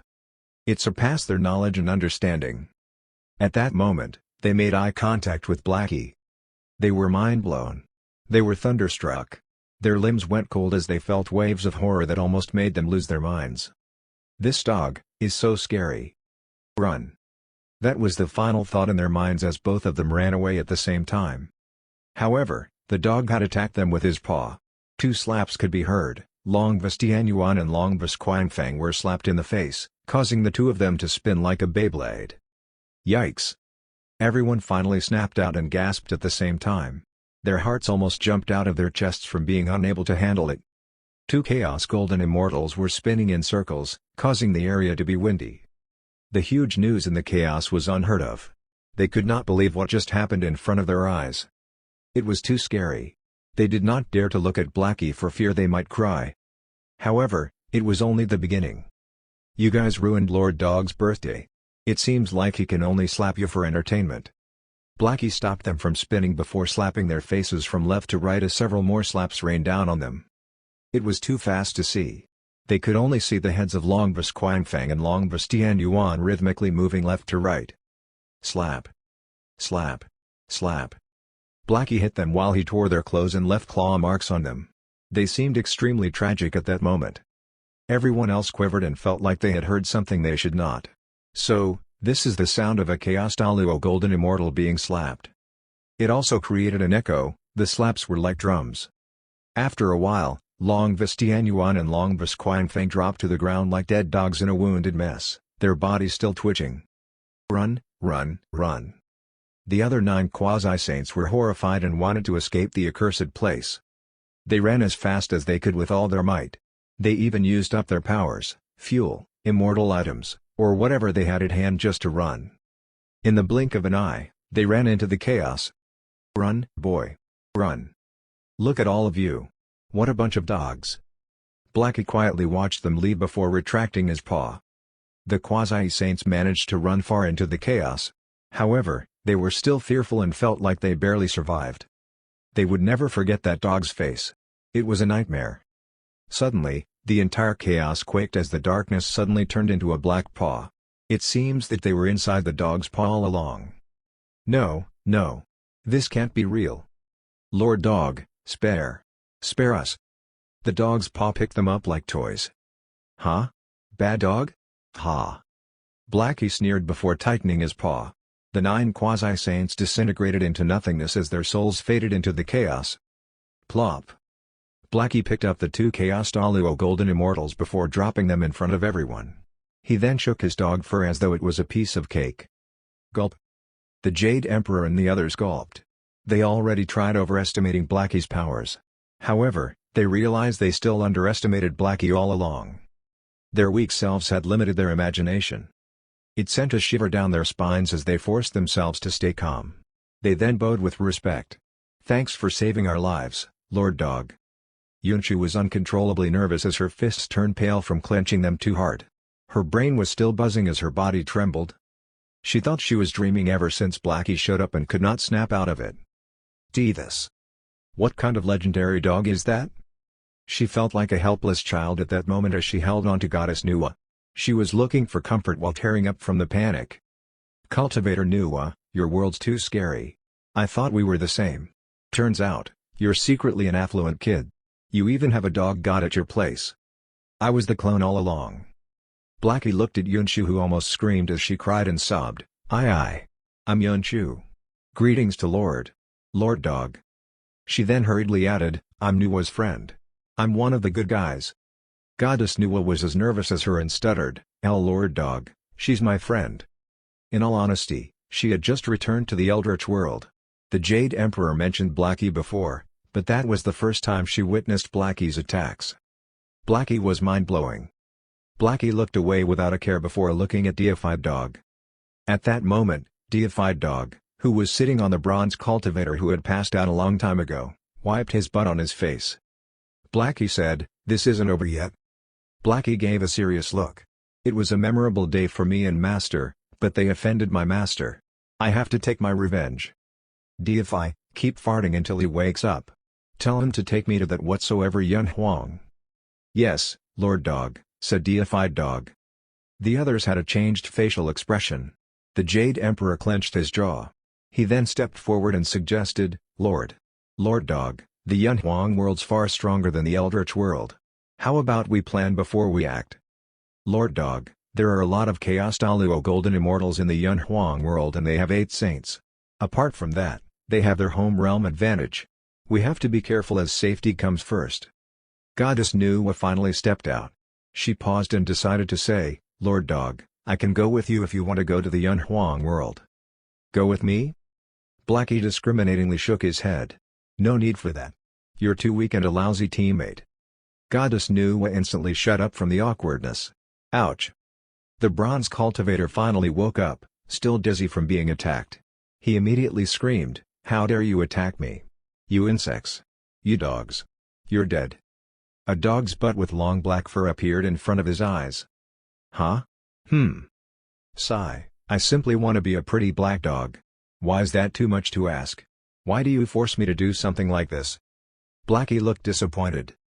He pulled back his dog paw and carried the bald bronze cultivator and walked gracefully into the chaos. Everyone breathed heavily until Blackie was out of sight. The tension caused by Blackie's presence was choking them. Cultivator Nuwa. Yunshu patted her chest, still horrified. She thought she would be a fearless cultivator in the Eldritch world. However, she was too weak and felt like she just walked into a deadly world. She hid meekly behind Goddess Nuwa for safety. This world's too scary. The Lord Dog has a master? Yunshu's voice was shaky. She thought something was wrong with her ears when she heard those words coming from Blackie that she almost passed out. That was a legendary dog that can defeat Chaos Daluo Golden Immortals. He might even be a dog god of this realm, and yet he has a master? Who is his amazing master? I can't picture it as my limited imagination won't allow me to fantasize about such an amazing existence. Incredible. Who can do that in the entire chaos? Goddess Nuwa groaned for a moment and stared at Yunshu with her pretty eyes. She exclaimed, "Cultivator Yunshu. Blackie has a master, who's also in my Eldritch world. This is the biggest secret of the Eldritch world." Boom. Yunshu jolted and almost fell. The big secret. Cultivator Nuwa's big secret. But I can't believe how big the secret is. Perhaps I know too much? She had teary eyes and helplessly begged, "Cultivator Nuwa, aren't we friends? Tell me honestly, am I able to make it out alive?" Chapter 498, Thanks for the reward, Lord Saint. Goddess Nuwa comforted her, "Don't worry, Cultivator Yunshu.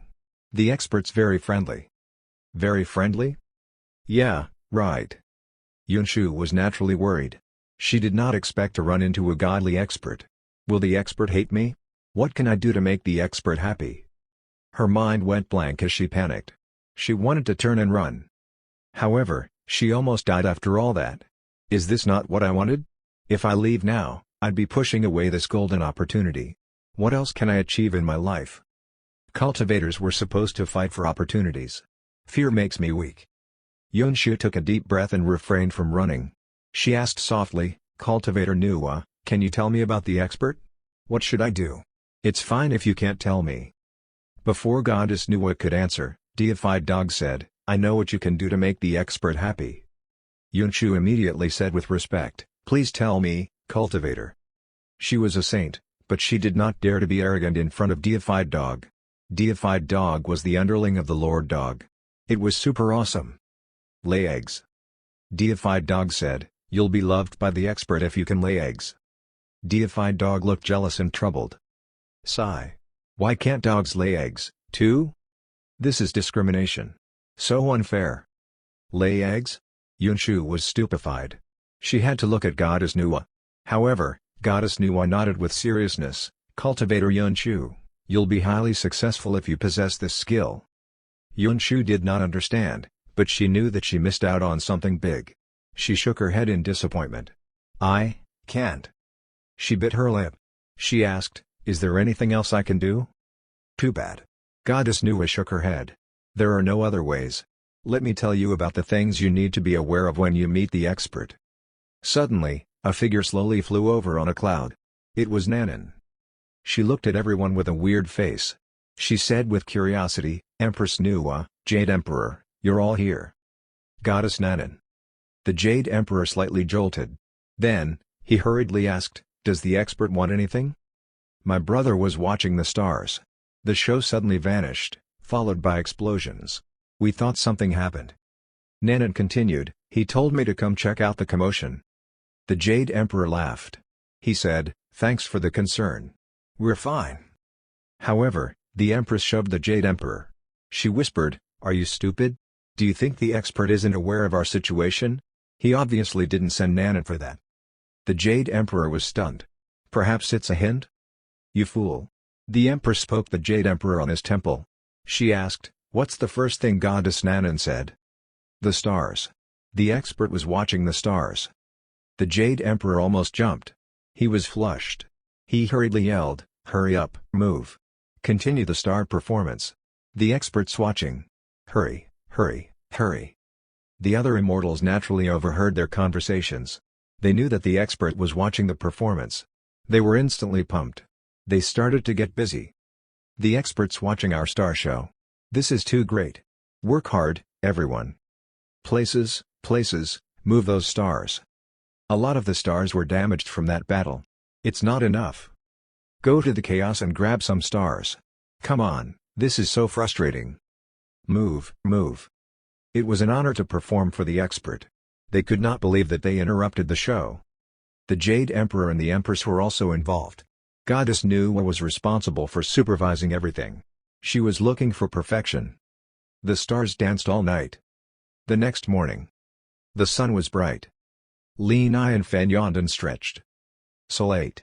I slept too late last night, mumbled Li Nianfan. He started to wash up. All was set. Li Nianfan stood still and looked at the sky. He quietly waited. He sent Nanan to check out the situation, but Nanan did not come back. Then, the stars started to perform again. He knew that Nanan participated in manipulating the stars. Li Nianfan shook his head. So naughty. Suddenly, the sky started to form clouds. A cloud slowly approached him. Yo, it seems like she's back. On the cloud, Goddess Nuwa carried 2 luo fish on her back. The fish were still wiggling. They stayed fresh. Yunshu clenched her fists on the side. She relaxed her palm and clenched it again. She repeatedly did that. She had goosebumps all over. Time to meet the Bigshot. How can I not be nervous? She felt like a peasant meeting a saint. She finally figured out why Goddess Nuwa would risk her life to capture 2 fish. She was working according to the cookbook of the expert. She was envious of Goddess Nuwa. She was able to work for the expert. That was too awesome. Goddess Nuwa noticed that she was nervous. She hurriedly reminded her, Cultivator Yunshu, relax. You're about to meet the expert. Yeah. Yunshu immediately straightened up. She took a deep breath and pressed on her chest to control her beating heart. Soon, the cloud landed. Yunshu felt like her heart stopped beating because it jumped to her throat. She glanced at Li Nianfan. He was as described by Goddess Nuwa, a completely ordinary man. She could not tell that he was extraordinary. Goddess Nuwa previously told her about Li Nianfan. Otherwise, she would not recognize Li Nianfan as the Bigshot even if he stood in front of her. Yunshu hurriedly cleared her thoughts. She thought to herself, what am I thinking? How am I able to tell the Bigshot's disguise? Ridiculous. Nanan smiled and said, Brother, we're back. You do know how to come back. Li Nianfan rolled his eyes. Then, he looked at everyone and immediately straightened up. He saluted, greetings to Empress Nuwa. Then, he looked at Doji and Fire Phoenix. He smiled, Doji, Fire Phoenix, you're here, too. Master. Doji and Fire Phoenix also smiled. They gracefully walked over to Li Nianfan. Let me have a look at you. Li Nianfan held her soft hands. He jolted because it was very smooth. Awesome. Previously, he was surrounded by a bunch of beautiful women in Daughter's Kingdom. He could see but he could not touch. Moreover, he faced all sorts of seduction. It was hard to endure it. In the end, he played chess to numb himself. He could finally touch Doji. It was fulfilling. Doji was still the prettiest. I have been single for too long. I can't keep going on like this. I have to find a solution.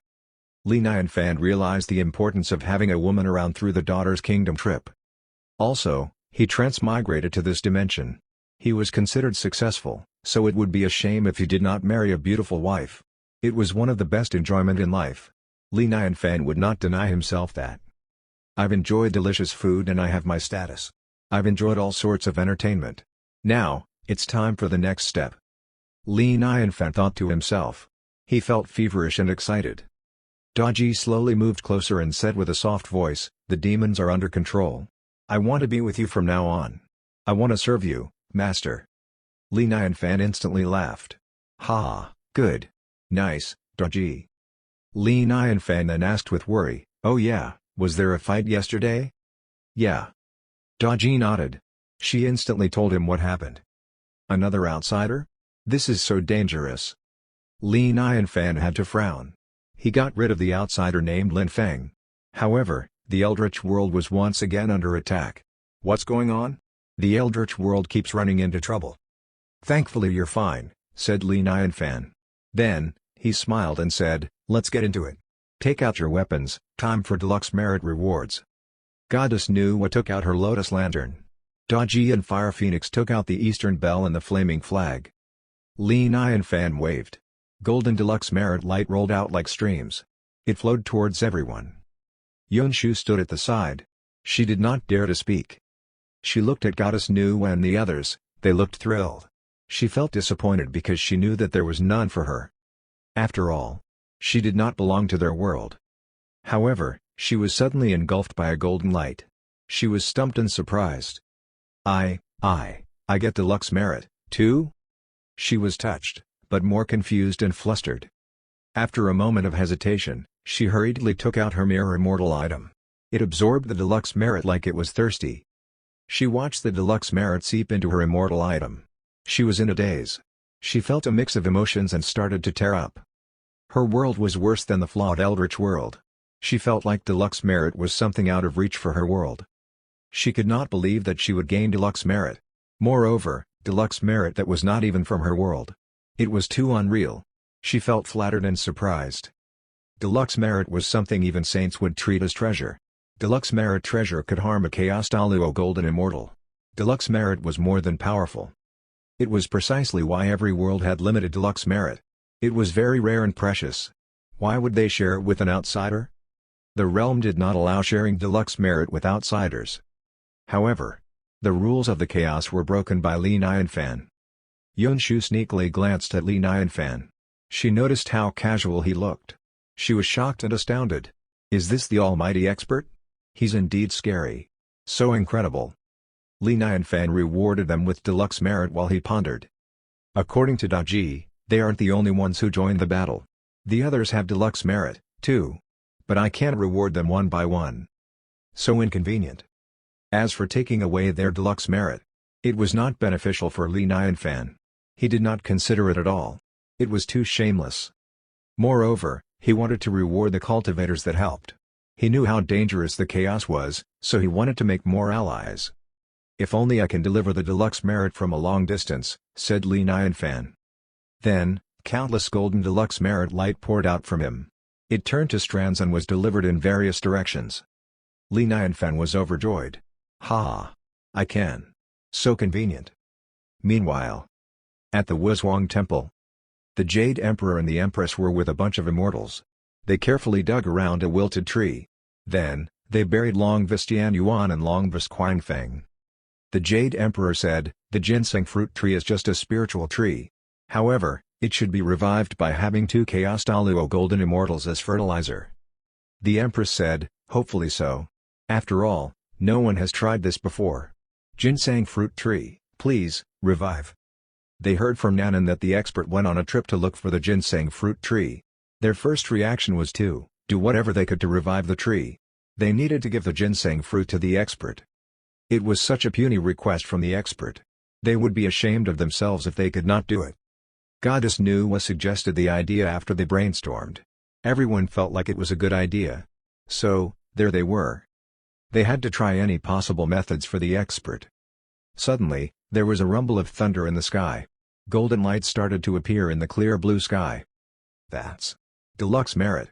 The Jade Emperor jolted. He exclaimed, did the expert deliver deluxe merits to us? Deluxe merit. It really is deluxe merit. Get ready, everyone. Here comes the expert's rewards. Boo-hoo. The expert's too nice to us. Golden light beamed down on them. The Jade Emperor, the Empress, and the Immortals were uncontrollably excited. They immediately stopped what they were doing. They respectfully bowed in the direction of Li Nianfan. They chanted, thanks for the reward, Lord Saint. At the Kirin Cliff, a golden sea was about to swallow the cliff whole. The Kirins bathed in deluxe merit. They were roaring with excitement. The Kirins got deluxe merit, too. Thank you, God. What are you talking about? You should be thanking the expert. Thank you, Lord Saint. Chief Kirin stood up and said sternly, on my mark. Thanks for the reward, Lord Saint. Everyone in the heavenly palace was cheering. The dragons were flipping out on the surface of the sea. The demons of the above immortal realm rejoiced. The huge amount of deluxe merit made everyone celebrate. Somewhere in each corner, they bowed at Li Nianfan. They sincerely yelled, thanks for the reward, Lord Saint. Chapter 499, Not Enough. Oh, they were roommates. It was very convenient. I don't have to go through the trouble of delivering the deluxe merit myself. Good, very nice. Li Nianfan smiled. The golden deluxe merit light faded. Daji and the others looked at their immortal items with joy. The expert rewarded them with a lot of deluxe merit. It was so satisfying.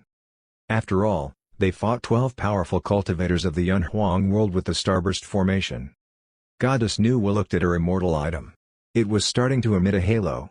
Her eyes lit up with joy. What a nice reward. My immortal item became a deluxe merit treasure. The girls had the Eastern Bell, the flaming flag, the lotus lantern, and the dust-free mirror.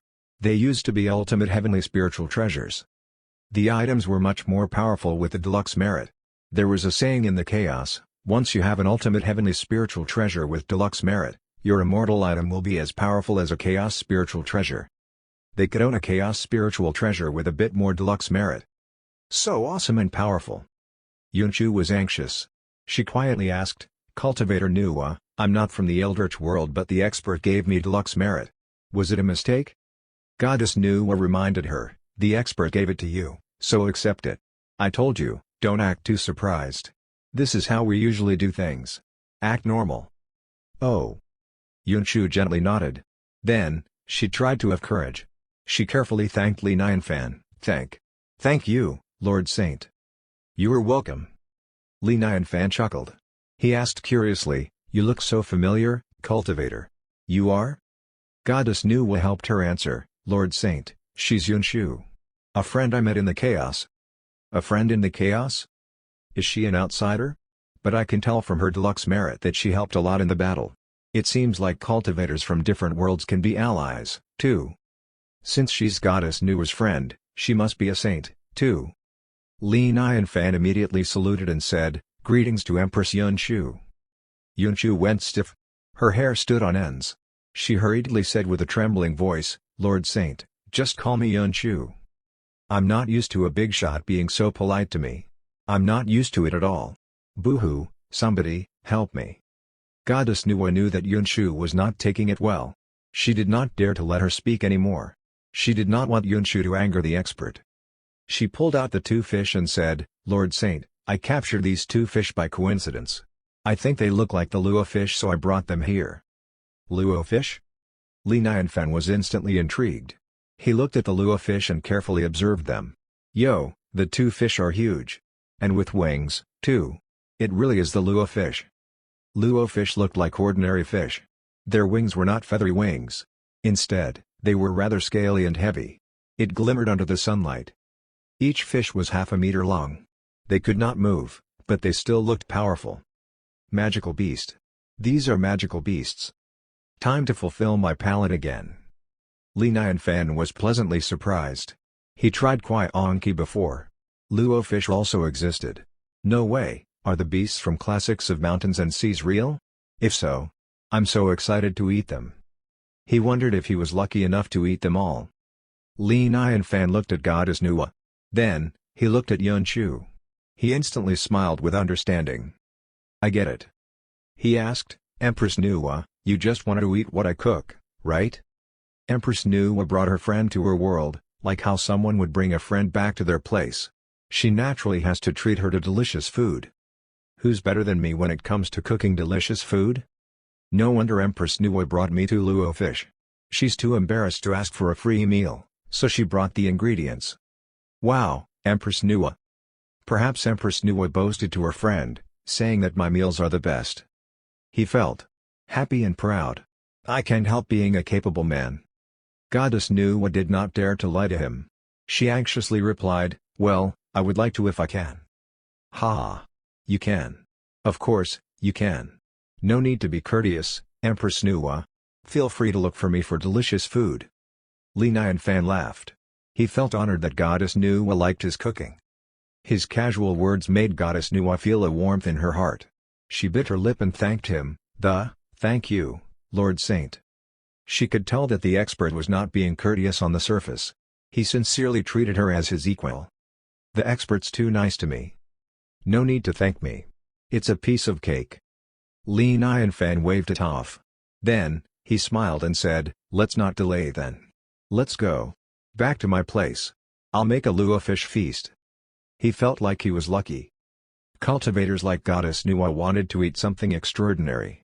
Her ingredients were rare and precious, too.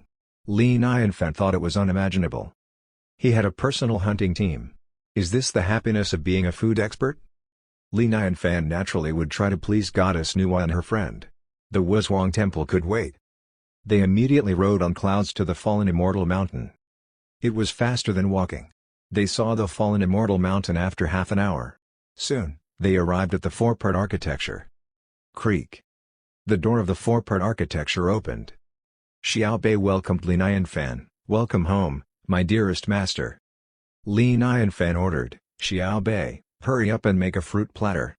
Serve our guests some good tea and wine." Xiaobei asked, "Master, the fresh yogurt's ready. Should I serve it as well?" Li Nianfan was surprised. "Yo, nicely done, Xiaobei. Of course. Serve it." They followed Li Nianfan into the four-part architecture. Daji and Fire Phoenix had not returned home for a long while. They instantly felt warm when they saw the familiar surroundings. They became happy, too. They suddenly understood how Li Nianfan felt. No wonder the expert chooses to be an ordinary man. He chose the quiet life because he's seen countless battles. The true meaning of life is the quiet after the storm. Happiness has always been around me. I've asked for too much. I thought too much. It only makes me anxious. In the end, I was only looking for trouble. So what if people think I'm the best? The simple life is where it's at. They oddly felt like they were wise. As expected, opportunities were everywhere around the expert. They discovered something new every day. They were at peace with themselves. Unlike Yunshu, she was feeling a tsunami of emotions. It almost made her heart stop beating. What is this magical place? Did I stumble into a super paradise in the chaos? This must be a hallucination. It can't be real. Right? The saint was out of it. She dazedly walked like a zombie. Thankfully, Goddess Nuwa stopped her. "Cultivator Yunshu, are you crazy? What are you doing?" I can't control myself." Yunshu pursed her lips. Her voice was hoarse. She could feel the chaos spiritual chi in the air every time she spoke and with every breath she took. It was. "I think I'm polluting this place by standing here." "Calm down. Calm down." Goddess Nuwa hugged Yunshu. She whispered in her ears, "Are you trying to die? What did I tell you? Behave yourself." "But the problem is I can't control my body anymore." Yunshu took deep breaths to calm down, but then she remembered she was breathing in chaos spiritual chi. She instantly went crazy again. "I can't do this. I'm about to slump to the floor." Is this how it feels to be corrupted by vanity? It's so wonderful. Pull yourself together. Goddess Nuwa shook Yunshu. "You're such an inexperienced cultivator." She regretted bringing Yunshu along. Her teammate was lousy. She might trouble her. Yunshu felt helpless. Inexperienced? Go find an experienced cultivator in the chaos then. Go on. They will have an instant mental breakdown as soon as they enter the four-part architecture. She remembered when she first wandered in the chaos. She first witnessed how horrifying and vast the chaos was. Back then, there was a powerful cultivator with an immortal item that could produce chaos spiritual chi each year. One could not exchange that immortal item with chaos spiritual treasure. Countless powerful cultivators were envious. Some even begged for the immortal item. She was also very envious. Which was why she remembered it well. Back then, she was prideful. She was envious, but she would not betray herself and become a bootlicker. However, she would not believe that her future self was standing in such an awesome place. Gasp. She took a deep breath. That immortal item probably produced less chaos spiritual chi annually than that one breath she took. Damn, how can I stay calm? At that moment, she suddenly realized. She did not become a bootlicker back then, not because she was prideful. It was because the cultivator did not have enough chaos spiritual chi. She started to think of ways to kiss up to the expert. She hated that she was inexperienced in bootlicking. Have a seat, everyone. Li Nianfan was about to treat them with hospitality. He turned and saw Goddess Nuwa and Yunshu hugging each other. They seemed to be wiggling around too. Yikes! What's going on? He hurriedly looked away. He pretended he did not see anything. Oh, they're roommates. We're still in public, girls. This is so promiscuous. Chapter 500, Get Your Most Powerful Cultivator. Li Nianfan glanced at them. Goddess Nuwa and Yunshu hurriedly separated. Yunshu finally snapped out of it. She started to behave. Li Nianfan coughed softly and said, "Have a seat, everyone. Feel free to sit." Goddess Nuwa and Yunshu awkwardly brushed their hair. Then, they sat down. They were the only guests there. Daji and Fire Phoenix were the owners of the four-part architecture, too. Yunshu carefully sat down. She carefully breathed in the chaos spiritual chi. She also carefully looked around. Splash! The sounds of water attracted her attention. The clear stream flowed with the rockery at the side. There was a pavilion in the yard, too. It was elegant and beautiful. Of course, that was not the point. The point was, the stream was a chaos spiritual water stream. Yunshu felt a critical hit to her tiny heart again. The richness of the expert almost blinded her. No wonder cultivator Nuwa simply gave me a small bottle of chaos spiritual water. I thought she discovered some sort of secret border. I can't believe that chaos spiritual water's like ordinary water here. But how would I know? This is too freaking scary. Xiaobei stood in front of the rockery with a plate in hand. This Xiaobei isn't a living creature. It's not a living being, but it can communicate with others. So incredible. Perhaps the expert made Xiaobei? What's Xiaobei doing? Yunshu was curious. Xiaobei said, "Hurry up, please. 10 drops of jello." Drip. Drip. 10 milky liquid dripped out from the rockery. It was milky white, but it was insanely clear as if it was the purest water ever. It was not solid. It was kind of like liquid, but not really. Yunshu could feel the enormous chaos spiritual chi from afar. Chaos spiritual aura overwhelmed her. She almost choked. What is that? Chaos lotion? Yunshu could not imagine it. She noticed that Xiaobei was looking at her. She hurriedly looked away. She suddenly realized most of the things in the yard were beyond her understanding. They were all beyond her expertise. Her knowledge was limited. She could tell they were chaos spiritual treasure. However, she did not know what they were specifically. Her uneasy hands landed on the chair she sat on. She jolted again.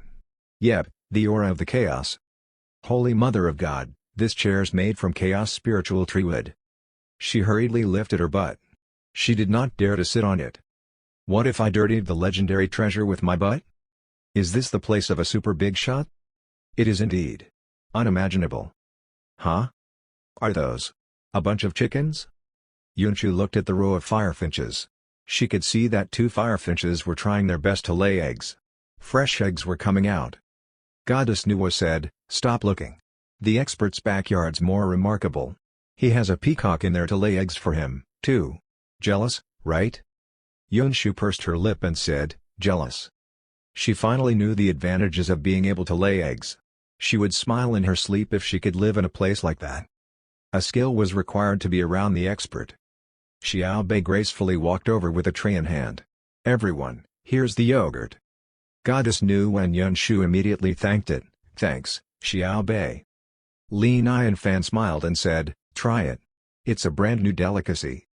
He grabbed a glass, too. The glass was wide on the top. They did not use straws but rather, a delicate little spoon. The yogurt was half solid. "Yeah." Yunshu nodded. She noticed that everyone picked up the spoon, so she slowly picked up the spoon, too. She carefully scooped the yogurt with her spoon. She had never seen anything like that. The yogurt was white as snow and it did not smell like anything either. It felt cool in her hand. She opened her mouth and ate it. The snow-white yogurt melted in her mouth. Her mouth was instantly filled with a sour-sweet flavor. Yunshu could not help licking her lips. She looked mesmerized by the unexpected flavor. She scooped another spoonful of yogurt and ate it. She immediately shut her eyes and enjoyed it. Wow! Such a smooth texture. Such a unique sour flavor. It was not extremely sour like a lemon. It was also not stingily sour like vinegar. The sourness of the yogurt was indescribable. The yogurt was perfectly sour. It had its own uniqueness.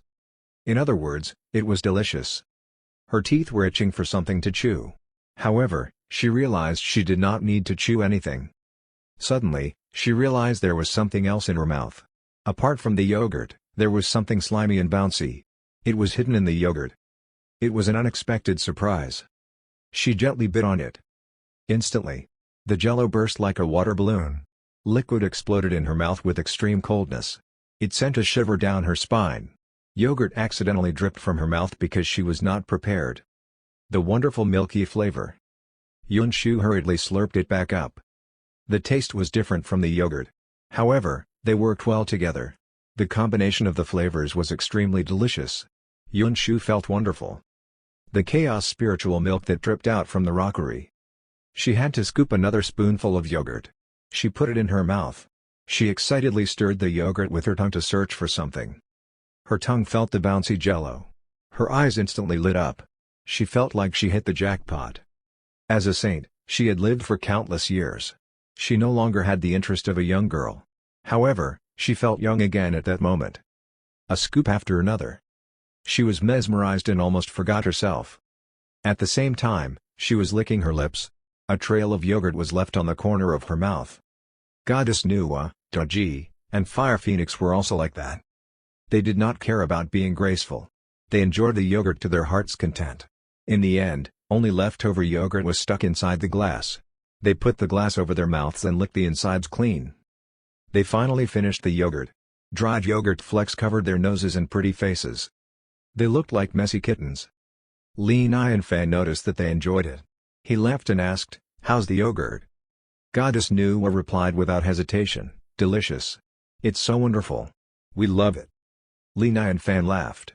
He naturally would not let go of an opportunity to bootlick.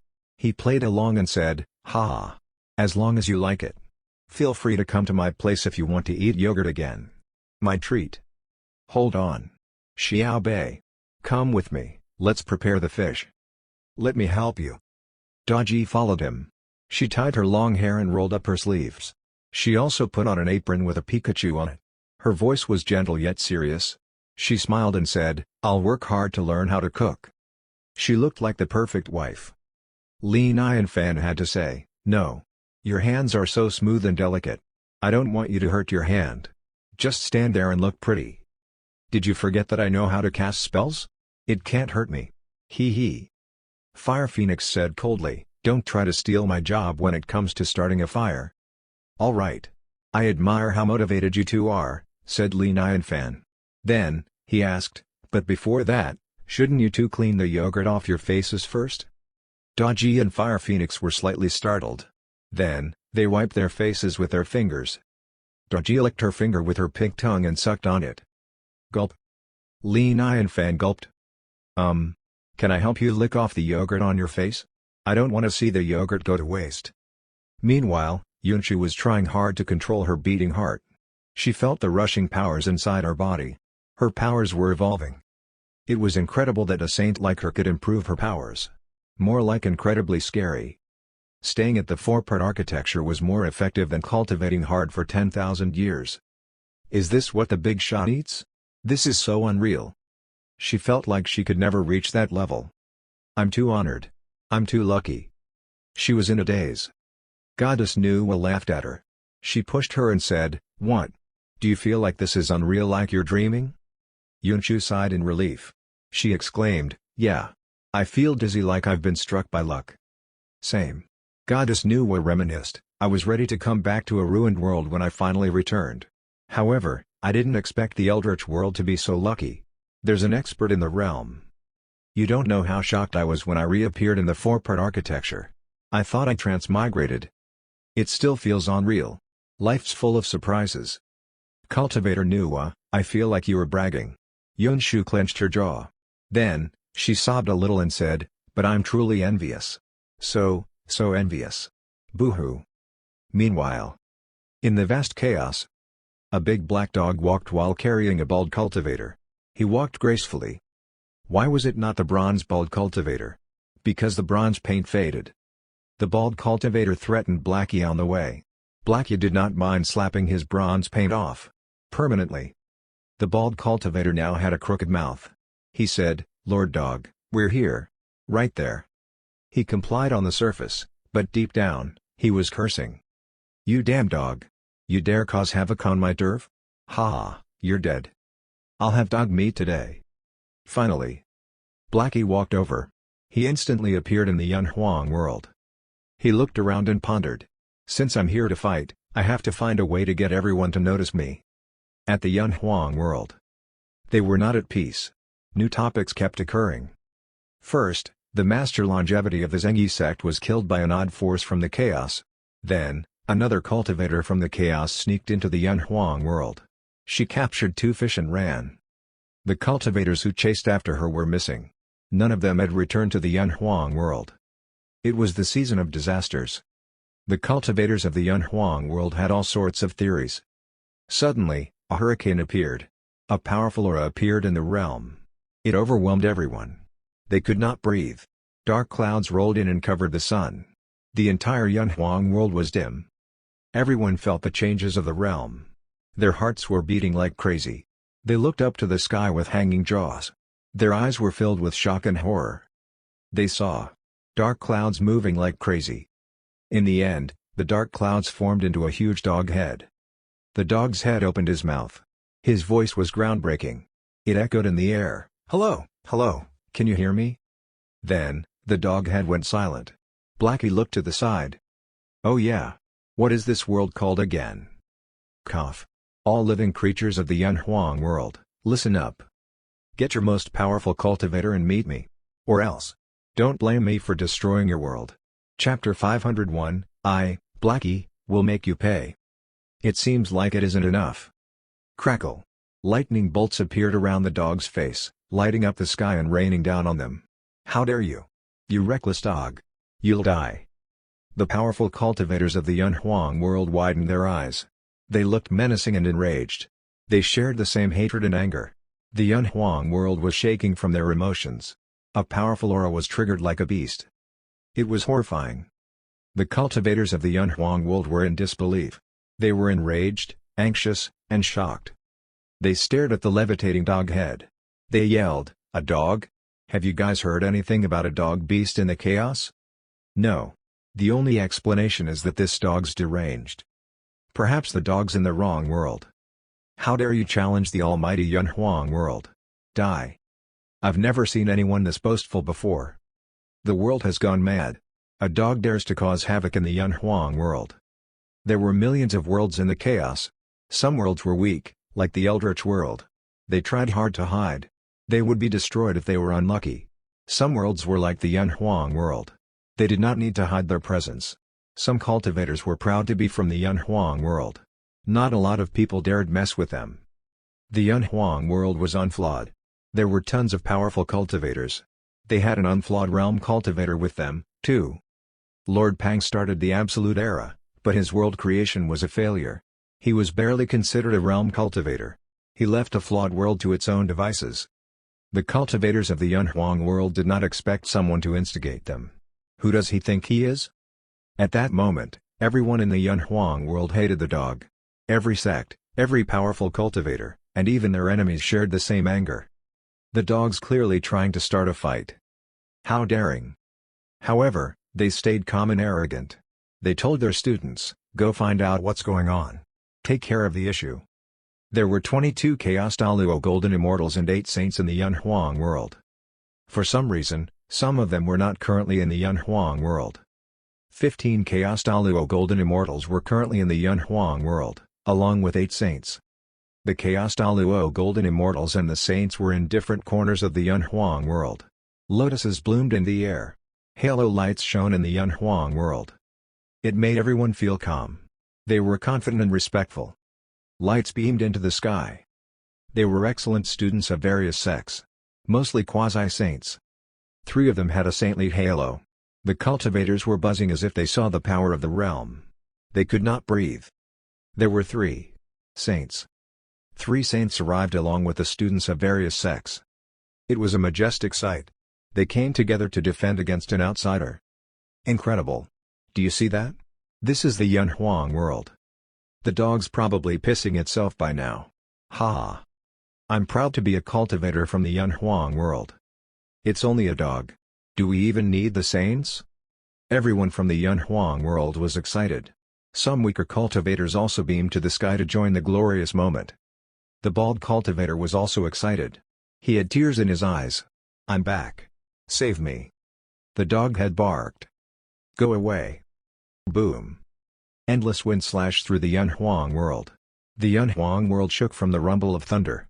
The strong bark sliced through the sky. The cultivators in the air were shocked by the force of Blackie's power. They all crashed and fell to the ground like they were heavy cannons. The cultivators were like leaves against the strong wind.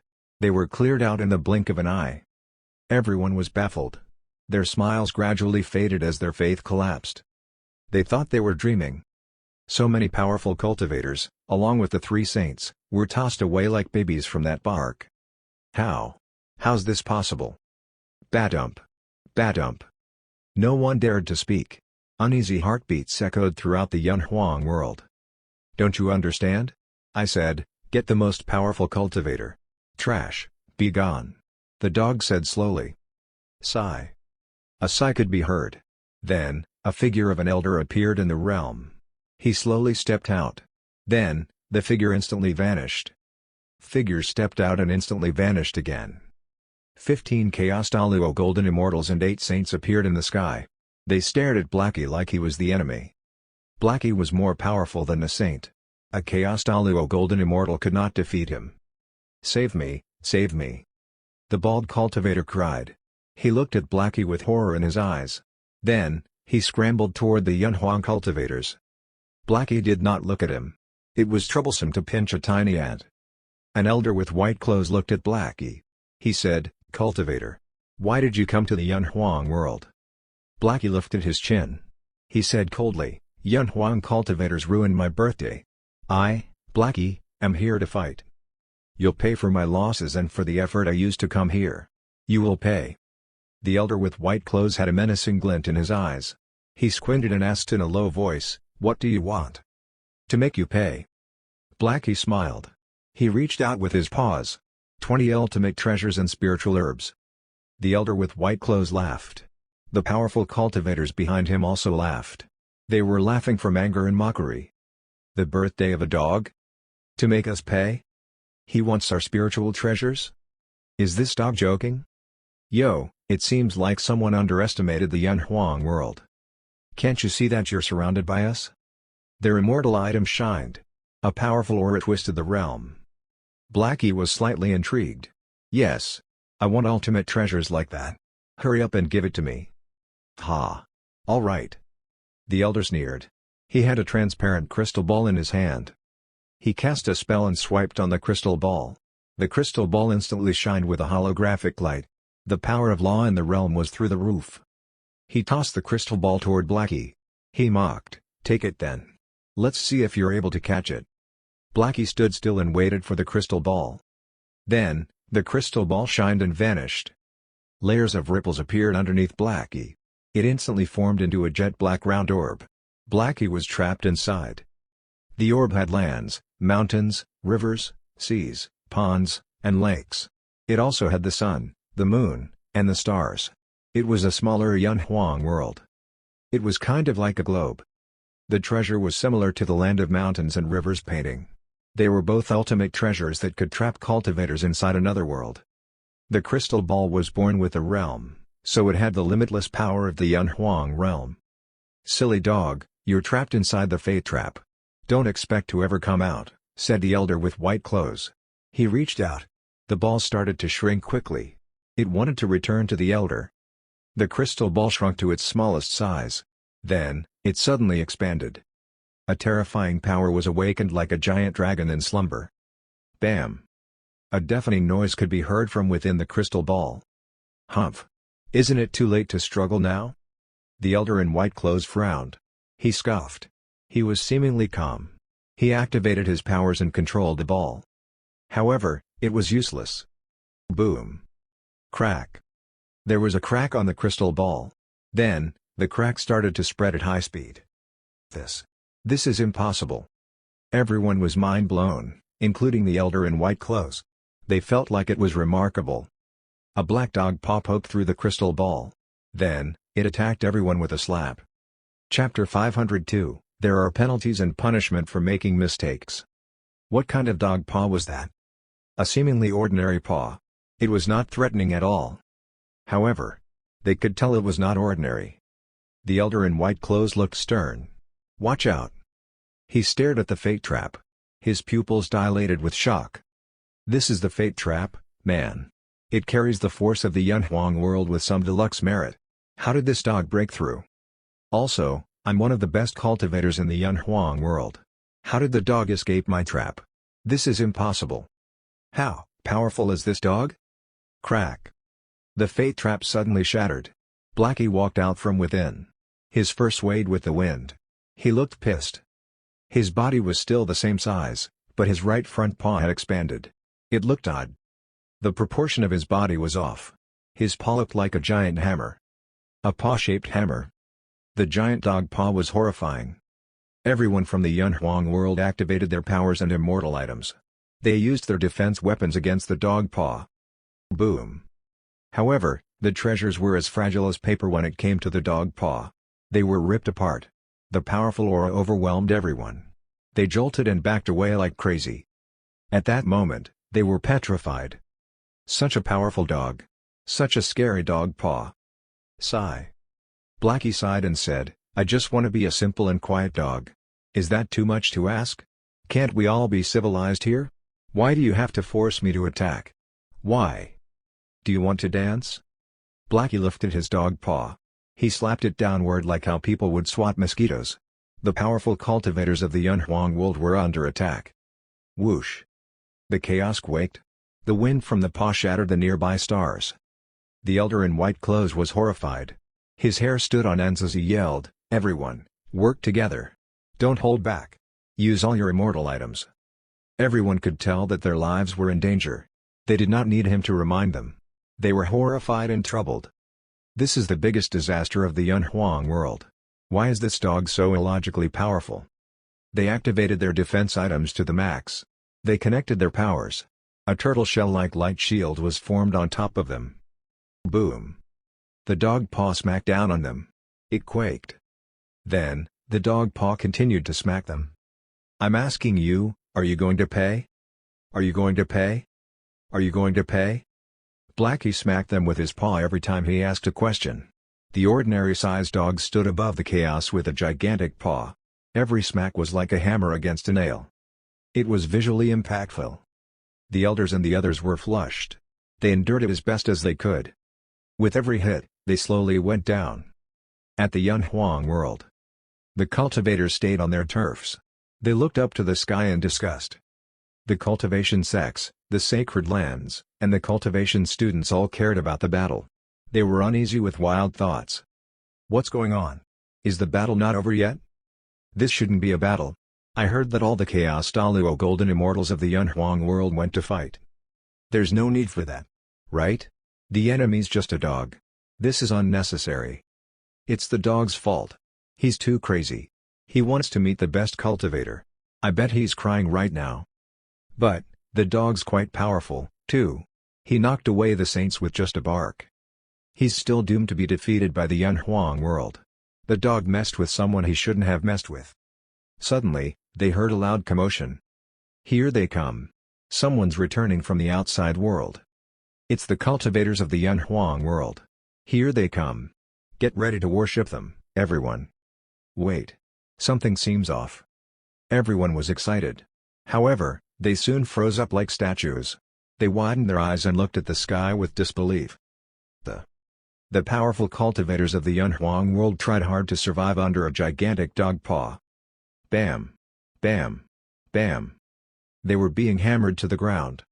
1, 2, 3, 4. Yikes, 15 Chaos Daluo Golden Immortals and 8 Saints being attacked by one dog. This isn't real. It's fake, it must be fake.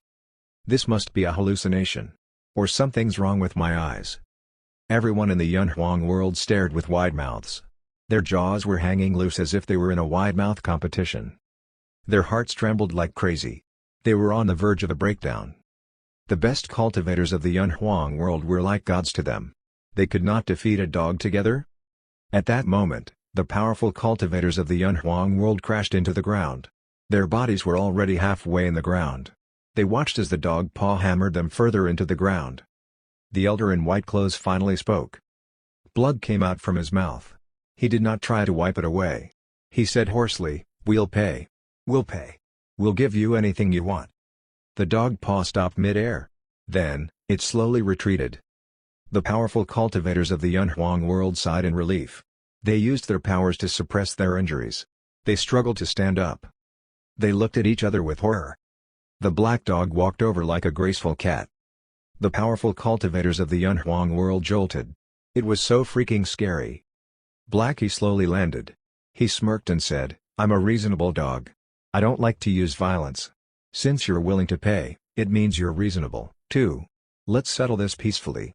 It's a win-win situation for both of us. The elder in white clothes wiped away the blood from his mouth. He nodded like a chicken eating rice. Yes, yes, so true, Lord Dog. A chubby cultivator with a long beard said, 20 ultimate treasures and spiritual herbs. Right? We'll prepare it right away. No. Blackie frowned. He reached out with his paw and said, you made me attack you. My paw hurts. So, you have to pay me twice the amount. 50 ultimate treasures and spiritual herbs. Spurt. Everyone spat out blood. Seriously? We're the ones who are bleeding. Why are we always the ones getting hurt? The chubby cultivator immediately said, wait a minute. Twice the amount should be 40. Right? How dare you question my math skills? Make it 70, said Blackie. The chubby cultivator was short-tempered. He was flushed as he said, are you freaking kidding me? Why 70? Are you insulting our intelligence? I'm going to fight you. Blackie looked calm. He ignored him and said calmly, are you going to fight me? I want 100 now. Wah! I'm so angry. The chubby cultivator felt tested. He was even more bloated from being enraged. It was like he was about to burst. The elder in white clothes hurriedly stopped him. He kicked him aside. He smiled apologetically and said, 100. Whatever you say, Lord Dog. Why are you angry? If you shut up, it wouldn't have raised to 100 treasures. My poor treasures. This lousy teammate. Shut up, idiot. I like the way you talk. Blackie nodded with satisfaction. He said, there are penalties and punishment for making mistakes. Got it? Got it. Got it. You're wise, Lord Dog. So true. Since you are so friendly, I won't be courteous. Hurry up and show me the treasures. I have to pick and choose. Also, bring me to check out your spiritual herb. Blackie started to stroll around in the Yunhuang world. Everyone from the Yunhuang world blew up. What? You want my ultimate treasure? Don't you think this is too unfair? We have no choice. We can't mess with that dog. This is the only way. Give it to us. Contribute to the Yunhuang world. I can't believe the Yunhuang world has to pay a dog with ultimate treasures. Why? No. Are we going to give in and let a dog bully us? This is an insult. The biggest insult of the Yunhuang world. Every cultivator of the Yunhuang world felt thunderstruck. Their worldview collapsed. The powerful cultivators of the Yunhuang world could not defeat the enemy. They had to ease his anger with expensive compensation. Some of them silently cried. The Yunhuang world has fallen. Blackie did not care at all. He window shopped around the Yunhuang world excitedly. Hey! The master doesn't have this spiritual herb in his backyard. I must have it. And this. Another fruit tree. Ha! The master will be pleased. I'll have them all. The powerful cultivators of the Yunhuang world followed Blackie with a pained expression. They had tears in their eyes. They wanted to stop Blackie, but they could not do anything about it. They had to refrain from doing so. They could only watch. They were pitiful, weak, small, and helpless. Heavenly spiritual plants decreased. Ultimate treasures decreased. Meanwhile, at the four-part architecture, Nanan Fan was chatting and drinking with Goddess Nuwa and the others. The two lua fish became two delicate dishes on the table. One braised fish and one soup. The braised fish was brownish red in color. The fresh fish stock was reduced into a sauce. It glazed over the fish. It was sticky yet reflective.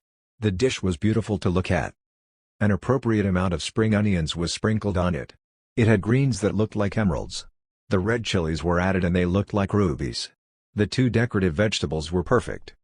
The delicious smell teased their noses. They were mesmerized by the smell and it made them salivate. The big bowl of fish soup attracted their attention, too. It was milky white and it had a hint of milk in its scent. It was appetizing and it was as attractive as the beautiful wine. The lua fish feast was made to treat foreigners. Nanan Fan ensured Yunshu had new experiences with delicious food. Some fresh fish meat and a sip of fish soup. Sometimes, they would follow the instructions of Nanan Fan. They cheered and took a sip of the wine. Life was instantly satisfying. Yunshu teared up while she ate. How long has it been? Countless years had passed since she left her world. It was frightening in the chaos. She was like a bird that was afraid of the arrow and she had no place to go. She did not know where to go. She already forgot what happiness felt like. In the four-part architecture, she finally felt peaceful. She found the meaning of life again. This is what it's like to be alive. However, she hurriedly concealed her feelings. She started to process what she learned from the meal. How can I enjoy life right now? I have to cast my happiness, or whatever, aside. I have to be more powerful. For my world. She took a deep breath. Chaos spiritual chi moved inside her with the power of the realm. She gained wisdom. At some point, her powers grew inside her. She heard a slight bop. She had a breakthrough. At that moment, she saw a whole new world. It was mesmerizing. Chaos Daluo Golden Immortal.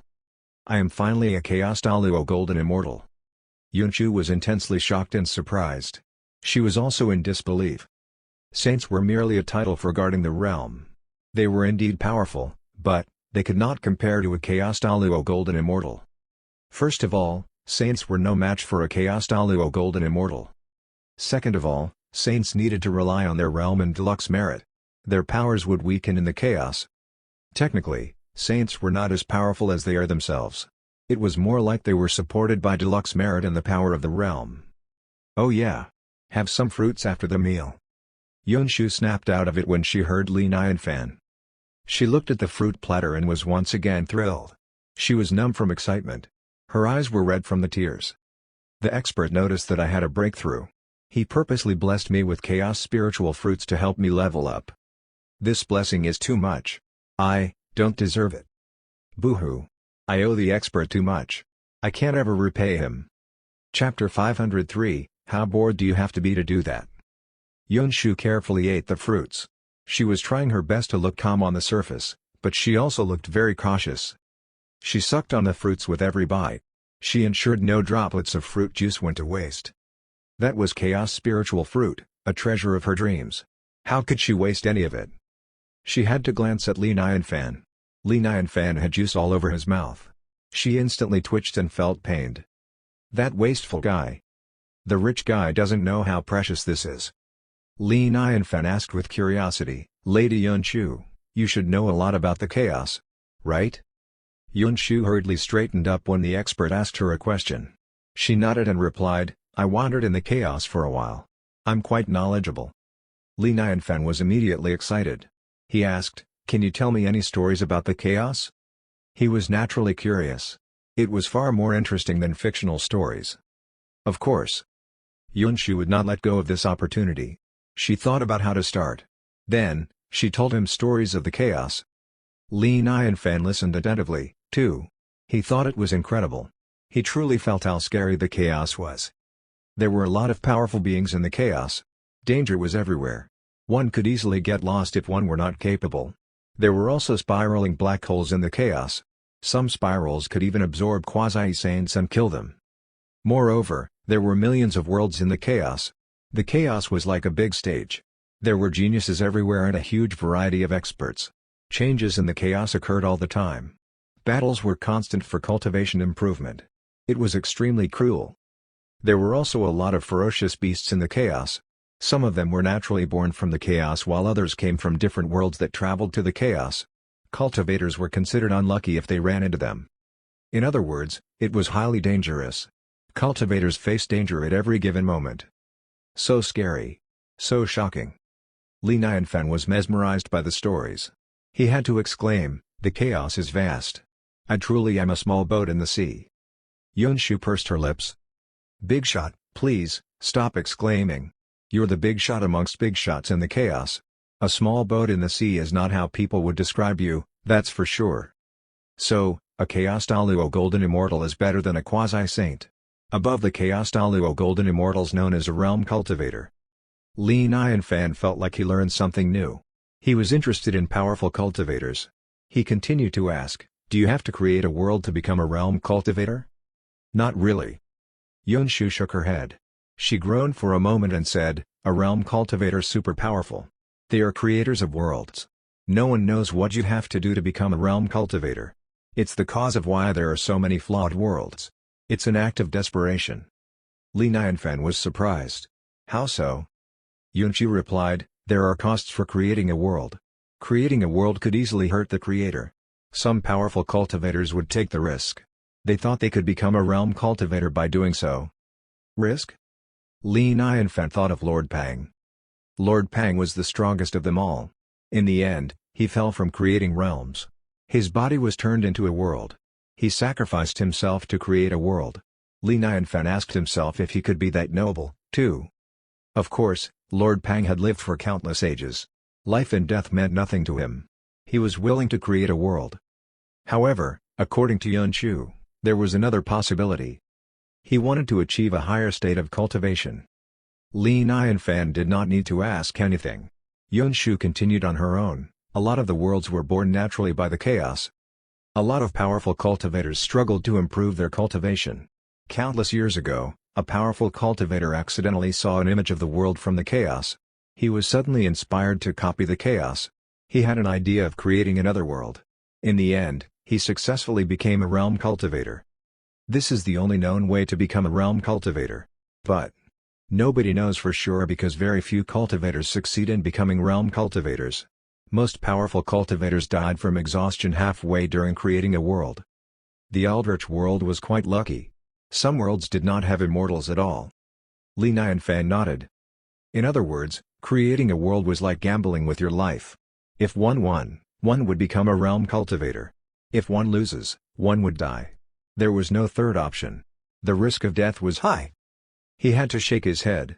He said with jealousy, "These guys are immortals. They're already powerful. Why would they gamble with their lives to achieve a higher level? It's so unexpected. I am so envious. They are playing with their life. What were they thinking? Did they live too long and got bored of living? Or did they want to die?" Li Nianfan could not understand them. He wanted to live as long as possible. Suddenly, he thought of Lin Feng. Lin Feng told him that he wanted to become a powerful cultivator, so that he could revive a longsword named Luoyan sword. He thought of a famous quote in his past life. "I want to create a world with you in it." He worked hard for his faith. It was understandable. Goddess Nuwa and the others heard Li Nianfan. They smiled bitterly in their minds. You won't have faith when you lose everything else in the world. Endless years will only be torturous. You cannot improve. You lose your goals in life. Life becomes boring and meaningless. At that point, you'd rather risk your life or do something even crazier to see a brand new world. The chaos is too scary. Li Nianfan shuddered. He felt cold all over. The Bigshots that lived for countless years all have weird personalities. They're ticking time bombs. They can do anything just because they feel like it. So scary. Yun Shu and Goddess Nuwa sweat as they watch how horrified Li Nianfan looked. "Bigshot, are you talking about yourself? You are clearly powerful, but you need to act like an ordinary man. You treat powerful treasures like ordinary items. You also want others to go along with your act. You are weird. How bored do you have to be to do something like that?" However, they knew that it was not a bad thing that they ran into someone like Li Nianfan. Compared to other powerful beings, running into Li Nianfan was a huge blessing. They chatted for a while. Li Nianfan walked with them to the door. Yun Shu and Goddess Nuwa walked out of the four-part architecture. They bowed at the four-part architecture with respect. Then, they left. Yun Shu looked serious. She suddenly bowed at Goddess Nuwa. She exclaimed, "Thanks, Cultivator Nuwa. I'm deeply grateful. If you need anything in the future, I won't say no." She would have never met the expert if it was not for Goddess Nuwa. Goddess Nuwa was willing to tell her about the expert. She was to be credited for the huge blessing. "You're welcome, Cultivator Yun Shu. You earned what you gained from the expert. It has nothing to do with me." Goddess Nuwa did not dare take credit. She shook her head, smiled, and asked, "So, you had a breakthrough?" Yun Shu sighed in relief. She exclaimed, "Yeah. I only visited the expert once. I am now a Chaos Daluo Golden Immortal." She breathed and had a meal. That was all it took to have a breakthrough. It was an impossible dream. Nobody would believe her. Think about it. Others would fight for a tiny amount of Chaos Spiritual Chi and Chaos Spiritual Water. But I used Chaos Spiritual Water to wash my hands in the four-part architecture. I can't believe I lived so lavishly. They would go nuts if they knew. Cultivator Nuwa, what about you? I naturally had a breakthrough. I've been here more than once. Goddess Nuwa batted her eyelashes and smiled at Yun Shu. Then, she said, "The dog of the expert went to the Yun Huang world. He hasn't returned yet. We have to go take a look." "Right. So true, Cultivator Nuwa. Yunshu instantly realized how serious it was. She flew to the sky and exclaimed, "This can't be delayed. We can't allow anything to happen to the expert's dog. Come on, let's go." They were not as powerful as Blackie. However, they would do anything to help. It was for the expert. Moreover, Lord Dog saved their lives. They had to risk everything to help Lord Dog. Goddess Nuwa smiled and said, "Cultivator Yunshu, I was right about you. Let's go to the Yunhuang world. Let's cause some trouble." Chapter 504, Why Are You Glistening? Blackie Wants to Slice the Land. At the four-part architecture. Goddess Nuwa and Yunshu left. Li Nai and Fan looked at Goji and Fire Phoenix.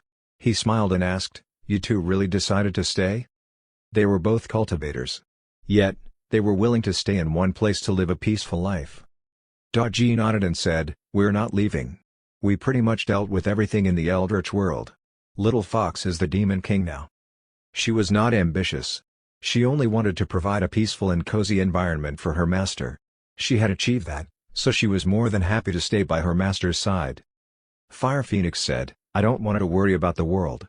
A simple life is quite nice." The little fox is the Demon King?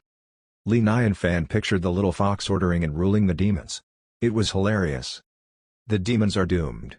It's too obvious that she relied on her sister. It's naturally the best since you want to stay. Li Nai and Fan laughed.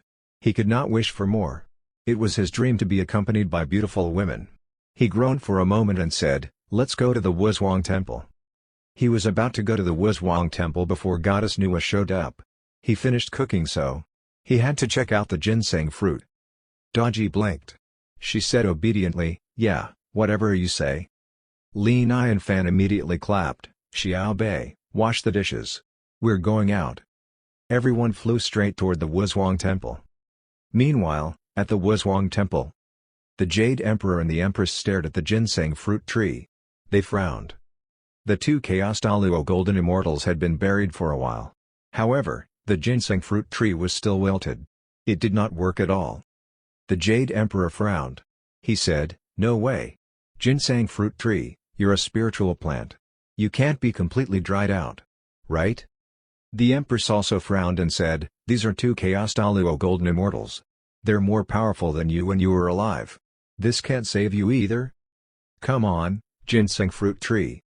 Yang Jing held his three-pointed double-edged blade. His third eye was opened as he said, "You're lucky enough to be remembered by the expert. The glory of the entire Yunhuang world relies on you. Please, bloom." Juling Shen had wide eyes. He growled, "If you don't bloom, I'll chop you in half." Everyone was intense. Most of them knelt in front of the fruit tree, praying for it to blossom and bloom. The expert liked the Eldritch world and blessed the Eldritch world. However, they could not satisfy a small request for ginseng fruit. How could they face the expert? If the expert becomes angry? Yikes! That was unimaginable. It was too scary. They would not allow it. The Jade Emperor exclaimed, "Ginseng fruit tree. I'm the Jade Emperor of the Eldritch world. We're depending on you, please, work hard." They knew that even though they buried two Chaos Daluo Golden Immortals, the ginseng fruit tree required thousands of years to absorb the nutrients. Thousands of years. Everything will be over by then. How can we let the expert wait? Report. Suddenly, a guard flew down on a cloud. "Emperor, I saw a golden cloud. The expert's here." What? Everyone jolted. Their hearts were beating like crazy. The Empress did not look happy at all. She said, "The expert's here but the ginseng fruit tree's still wilted. The expert will be disappointed." Sigh. Everyone sighed worriedly. The Jade Emperor said, "It can't be helped. Get ready, everyone. Follow me to welcome the expert." The Immortals did not dare to delay.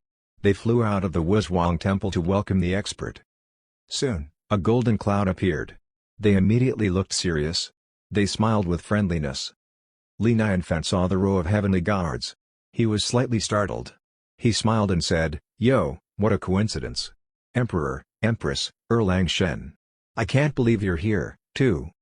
The Jade Emperor and the Empress hurriedly walked over. "Greetings to the Lord Saint. Thanks for the deluxe merit, Lord Saint." "Ha! I see. It's what you deserved." Li Nai and Fan smiled and waved it off. Then, He asked excitedly, "You all gathered here. Perhaps the ginseng fruit tree was revived?" The Jade Emperor felt heavy. He smiled awkwardly and said, "We're trying, but the ginseng fruit tree hasn't bloomed yet." "I see." Li Nianfan looked like he expected it. Then, he said, "Fine. Since I'm here, let me check out the ginseng fruit tree." "After you, Lord Saint." The Jade Emperor and the Empress immediately showed Li Nianfan the way. The Wuzhuang Temple looked like old architecture. It did not change much. They walked through the hallway. Li Nianfan's nose twitched slightly. He looked weirded out. Floral aroma? There was a subtle yet wonderful floral aroma. It was unforgettable. The Jade Emperor and the others were shocked, too. They naturally smelled it. They also looked weirded out. "No way! No way!" They turned a corner and passed through an arched stone door to the center of the yard. The grass was green and the flowers were blooming. An intense floral aroma was emitted as the flowers bloomed. The entire yard looked like a painting. Of course, that was not the point. The center of attention. It was at the center of the yard. A huge tree with thick leaves and strong branches glistened under the sunlight. The leaves sparkled like green stars. The fruits were shaped like children. They hung on the tree with adorable smiles on their faces. Li Nianfan melted from it. He almost drooled. This. The Jade Emperor and the others widened their eyes. They looked at the ginseng fruit tree with complex emotions. It was showing off for Li Nianfan. They twitched as they cursed the tree in their minds. "Why are you freaking glistening? You were dead just now, but now you're glistening. I think you could have revived, but you just didn't want to revive for us. You purposely waited until the expert arrived. Screw you. This is discrimination. Alright? You big bootlicker." "Emperor. I see what's going on here." Li Nianfan smiled at the Jade Emperor. "You purposely pranked me to give me a surprise. Right? Ha. Ha." The Jade Emperor went along with Li Nianfan. He did not know how to feel. In the end, the corner of his mouth twitched as he said, "You realized, Lord Saint. This is the surprise we prepared for you. Good one. Thank you, guys." Li Nianfan was truly happy. It was the ginseng fruit. He could live for another 60,000 years if he ate one. How exciting. He had to look at goji. His plan was about to work. He drank the phoenix blood to live for another 1,000 years. However, it was nothing compared to immortals. He wanted to live long with goji. His lifespan would match up with her lifespan if he ate a ginseng fruit. They could finally move forward in their relationship. The Empress hinted at the immortals. She rushed them, "Hurry up. What are you waiting for? Get a ginseng fruit for the Lord Saint." "Yes." Everyone snapped out of it. They immediately went to pick the fruit. At the Yunhuang world, Goddess Nuwa and Yunshu walked in from the chaos. They looked awful and they felt terrible. They did not see signs of Blackie on the way. What if something happened to Blackie? "No. We won't allow it." They hurried into the Yunhuang world. They needed an explanation no matter what. They were both Chaos Daluo Golden Immortals and they did not try to hide their auras. They were soon the center of attention. A lady in a white dress immediately walked over. She looked serious. She said in a low voice, "Cultivators, why did you come to our Yunhuang world?" Usually, she would not ask questions. She would beat them up before anything. However, things were different in the Yunhuang world. Things were tragic. They could not keep struggling. Goddess Nuwa asked with a cold voice, "We're here to bring a dog back. What have you done to the dog?" The lady in the white dress was instantly intrigued. She asked excitedly, "Is it a big black dog?" "Yes." "Heroes, heroes." The white dress lady instantly teared up. She was utterly friendly as she said, "You guys are finally here. Please, we beg you, take that big black dog away." She said, "Here, follow me, heroes. I'll bring you to Lord Dog right away." Goddess Nu and Yunshu looked at each other. They cautiously followed the white dress lady. Soon, they arrived at a palace. Blackie carried a huge snakeskin sack. He threw some ultimate treasures into the sack. He also had several spiritual tree sprouts tied up with ropes. He was going to take them away, too. Blackie had fun being busy. Goddess Nu and Yunshu watched. Did Blackie rob the Yunhuang world? They indeed worried too much. How would the Lord Dog be bullied? Goddess Nu said quietly, "Lord. Lord Dog. Blackie turned around. He casually said, "What are you doing here?" "Just in time. Come and help me pick some items for the master. He'll like some of these toys." "Toys?" Goddess Nuwa gulped. Lord Dog was different from the others. They gave the expert gifts each time they visited. Blackie gave the expert an entire sack of gifts. He was very generous. The white dress lady reminded, "Lord Dog, there are 100 treasures in the sack. The 2 cultivators are here to fetch you." "I got it." Blackie was annoyed. Then, he said, "I got the compensation. But I still need a piece of land." "A piece of land?" Everyone from the Yunhuang world frowned. "What does it mean? Is he going to slice our world?" "You want our Yunhuang world? Impossible." The powerful cultivators of the Yunhuang world had glistening eyes. They felt like Blackie was only saying that to mess with them. "How will you slice a piece of land? Are you going to move into the Yunhuang world?" The elder with white clothes smiled and said, "I wonder which land you prefer, Lord Dog? We'll give it to you." "Nice. I like people like you." Blackie carried the snakeskin sack and leapt away. "We'll leave when we have the land." He looked at the Yunhuang world from above. Blackie seemed to be choosing a land. Then, he took out a golden brush from the sack. It was an ultimate treasure from the Yunhuang world. He licked the brush tip and reminisced. How did the master paint again? Yikes, so hard. Let's just try it. I think he did it like this. Chapter 505, Fill in the painting, Generous Lord Dog. One dog stood above the sky with a brush. It looked serious on the surface, but the posture of holding the brush was ungraceful and messy. It looked kind of funny, too. Goddess Nuwa and Yunshu levitated beside Blackie. They watched Blackie with the brush. They looked like they were trying to figure out what Blackie wanted to do. The cultivators of the Yunhuang world also levitated behind them. They had a bad feeling. Is he going to slice the Yunhuang world with a brush? Is this a joke? The Yunhuang world is unflawed. You can't slice the land unless you're greater than the force of the Yunhuang world. How will you slice it? The force of the world was left by the father of the Yunhuang world, the one who created the Yunhuang world. No one could break the force unless they were a realm cultivator, too. Is this dog a realm cultivator? Just when everyone was making theories, Blackie moved his brush. He painted in the air, leaving a trail of gold paint. There was no paper, but the paint did not fade into the air. They could feel trails of power in the clear golden pattern. The powerful aura made the realm stand still. A single line emitted a horrifyingly powerful aura. Their hair stood on ends as their scalps itched. They did not dare to move an inch. They could not move at all. It was as if they were stuck under some sort of spell. They could not resist the overwhelming power. It was kind of like an ordinary person standing amidst a world of blades. They would be cut if they moved. Move, universe. Blackie looked gradually serious. Wind blew on his fur. It swayed like crazy. The painting strokes were extremely slow. He dragged trails in the air.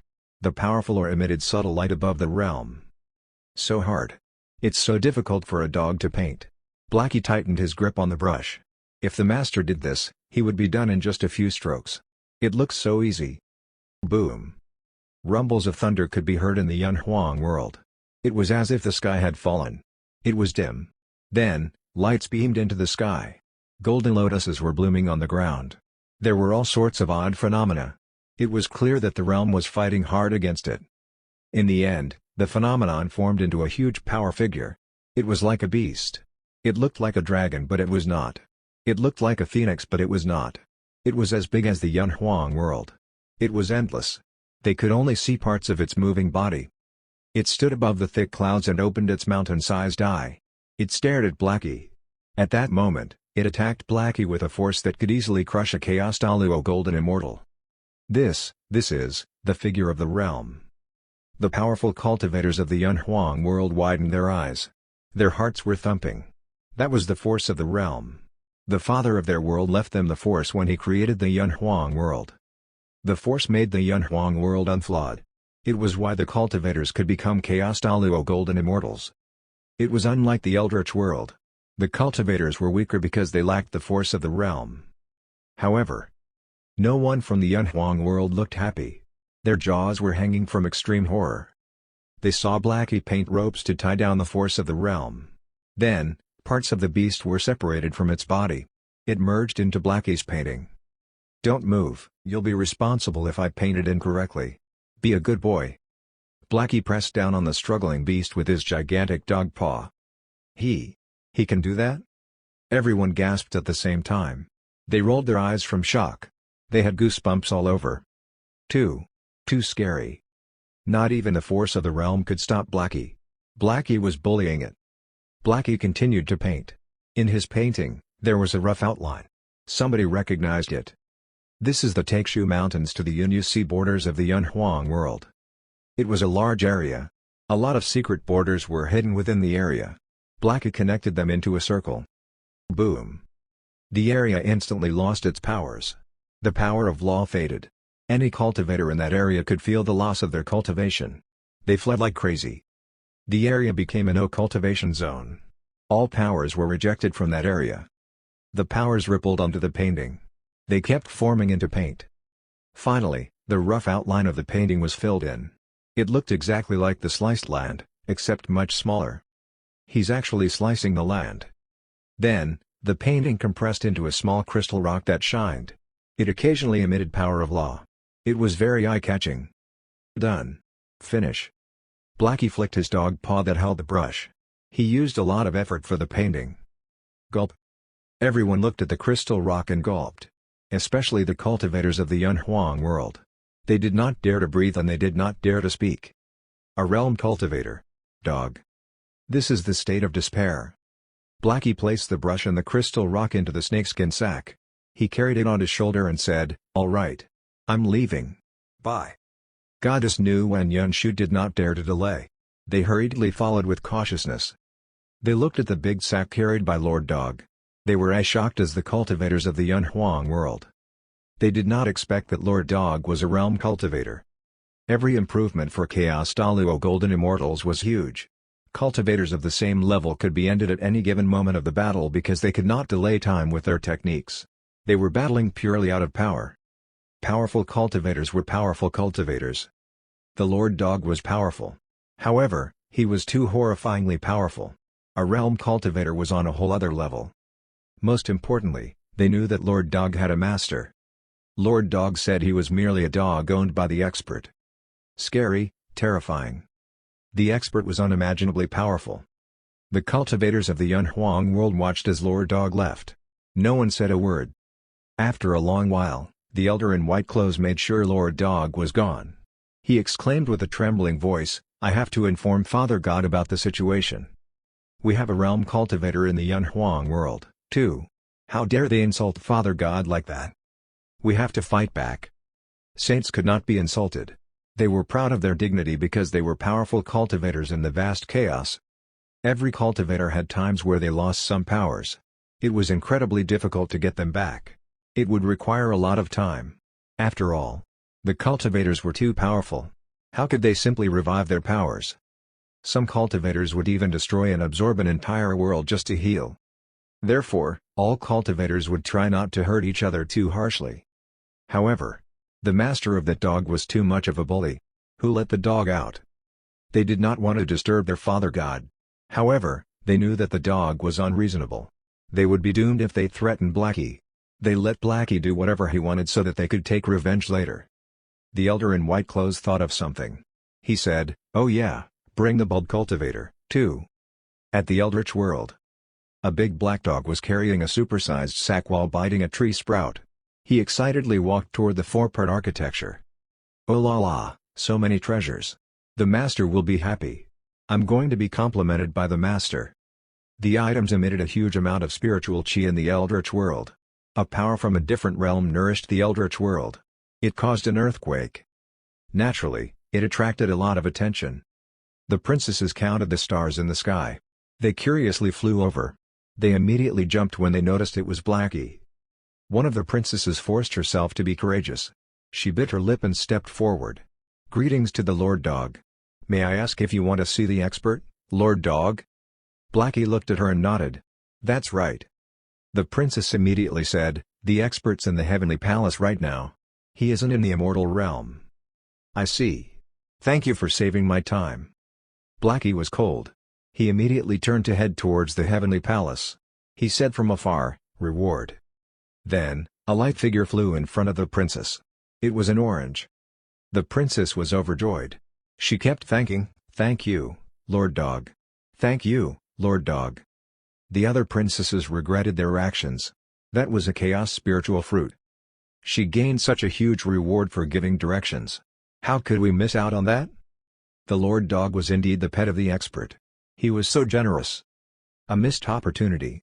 A missed opportunity. Chapter 506, Blackie's Surprise. The Ministry. At the Heavenly Palace. At the palace of the Deluxe Merit Saint. The Jade Emperor, the Empress, and the other immortals were having a small gathering with Li Nianfan. After all, Li Nianfan was grateful to them. He could increase his lifespan by 60,000 years because of the ginseng fruit. It was a very nice gesture from the Heavenly Palace immortals. I gained a lot today. The name of the small gathering was known as the Ginseng Fruit Feast. Of course, it was all in Li Nianfan's head. Everyone knew that the ginseng fruit was the cheapest thing in the feast. The expert brought out the wine and the fruit platters. Everyone felt awkward. Most importantly, they did not retrieve the ginseng fruit because they worked hard. The Chaos Daluo Golden Immortals were killed by Lord Dog. Also, the ginseng fruit blossomed because of the expert. Sigh. We don't deserve this free reward. The expert's too nice to us. At the same time, they realized the changes in the palace of the Deluxe Merit Saint. The changes came from the water purifier and the air purifier. The expert was not in the palace for a while. Nobody entered the palace of the Deluxe Merit Saint. However, it still improved. It was because of the air purifier and water purifier. The air purifier turned the air into chaos spiritual chi. The water purifier also turned the water into chaos spiritual water. No one to the Heavenly Palace would kiss up to the expert. They smartly gave the expert the palace of the Deluxe Merit Saint. Then, they enjoyed the benefits from that. As expected, those who kissed up to the expert would have everything in the end. Everyone was having a good time. Blackie arrived while everyone was cheering with their glasses. He stumbled over, carrying a huge sack. He happily stuck his tongue out at Li Nianfan. Li Nianfan immediately frowned. He scolded, "Blackie, you're being so impolite. Can't you see that we're having a feast? Everyone here's an immortal. You can't run in with so many sacks and a twig in your mouth. So embarrassing." Blackie wagged his tail and said, "Master, I brought you something good." "What is it?" Li Nianfan arched his eyebrow. He curiously walked over. As for the Jade Emperor and the others, they were already stunned. They could feel the limitless spiritual chi coming out from that huge sack. They were speechlessly shocked. They remembered where Blackie went. So, they instantly had a horrible thought. Did the Lord Dog rob the Yunhuang world? Li Nianfan noticed the twigs. There were 3 tree sprouts in total. His eyes instantly lit up upon closer look. Lychee, longan, and cherries. These are indeed something good. Li Nianfan had to pat Blackie on the head. He complimented, "These will go well in my backyard." He was truly happy. Apart from having more diverse fruit trees, he was most happy about the fact that there was lychee. Lychee was his favorite fruit. Unfortunately, the system would only reward him with apples, pears, and oranges. Those were common and basic fruits. He could not find lychee in the Eldritch world either. He had lost hope. Unexpectedly, Blackie came in with a small lychee tree sprout in his mouth. "Nice one, Blackie." Blackie finally matured. I didn't raise him for nothing. He knows how to show his gratitude. As the saying went, the concubine smiled when the night returns. No one knew that it's because he brought back lychee. Li Nianfan knew he was in for a treat. Life was wonderful. Then, Li Nianfan saw the huge sack. "What's in here?" He started to dig inside. Clink-clang. Li Nianfan took out the items one by one. He was gradually speechless. "Where did you get all this junk from? Compass? Brush? Is this a globe? And it's a broken one. What is this?" Li Nianfan took out a shiny golden cup with 2 handles on it. "A trophy? Blackie, are you collecting garbage now?" Li Nianfan simply tossed them on the floor. Soon, it was a mountain of items. It looked like a mountain of garbage. Li Nianfan noticed that the Jade Emperor and the others looked baffled. He instantly coughed and rubbed his nose out from awkwardness. "Excuse me, my dog doesn't know any better. He brings back anything he sees. Sorry for the embarrassment." "Embarrassment? We're the embarrassment here." This is a mountain of heavenly spiritual treasures. You toss them like garbage. How should we feel about that? The Lord Dog's too awesome. I want a dog that doesn't know any better, too. But the problem is I can't. Boo-hoo. We aren't worthy enough to be garbage collectors. Nanan felt like Blackie had strolled around the three realms and threw any odd items he found into the snakeskin sack. Blackie treats them like treasures. Sigh. This dumb dog. However, at least the items were interesting. He also had 3 new tree sprouts. That was nice. Nice one, Blackie. Nanan took out the last item.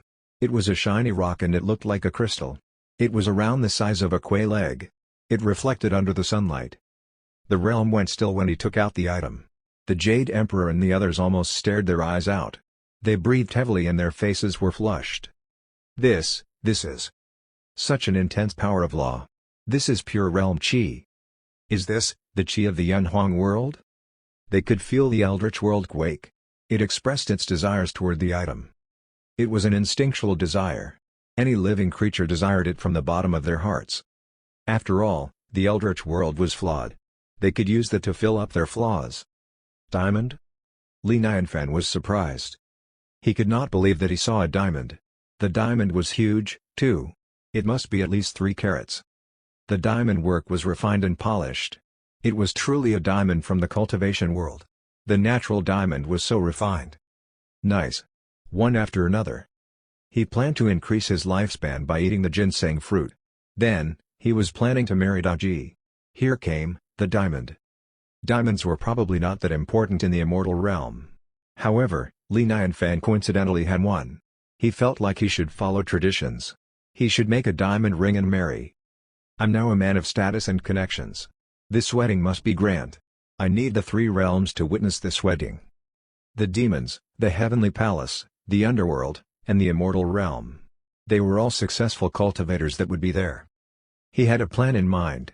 He once again patted Blackie on the head. He complimented, "Good boy, Blackie. I'll give you an extra ham when we get back."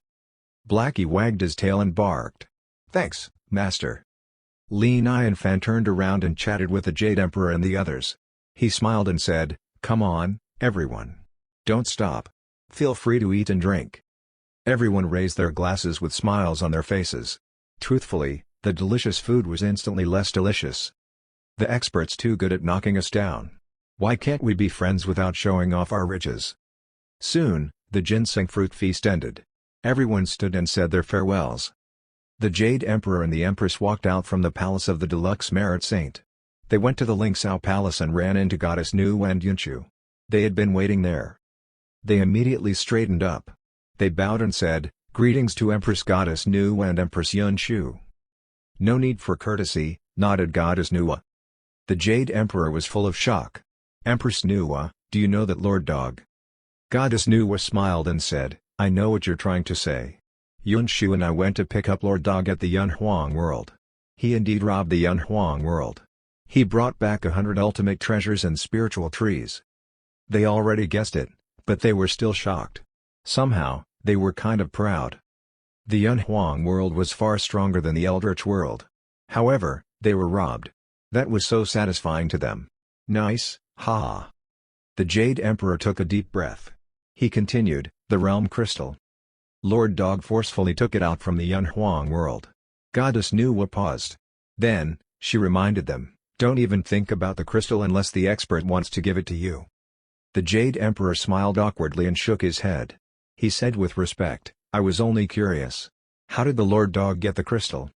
Goddess Nuwa looked astounded. She said, "Lord Dog's a realm cultivator. You won't believe this. He painted an area with a brush and extracted the realm crystal." Painted with a brush? Yikes! Everyone gasped. It was beyond their understanding and expertise. They could not imagine it. Is this how powerful he is? Enough. Aren't you all used to it by now? Goddess Nuwa waved it off. Then, she sighed and said, "Actually, we felt more stressed. Yunshu and I were going to help out. In the end, we didn't need to help at all. It's truly embarrassing." The Jade Emperor and the others all looked at each other. They sighed at the same time. They could relate to that. They felt useless. Yang Jing suddenly thought of something. He said, "Oh yeah. Empress, The expert wants a television. Goddess Nuwa hurriedly said, "Oh? Tell me."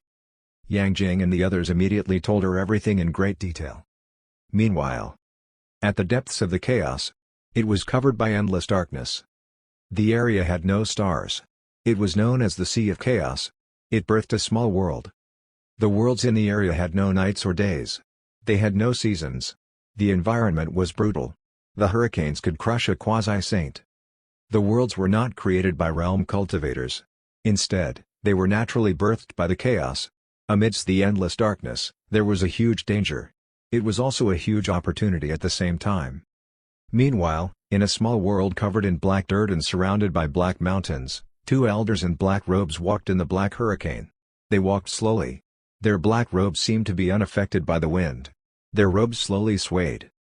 Suddenly, one of the elders shuddered and slowly shut his eyes. Then, he opened his eyes all of a sudden.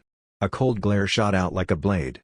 The light slashed through a black mountain that was 100 miles away. Power was pouring out from his body. It stopped the hurricane. The other black-robed elder was slightly confused.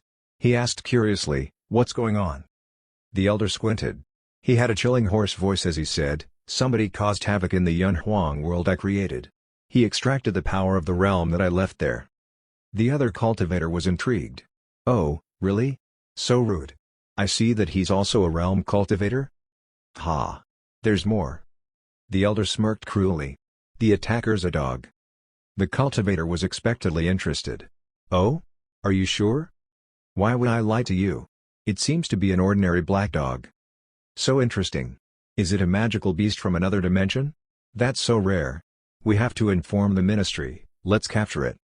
Chapter 507, Wedding Ring. Ultimate Chaos Treasure. One day. At the Heavenly Palace. At the Food God Mansion. Li Nianfan sneakily came over with Fire Phoenix and Nanan. Nanan peeked her little head out and looked around. She carefully asked, "Brother, why are we sneaking around? What are we doing exactly?" Li Nianfan gestured to her to be quiet. "Shh, don't let your sister Daji hear us." He remembered that the Food God Mansion had a huge stove. It was suitable for forging iron. He was about to borrow it. He wanted to make a ring. A diamond wedding ring. Since it was a surprise, he could not let Daji find out. "Go. Let's go." Li Nianfan beckoned them to go inside. He went into the mansion first. However, the yard was directly in front of the main hall. Li Nianfan and the others were perplexed. They bewilderingly looked inside the main hall. There were a lot of people there. The Jade Emperor, the Empress, Erlangshen, Goddess Nuwa, and Yun Shu were all in there. They sat in front of a long table with various dishes. It looked good. The food was steaming. The food god had a round belly and a pencil mustache. He had a little red hat on with a big food word embroidered on it. He held two dishes in his hands. The food god suddenly widened his small eyes as he looked at Li Nianfan. It was kind of comedic. The others also saw Li Nianfan. Time froze. The chopsticks that they held fell onto the table. "What are they doing? Are they having a small party without me?" Li Nianfan coughed softly. He said, Excuse me. I didn't know that you were all here. Sorry to intrude." The others reacted like thieves that were caught red-handed. They hurriedly threw away their chopsticks. They bowed and said, "Greetings to the Lord Saint." It's fine. It's fine. Sorry we didn't invite you for the meal, Lord Saint." The food god hurriedly said, "We didn't do it on purpose, Lord Saint. It's just that my cooking is too. Especially when compared to your cooking, Lord Saint. Please, forgive us." Li Nianfan looked like he understood. He also felt like it was funny. He made a guess. He guessed that the Jade Emperor and the others enjoyed his delicious food, but they were too embarrassed to ask for free meals. Therefore, they asked Food God to recreate the meals for them. He could not believe how cute the immortals were. In reality, his theory was not far off at all. "I didn't know that you were coming, Lord Saint. Sorry for the lousy welcome. Please, forgive me." The food god was utterly respectful towards Li Nianfan. He was also excited as he said, "This is my hard work on the table. Please, take a look, Lord Saint." Ever since he helped Li Nianfan with cooking the kunpeng soup, the food god felt deeply inspired. Especially when he got some cooking advice from Li Nianfan. He had a better understanding of food and became less of a noob. Cooking with the Lord Saint for the Kunpeng feast was also his usual show-off topic. He was honored and proud. The food god had the respect of countless immortals. Li Nianfan carefully looked at the food. Then, he complimented the food god with a smile and said, "Nicely done. I can tell that you improved on the techniques and fire control." The food god instantly blushed. He exclaimed, "It's all thanks to your teachings, Lord Saint." Li Nianfan said, "But the seasoning can be better. I'll compile a seasoning recipe for you next time. You should study it. You'll make delicious food in no time." The food god instantly felt thunderstruck. He was emotional and overjoyed. His mind went blank. The Jade Emperor and the others looked envious. The seasoning recipe sounded like a Bible of food to them. It was a huge opportunity for sure. The food god got lucky. He probably feels like he's in heaven. So envious. The chubby food god trembled. He thanked Li Nianfan. "Thank you, Lord Saint. I'll study hard. I won't let you down, Lord Saint. It's just food. No need to thank me." Li Nianfan smiled awkwardly and shook his head. Truly the food god. His passion for cooking and food is deep in his bones. The food god asked politely, "Oh yeah, Lord Saint, did you come here to order me to do something?" "It's not an order. But I do have a request." Li Nianfan paused. Then, he said, "I want to borrow your stove." The food god was intrigued. "Do you want to use it to cook, Lord Saint?" Li Nianfan shook his head. "Not for cooking. I want to use it to forge something." He felt slightly embarrassed. After all, using a stove to forge was kind of inappropriate. "Oh. Sure, of course." The food god did not mind at all. He would agree to whatever reason he had. "Feel free to use it, Lord Saint. Follow me." He led the way for Li Nianfan. The others also followed. They were curious about how they could help the expert. Soon, they arrived in front of the stove. The food god instantly removed the pot from the stove without hesitation. It was an empty stove. It was perfect for making fire at the bottom and forging on the top. The Jade Emperor and the others looked at Li Nianfan, including Goddess Nuwa and Yunshu. They all stared at him with wide eyes and did not dare to breathe. They were all curious about what the expert was planning to make. The creation of the expert was no doubt extraordinary. Suddenly, Li Nianfan said, "Fire Phoenix, fire." Fume. Phoenix fire rose and lit up the entire kitchen. Flames swayed in the air. Red light reflected on Li Nianfan. He started to work. He placed the items in an organized way. The diamond, the trophy, and a short silver stick. They were also junk picked up by Blackie. Li Nianfan thought the short silver stick was an ear pick. Diamond, gold, and silver. Ingredients, done. Li Nianfan smiled. He took out the final item, a hammer. Everyone felt their chest tightened as they watched. Is he going to forge those items? But those are ultimate treasures. How can you forge them? Then, Li Nianfan showed them the answer. He placed the trophy into the fire. Then, he raised his hammer and smashed the trophy. Clang. The bowl-shaped trophy was bent into a different shape. Yikes! Everyone gasped at the same time. They were bewildered by his actions. It was too sudden. They were not prepared for that. He treated an ultimate treasure like it was garbage. The trophy was smashed to pieces. It could not even resist. That's an ultimate treasure, man. It's something people treat as their precious baby. It's probably the best immortal item they have. How can it be so easily destroyed? How can we take this? The food god felt like his eyes almost popped out from his skull. He teared up as his face twitched. He had not touched an ultimate treasure before. He could not handle the impactful sight and he felt awful. Even Fire Phoenix, who controlled the fire, felt her heart thump. The flames trembled. Clink-clang. Li Nianfan neglected everyone. He focused on using the hammer at full speed. However, he did it rhythmically. It was violent yet graceful. The beautiful beat echoed in their ears. Each hit made their hearts beat. Their mouths were O-shaped the entire time. They were perplexed at everything.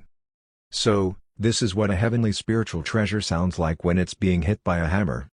The trophy was hammered into a thin gold metal piece in a matter of seconds. It was extremely compressed. Li Nianfan removed the gold piece and repeated the steps on the small silver stick. He simply smashed it flat. He took out his mold. He placed the gold piece and the silver piece into it. Li Nianfan smiled and said, "Fire Phoenix, More fire. Yeah, nodded the fire phoenix. In reality, she secretly rolled her eyes at him. What do you mean more fire? Do you think I'm able to hurt a heavenly spiritual treasure at all? Even if I use up all my fire powers, I can't melt a heavenly spiritual treasure. It changes because of you, not because of me. Right? As time went by, the gold and silver metal pieces started to melt into liquid form. Li Nianfan mixed them together. Then, the gold and silver were transformed into a ring for ladies.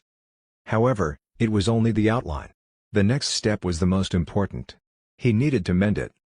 Li Nianfan gradually looked serious. He carefully molded the size of the ring. The ring size naturally had to be according to Daji's right finger.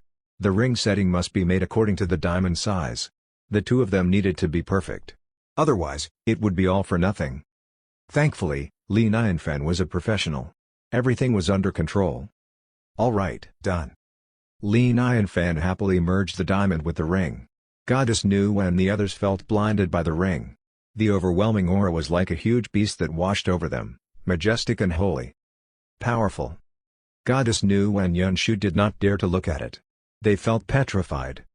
There was no doubt that the ring would make the world bow down if it was not for the expert. The chaos shook. Is this? The realm crystal contained the legendary power of realm. He melted the two ultimate treasures after compressing them into ingredients, then merged them together. It was also made by the expert. Is this an ultimate chaos treasure? Chapter 508, Can I handle that as an ordinary man? Everyone looked at the diamond ring. It looked like it had a halo. Everyone felt like their primordial spirits were being sucked in. Stars seemed to be moving inside the diamond. It was like there was an entire universe inside.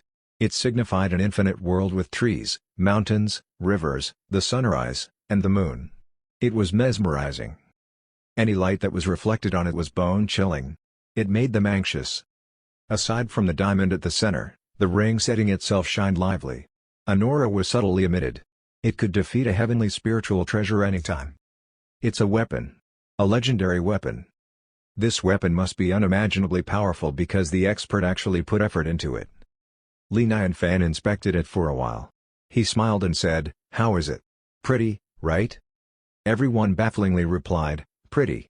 Pretty. Is pretty the word to describe this thing? This is straight up incredible." They could not believe that they witnessed the birth of an ultimate weapon. Moreover, it was artificially made. That was incredible. According to their knowledge, chaos treasure must be born in the chaos. Artificially created treasures would be inferior to a deluxe spiritual treasure. That was the rule. However, the expert was exempted from the rules of nature. He was beyond that. Rules are indeed made for ordinary people like you and me. The expert is the one who makes the rules. Li Nianfan smiled and said, "It's not a treasure, but it looks so good. I put a lot of effort into it. Daji will like it for sure." Girls naturally loved shiny objects. The girls in his past realm loved diamonds. Daji must be the same, too. After all, the super Bigshot's goddess Nuwa and Yunshu looked like they loved it, too. Everyone almost fell over. Their faces started to twitch. They held their breaths and endured it. They almost coughed up blood. "Bigshot, please, stop showing off. Not a treasure? This is a super treasure to us. All right? Are you trying to insult us?" They walked out of the food god mansion. Nanan got close to Li Nianfan and whispered in his ear, "Brother, is this ring for Sister Daji only?" Li Nianfan rolled his eyes. "Duh. There's only one ring." "Why? Do you want one? Too bad, no rings for you." Nanan shook her head. Then, she said, "No, you only give it to Sister Daji. What about Sister Fire Phoenix?" Li Nianfan smiled troublingly and asked, "What do you think this is? I'm trying to propose. This isn't a gift. How can I simply give away a diamond ring?" Nanan continued, "You're proposing to Sister Daji. What about Sister Fire Phoenix?" "What do you mean?" Li Nianfan felt his heart sink slightly. He had to sneakily glance at Fire Phoenix. Her eyelids were droopy. She looked distracted.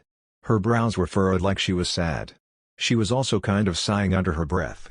She pretended to be strong, like it did not affect her, exactly like how girls would react to heartbreak.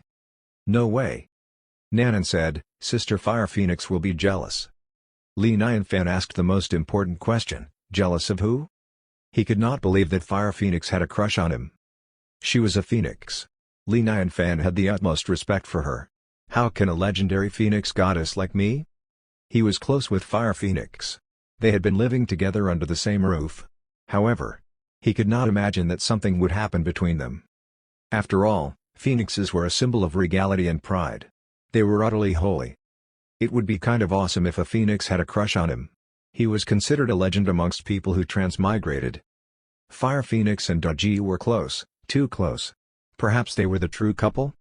If it's as Nanan said, what will happen between me and Fire Phoenix? What will her children look like? Will it be a bird or a person? Li Nianfan started to think about nonsense. Nanan said, I often hear Sister Fire Phoenix talking to Sister Goji. If you only marry Sister Goji and not Sister Fire Phoenix, Sister Fire Phoenix will feel very sad. Li Nianfan frowned and confirmed, are you sure? Nanan suggested, brother, you're going to marry anyway. Just marry them together. Saves the effort, too. Is this a matter of saving effort? Li Nianfan rolled his eyes, but he was internally struggling. First of all, he was a normal man. He was not a priest with no desires in front of a beautiful woman. If a man could marry two beautiful women, he believed that no one would say no. Most importantly, it was up to Goji and the Fire Phoenix. He should prepare something beforehand just in case. He thought about it and said, Goddess Fire Phoenix, I have to run an errand with Nanan. Maybe you should go back first? Yeah. I'll leave then. Fire Phoenix was upset. She depressingly left on her own. Nanan blinked. Look, brother. I told you. Li Nianfan glared at her. Then, he sighed, perhaps this is the curse of being too irresistible. Let's go back to the food god mansion. He once again borrowed the stove of the food god. He melted the ingredients again to create all sorts of gold or silver jewelry. The food god exclaimed, Lord Saint, there are a lot of metal pieces on the floor. Li Nianfan turned to look. He said with an apologetic tone, these are all leftover junk. I have no use for them. Please, help me clean them up, food god. The food god said, no trouble at all, no trouble at all. Safe travels, Lord Saint. Farewell, Lord Saint. They waited until Li Nianfan and Nanan left. Everyone in the food god mansion looked at the leftover junk. Their gazes were passionate. Those were ingredients for ultimate treasures. Moreover, it was touched by the expert. Even if they were leftover ingredients, they were still ultimate treasures.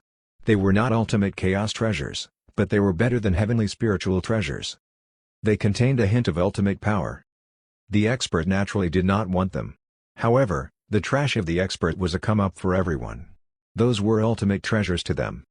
As expected, garbage from the expert would make anyone powerful. Nobody move. Goddess Nuwa and Yunshu said at the same time. It's a waste to give you these treasures. We should keep them safe. It was nighttime. The stars were shining. At the palace of the Deluxe Merit Saint. At the observatory. Li Nianfan sat across from Goji. They had a rectangular table between them with candles at the center. The red wine in the wine glasses swayed in the candlelight and glimmered. The sheen of the red wine reflected onto Goji. Her beautiful face was even more stunning. It made the stars and the moon seem dim. The palace of the Deluxe Merit Saint was surrounded by millions of stars. A star river passed through with stars in it. However, it looked cold. From afar. The candlelight was the only warm light amongst the cold lights. The candlelight dinner was romantic. There was no doubt that people could easily fall in love there. It was like a drug to Goji. She was breathing fast, her heartbeat quickened, and she could not stay calm. She also could not look at Li Nianfan. She moved her long hair back and stood up. She picked up her wine glass and said, I'll pour more wine for you, master. Li Nianfan stopped her. He calmly said, sit down. Don't move. Goji obeyed. She could feel Li Nianfan looking at her. She clenched her fists because she was nervous. Li Nianfan asked, Goji, do you have any plans for the future? I only want to stay beside you and serve you. As long as you're happy, I'll be happy too, Goji answered without hesitation. Then, she jolted and bit her lip. She looked at Li Nianfan and asked, are you going to chase me away? She looked at Li Nianfan with teary eyes. Please, don't chase me away. I'll do anything. Of course, I won't chase you out. Li Nianfan felt speechless. Goji was too sensitive. He hurriedly said, "I was just curious. You've been beside me every day and night. Don't you think it's a simple but boring life?" "No." Goji kept shaking her head. "I'm willing to stay beside you, even if I don't speak." "Silly girl." Li Nianfan laughed. He could tell that Goji was still the girl she saved from the woods. She became a powerful cultivator, but she was still the same. It had been almost 2 years since then. Li Nianfan sighed with sentimentality. "Won't you get bored of me after 100 years, 1,000 years, or 1,000,000 years?" "How will I get bored of you? If—" Goji stopped. She sneakily looked at Li Nianfan and buried her head down. She stopped speaking. Li Nianfan asked curiously, "If what?" "If we have a baby, life won't be boring. It'll be interesting." Goji was blushing. She mumbled and got quieter. She accidentally told him her deepest fantasy. Li Nianfan heard that. He was surprised at first. Then, he burst out laughing. He said, "Goji, give me your hand." Goji had her head down. She silently outstretched her pretty hand. Li Nianfan held her palm. Then, he slowly put the diamond ring on her finger. Goji felt something. She slowly looked up and stared with wide eyes. Her red lips were slightly ajar. She looked cute. Li Nianfan continued, "Goji, let's get married." It was a simple phrase and a peaceful setting. He did not invite the immortals to hype him up, and he did not ask anyone to manipulate the stars into a heart figure. It was too much. The marriage proposal should be just between the two of them. Boom. Goji instantly went blank. She felt stunned by the huge surprise. She was dizzy and her face was fiery red. Marry the expert? That was something from her dreams. She always felt like as long as she could stay beside the expert, serving the expert as a lowly servant was the happiest thing she could do. If she did marry the expert, she felt like she would faint from happiness. Li Nianfan noticed that she was in a daze. He had to laugh. He asked, "Will you marry me?" "Yes, I do. I do." Goji repeatedly nodded. She looked at her ring, still in a daze. She suddenly had pitter-patter tears. She sobbed, "Am I dreaming?" She was emotional and excited. She could not control her tears of joy. She was shaking from happiness. At that moment, she felt like her life was complete. She could die with no regrets. Perhaps it was part of the experience with the master. Marriage was a life experience for every person. It was the best memory in life. Since the master's pretending to be an ordinary man, how can he not marry? But I'm lucky enough to be master's wife. This is a blessing. I'm so happy. I don't care if it's real or not. I'm so happy. She did not care about everlasting love. She only cared about being loved. Suddenly, Goji thought of something. She asked meekly, "How do you feel about Sister Fire Phoenix?" Li Nianfan felt his heart sink. "Why?" "Actually, Goji asked carefully, "I want you to marry Sister Fire Phoenix, too. Will you marry her?" "Marry Fire Phoenix, too?" Li Nianfan had already planned to do that. He was moved. He still asked, "Goji, does the Fire Phoenix even want to marry me?" Goji smiled, "Sister Fire Phoenix would love to." Li Nianfan nodded, "All right. I've prepared something for Fire Phoenix, too. Help me pass it to her then." Li Nianfan took out the jewelry. Goji looked at the jewelry, then she looked at Li Nianfan. Her gaze instantly became odd. Li Nianfan coughed and said awkwardly, "I pre-prepared it for a reason." Goji smiled and said, "No need to explain, Master. I'll go look for Sister Fire Phoenix now. She'll be very happy." Then, she quickly went downstairs with the jewelry. Li Nianfan awkwardly smiled and shook his head.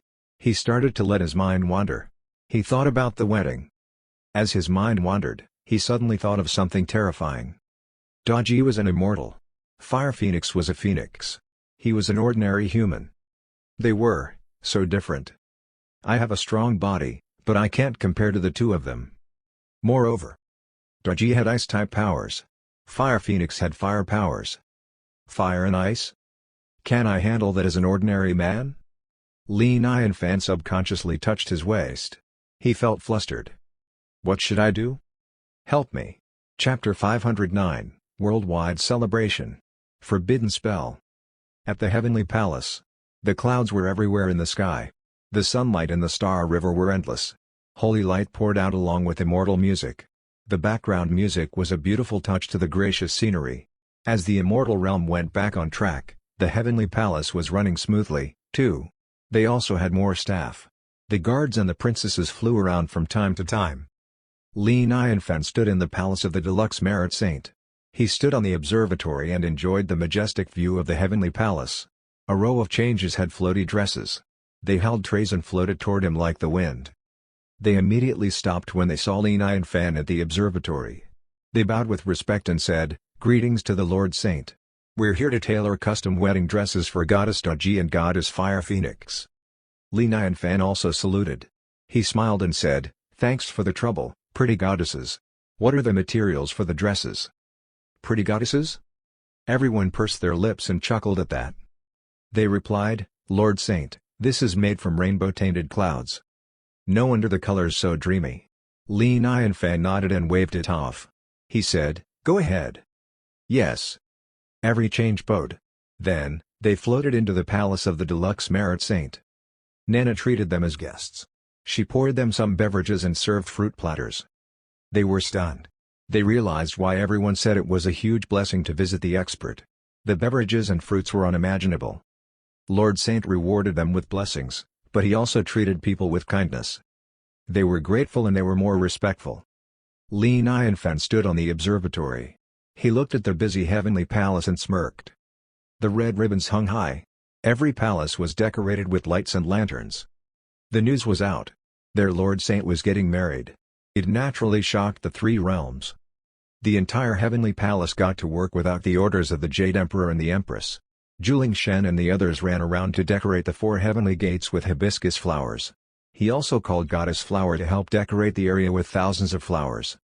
The underworld, the immortal realm, and the demons were also busy. They put aside everything else to work for the expert. Mengpo of the underworld decided to stop collecting lost souls. She delayed the dead by a day. It was a public holiday for the underworld. The wedding of the Lord Saint shall be celebrated by everyone. The 3 realms were also stricter with the order. The heavenly guards, the underworld Onis, the demons, and the human sovereign were ordered to avoid conflict. Any grudges should be put off until later. Any conflicts were huge offenses punishable by death. No one dared to disobey in the Eldritch world. They all played nice, including the arrogant demons. They chose to stay low. The world was instantly peaceful. Meanwhile, in the chaos, 2 figures flew across dimensions, emitting huge power of law. They were swift. They were Goddess Nuwa and Yunshu. They never rested. They did not stop crossing dimensions in the chaos for a day and a night. It was not their first journey, but Goddess Nuwa had to complain, "The chaos is too big." Goddess Nuwa and Yunshu were both Chaos Daluo Golden Immortals. They were fast. They could cross millions of miles in a day. However, they felt small in the chaos. The chaos was endless. Moreover, it was easy to get lost without a guide. Perhaps they would wander for 10,000 years before finding their footing again. Let's not talk about the chaos. I heard that some worlds birthed by the chaos are huge.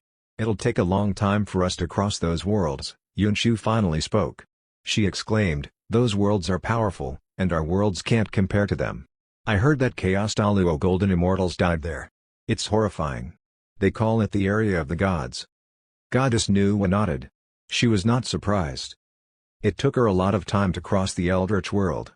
Those worlds were far bigger than the Eldritch world. The Eldritch world had beasts like dragons and Kirans. The beasts in the area of the gods and in the chaos must be 100 times more ferocious and terrifying. They suddenly stopped being pleased about becoming Chaos Daluo Golden Immortals. They did not want to mention anything else. The beasts in the cookbook alone were better than them. I still have a long way to go. I have to work hard. Goddess Nuwa asked curiously, "Cultivator Yunshu, have you been to the area of the gods? What does it look like?" "Never." Yunshu shook her head. Then, she said, "I heard it from the ancient legends, too, but I don't know if it's real or not. I heard that a lot of people have searched for the area of the gods. They might be looking for huge opportunities." "Really?" Goddess Nuwa pondered. She thought of the expert. She did not believe that the opportunities would be better than what the expert gave them. However, perhaps the expert came from the area of the gods? Yunshu suddenly said, "Cultivator Nuwa, thanks for accompanying me on this trip. Why are you being so courteous? Goddess Nuwa shook her head. Back then, the Eldritch world was in danger. You risked your life to help us. Also, we work for the expert now. Do you really have a television in your world? They went on the trip to look for the television. It was the wedding day of the expert. They must prepare a wedding gift. The expert would be pleased if they gave him a television. Yes. Yunshu nodded and said, I remember it clearly. One cultivator has an immortal item named the Mind Orb. You can visualize anything in your mind and the Mind Orb will actualize it. It's the best tool to help others learn. It's a heavenly spiritual treasure. Goddess Nuwa nodded. They did not speak after that. A day passed. Yunshu guided her into an area filled with stars. Goddess Nuwa slightly frowned. She could sense the impure spiritual chi. She was disgusted by it. The air was muddy, too. It was gloomy and smelled awful. The smell was extremely weird and nasty. The dead stars floated in the sky with dim lights. The world was far worse than the Eldritch world. Goddess Nuwa had to look at Yunshu. She sighed internally. She felt scared. Yet, she was glad. If there was no expert, I'm afraid that my Eldritch world would look like this, too. Yunshu was in a daze. Her lips were trembling. She was overwhelmed with mixed emotions at that moment. It had been thousands of years. Merely thousands of years. I'm back. She felt like a child that returned to her hometown. She looked at her fallen hometown that she could no longer recognize. She could not believe it. What happened since I left? How did it end up like this? She slowly landed with Goddess Nuwa. The place was dead silent. It was gloomy. They gradually saw the lands. The lands were dried out. There were no plants at all. A breeze blew by, dust and sand were sent flying. There was no life on the land. Cultivator Nuwa, my world's too flawed. I'm the only one who became a saint, mumbled Yunshu. It was like she was mumbling to herself. It's a good thing. Nobody tried to hurt me or fight me. I slowly filled up the flaws of my world alone. My world was small, but it was getting better. It slowly improved and it was peaceful. I treated them like my own children. I preached religion and taught them. They respected me. They see me as their saintly mother. But Yunshu had a trembling voice. She could not continue. Goddess knew what could guess. But then, their world was exposed. Yunshu was no match for some unwelcomed cultivators. She had no choice but to leave, so she fled to the chaos. The guilt of abandoning her world was worse than death. I am my world's hope. Countless living beings relied on me, waited for me to come back and rescue them. But I had to go. This is all my fault. Goddess Nuwa could not say anything. Yunshu had tears in her eyes. Bam! Suddenly, a fiery red flame fell from the sky like a meteor. It was crashing down on Goddess Nuwa and Yunshu. Goddess Nuwa barely glanced at it. The fireball instantly turned to dust. Then, she simply waved. A bony lady was captured from the sky and dragged toward them. The lady had no pupils. Her body was deformed. A lot of her skin was sunken, but it was not gory. She barely had flesh or blood. Her white bones were exposed. Her body still looked human, but not at all. The lady was struggling with her life. She seemed to be deranged and crazy. Xiaoru? Yunshu felt thunderstruck when she saw the lady. Then, she hurriedly tapped on her forehead. The lady shook violently. Then, she instantly stopped like she was exhausted. Pupils half appeared in her eyes. She looked horrible. Master? Master? Xiaoru barely gained consciousness. Her body continued to shake. She struggled and said, Master, they forced us to learn a forbidden spell. They made us fight each other, and we tore each other apart. Our immortal powers weren't compatible with demonic powers. We're barely human and half demons. Master, please kill me. Run, Master. They're too horrible. Chapter 510, Try to Survive. The Hope in Despair. The moon in the sky reflected a blood-red light. The crimson light shined on the yellowish-brown dirt. Perhaps the dirt was tainted with blood, too. It looked chilling and menacing. It was a land of despair. Everywhere looked cursed and out of place. That place was the world at home Yunshu. Back then, every species lived in peace. They were a diverse paradise. Xiaoru finally died. Yunshu wiped her out. She was considered already dead, just with her last bit of consciousness. It was painful for her to live. They let the demons and the humans fight each other with a devour-type spell. Even their primordial spirits were intertwined. Nobody could survive. It birthed a deformed monster. Goddess Nuwa took a deep breath. She felt disgusted and pained just from hearing that. She asked cruelly, "What do they want to achieve?" The forbidden spell was unacceptable, even in the chaos. It was inhumane. Anybody would be enraged. The world birthed two completely different species. They had independent lives. However, they were forced to devour the powers of each other. They were forced to fight to the death. They merged without consent. It was evil. Ultimately evil. The two of them followed Xiaoru's final instructions. They headed toward a direction. Soon, they saw a city. The city was extremely majestic. It was different from a human city. The city was glamorous with lights and clouds. It looked ancient and powerful, too. It was not artificially built. The city was pieced together by a construction-type immortal item. The city was under attack precisely because it looked like that. The attackers were not demons. They were monsters like Xiaoru. Their bodies were extremely deformed because of the forbidden spell. They had chicken wings and duck feet. Some of them had fish eyes and cow lips, and they still had half-human bodies. It was extremely tragic to look at. However, they were very strong. Their powers were merged with demonic powers. They were powerful and they could cast spells.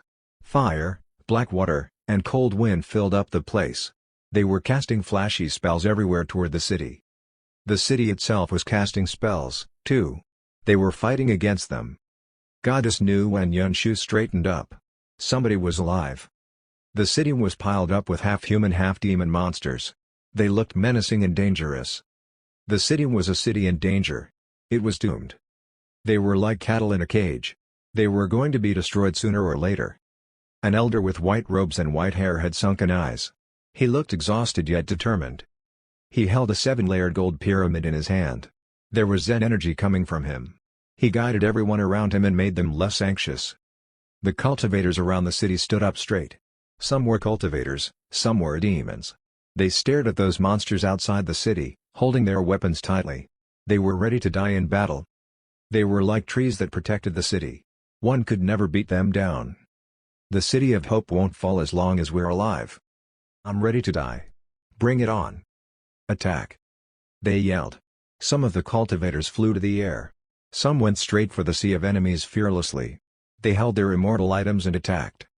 Soon, the city was raining blood. The monsters were tough. There were a lot of them.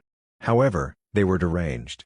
They could not manipulate their immortal items, which was why they did not defeat the cultivators instantly. The cultivators had been in many deadly battles. They were experienced and determined. Their hope and determination were indestructible. Kill them. Kill them with all our might. The spells had bright halos. They were beautiful like shooting stars in the night sky.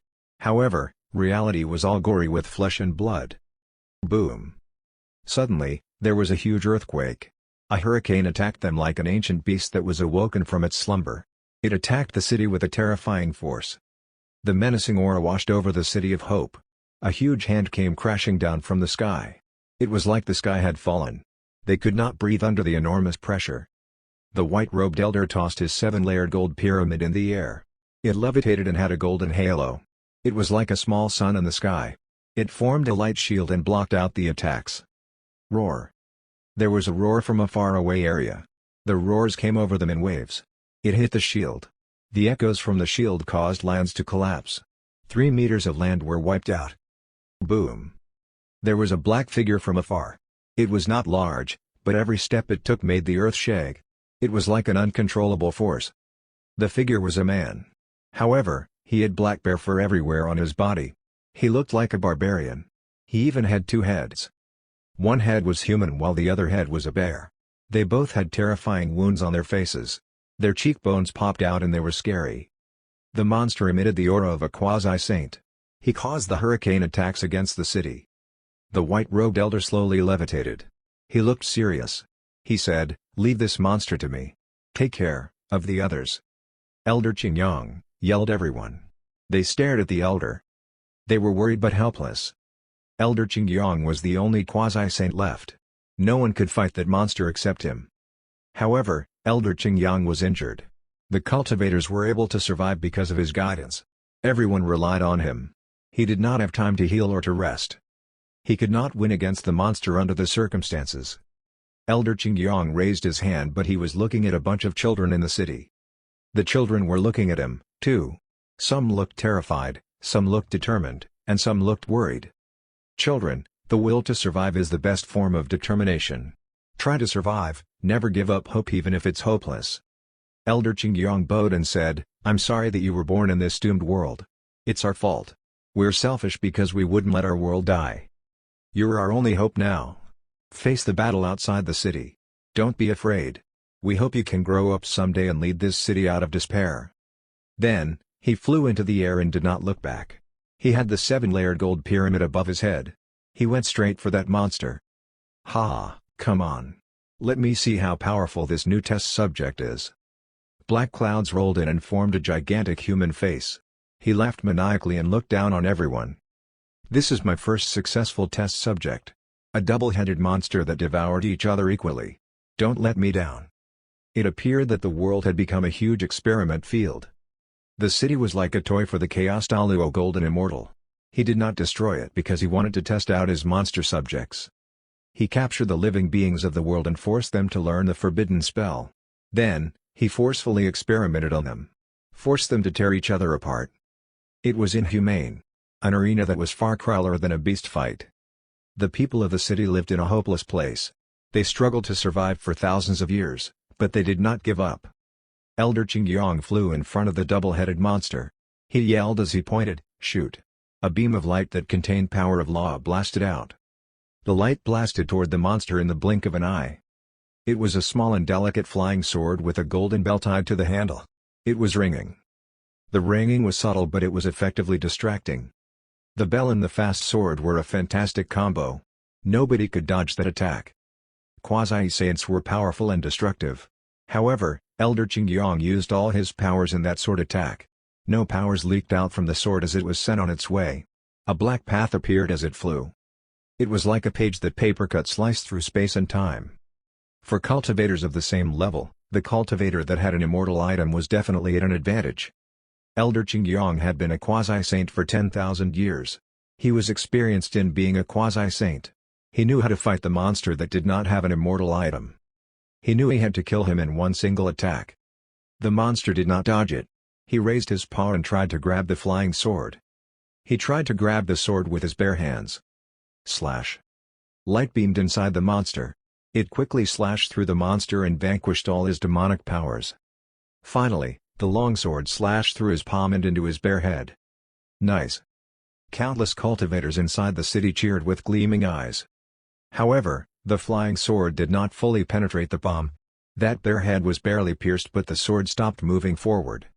How is this possible? Elder Qingyang jolted. He felt a cold shiver in his heart. The monster had his other arm out. He created a huge bare paw with a push. The terrifying force twisted time and space. It created a spiral mid-air. Endless cracks could be seen spreading around the spiral.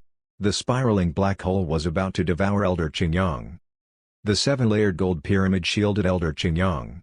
Lights were flickering around the endless destruction. He was surrounded like a lone boat amongst tidal waves. He swayed with uncertainty. Then, Elder Qingyang flew backward, leaving a trail of blood. He was too exhausted. He had been in too many tough battles. He was overworked and weak. His primordial spirit and powers were weakened. Boom. The monster stepped forward again and attacked him the second time. The palm figure created storms. It became a jet-black beast that was about to devour Elder Qingyang. This is the best I can do. May God bless you with a miracle. Elder Qingyang faced the abyss of destruction. He had a cold glare in his eyes. He activated his powers because he wanted to give it his all and die with the monster. It was a close call. A sudden powerful force appeared out of nowhere. A figure flew in from afar. She was holy, powerful, and unstoppable. Everyone was momentarily blinded by the light. Then, she wiped away all the attacks like she was clearing leaves with strong wind. All the monsters around the city were wiped out. The world was at peace again. It was instantly quiet. The chaotic city was much emptier.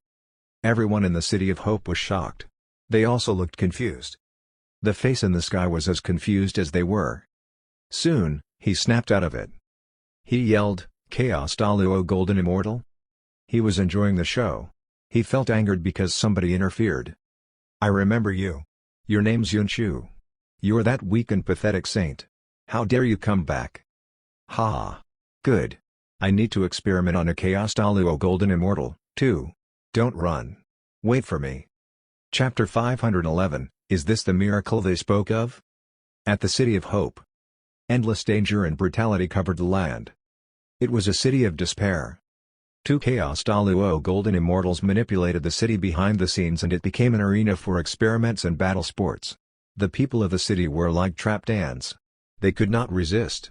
There was no hope for them. Their only hope was a miracle. However, they never gave up. They still rebuilt their city for generations. They were determined to fight their way out of it. The city was made for the children. They were born in war and hardship. They were taught to fight from a young age. The children had to resist so they could be the future for the City of Hope. Which was why they grew up fast. However, their lives were cut short. They had been battling since young. Perhaps it was a new form of strength, to find the meaning of life in hardships. However, the light they waited for finally arrived. The blinding light shined through the dark. They could not open their eyes. The light shone down on them like a waterfall. The world was at peace again. Everyone in the City of Hope was astonished. They looked emotional and in disbelief. Then, 2 holy figures slowly appeared. They jolted when they saw one of the figures as if they were thunderstruck. Empress Yunshu. Elder Qingyang instantly cried. He sobbed with dazed eyes as he said, "Greetings. Greetings from Qingyang to the Master." Yunshu said with mixed emotions, "Qingyang, I can't believe we're able to see each other again. I'm late. It must have been tough for you." "It's not tough. I'm able to see you again, Master. I can die with no regrets." Elder Qingyang shook his head. Then, he said, "Empress Yunshu, you shouldn't have come back. They have 2 Chaos Daluo Golden Immortals, and they seem to be powerful. Hurry up and run. You can still make it." 2 Chaos Daluo Golden Immortals? We can handle them." Yunshu shook her head. She had a menacing glare as she said, "Also, I'm back now. How can I ever abandon you all again? How can I flee?" Elder Qingyang felt touched but also anxious. "Empress Yunshu, you." He was not as powerful as her. However, he knew that it was difficult for powerful cultivators like Empress Yunshu to improve. She had only been away for thousands of years. There was no way that she could take on 2 Chaos Daluo Golden Immortals. Moreover, the opponents were terrifyingly capable. Elder Qingyang begged her with a trembling voice, "Please, think this through, Empress Yunshu. If you die, our city will truly be hopeless." Everyone in the City of Hope looked at her with tears in their eyes. Some were surprised and some were worried. The children were inspired. They looked at her with respect. "Is she Empress Yunshu? Our saintly mother? Is she here to save us? But can we win?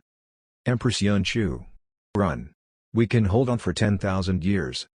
Then, everyone stopped talking. They looked to the sky. Yunshu and Goddess Nuwa slowly landed in the city. "Don't worry, everyone. I'm here. No one will hurt you again." Yunshu sounded oddly confident. They were convinced and at ease. "I can't believe we're lucky enough to run into a miracle in the vast chaos." "Miracle? What kind of miracle made you so confident and delusional? How dare you try to face us?" A calm voice could be heard from the sky. The volume was not loud, but it was rumbling. Everyone quivered in fear. Then, 2 elders appeared out of nowhere. The elder figures were in gray and black.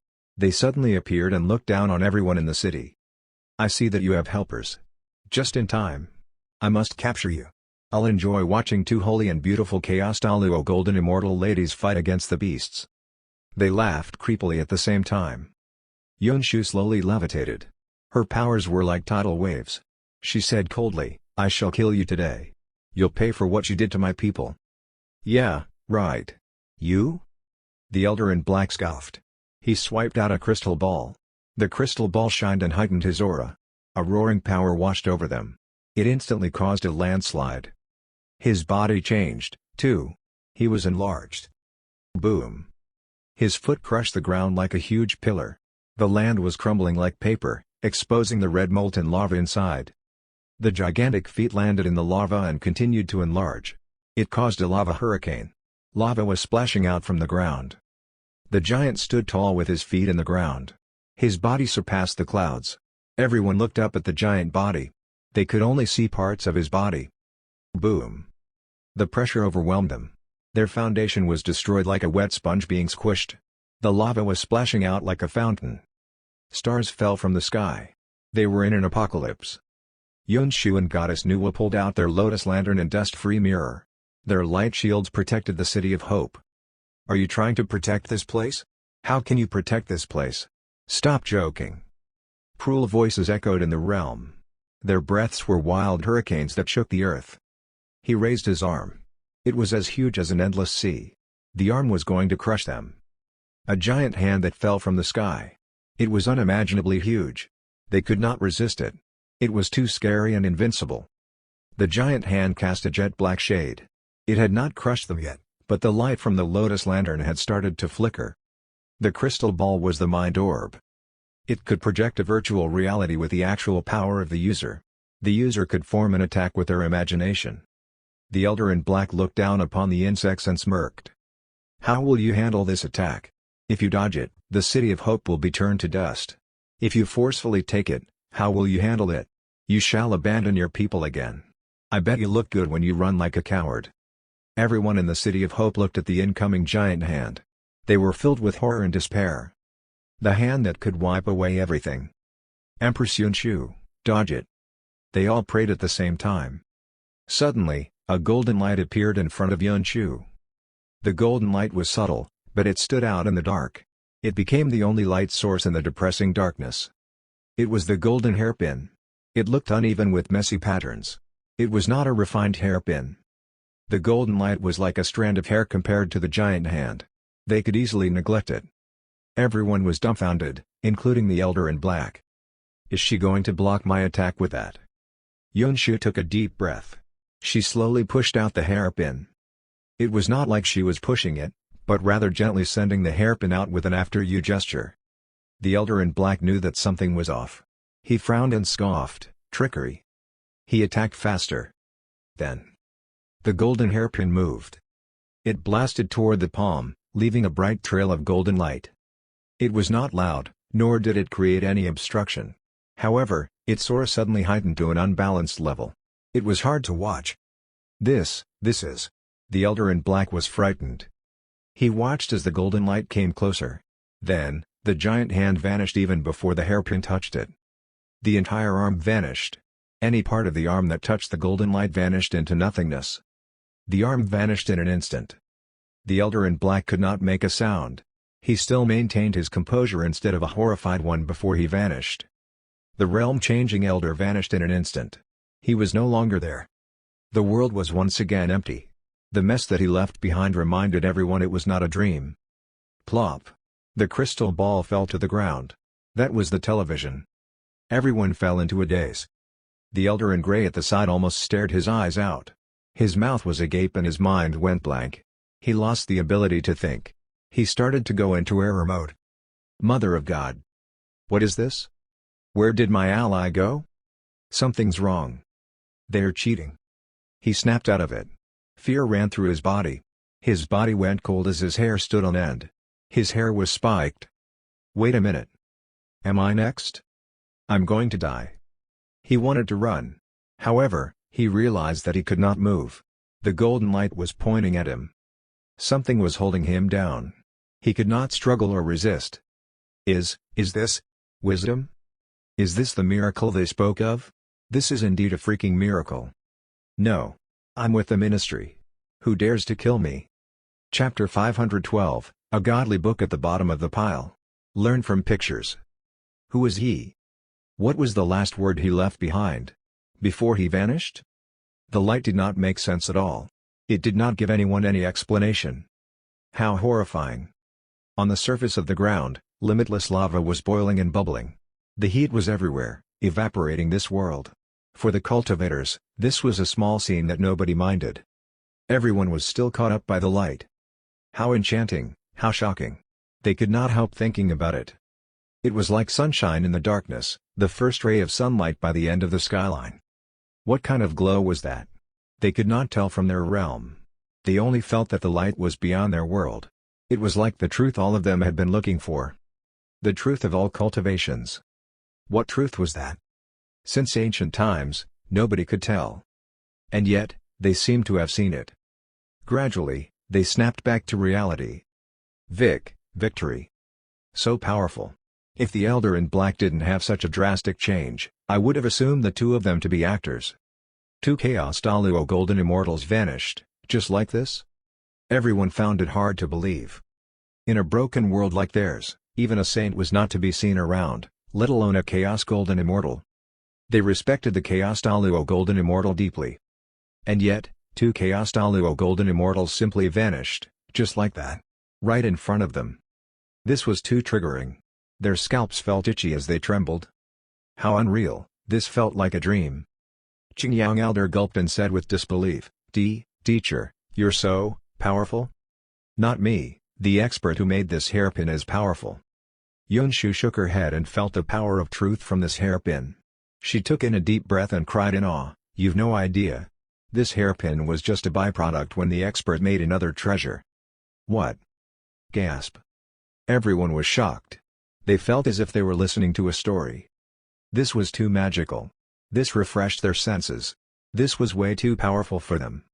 This byproduct was able to kill two Chaos Daluo Golden Immortals. This expert was too powerful, too shocking, and undefeatable. The children in town clenched their fists. They were in awe. Was this an expert? Affected by their surroundings, they respected and craved power. One day, they would turn up and conquer the world. They learned a lot, there was a lot to learn. This is the miracle I was talking about. Yunshu continued, I was lucky to have met the expert for such an opportunity to save you all. We're still weak, so, cultivate well. Remember what he's done for us. We must pay him back whenever we have a chance to. Everyone said in unison with a determined look, yes, Empress Yunshu. Following that, the crowd went to the opponent's territory. It was no longer a place to live, it was like hell. Countless people and demons were locked in cages. They were killing one another, eating their flesh and cores. They were merged into one. It was a difficult sight. This pain and wildness were beyond anyone's ability to cope. It was more traumatizing than soul extraction. It was insane. These were the living forces of their world. They knew one another and it was an eerie sight. Yunshu sighed and said, kill them all, give them relief. What curse was this? How evil! Goddess Nuwa could not watch any longer. This was beyond imagination. Having this happening in the world was too depressing. Teacher, I heard something. Someone formed a big organization to hunt down these strange beasts and many smaller worlds. Qingyang Elder said, this evil spell has some hidden secrets behind it. Hunting down strange beasts? Goddess Nuwa was interested. Mentioning a strange beast, she thought of the expert's menu instinctively. The expert gave them the menu of natural beasts. There might be a crossover with these groups of natural beasts. Was that a hint? Following that, Yunshu gave some instructions before going back to the Eldritch world with Goddess Nuwa along with the television. Recovering the world was not a one-day mission. The expert was about to get married. This matter was not as important. In the Yunhuang world, two figures arrived from the chaos. They took a step in and arrived mid-air. A gust of chi was let out and nature was affected. Many beings sensed it as well. Their hearts jumped with joy. They acted as if they were the children who had found their parents. They rushed over instantly. Godfather. You have to help us. My Yunhuang world's in trouble. It's so difficult, it's bad. A skinny elder in black robes exuded his chi all over. His formations were surrounding him like his children, circling him. He seemed to have ripples around him. His face straightened. What is it? Tell me in detail. Instantly, the crowd told him all about it, from the death of Sect Master, to Goddess Nuwa catching the fish, and then the arrival of Blackie. From another world? A broken world? A dog as powerful as a world? The skinny old man said coldly. He waved it off and the nature of the Yunhuang world appeared. He closed his eyes to merge with nature. He felt the arrival of Blackie. He saw the dog paw. After a moment, he gradually opened his eyes. He frowned and did not speak. How is it? Another elder beside him asked. There's indeed a black dog as powerful as the heavenly realm. However, there's a problem. What problem? This dog's too powerful, I can't fight it. Another elder fell silent. His eyes were filled with panic. With such a powerful dog beast, it's not easy. We must join forces to capture it. A hoarse voice was heard from his mouth. He licked his lips with his tongue and said, "Let's continue to join forces. To ensure our victory, we need to hurry and have more cultivators on our side." His tongue had a bifurcation. The Eldritch world. They were in a delightful mood. There were lights everywhere with good vibes. There were flying beasts from time to time, glowing everywhere. There were also colorful clouds shining in all directions. The rainbows formed a rainbow bridge, connecting the ground to the sky. The sun was just right, the sea was calm, and there was no disaster. Everything was peaceful. Everyone was busy. Anyone with a reputation started working hard to prepare for the event. They were doing their best. Only the four-part architecture remained peaceful as always. Goji and Fire Phoenix were preparing for the wedding ceremony in the palace of the Deluxe Merit Saint. As the groom, Li Nianfan could not stay there, so he went back to the four-part architecture. He sat alone on a chair, rocking it nonchalantly. He did not seem present. Unknowingly, he had lived in the Eldritch world for 7 years. He was about to get married. And his wives were two goddesses who were as beautiful as flowers. No, they were actual goddesses. Thinking back, since the training given by the system, his life had changed from what he planned. It was too different. He was clever to have come up with tactics for all kinds of human technologies. He befriended the cultivators and then slowly met the legendary characters. Furthermore, he somehow managed to cultivate the deluxe merit power and managed to drink wine with the legendary characters. Thinking back, this felt too surreal. This was a beautiful transmigration. The people he met were all friendly. He had no enemies and he was not looked down on by anyone. There was no dangerous moment, no fighting, it was blissful. A constant bliss of stability. Although the system left me behind, no matter what, I should thank the system for bringing me to this world. At least, all these years, my life has been way more blissful than my previous one. I've seen and met many beautiful things. Life's complete. Li Nianfan mumbled to himself and suddenly, he smiled and shook his head. Thinking of the countless people before me who transgressed, they were constantly in fights with enemies everywhere. They were constantly in danger every day. They fought for their lives without a wife at the end. What for? To be the best in the world? To seek the truth? How tragic. Li Nianfan felt lucky. Luckily, he was not that kind of transgressor. Now that he had two beautiful goddesses waiting to marry him, he was having the time of his life. What else did he need? Thinking of the wedding night not long from now, he felt excited and was full of anticipation. He was drooling in bliss. However, if possible, he still wanted to cultivate. After all. He touched his back and looked worried.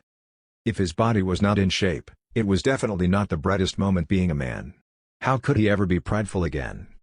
He looked at Xiao Bei and asked, "Xiao Bei, I'm getting married." Xiao Bei said, "Congratulations my master for the end of virginity. You're behind 95% of other men. This is worth celebrating." Li Nianfan was perplexed. "Xiao Bei, how dare you? You're laughing at me." Xiao Bei said in a normal tone, "Sorry, my master. I'm not laughing at you, I'm just stating the truth according to the data." "All right. Let me ask you, between a husband and wife, if one side isn't as good, what should be done?" Li Nianfan looked calm with his eyes straight. He looked as if he was simply asking. Xiao Bei looked at Li Nianfan. Its eyes were shining non-stop. It seemed as if Xiao Bei was analyzing which side Li Nianfan was referring to. Finally, it asked, "My master's worried that you're too good that the ladies can't take it?" Cough, cough. Possible. My master can consider some medications and positions. These are the two most effective ideas. Medications work on the inside, the positions on the outside. The scientific data showed that if the position was correct, the feeling is different and... Stop. Don't tell me about science. Li Nianfan listened with his scalp itching. He cut it off. If Xiao Bei went on, he would have to learn with pictures. Wait up. Positions? Learn from pictures? Li Nianfan halted. He ran to the storage room. There was a row of books with some study books by the corner. Li Nianfan started looking for them. Finally, at the bottom of the pile, he found a thin booklet. The cover was white-gray with a beautiful lady revealing her shoulder on the cover page. The book was named Safe Entry. The title seemed unsuspicious. The content of the book had no words. They were all pictures. Each picture was very detailed with detailed movements. Back in the days, when the system gave this book to Li Nianfan, he instantly placed it at the bottom of the pail. A real man would not read this. He would never read this but did not want to bin this either. He thought he would never need this but now, he actually needed it. Li Nianfan gradually opened it and read it without blinking. He seemed as if he was reading a comic book. He felt as if this book was glowing. A godly book. This was indeed a godly book. The more Li Nianfan read it, the more caught up by it he was. This book was too precise.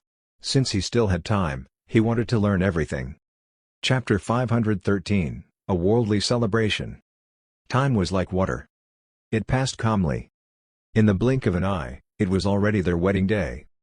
Today, the sky was covered in a red glow, a miracle day. The land was in order with lights everywhere. Even in some empty hills, there were big, red flowers. Today, birds were all over, chirping in delight. Today, the world was celebrating this day. This was more important than any occasion. Everyone was busy with red blessing papers in front of their houses. They were all smiling and feeling festive. It was a celebration. The children were in the mood. They were delighted and playing around. Their laughter was heard in all corners. Countless people walked out of their rooms to look at the red-filled sky. They were all in awe. This was a rare sight. The world was celebrating this day. It was a once-in-a-lifetime kind of sight. Every ordinary man felt delighted looking at the sky. Look at the star there. Someone called out excitedly. The person's eyes were glowing. In the red sky, many stars were appearing. These stars appeared in order, forming two hearts. In the middle, there was an arrow. It was a stunning sight. Furthermore, the stars continued to appear, forming rows of lights and pictures. The sight was stunning. One could not help looking at them with excitement. These stars were no longer moving. They were forming images with the sky as the backdrop. They were high above, forming the best blessings. Following that, there seemed to be 7 lights flashing behind the images. One could not get bored looking at it. It was all very captivating. So clever, so beautiful. What day is it today? Even the sky's celebrating. You don't know? The entire world knows. A big figure from heaven's getting married. I'm telling you all, not just the sky, even the underworld's celebrating this day. You don't know? Many elders who were about to die were given 1 extra day with good health to spend with their families. So nice? This big figure's so kind to ordinary people. This figure must be so respectable. Ha! Let me tell you another thing. Nowadays, the world's been at peace and everyone's safe. Let's talk about the incident closer to us. Have you heard of the Black Mountain Demon on our hill? What about it? Usually, the passing crews had to avoid the area, afraid of being killed.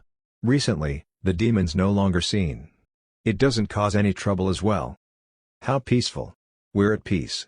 This is a noteworthy occasion. This day must be written in history. Meanwhile, someone ran over with excitement. Everyone, the Xia Kingdom's celebrating this day. They have transportations. Anyone can quickly sign up to go. There are 2 seats left in the horse carriage. We're going as a group. Join us for a lift. The Xia Kingdom. Zhou Yunwu and Meng Zhiliang stood together. They looked up at the sky and smiled. Zhou Yunwu saw that the world was at peace. He said emotionally, "The expert's indeed an expert. He actualized the ideal world in my head." A word from the expert. Of course, the world has to comply.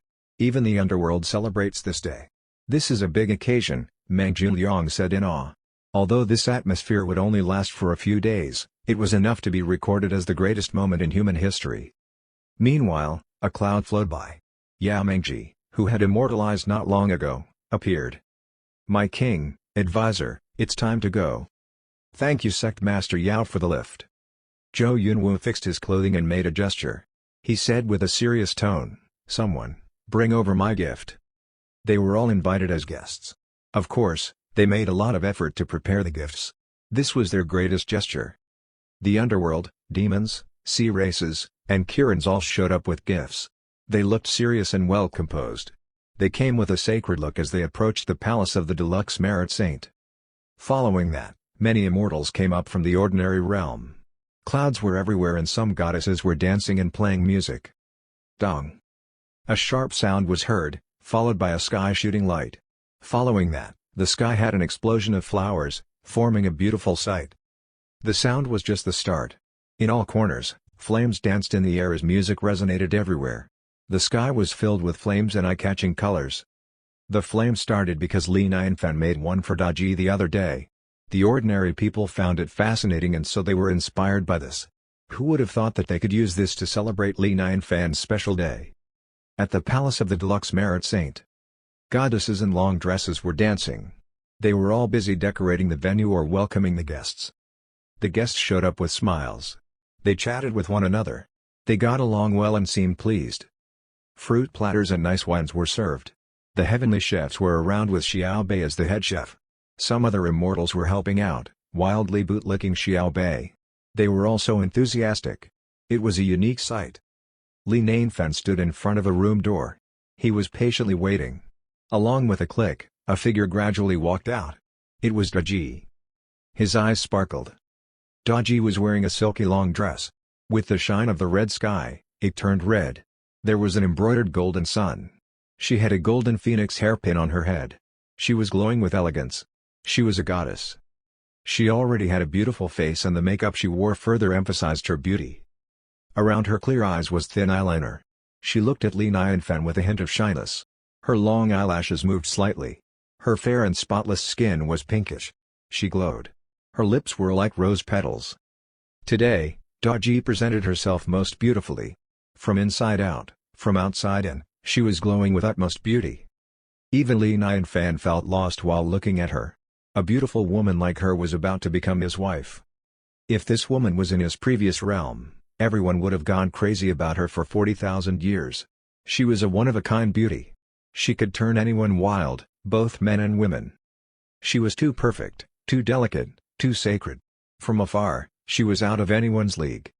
As a nine-tailed fox, she had cultivated far enough to achieve the utmost beauty.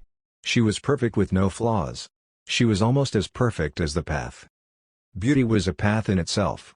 If one was advanced enough with the path taken in, one could become so beautiful that one's soul could be stolen away with just a look. They would do anything for her.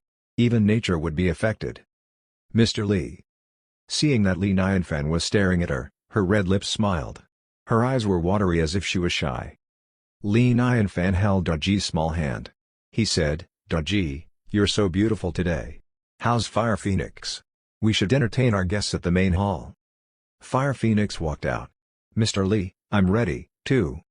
Her red hair was long and her red, flaming eyes were like rubies, glowing and glinting just like her wedding gown.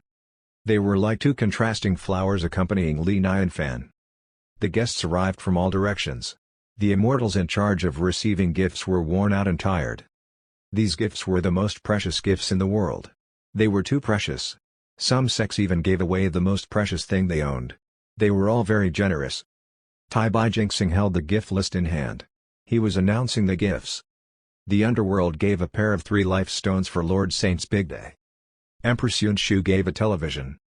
Empress Nuwa gave a red ball. Eastern Sea Dragon Palace gave a million-year dragon core, worth 100,000 pounds. Kirin's gave a set of Kirin arms, horns, set meals. In the outer world, Yang Jing and Juling Shen were watching the celebration at the Heavenly Palace from afar. Their eyes deepened as their lips curled upward. Today was a big day but they did not attend. They were more cautious than usual. They were looking at the surroundings of the outer world closely. This was to ensure that no accidents would happen. They were not disappointed. They did not show any emotion.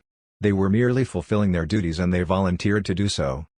There seldom had things to do for the expert. They were proud of what they were doing. Meanwhile, from afar, a bloody light flashed by, followed by some ripples. Yang Jing's third eye jumped. "Our people are sending out enemy alerts. It's from the Big Dipper. Everyone, get ready, follow me." Juling Shen held onto his axe, his eyes glinting. He growled, "Why ya? Damn it! Who's so foolish to mess things up today? Hold it up, Xiao Changfeng, I'll come over to tear them apart." Chapter 514, Wedding Night. This world will be over. The enemy's alert was not simply sent out. They only sent it when the energy was out of their league. If even Xiao Changfeng sent out the alert, the energy must have been strong. Yang Jing's face darkened. He sped up and rushed toward the Big Dipper. When they arrived, spells were everywhere with sword chi rushing up. There were glows and sparkles everywhere.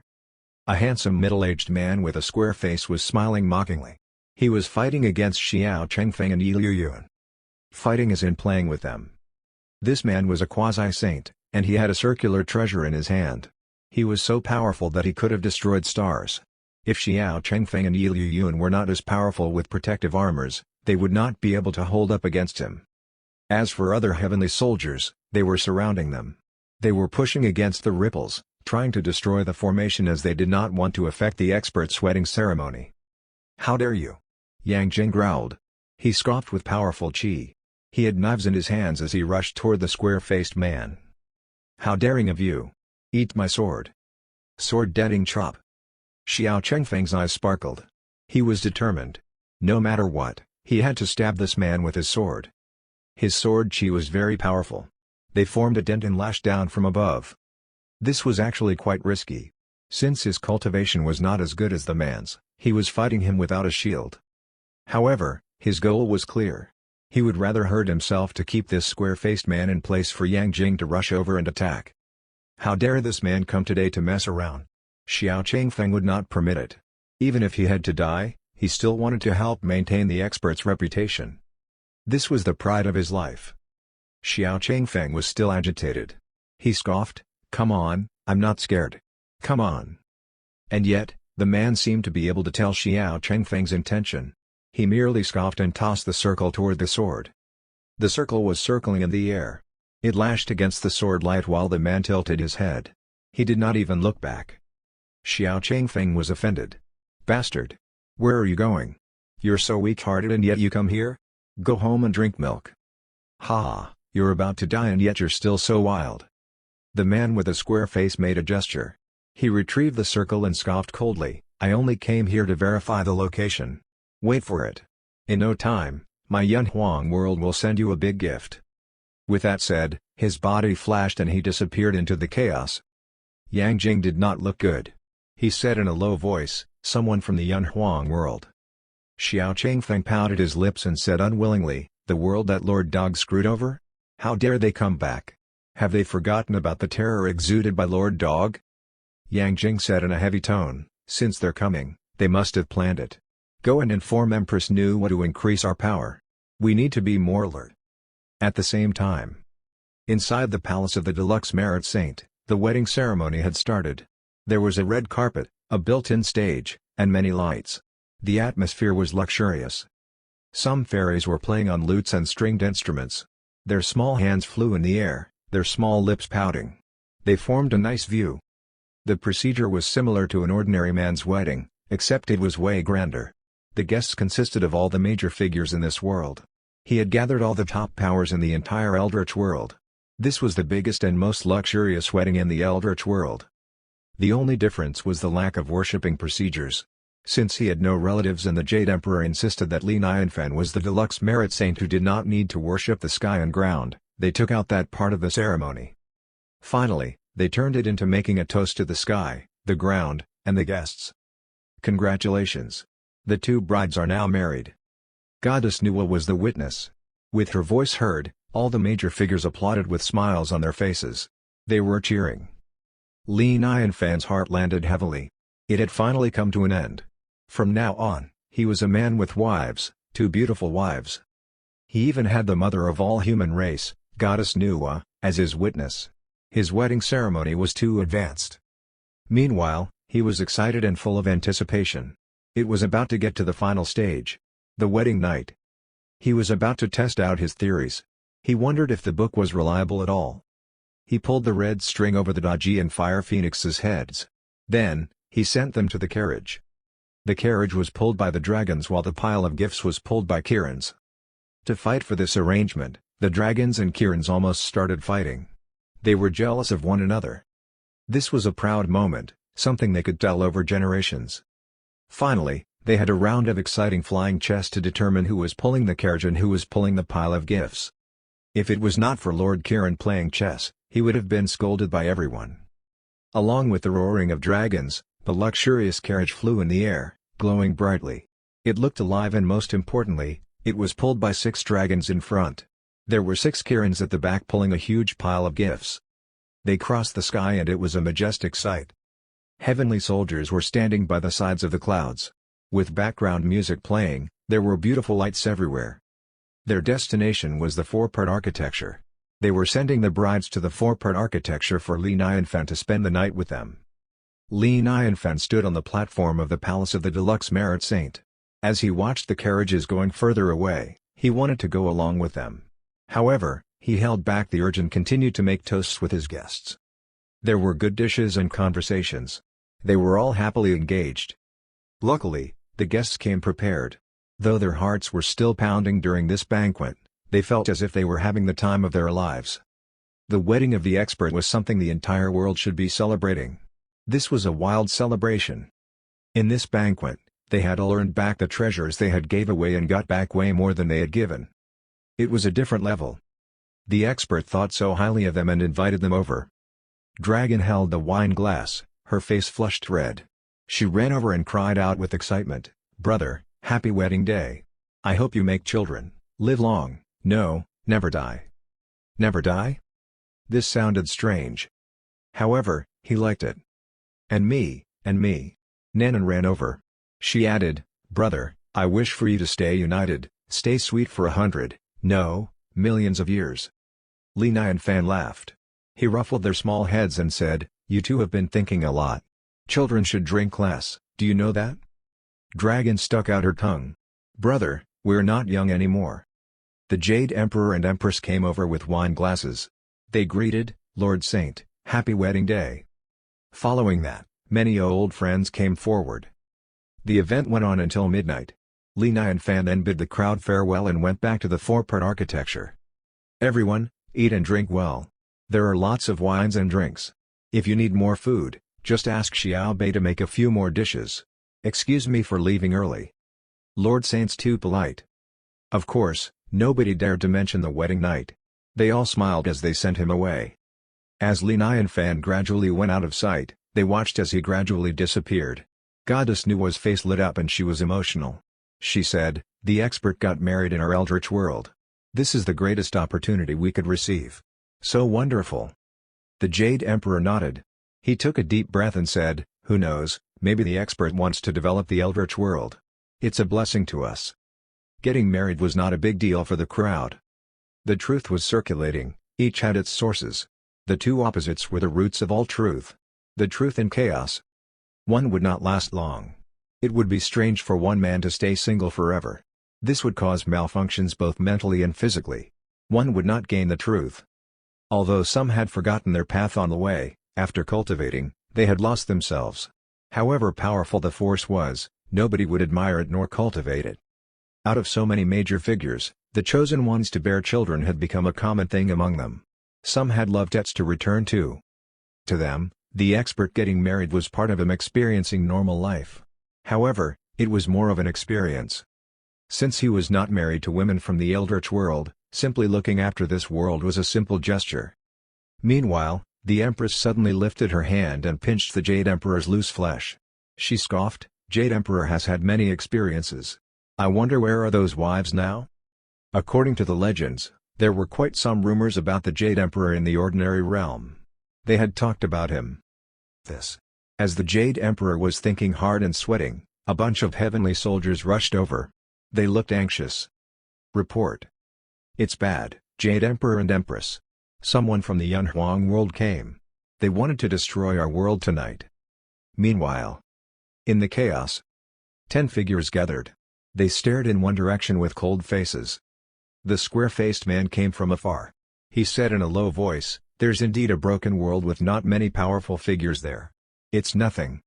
He halted and raised an eyebrow. However, they seem to be celebrating something big. They're very cautious and don't want anyone to mess around. "They're hosting an event again?" A bald man halted. He was speechless. "This world is such a joke. They host an event every 3 days. When I went the other day, they were preparing for an event as well. They were enjoying themselves. Humph. They aren't powerful and yet they still have so much fun. They were born to be inferior." The leading skinny elder said mockingly, "They don't want anyone to mess it up? Ha, funny. We live in a world where power speaks louder than anything. Let's ruin their celebration." With that said, he did not move. A black swirl gradually appeared in front of him. The swirl was expanding with a strange chi coming out of it. It was too powerful and had an irresistible power, ready to suck in everything in the world. When the surrounding people saw the swirl, they were terrified. Their cores were unstable and almost got sucked in. Instantly, they looked scared and respectful. Huh. Unlimited stars in the surroundings started together. Some only had a 100,000 kilometers radius, some had millions of kilometers radius. They were huge.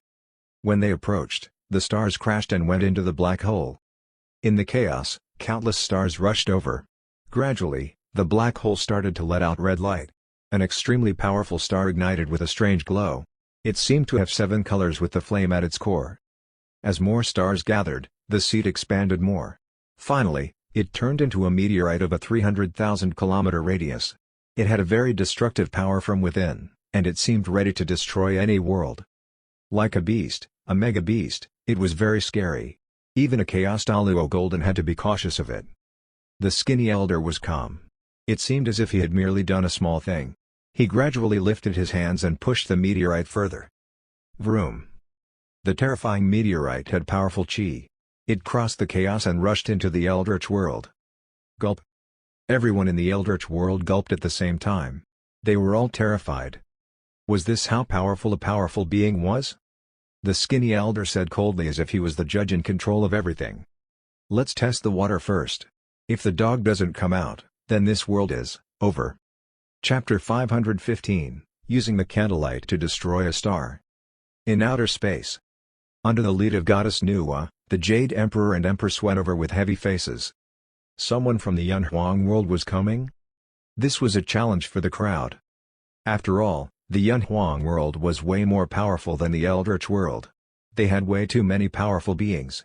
They were out of their league, completely. If they came after seeing how powerful Lord Dog was, they were not friendly. It seemed that. Goddess Nuwa said, anyone below Daluo Golden Immortal, go back. Empress, we're not leaving. Today's a big day. Please, let us do something. The more the better. No matter what, even if we can keep them away for 1 second, we'll do it. Even if we can't fight them, does it matter if we leave now? It's better to stay on and fight till our last breath. Whether it was the demons, sea races, or heavenly soldiers, they remained determined and did not think of backing away. Vroom. Meanwhile, everyone jolted as a terrifying chi rushed over. It came from the chaos like a river beast rushing in, ready to engulf everything. They were coming. The power. Goddess Nuwa and Yunshu felt the worst. They did not want to waste any more time. They rushed toward the chi. The rest followed along. As they leaned in, the feeling of shock was getting stronger as if they were about to be engulfed. Their hair stood up and their organs were shaking. They looked over in shock.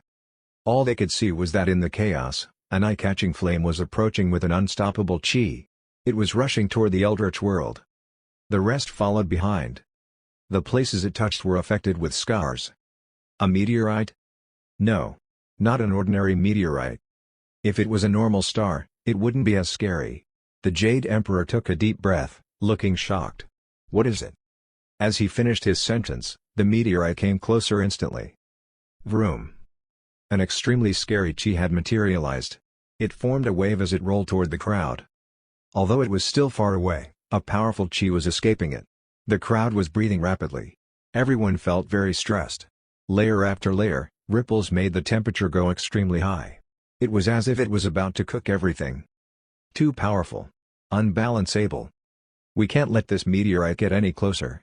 Goddess Nuwa and Yunshu said with a serious tone. If it approached any closer, even the meteorite's light would cause harm to the entire Eldritch world. It did not matter if the Eldritch world was harmed. However, if the ceremony decorations for the expert were ruined, they would be too embarrassed to live in this world. They had to stop it. They must. They could not let it get any closer. The decorations for the expert's wedding cannot be harmed. At this moment, they all had one idea. They were determined to stop this. Dong. A long sword scratched the sky and formed a long arch. The sword chi focused into a point and rushed toward the meteorite. There was no fear and no backup. One word, fight. A deadly fight. Ha ha ha, I, Xiao Chengfeng, am never scared of death. My sword's a long sword. Xiao Changfeng followed his sword and flew in the air with his hair flowing behind him. He used up all of his chi to control his sword. This was all he had. "I'll merge with my sword too, kill the star." The long sword vibrated and rushed forward at the quickest speed. He picked up the trash talk from Li Nianfan. He found the last sentence hard to say out loud, even for someone as thick-skinned as himself. However, now that he cried it out loud, he was proud of it and felt very arrogant. He would fight until his death. He was determined. The power of the longsword was tiny in comparison to the meteorite. Too tiny. It was like the moon in the sky compared to the gravel on the ground. It was like a candlelight against the boundless star. They were not of the same level. A moth rushing to the flame. Hitting a stone with an egg. This was what was on everyone else's minds when they saw Xiao Changfeng rushing over. Were they looking down on him? Were they hopeless? Even though they knew this was mission impossible, who was not afraid of death? Sometimes, they just had to keep going. Fight until the end. 100,000 heavenly soldiers, 1,000,000 demons, countless sea races all rushed out all at once. They were powerful like tsunamis. They gave their all and met the danger in front of them. No matter how powerful or insignificant they were, at this moment, they were powerful. They all gave their best in time. The lotus lantern in Goddess Nuwa's hand rushed out. The lantern floated away and a gigantic lotus was formed. It had a sacred glow all around it as if it consisted of all the power in this world. It rushed toward the meteorite. Yunshu's mirror in her hand was sent over, too. It formed a gigantic light screen. Like a worldly shield, it started to glow, ready to block away all dangers. Nanan was among the crowd. She had the golden cudgel in hand as she mumbled, "Golden cudgel, can you cut a star? Go on." She lifted her hand and her small body rose with unlimited energy. Just like a bullet, the golden cudgel rushed out. The golden cudgel flew in the air and kept getting bigger. Instantly, it had turned into a sky-touching pillar, rushing toward the meteorite. Dragon's small hand reached up as she tossed out a dragon pearl. Her childlike face wore a threatening look. "All of the sea races, listen up, transfer all of your energy into this golden pearl." Instantly, the dragon pearls gathered into a phantom of a dragon. The dragon was huge, like 9 stars gathered into one. The chaos functioned as its sea, and it growled and rushed toward the meteorite. Immense energy was released. It was very terrifying. This was the combination of everyone's power. The entire power in the Eldritch world gathered in one.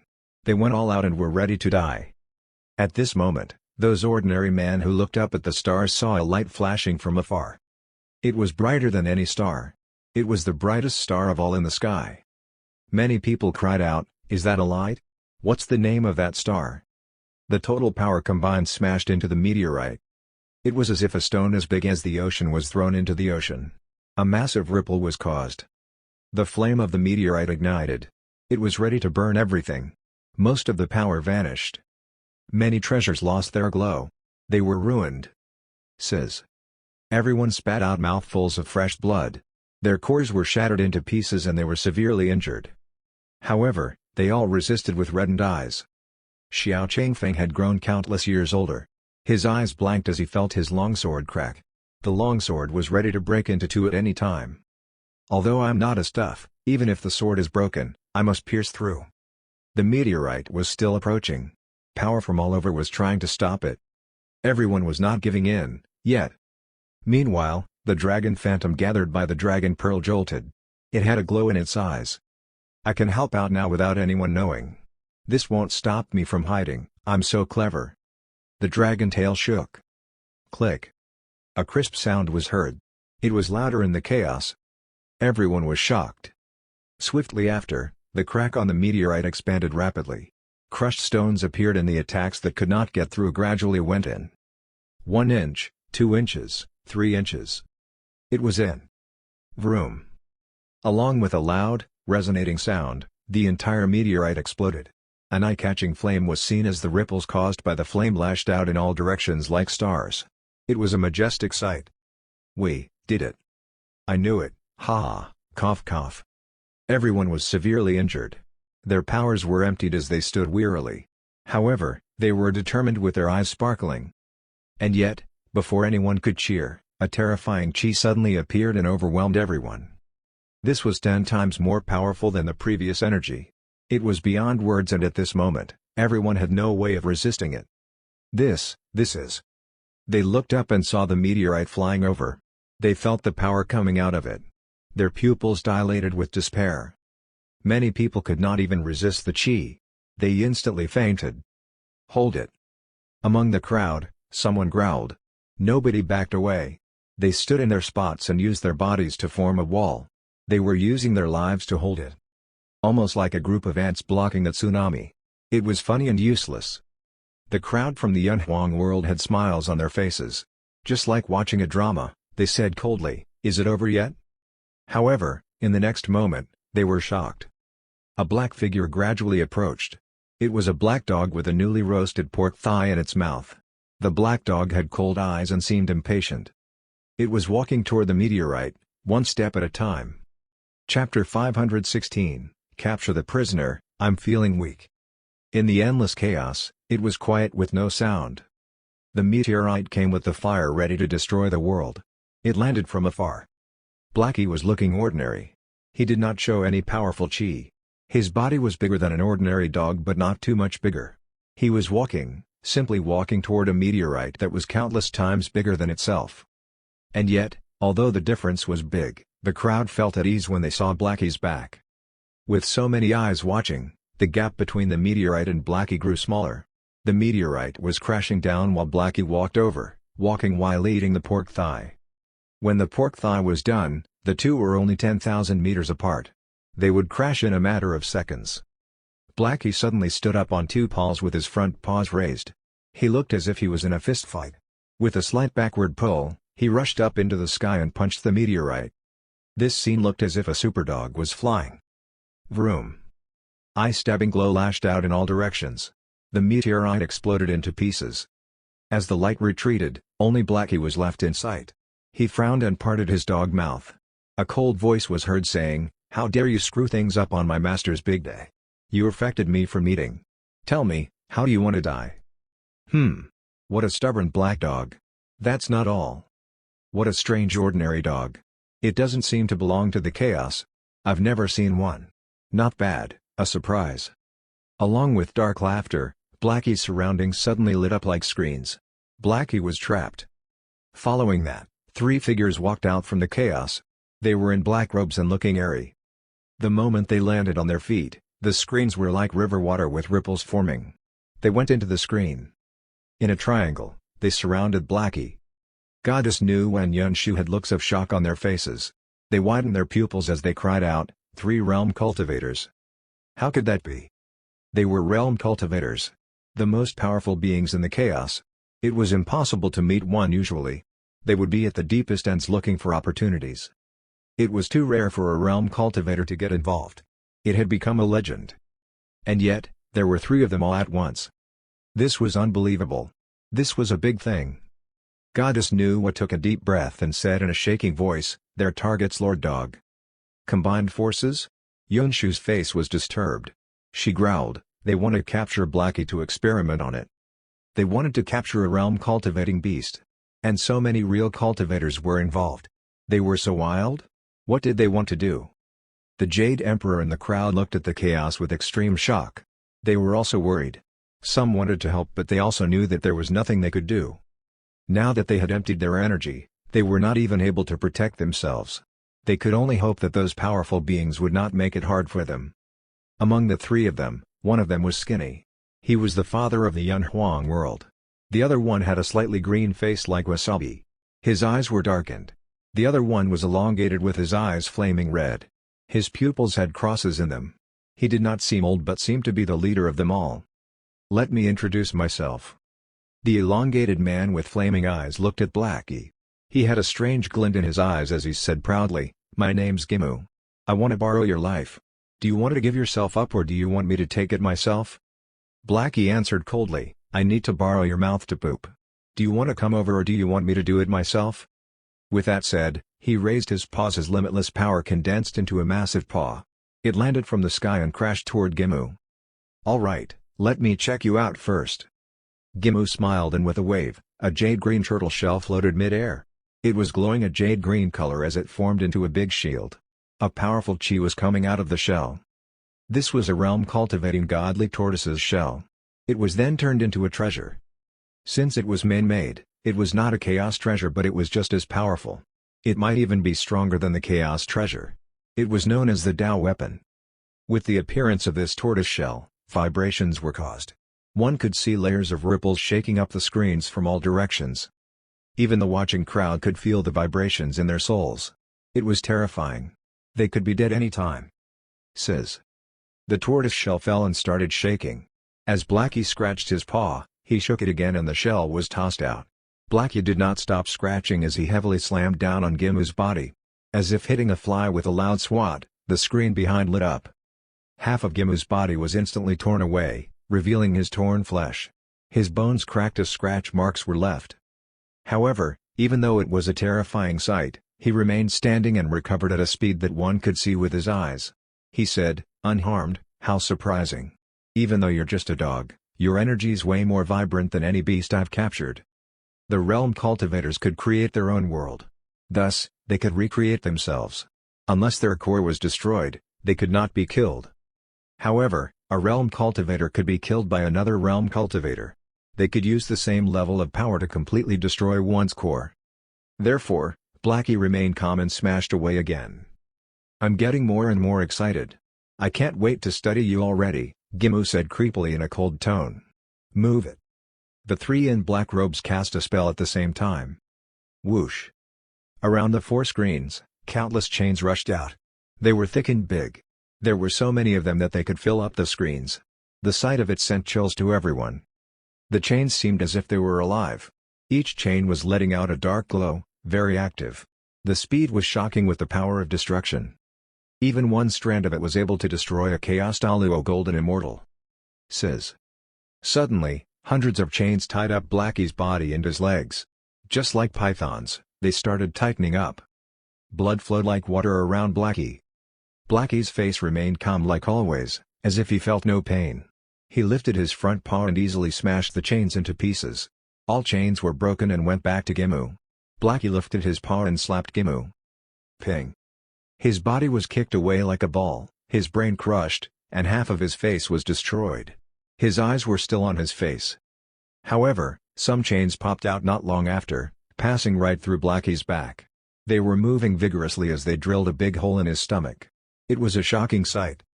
Gimu and Blackie's bodies were recovering at the same time. However, before Gimu's head had regrown, Blackie was already closer to him. He scratched his paw. This time, before Blackie could lash out with his paw, Gimu's eyes shot out lights. A black cross rushed out to destroy Blackie. It was so quick. With just a shot, there was light everywhere.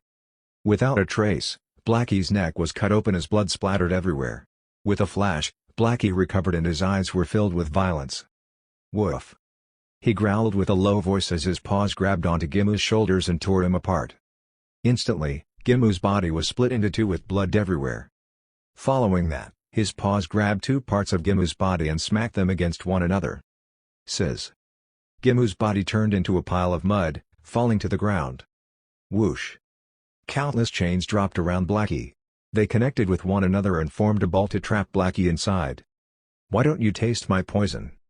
The green-faced elder spat out his crossed tongue and a strange laughter was heard. Instantly, a strange green light lit up the chain rapidly. Following that, the entire ball had turned green. As for Gimu, his pile of flesh still had some chi circulating it. His body recovered. He licked his lips and placed his hands on his chest. By closing his palm, chi was circulating all around. Lock the prisoner. Other than the chain ball, a transparent cage appeared as power circulated all over.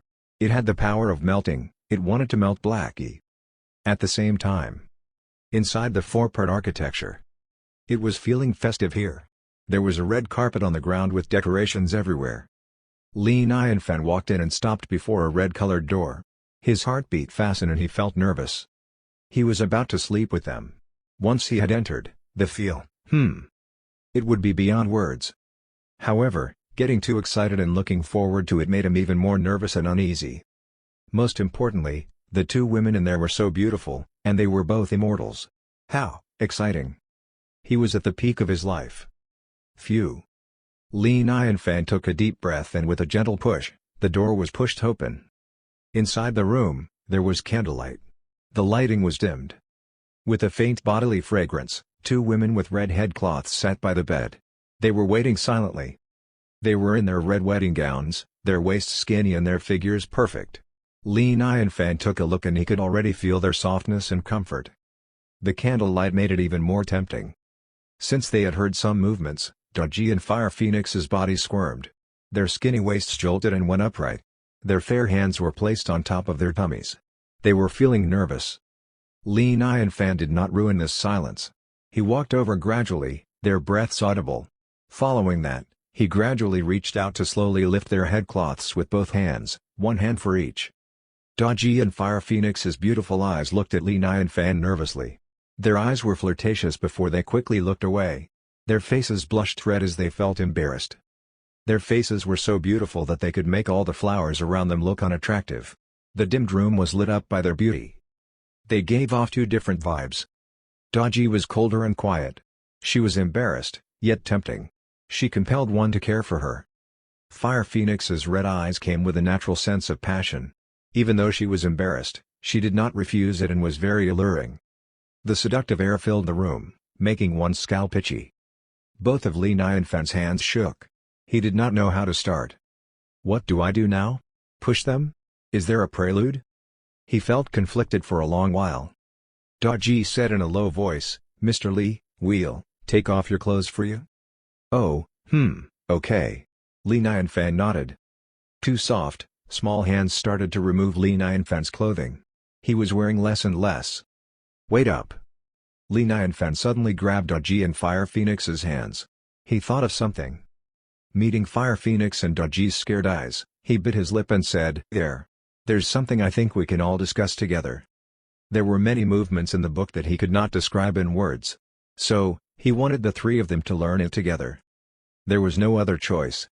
Quickly, he brought out Safe Entrance and placed it before Fire Phoenix and Goji. He covered his face and was too embarrassed to look at them. Ah! Upon turning the first page, Goji and Fire Phoenix gasped audibly. Their faces blushed red and their breathing was rapid. However, it did not take long before their faces halted. They stared at the book without blinking. They had a heavy look. This was the double major path? A yin-yang crossover path. The difference between yin and yang, heaven and earth. The notes of every being in the world, transforming into parents, the birth and reason behind everything. This was the source and origin of everything. This was very powerful. There were too many benefits from practicing this double major path. This was more insightful than any other paths. This was way beyond. One could get the other's power to fill up their bodies. One's realm would rapidly increase. What a powerful master he was. He owned such a powerful cultivating secret. This was a double major path manual. The most precious cultivating path in the entire chaos. If this was spread out, the entire chaos would go viral. Furthermore, they could practice this with Li Nianfan. How blissful. Li Nianfan was secretly observing Goji and Fire Phoenix. He saw how they went from embarrassed to closely staring at the book. They were looking with so much focus, they were more focused than himself. They seemed almost desperate. They even talked among themselves in a low voice from time to time. Furthermore, their faces were flushing red. They seemed vaguely excited with anticipation. Li Nianfan could not help feeling his scalp itching. What? Gasp. I'm feeling weak. Chapter 517, Yin-Yang gives birth to everything. In the chaos, a giant screen formed into a shield shutting down the area. It had immense power from within. Even a slight hint of it could make one terrified. One could foresee how when it exploded, the world would collapse entirely and never recover. In the screens, countless chains were entangling around, forming a gigantic metal chain in the midair. It looked like a terrifying beast. No matter if it was the Yunhuang world or Eldritch world, everyone went blank. This was the fight between the realm cultivators? How shocking. Little did they expect the fight between the realm cultivators to be so absolutely cruel. They tore out each other's body and gave off destructive power. It was not a pleasant sight. They were physically fighting with power. However, it did make sense. When one arrived at this realm, fighting physically did make sense. The spell-throwing fight was old-fashioned.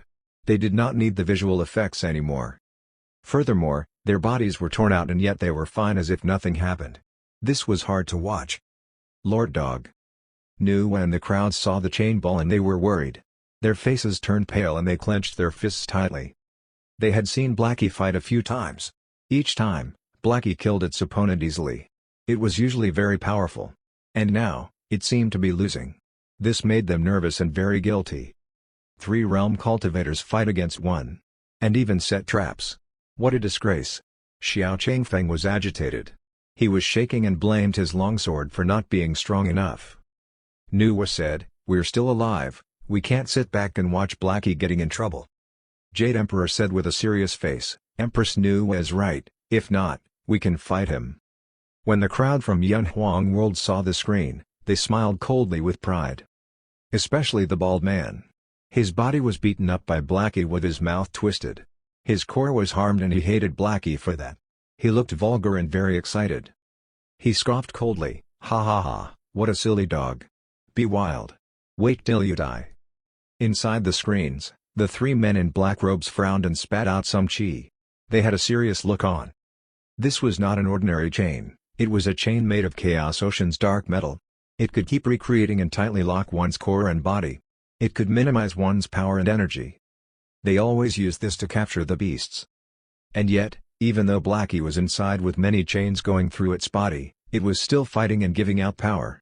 It was still looking active unlike the other beasts. Gimu's eyes glinted, he mumbled, "This dog's body is special. It's strangely stubborn, what is it made of?" The poison god was very curious, "It's almost immune to my poison. Where does this dog come from? Interesting, interesting. It seems like we've made new discoveries. Nice." Vroom. Meanwhile, a cry was heard, resonating in all directions. Everyone's core was shaking as if the core was about to leave the body. Even the real cultivators jumped a little. They felt as if something big was about to happen. That. Yunhuang World's father jolted. He felt as if he was struck by lightning. He appeared to have seen the most unbelievable thing in the world. His pupils dilated and formed a needle-like shape. He gasped and turned into a sculpture. Even someone in his realm felt his core shaking. Gimu looked over and instantly felt his scalp itching. He cried out with disbelief, "Yin-Yang crossover path, the origins of chaos?" Poison God was dumbfounded, he said blankly, "The Yin-Yang path. It can create a whole new world. How could that be?" In the direction of Eldritch World, it was originally covered by a layer of chaos. And now, there was a layer of black and white chi entangled with one another. A black line of crack was formed and the line was expanding from the side of the Eldritch World. One could see with one's naked eyes that it was expanding rapidly. Instantly, it was already 10 times bigger and still going. Terrifying. How terrifying. This scene was not strange for the realm cultivators. This was the site of breaking ground. Why? Why was there a yin-yang path? To break the ground of the Eldritch World? Vroom. A layer of purple chi rushed out from the Eldritch World like a tsunami. It was limitless. The sight of it made one difficult to breathe. Too much, too powerful. Purple chi was rushing over. Hongmeng purple chi? How much of Hongmeng purple chi was there? Poison God was dumbfounded. Yunhuang World's father was dumbfounded. Gimu was dumbfounded. After opening up the world, one could absorb some Hongmeng purple chi from the chaos. However, the quantity was limited, only 8 slots. 8 slots represented the 8 saints to maintain the working of the world. This was the birth of a new world. So the Hongmeng purple chi was a reward from the chaos. Nobody could take more than they deserved. And yet, so much Hongmeng purple chi was taken. How big was this world going to be? Too big. The crowd was transfixed in the air. They could not move. Their eyes widened as they looked at the Hongmeng purple chi circulating the Eldritch World. Part of them had transformed into thunder, striking down. The thunders caused some ripples to form in the chaos. A new land started to make shape. It was extremely large and what they saw was just the tip of the iceberg. It was a shocking sight way beyond words. More Hongmeng purple chi condensed and formed into raindrops going down along the thunders. The rain landed on the ground and turned into seas and rivers, along with trees. Jade Emperor and the crowd watched with their eyes and mouths forming an O shape. The crowd from Yunhuang World almost had their jaws drop to the ground. Their eyes were popping out. They witnessed the creation of a world with shock. This was memorable for anyone. The rain was falling, washing over the new Eldritch World. The leftover Hongmeng chi transformed into countless paths, entering the eldritch world and spreading out. They went out of sight. Meanwhile, a sacred chi was rising up from the eldritch world from all directions. Some were fierce, some were sacred, some were arrogant, some were airy. This was the appearance of many treasures. 1 makes 2, 2 makes 3, 3 makes everything. Yin-Yang path was the origin of the chaos. It gives birth to everything and causes everything to move. It gives out a limitless Hongmeng purple chi to celebrate. Gimu's eyes widened. His head was buzzing loudly and went blank. This eldritch world is so broken up. How does it deserve such a big opportunity? Poison God looked at the new world and his eyes reddened with blood veins showing. Perhaps the chaos is giving birth to a new world? Ha ha ha. Who'd have thought that this happened in front of us? This new world will belong to us. We're getting rich. We're getting rich. Ha ha ha. Yun Huang World's father laughed wildly. This new world has countless transformations. Who'd know, perhaps there are chaos treasures in there. This is a massive opportunity for me. We've gained a lot from attacking the eldritch world. We're in luck. Jade Emperor and the crowd stared at the eldritch world strangely getting bigger. They were perplexed. The expert. It must have been the expert. Jade Emperor was shaking. We're blessed by the expert, our poor land is now growing rapidly. Nuwa was emotional, they had reached the peak. I knew it. Daji and Fire Phoenix are so blessed to be able to marry the expert. This opportunity is greater than our imagination. The peak of the first wedding night. The crowd was excited. The rain started falling and washing the treasures on their bodies. Suddenly, a limitless spiritual light shone brightly. The crowd felt their bodies getting nourished. Their emptied bodies and wounds were recovering speedily. Meanwhile, the treasures used to fight against the meteorite were recovered. They were giving out glow, and their quality was improving. At the same time, the heavenly temple was going through a huge change. However, Xiao Bei, who was inside the heavenly temple, did not seem to have seen the changes. It was walking over the immortal bridge nonchalantly. It was pushing a small trolley with all kinds of freshly prepared dishes. When it arrived at the Deluxe Merit Palace and saw that it was empty, it halted and its eyes scanned around. They all left before finishing the meal? Even Blackie is gone? How rude. They look down on my master? And think my dishes are bad? I need to ask them to come back. Chapter 518, Blackie is bald, warrior Xiao Bei is fighting for their rights. The eldritch world was still getting bigger. The scene was majestic, the sight was astonishing. This was a whole new world, a terrifying world. Sending one's divine consciousness in, one could clearly feel the world rapidly growing. Compared to the previous eldritch world, or even Yun Huang world, this was way more powerful. Not only the energy, the quality was different. They could feel the world was now more spacious. Even the Chaos Daluo Golden Immortals could fight there and destroy places. In comparison, this world was way more dangerous than before. The opportunities came in sight after the rain. Since this was a whole new world, it was just like how the place was in the beginning. It was full of possibilities. Inside the eldritch world, a terrifying change was indeed happening. As the rain dropped, all cultivators felt their power working. Following that, bottlenecks broke as easily as drinking water. They easily leveled up. In the ordinary realm, those ill patients in bed were miraculously recovered. Many people who did not have spiritual roots suddenly had the capability to cultivate. Meanwhile, the land was changing shape as well. This land was expanding rapidly. The 10 miles distance turned into 100 miles, and then 1,000 miles. The trees went 10 times taller over the night. Some animals developed spiritual roots and turned into demons after the rain. Some even had enlightenment over the night. Overall, everything was improving rapidly. All the possibilities were developed in a terrifying way. In the chaos, the crowd from Yun Huang world watched everyone and everything from the eldritch world upgrading.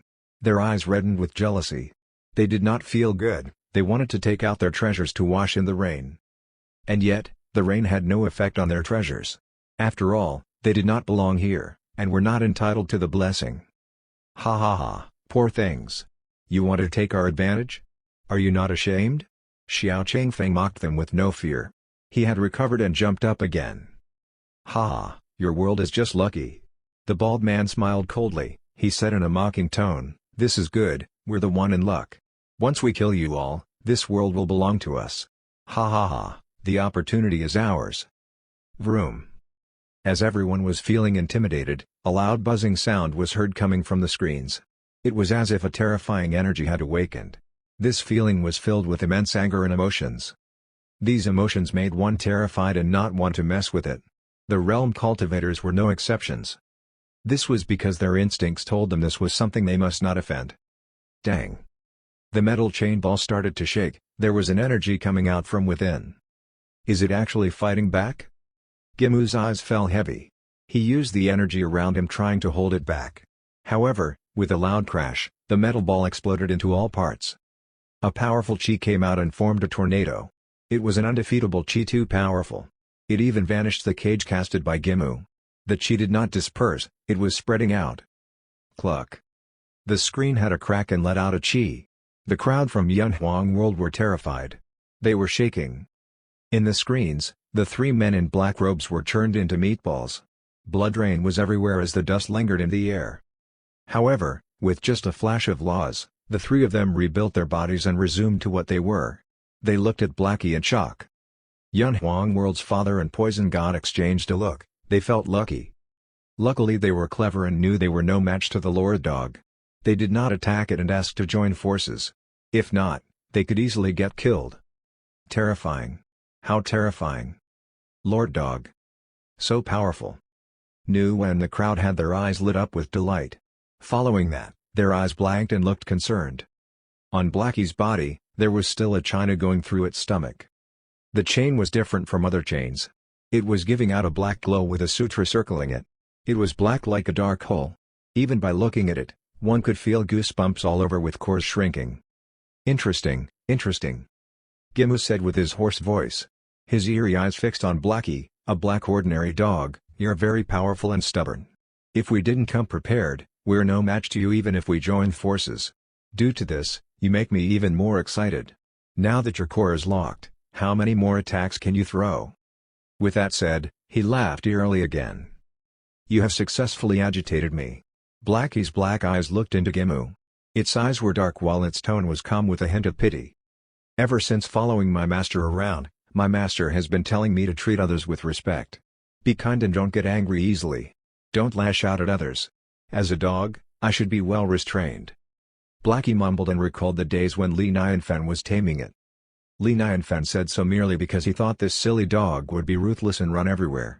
If so, it might die in a foreign land. After all, this was a dangerous world. If Blackie ran around, it might die and become the food of other demons. Let alone that, Blackie might even put him in danger and it would be bad. However, Blackie must have taken it the wrong way. It's been too long, I haven't been so angry for so long. You forced me into this, your outcome will be way beyond your imagination. Blackie remained on the same spot. The chi around it was rapidly rising. A gust of unknown chi was appearing. Everyone could not help holding their breaths and dared not to move. Master? Gimu frowned. His heart sank. He was focusing on the black dog and neglected the master it was talking about. Now that he heard it again, he sensed that something did not add up. A powerful dog like this had a master? This was a realm cultivational dog. How would it have a master? This did not make sense. Was it bluffing? Before he could think it through, his pupils dilated with disbelief. He thought he saw it wrongly. The others as well. They all looked like what's going on. They even rubbed their eyes. What was happening in front of them did not make sense. They found it strange. Jade Emperor's lips were shaking. He could not believe, hair removal?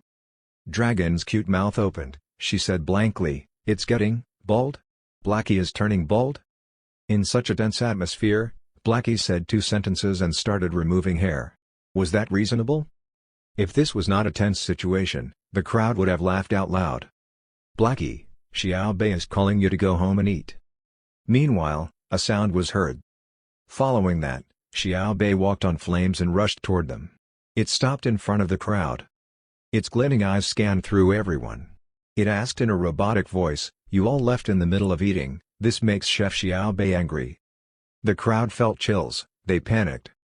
Nuwa quickly said, Xiao Bei, the truth is, someone was screwing up on the expert's wedding day. We have no choice but to rush over here to stop them. Julan Shen nodded and pointed at the screen, right. Lord Xiao Bei, they're there. Xiao Bei turned over and did not speak. It walked on flames and the screens looked invisible to it. It flew over it and stopped beside Blackie. Meanwhile, Blackie's hair removal was halfway done. It was half bald and with fur on one side. Its dog face was still looking serious. Xiao Bei looked at it head to toe. It said with an emotional tone, "Blackie. You're a bald again. However, compared to when you're young, you're fairer now. You've gained weight as well." Following that, a robotic laughter was-eared. "Ha ha ha, ha ha ha. You've successfully made me laugh." Xiao Bei's glinting eyes formed a moon-like arch. Blackie scoffed and said coldly, "Humph. I'm going bald for my master. I'm proud of it." Gimu could not help staring at Xiao Bei. He asked in a low voice, What is this?" It was neither a demon or human. It was not alive, it was like metal. If so, it must have been a spiritual machine. However, it was not so powerful. Xiao Bei stopped laughing and red lights shot out from its eyes. It turned over and stared at Gimu. Meanwhile, it reached out a hand to grab on the chain penetrating through Blackie. "You used such cheap metal to tie up Blackie?" In the next instance, the chain started shaking as if it was alive. It was terrified, shaking and struggling. Following that, as if a magnet, countless chains were flowing over and gathered in Xiao Bei's hand. They went into its hand, forming a majestic sight. Suddenly, they all vanished and went into it. How could that be? Gimu and the other two cried out loud. Their faces went blank, their worldview was refreshed. These metals were made of chaos black metals. They were very powerful and yet this unknown metal man called it rubbish? Before they could think, the metal man already raised its hand and pointed at Gimu. A cold voice made it seem even eerier. "You caused fear in Chef Xiao Bei's guests and distracted them from eating. You're sinned. Warrior Xiao Bei is here to fight for our rights." Danger. A bone-shattering chill engulfed Gimu fully. It had been too many years, he had forgotten the feeling of terror. Let alone this eerie and chilling terror. Run. Gimu had this thought in his head. He then saw a flash of light in Xiao Bei's palm. A laser beam then shot out. The speed was beyond limits. It was unreasonable. It touched upon him in no time. Following that, Gaimi felt his life vanishing. His life. Not only his body. His life was vanishing from the chaos. How could that be? What power was that? He was simply vanishing so easily? And that light. So bright. So eye-stabbing. That was his last thought before vanishing in thin air. Nothing was left behind. To an outsider, Gimu's body felt like snow melting into nothingness. It was a shocking sight, very shocking. 1. Xiao Bei turned over and looked at Poison God. It clasped its hands. Poison God had sweat all over, he cried out and tried to run away. However, as the light flashed, his body was unable to move and instantly vanished with no sound. 2. Xiao Bei turned its hand at Yun Huang World's father. He was trying to run away. How he wished he had 4 legs. How he wished he could give out everything to run faster. He wanted to be the fastest man in the world. However, it was useless. As Xiao Bei's hand gave off another flash, the Yun Huang World father could clearly feel his life getting wiped out. There was no hint of resistance. He did not have a chance to say his final words before vanishing. 3. Chapter 519, Dishes are life. Waste? Doesn't exist. Gasp. Gasp. The crowd from Yun Huang World and Eldritch World gasped. They thought they were dreaming. 3 realm cultivators, 3 of them. The strongest in the chaos. To them, they existed way beyond touch. Like a legend. And yet, they vanished right in front of them, quietly. This was unbelievable. This was a miracle of the chaos. Nobody could imagine this, this was way beyond their grasp. Their eyes could not take this sight. They felt aches. Gulp. The crowd from the Eldritch World gulped so much that they even choked themselves. Lord Xiao Bei is so powerful? The hand was meant for chopping vegetables, and yet it could kill so deadly? Jade Emperor and the crowd stared at Xiao Bei wide-eyed with utmost respect. Their hearts were beating. They could guess that Xiao Bei was very powerful. After all, it had been with experts for a long time and looked special. However, they thought Xiao Bei was not as powerful as Blackie. After all, Xiao Bei did not seem alive. It was in charge of making meals like a servant. They were even served by Xiao Bei. And yet, Xiao Bei could easily vanish 3 realm cultivators. So easy. This was too sudden, their heads were not turning fast enough. They were shocked. The Yunhuang world crowd was completely shocked. Their souls even went out of their bodies as they shook. This, our godly father vanished? To them, he was the almighty and powerful godly father. And yet, he vanished just like that? To them, this was like their world collapsing. Their worldview screwed over. Most importantly, their terror rushed over like water. They dared not to move. One of the elders was so terrified that his face twisted. He was shaking and he stuttered, Master? The dog and metal man have a master." This sentence was like the last bullet sent out to the crowd. They felt lifeless and chilly. Their cores are on the verge of collapsing. They felt too insignificant. These two extremely powerful beings actually had a master.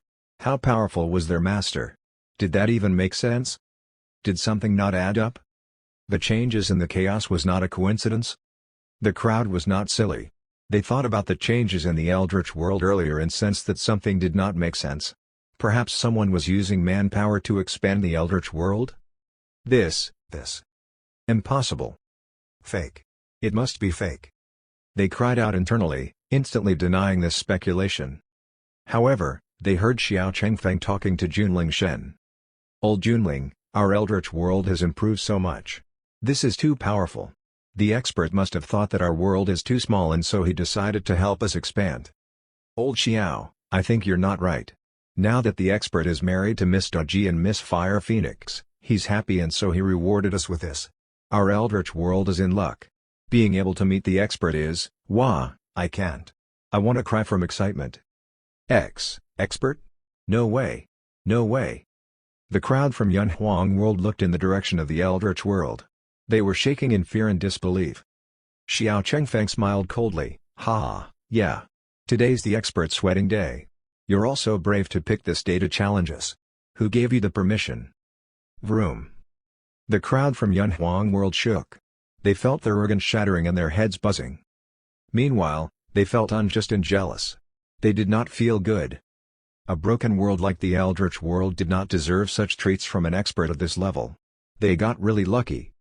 This was so unfair. They did not want to give in. What did the Yunhuang world do wrong? They wanted some love as well. Meanwhile, they felt Blackie's eyes on them. They felt chills with sweat all over. Their scalps felt empty. The bald man felt soft and said in fear, Lord Dog, we've learned our mistake.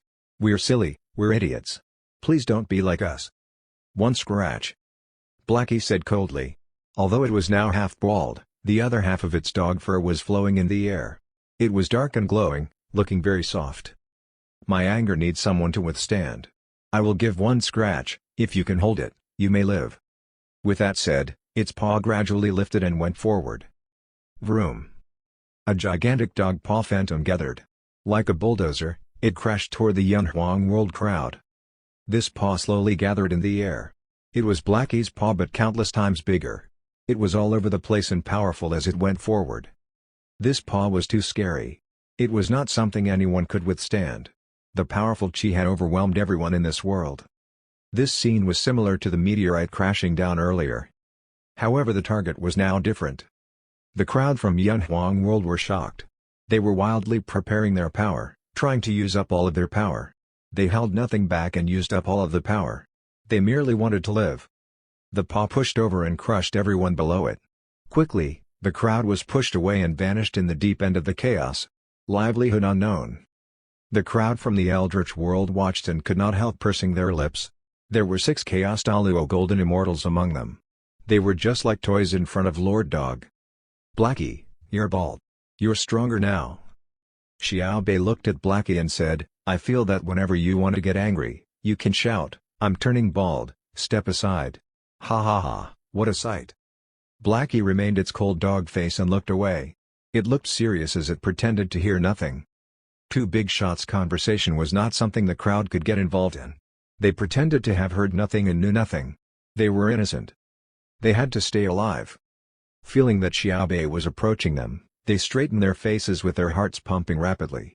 They were very nervous. Nuwa said sincerely, Thank you Lord Xiao Bei for saving our lives.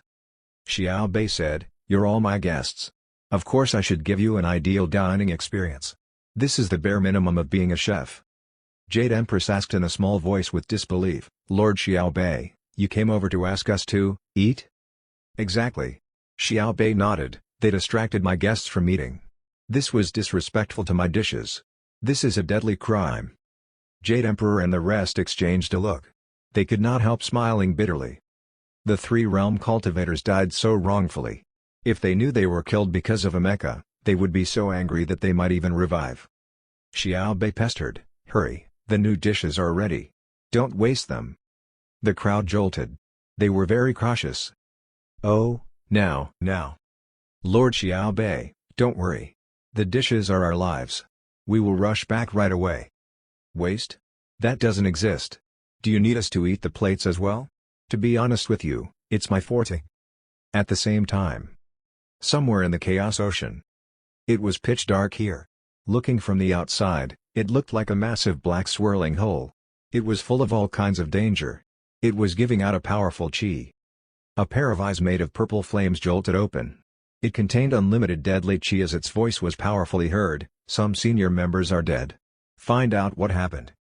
Another pair of golden eyes lit up.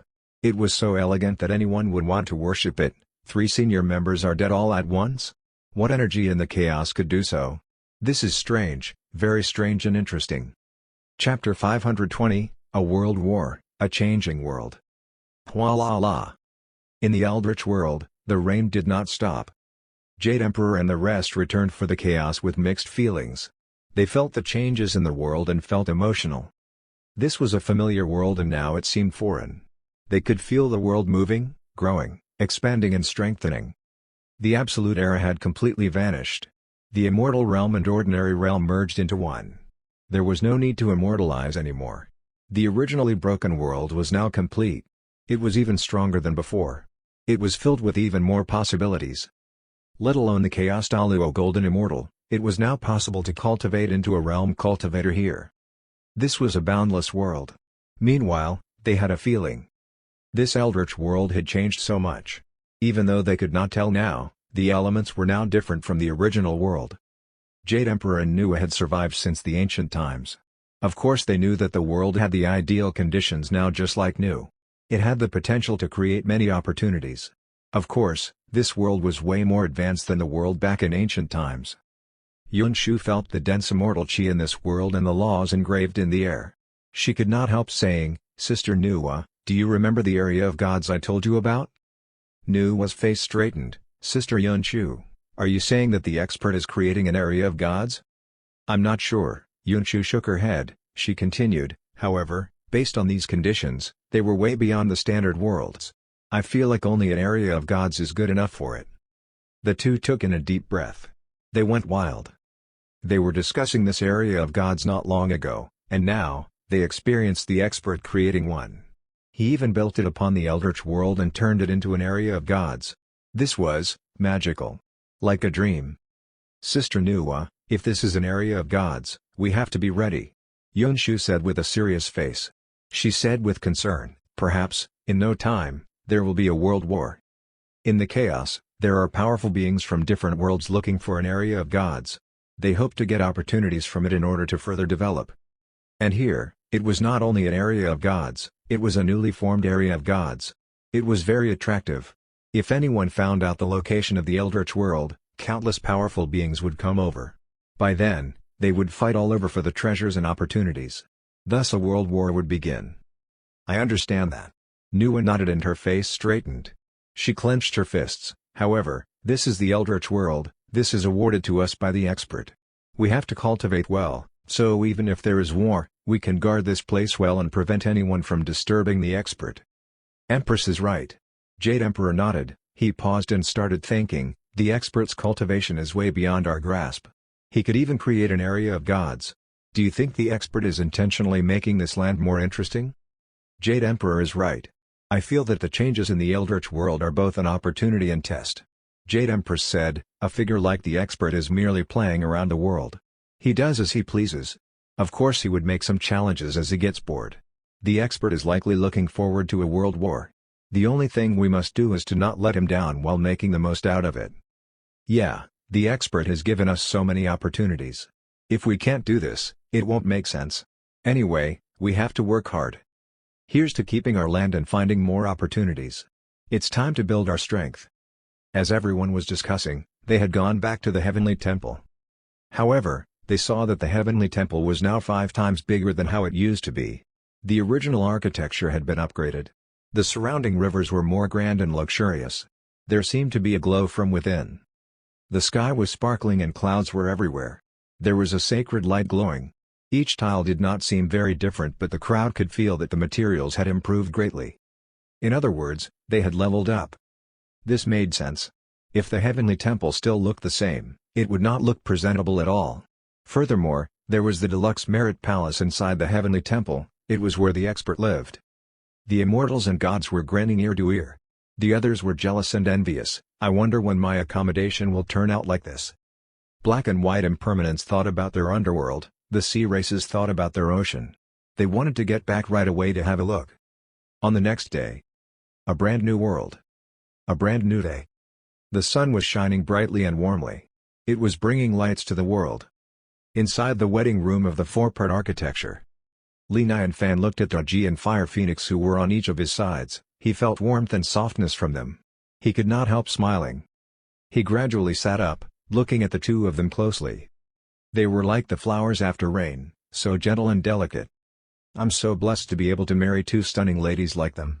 They're immortals. I'm having the time of my life. How nice." He could not help recalling last night. It was worth remembering. He was stunned by how powerful the manual was. They followed closely to the manual. In the beginning, it was embarrassing and shameful. The 3 of them were awkward and made one wonder whether to laugh or cry. However, it was a new experience worth remembering for the rest of his life. However, what pleased Li Nianfan the most was the efficiency of the moves. It gave him pleasure while maintaining his dignity. Meanwhile, he saw Goji's long eyelashes moving. His lips curled up with a naughty smile. He looked at Goji's delicate, fair and soft feet. He reached out to tickle them. He found out last night that Goji was ticklish, especially feet tickles. She was so intimidated by it. Her delicate feet halted and curled up. Following that, Goji could no longer hold it. She moaned and curled up her feet. She blushed and sat up. "Mr. Li, you're so naughty." Li Nianfan smiled. "Goji, you're naughty. You're pretending to be asleep. And you, Fire Phoenix, if you don't wake up I'm going to pull your ears." As expected, Fire Phoenix, who had her eyes closed, instantly opened her eyes like a frightened deer. She quickly covered her ears. She blushed. "Mr. Li, let us help you get up." Soon, the 3 of them put on clothes and walked out of the room. Meanwhile, Xiao Bei walked over and said, "My lovely master, Xiao Bei has prepared you with the most nutritious breakfast. Soy, dough sticks and eggs." "Thank you, Xiao Bei." Li Nianfan nodded and focused on his surroundings. He felt something was different. Swiftly after, his pupils dilated as he called out with disbelief, "Xiao Bei, is our 4-part architecture bigger?" "Yes, my master. With my careful calculation, our front yard is 5 times bigger, our inner yard is 3.2 times bigger.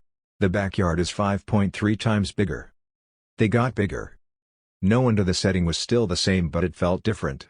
So there was more space now. Wait, even the mountain got bigger? Li Nianfan was shocked.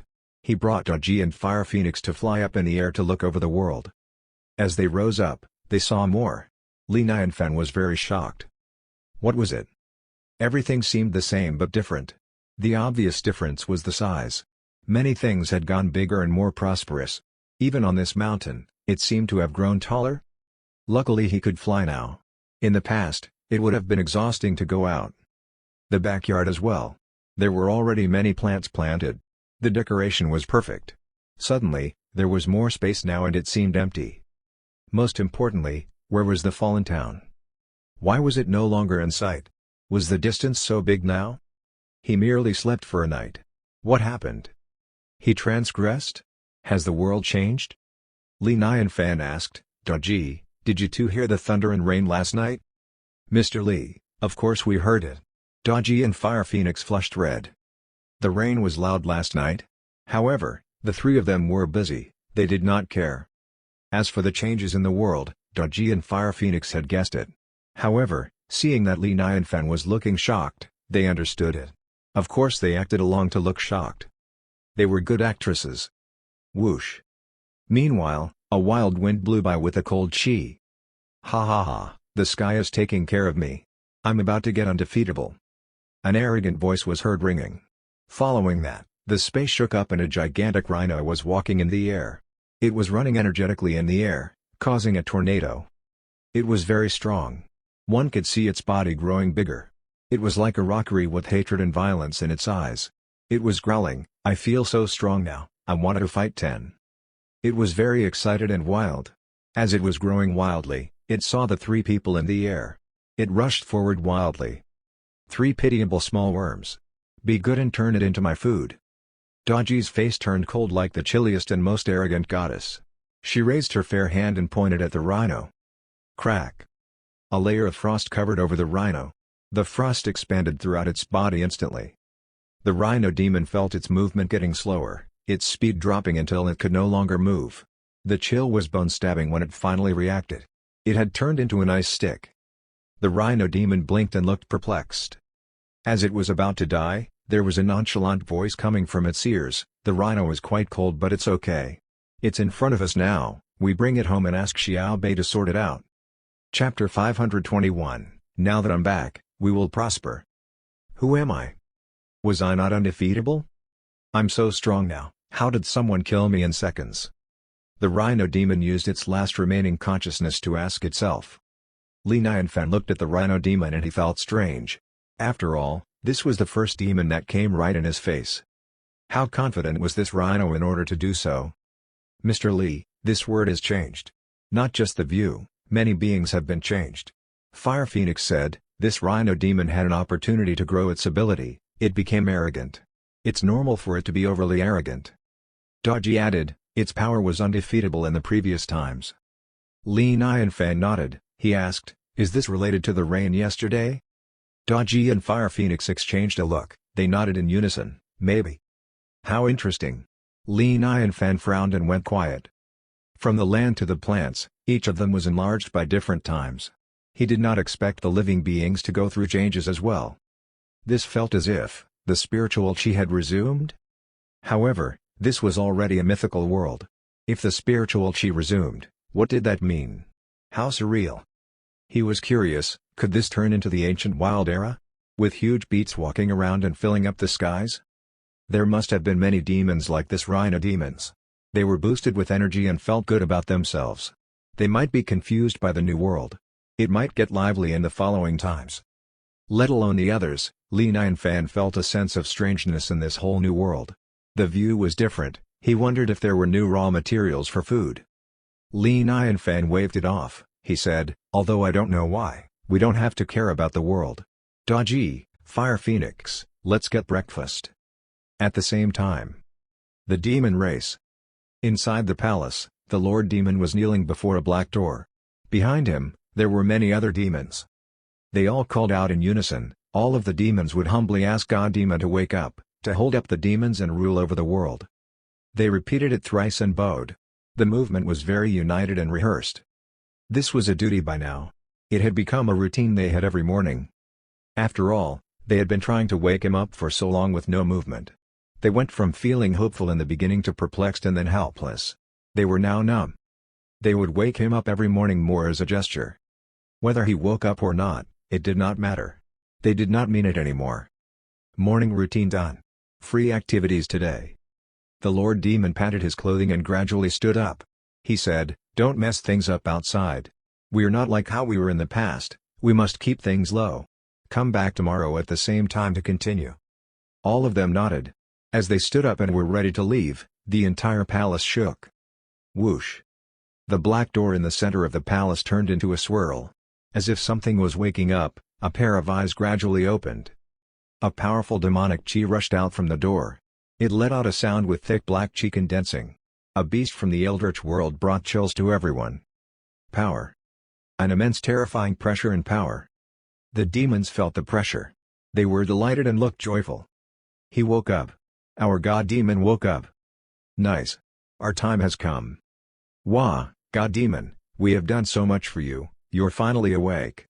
Lord Demon even cried and looked perplexed. He fell on his knees and said with excitement, "You're finally back. Luckily we didn't give up on you." Vroom. Another violent shake.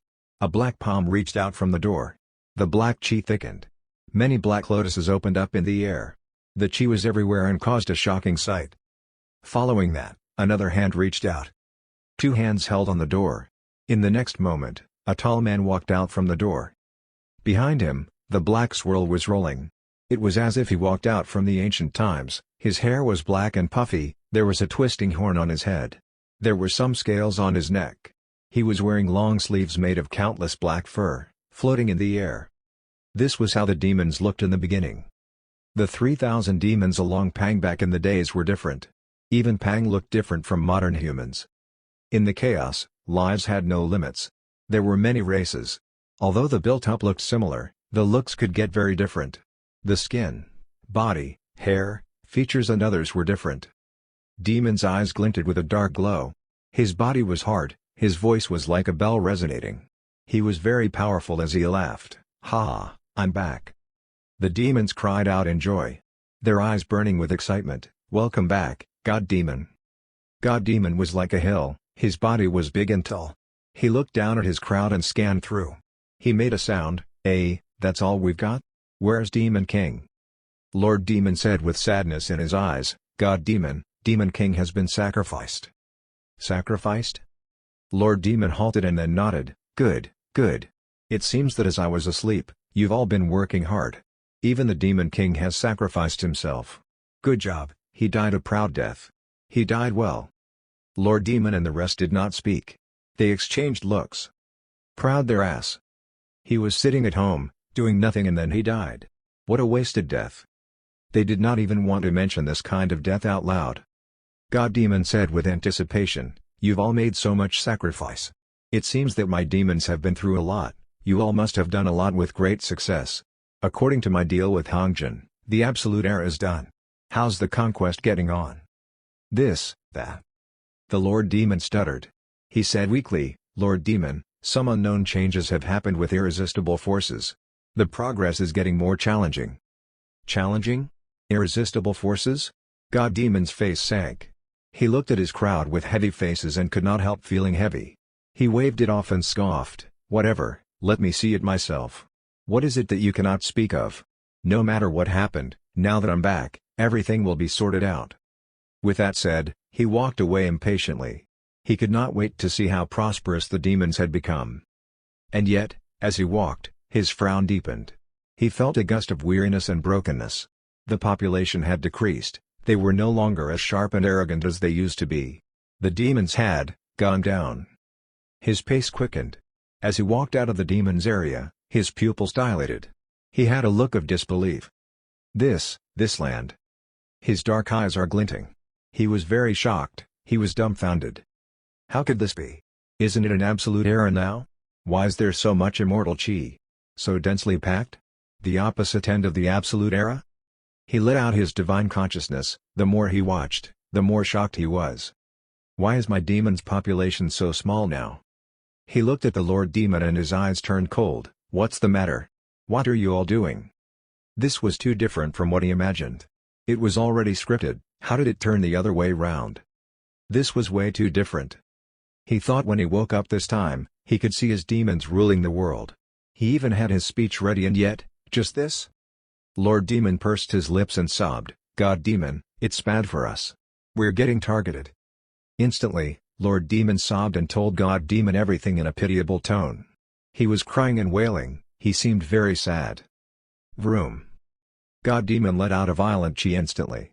He was shaking all over with his black hair flying in the air. He was powerful with deadly chi. How could it be? His voice was like thunder, buzzing out loud. His dark eyes shot out like laser beams. He smiled coldly, "Hongjin. Hongjin must have trapped me. He disobeyed our promise. What a bastard. However, that's good. This world is now full of immortal chi everywhere. The laws are like mists. One's ability is now more than 1,000,000 times greater. Most importantly, the chi are all newly made. I woke up at the right time. Countless opportunities are waiting for me and they will belong to my demons. Don't panic, now that I'm back, the demons will be baptized. Pass it on, come with me to find Hongjin. I want an explanation." Chapter 522, Merely Don't Want to Work Hard Anymore. Knock. Knock. Knock. Is Lord Saint around? Nuwa, Yunshu, Jade Emperor, and Empress stood politely outside the four-part architecture, waiting. Click. The door opened. Xiaobei then looked out and scanned at the people with a glow from his eyes before saying, "Please come in." The crowd instantly stiffened their bodies upon seeing Xiaobei and said, "Greetings to Lord Xiaobei, thank you." One could only imagine how nervous they were if they had seen Xiaobei's performance last night. Xiaobei looked like a serving robot but was also a mega big shot. If they had not come to the four-part architecture, they would not have known what being low-key was. They saw Li Nianfan tidying things as they entered the four-part architecture and greeted, "Lord Saint, sorry for visiting you without an invitation." Meanwhile, Li Nianfan was tidying up with Goji and Fire Phoenix as the entire four-part architecture was piled with small items. All of it was last night's gifts from the guests. How generous of them. There were just too many. If the four-part architecture had not gotten bigger, they would not have been able to contain all of it. Immortals were immortals. How generous. They had everything. Li Nianfan said, "You didn't disturb me, come in and have a seat. My house is a little messy right now, let me tidy it up. Xiaobei, bring some tea for the guests." Jade Empress quickly said, "Thank you, Lord Saint. Please don't mind us." The four of them sat nervously in their seats and could not help looking at the gifts. All of them were jolted with shocks in their eyes from just a look. They could feel a huge spiritual chi moving from within the gifts. Its frequency was so high that even Nu and Yunshu were shocked. Furthermore, it was not coming from just one gift, all those gifts were similar. However, the glow was internally contained as they were keeping things low. Luckily, it was the expert's yard. Otherwise, those gifts would have attracted so much attention and been stolen if they were placed outside. Those gifts were not from his guests but due to being washed by the rain since that area was at the heart of the rain last night. The rain would have leveled up and improved those gifts. Nuwa could not help looking at Goji and Fire Phoenix as it crossed her mind. They were beautiful and elegant. They looked formal and happy. Of course, that was not the crux. The crux was, the lack of chi presence in Goji and Fire Phoenix. Their power had been contained. Other than their temperament, they looked just like two ordinary women. They were of course not ordinary women. The fact that Nuwa could no longer see through them showed that. Goji and Fire Phoenix had overpowered her. In the past, Goji and Fire Phoenix would suppress their chi but Nuwa could still clearly see them. However, she could not notice anything at that moment. This. Nuwa's heart dropped. She could not help biting her lips and asked softly, "Cultivator Yunshu, can you see through Immortal Goji and Immortal Fire Phoenix's cultivation?" Yunshu shook her head with a similarly perplexed look. Jade Emperor's eyes instantly widened and asked in disbelief, "Empress Nuwa and Empress Yunshu, both of you really can't see through their cultivation?" Nuwa sighed and sourly said, "Why would I lie? Their strength is now beyond ours." Gasp. Jade Emperor and Empress gasped with buzzing heads and shaking hearts. They mumbled blankly, "Chaos Daluo Golden Immortals?" What was their cultivation before they slept together? They just reached Daluo Golden Immortal not too long ago. They had skipped Daluo Golden Immortal and Quasi-Saint's massive bottleneck in one go and went straight into Chaos Daluo Golden Immortal realm. It was greater than an ordinary man turning into an immortal. It was 100, 1,000. No, 10,000 times greater. Damn it. How shocking. Was that even fair? Nu and Yunshu felt very bitter as they had worked hard for countless years and had to give up so much to reach their current state. However, the two of them merely slept for a night and had already superseded them. What was the point of cultivating? It was unfair. The Jade Emperor and Empress wanted to faint. They had always wanted to become a Chaos Daluo Golden Immortal but it did not happen. They had tried everything to make a breakthrough and even wanted to self-cultivate for 100,000 years and yet. There was no point comparing. They had reached the realm many dared not to even dream of within only a single night. Was that even plausible? How outrageous. Was that the benefit of sleeping with a big shot? Was he still accepting new applicants? They really did not want to work hard anymore. The more Jade Empress thought about it, the angrier she was and immediately pinched the Jade Emperor.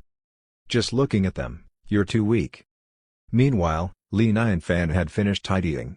He clapped his hands and smilingly walked over with a crystal ball. "Empress Yunshu, thank you for sending me a television when I needed one." Yunshu smiled. "It's just an insignificant gift. It's fine as long as you like it." I like it. Right, what did all of you do this time? You've gained so much deluxe merits. Li Nianfan said as he waved. An ocean of deluxe merit rushed over not only to the four of them but also was being dispersed to their surroundings. He repaid their favors in one go. Jade Emperor and the group quickly took out their treasures. Nu and Yunshu took out the lotus and mirror. They would be able to upgrade them to the heavenly deluxe treasures level with such an amount of deluxe merit. The crowd was flushing with excitement upon recalling how powerful they would become. The crowd then thanked upon receiving everything. Thank you, Lord Saint. Li Nianfan was curious. Are all of you related to the world's changes? The Jade Emperor looked at Li Nianfan and bit his tongue to say softly, cough cough, just very little. Li Nianfan nodded and said, you've changed the world and received a lot of deluxe merits. I woke up this morning and was shocked by this world's changes. It was shockingly beyond my imagination. The crowd was speechless upon looking at Li Nianfan's sincere eyes. His acting was too professional. Bigshot, we beg you don't laugh at us. We're the ones who were shocked. Nuwa's mouth twitched and said, the Eldritch world isn't only a few times larger than before, even the surroundings have been expanded. The size is now at least over a few hundred times bigger than before. Li Nianfan gasped and shockingly said, a few hundred times? So much? So there'll be lots of powerful beings from now on? He had no idea how big it was, but it must be very large. A few hundred times bigger was indeed terrifying. Would he be able to walk around before his life ended? Many powerful beings would exist here, but don't worry as everything is within our control, reassured the Jade Emperor. Li Nianfan nodded. Although he was shocked, he was not scared. He was able to endure it since he had seen the world. Furthermore, the Eldritch world's expansion was really helpful to him. Nature had been protecting him since he was the Deluxe Merit Saint. At that time, he could pick a few shields from his pile of gifts while Goji and Fire Phoenix protected him and countless figures supporting him. He could do anything without getting told off. After learning of the situation, Li Nianfan looked at the television in his hands and asked, come and try out this new television model. He sighed and turned around as he imagined something. Instantly, the television lit up with a faint glow shooting out and a projection started being displayed in the air. Li Nianfan frowned. He was both surprised and delighted. Wow, it projects the image and it's even in 3D. How powerful. Things given by Bigshots were indeed at a different level. Nuwa and the crowd curiously looked at the image and wondered what the expert was playing. Meanwhile, the projection jumped and a white flame started burning in the air. The flame was airy and unrealistic. Wow. The crowd felt a gust of chills as the explosive power landed on their shoulders. It made them feel heavy and fearful. This is the heavenly flame? Nuwa and Yunshu widened their eyes before crying out in unison with rapid breaths. The heavenly flame was a chaos flame from the chaos. It was as powerful as the heavens, way beyond the ordinary flame. There were three types of flames. The sun consisted of real flames made from heavenly flame in the Eldritch world that contained laws and was less powerful in comparison to the heavenly flame. The heavenly flame was very desirable as it was way more precious than forging a new world. It was because that type of flame contained the complete flame laws. Once one got hold of it and learned well, one could become as powerful as the heavens upon complete understanding. It was like copying the model answers instead of doing self-research. The number of laws was as many as flame types with each containing different laws. Any complete law was priceless and undoubtedly powerful. It was a heavenly realm flame. The flame was more important than life itself for a Chaos Daluo Golden Immortal. The outcome was way beyond anyone's imagination once it appeared. Nuwa gulped and asked with a shaking voice, Lord Saint, I wonder, what's this flame called? Why would it have a name when I simply imagined it? Li Nianfan smiled and waved it off. This is a special flame made of extreme frost and heat. It's different from ordinary flames and contains frost other than heat, so I truly wonder about its existence. Nuwa and the rest speechlessly exchanged looks. They were unsure whether the flame existed, but they could feel there was a complete and massive path within that flame. It was a possible path of cultivation. The experts simply imagined a flaming path. Meanwhile, the image jolted and the white flame disappeared. It was replaced by a liquid-like green flame. The green liquid flame spread out in the air as those flames were expanding. It gave one the feeling it could die out at any time as layers of mist rose. However, it was different from the fragility of life as the flames contained destruction and wildness. Nuwa and the rest adorably parted their mouths while staring blankly. Another flaming path? The flames changed again before they could react. It was transparent and shapeless with only a sense of chi. One could only feel it with one's core. One's power would weaken vaguely upon touching it, causing the core to feel a burning pain. It was another flaming path. Next, the flames changed colors again. Silver, red, green. Every flame resembled a completed flaming path. Nuwa and the crowd's mouths were left open throughout the period with none ever once thought to close it. Their bodies turned into statues and heads buzzing. Those were paths. In all honesty, each path required countless geniuses to discover and would normally take years to materialize. Many people got lost when chasing after a path not knowing how to proceed and ended up feeling worse than death. Most took the wrong path with no idea it was wrong. However, the expert simply projected paths after paths to the crowd as though it was a movie. What would those flame cultivators feel when they saw it? They would cry. Chapter 523, The Expert's Joy, an Era of Gaming. There were so many possible paths with each difficult for one to traverse. The journey of finding a path was vague. One could not move further if one entered the wrong path and might even end up committing many sins. In the case of flaming path, some people went after heat while others were after light. Some went after arrogance and some focused on the body, core, or anything imaginable. However, not many could reach the main path because they only sought after the surface layer. Although it was strong, such would not form the main path as it was not extreme, hence one needed guidance. For example, Styx went for the killing path but was unsure of how to kill, who to kill, or how many to kill. By the time he realized, he had already gone too far and that was it. Understanding the path. Understanding. It was too superficial. Gifts, opportunities, and hard work could not determine much as many roads were blocked which led to countless geniuses gone crazy. Despite that, the expert already exhibited more than 10 flaming paths just moments ago. It was not something new and the group could understand as they merely saw the possibilities behind those paths and had no idea about the cultivation process.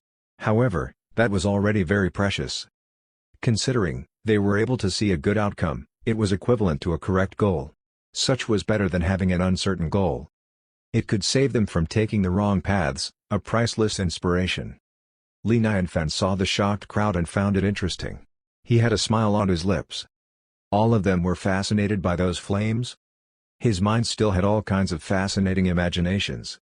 He might not be as good at cultivating, but his imagination was way better than them.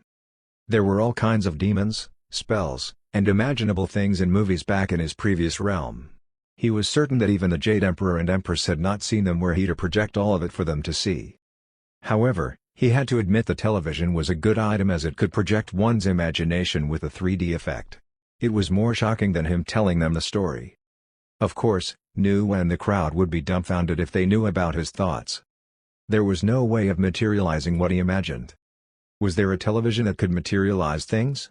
It was merely his imagination and that could not be materialized. It was similar to the television's previous owner. Even though he was undefeatable, there was a giant who could destroy his world which eventually destroyed him. Those cool flames were unable to be materialized.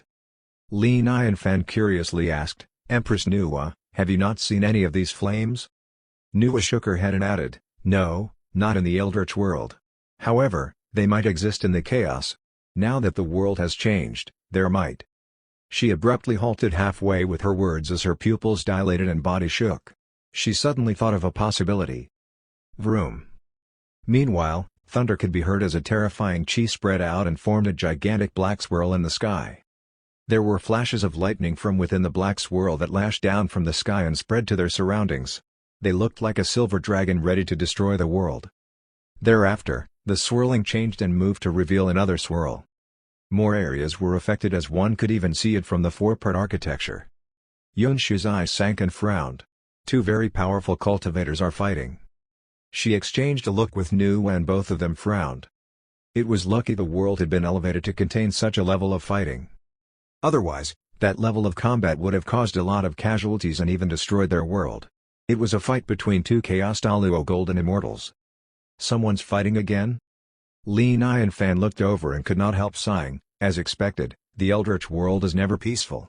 Will it be more chaotic in the future?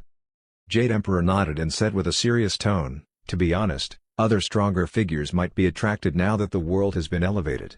This is just the beginning. Li Nianfan could not help shaking his head. This isn't good news.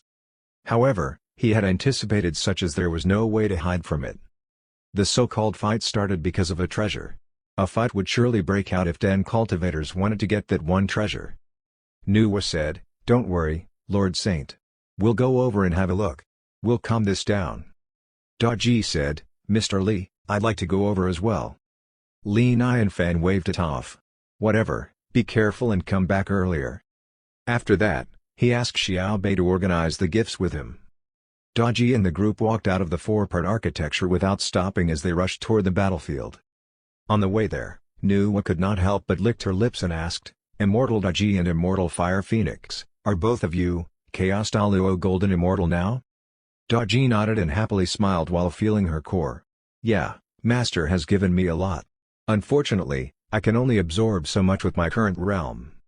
They were already so powerful after absorbing so much? How unfair. Nuwa's heart sank as she had asked for it herself. Why did she ask? It ended up giving them a chance to brag. She pursed her lips and asked in a serious tone, "I thought of a possibility when I saw the expert showing those flames. Do you think those flames might appear in our new Eldritch world?" Jade Emperor and the group were shocked upon hearing her words. Their eyes were beaming. "What you're saying is that the expert can create those flames?" Jade Empress's voice was very shaky while her scalp felt itchy. It was the flaming path. If one got hold of them, one would only take one day and succeed in almost no time. The creation of those flames was equivalent to developing a shockingly powerful cultivator. The expert's power was indeed beyond imagination. "It's very possible." Yunshu gasped and felt awakened as she said in shock, "No wonder when the expert was projecting the show, I felt those flames aren't only a 3D projection. They seem to be alive. The expert created an area of gods which would result in bringing forth the fighting era. What was there to fight about? All kinds of opportunities, of course.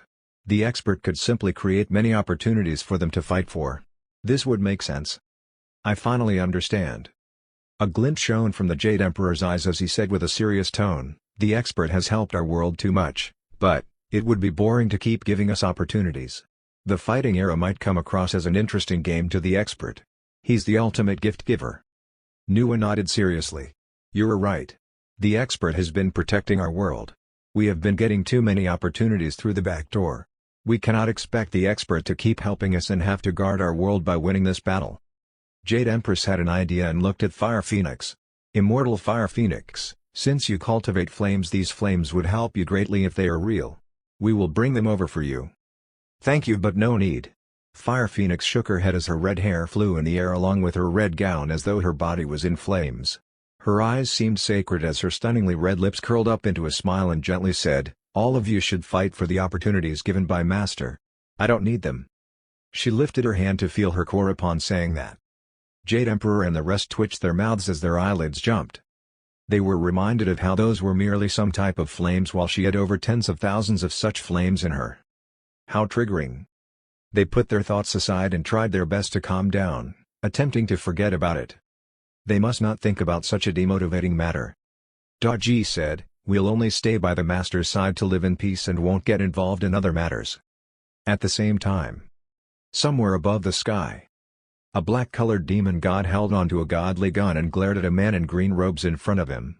He scoffed coldly, "Cultivator Hongjin. You're so unreasonable. Why won't you admit that you broke our promise?" Chapter 524, Two Faces and a Cracked Demon God. Above the massive sky, two powerful and threatening figures could be seen moving. The unleashed residual powers from each wave and kick would cause rivers to dry up and disintegrate many other things into dust.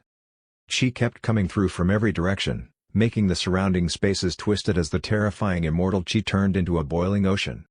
They were shocked as the world was several times more powerful than the Eldritch world. In the past, they had to move into the chaos for a fight. The earlier destruction they caused would have destroyed the previous Eldritch world. They would have flattened the world and caused space to collapse, destroying the world. However, the space was still stable without any cracks despite the ground being destroyed. It was able to withstand the residual impact. Such resilient areas were very inviting for Chaos Daluo Golden Immortals to duel. Hongjin waved it off and seriously said, "Luoho, calm down. I really don't have anything to admit. In all honesty, I just woke up not too long ago, Hence this has nothing to do with me. Nonsense. Luoho smiled coldly. He had seen through and groaned in a low voice, Cultivator Hongjin, how could I not see through your tricks? This is all within your calculations. I shouldn't have trusted you back then. Tell me. What did you do to turn the Eldritch world into this? What's your plan? Luoho, you should know that I can't possibly do this. Hongjin frowned. He too was feeling bitter and shocked as he helplessly said, furthermore, I used my body as the path, so I've now been separated from the heavens when I woke up. Who could he complain to? He was also a victim. All of them mysteriously fell asleep back then just like Luoho. It was normal for them to sleep for a few years since it was nothing in comparison to their lifespan. Who would have thought the world had transgressed with such massive changes by the time they awakened? Perhaps the Eldritch world had been going through some unusual evolutions that placed them to sleep. Luoho was furious and groaned in a low voice, I don't care. You promised me back then to cast my demons as the main characters of the world. You and I will share the Eldritch world and seek the truth. When I woke up earlier, I realized my demons aren't stronger but are being bullied instead. You have to give me an explanation. Casting the demons as main characters? A suspicious voice was heard as Daji and the other five gradually appeared in midair and concurrently looked at Luoho and Hongjin. Daji scoffed coldly, the Absolute Era was your plan? Luoho and Hongjin were shocked as they looked with a glint in their eyes at the group of people. Jade Emperor, Jade Empress, and Nuwa? All of you here? Hongjin's pupils dilated as he looked at their group in shock. At that moment, Nuwa was no longer releasing the chi of a saint but a Chaos Daluo Golden Immortal. The Jade Emperor and Jade Empress had become a lot stronger. Both of them were close to becoming Chaos Daluo Golden Immortal. On the other hand, Yunshu and the other two's chi were shocking. This. He was dumbfounded. He was secretly joyful when he initially woke up and noticed the world's changes. It was because he thought he was still the most powerful being in the world.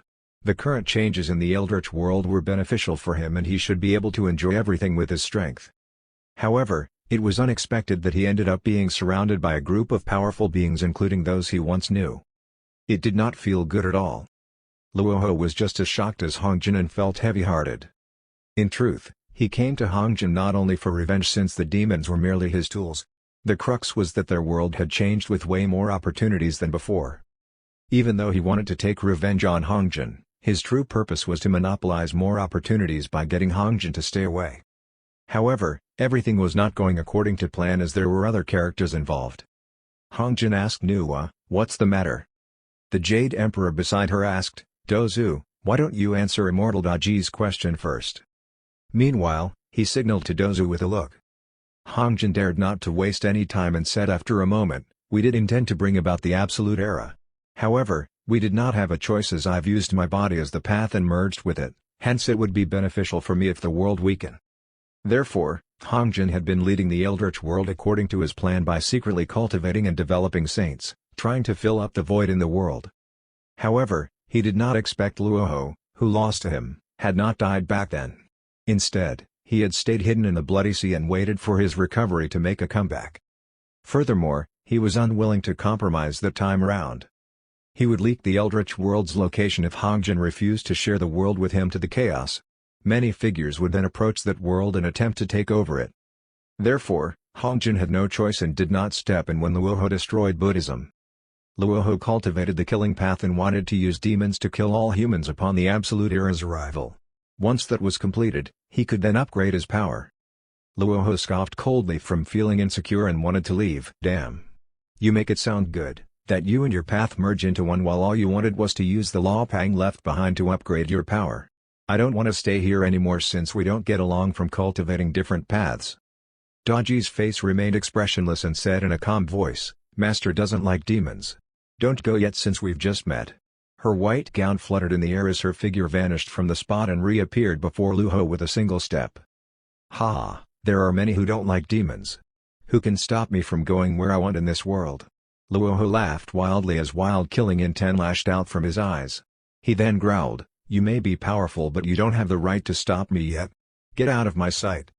His weapons flashed with a glint in the dark as terrifying chi gathered into a long black dragon and stabbed toward Daji as he spoke. Daji raised her hand as ice crystals gathered in front of her and formed an ice wall. Crack. The long spear penetrated the wall as ice fragments shattered and flew outward in all directions with the spear's sharp edge pointing at Goji's face. Goji remained in the same spot with her emotionless beautiful eyes. Such calmness further irritated Luoho.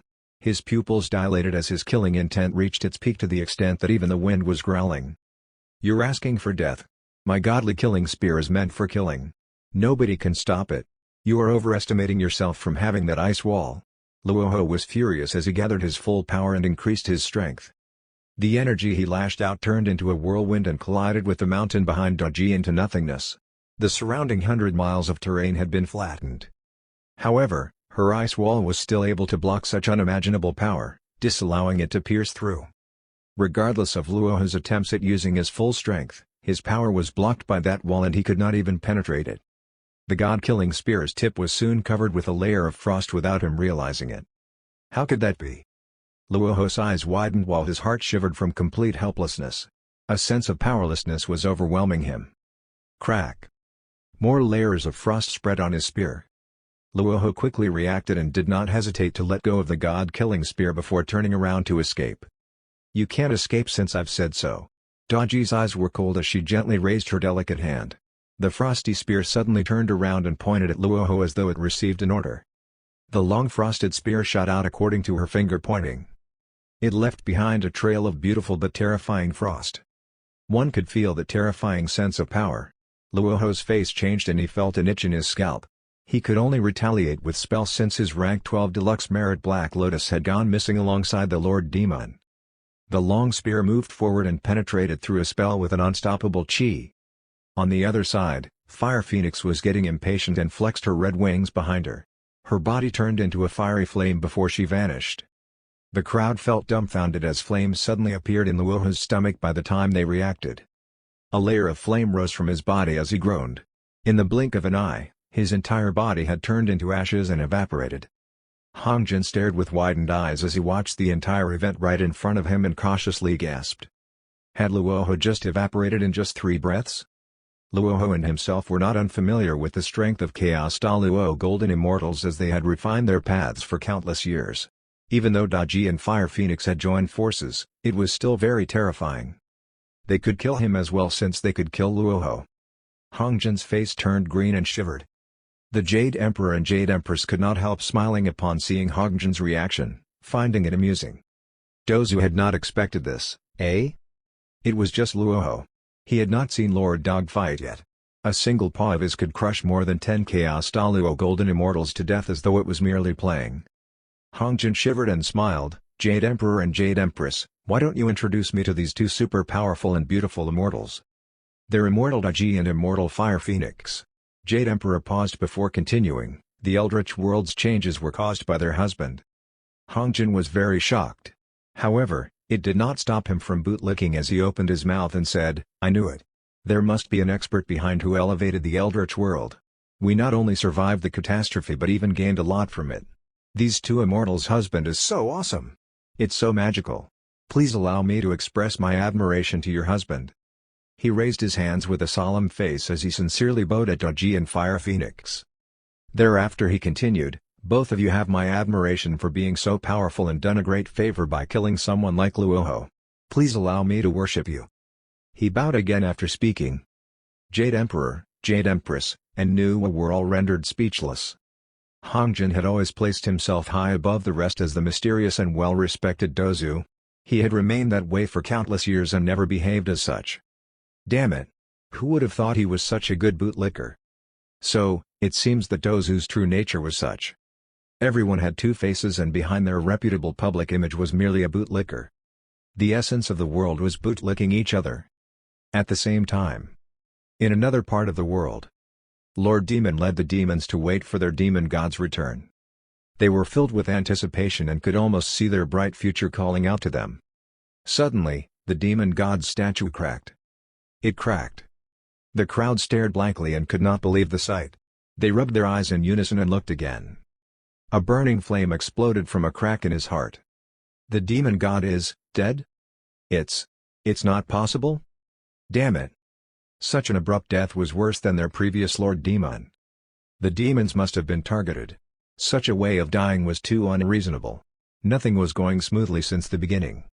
No, that was not the only issue, as everything had been progressing wrongly. How could they live on? Lord Demon collapsed. This world is too dangerous. It's too difficult for demons. No, I need to start hiding. Chapter 525, Hongjin's name change. Powerful cultivators from everywhere. At the Heavenly Palace, the Jade Emperor and Goddess Nuwa discussed with Hongjin on what they knew. Dozu, that's what happened. They were impressed by Hongjin. They respected him in their hearts, which was why they called him Dozu. It was naturally because of his teachings that benefited the development of the Eldritch world. He did a lot for the living beings of the Eldritch world. It was ridiculous to say he did it merely for self-improvement. Was he not allowed to gain some rewards for good deeds? The world was just. One could do good deeds without getting any rewards. However, if one requested for someone to do so, it would be considered unfair. In retrospect, it was better to name a price for good deeds. Mind your words. What do you mean, Dozu? I'm not Dozu. Hongjin instantly scolded, don't call me that ever again. I did what I did because I was going along with Pang's transformation of the realm. I tried to improve myself, to have a breakthrough as a realm cultivator. That's why I kept trying to improve the Eldritch world. That's all. Compared to the expert, I'm nothing. Don't call me Dozu ever again. I don't deserve it. How could he call himself Dozu in front of the expert? Moreover, the Eldritch world had changed. There were weird phenomena in the chaos that could attract powerful beings. They would fight for the benefit of the world. There would be all sorts of powerful cultivators by then. Imagine if a powerful cultivator arrived at the Eldritch world. They would yell, who's the most powerful cultivator here? It's Dozu. Dozu? All right. Bring him here. I want to fight him alone. Yikes. Too scary. Hongjin shuddered. He thought it was problematic. Oh, yeah. I have to change my name, too. From now on, I'm not Hongjin. Just call me Cultivator Junjun. This name's subtle, cute, and humble. It sounds so wholesome and non-threatening. Perfect name for me. The Jade Emperor and the Empress stared at him with wide eyes. It was as if that was the first time they knew Hongjin. They felt a mix of emotions. What the hell? Only Dozu can make us feel so awkward. They always had a question in mind. Why did Hongjin alone survive when Pang split the realms for the 3,000 demon gods? How did he become the ultimate winner in the end? They, finally understood. Expert. He's an expert. The Empress said, Hong. Cultivator Junjun. That's the palace of the Deluxe Merit Saint. It's also where the expert's staying in the Heavenly Palace. I already know. The door's shut, but I can feel the aura from within. It's holy and majestic. It's just a hint, but it nourishes the Heavenly Palace. It benefits you all. Cultivator Junjun saluted and bowed at the palace of the Deluxe Merit Saint. I must bow to the expert's place. He felt helpless, too. He was envious of the Jade Emperor and the Empress. Cultivator Junjun had the utmost respect for Li Nianfan when he heard their stories. Especially the part where they got to eat chaos spiritual fruits. He salivated and gulped. Forget the chaos spiritual fruit, at least let me have a sip of chaos spiritual water. Give me one drop. He was Dozu for countless years, but he had never tried it. His ex-students, the Jade Emperor and the Empress, had a blast eating it. They improved so much. They were almost Chaos Daluo Golden Immortals. His face was as sour as a lemon. Why was I in a slumber? I missed out on such a huge opportunity to kiss up to the expert. This is the most painful thing in life. Suddenly, Change and the 7 princesses chatted merrily as they walked toward the palace of the Deluxe Merit Saint. They were in red, orange, yellow, green, blue, and violet. They were very colorful and beautiful in their floaty dresses. They were graceful, gorgeous, and blinding. The Empress immediately scolded, Hong, how can you enter the palace of the Deluxe Merit Saint without permission? The princesses were frightened like deers in headlights. They hurriedly bowed and greeted, Empress, Emperor. The big sister, Hong, said, Empress, Lord Xiaobei gave us orders last night. There are some leftover beverages in the palace. He told us to clean it up today. Leftover beverages? Really? The Jade Emperor and the others were instantly intrigued. Cultivator Junjun suddenly had spiked eyebrows and a spiked beard. He was flushed from excitement. Let me do it. Time passed. A month had slipped by in the blink of an eye. Li Nianfan was living a peaceful, Happy life with Daji and the others in the four-part architecture. He was in his honeymoon period, so he was naturally delighted. However, he could still feel the changes in the realm without going out. Big flying demons would fly by from time to time. Daji would shoot them down. They were made into poultry. Lin and Fan thought it was convenient. It was like food delivery. Meanwhile, somewhere on the fallen immortal mountain, an elder with white robes and white hair suddenly groaned. He shuddered. His right arm was instantly covered in a layer of white frost. He had 4 students behind him, 2 guys and 2 girls. They said at the same time, "Master, are you all right?" The elder slowly opened his eyes. He looked shocked. He shook his head and said, "The godly area is indeed dangerous. I tried to get closer to the area by manipulating a big flying demon. I was turned to an icicle before I could take a closer look. I even felt it backfiring on me." The message was clear. Horror, fear, and power. Something exists on that mountain. We can't mess with it. Let's seek for another mountain to set up our sect. A Bengal tiger with golden wings at the side spat fire to unfreeze the elder. The elder patted the tiger on the head. He said, "Thank God I didn't send you there.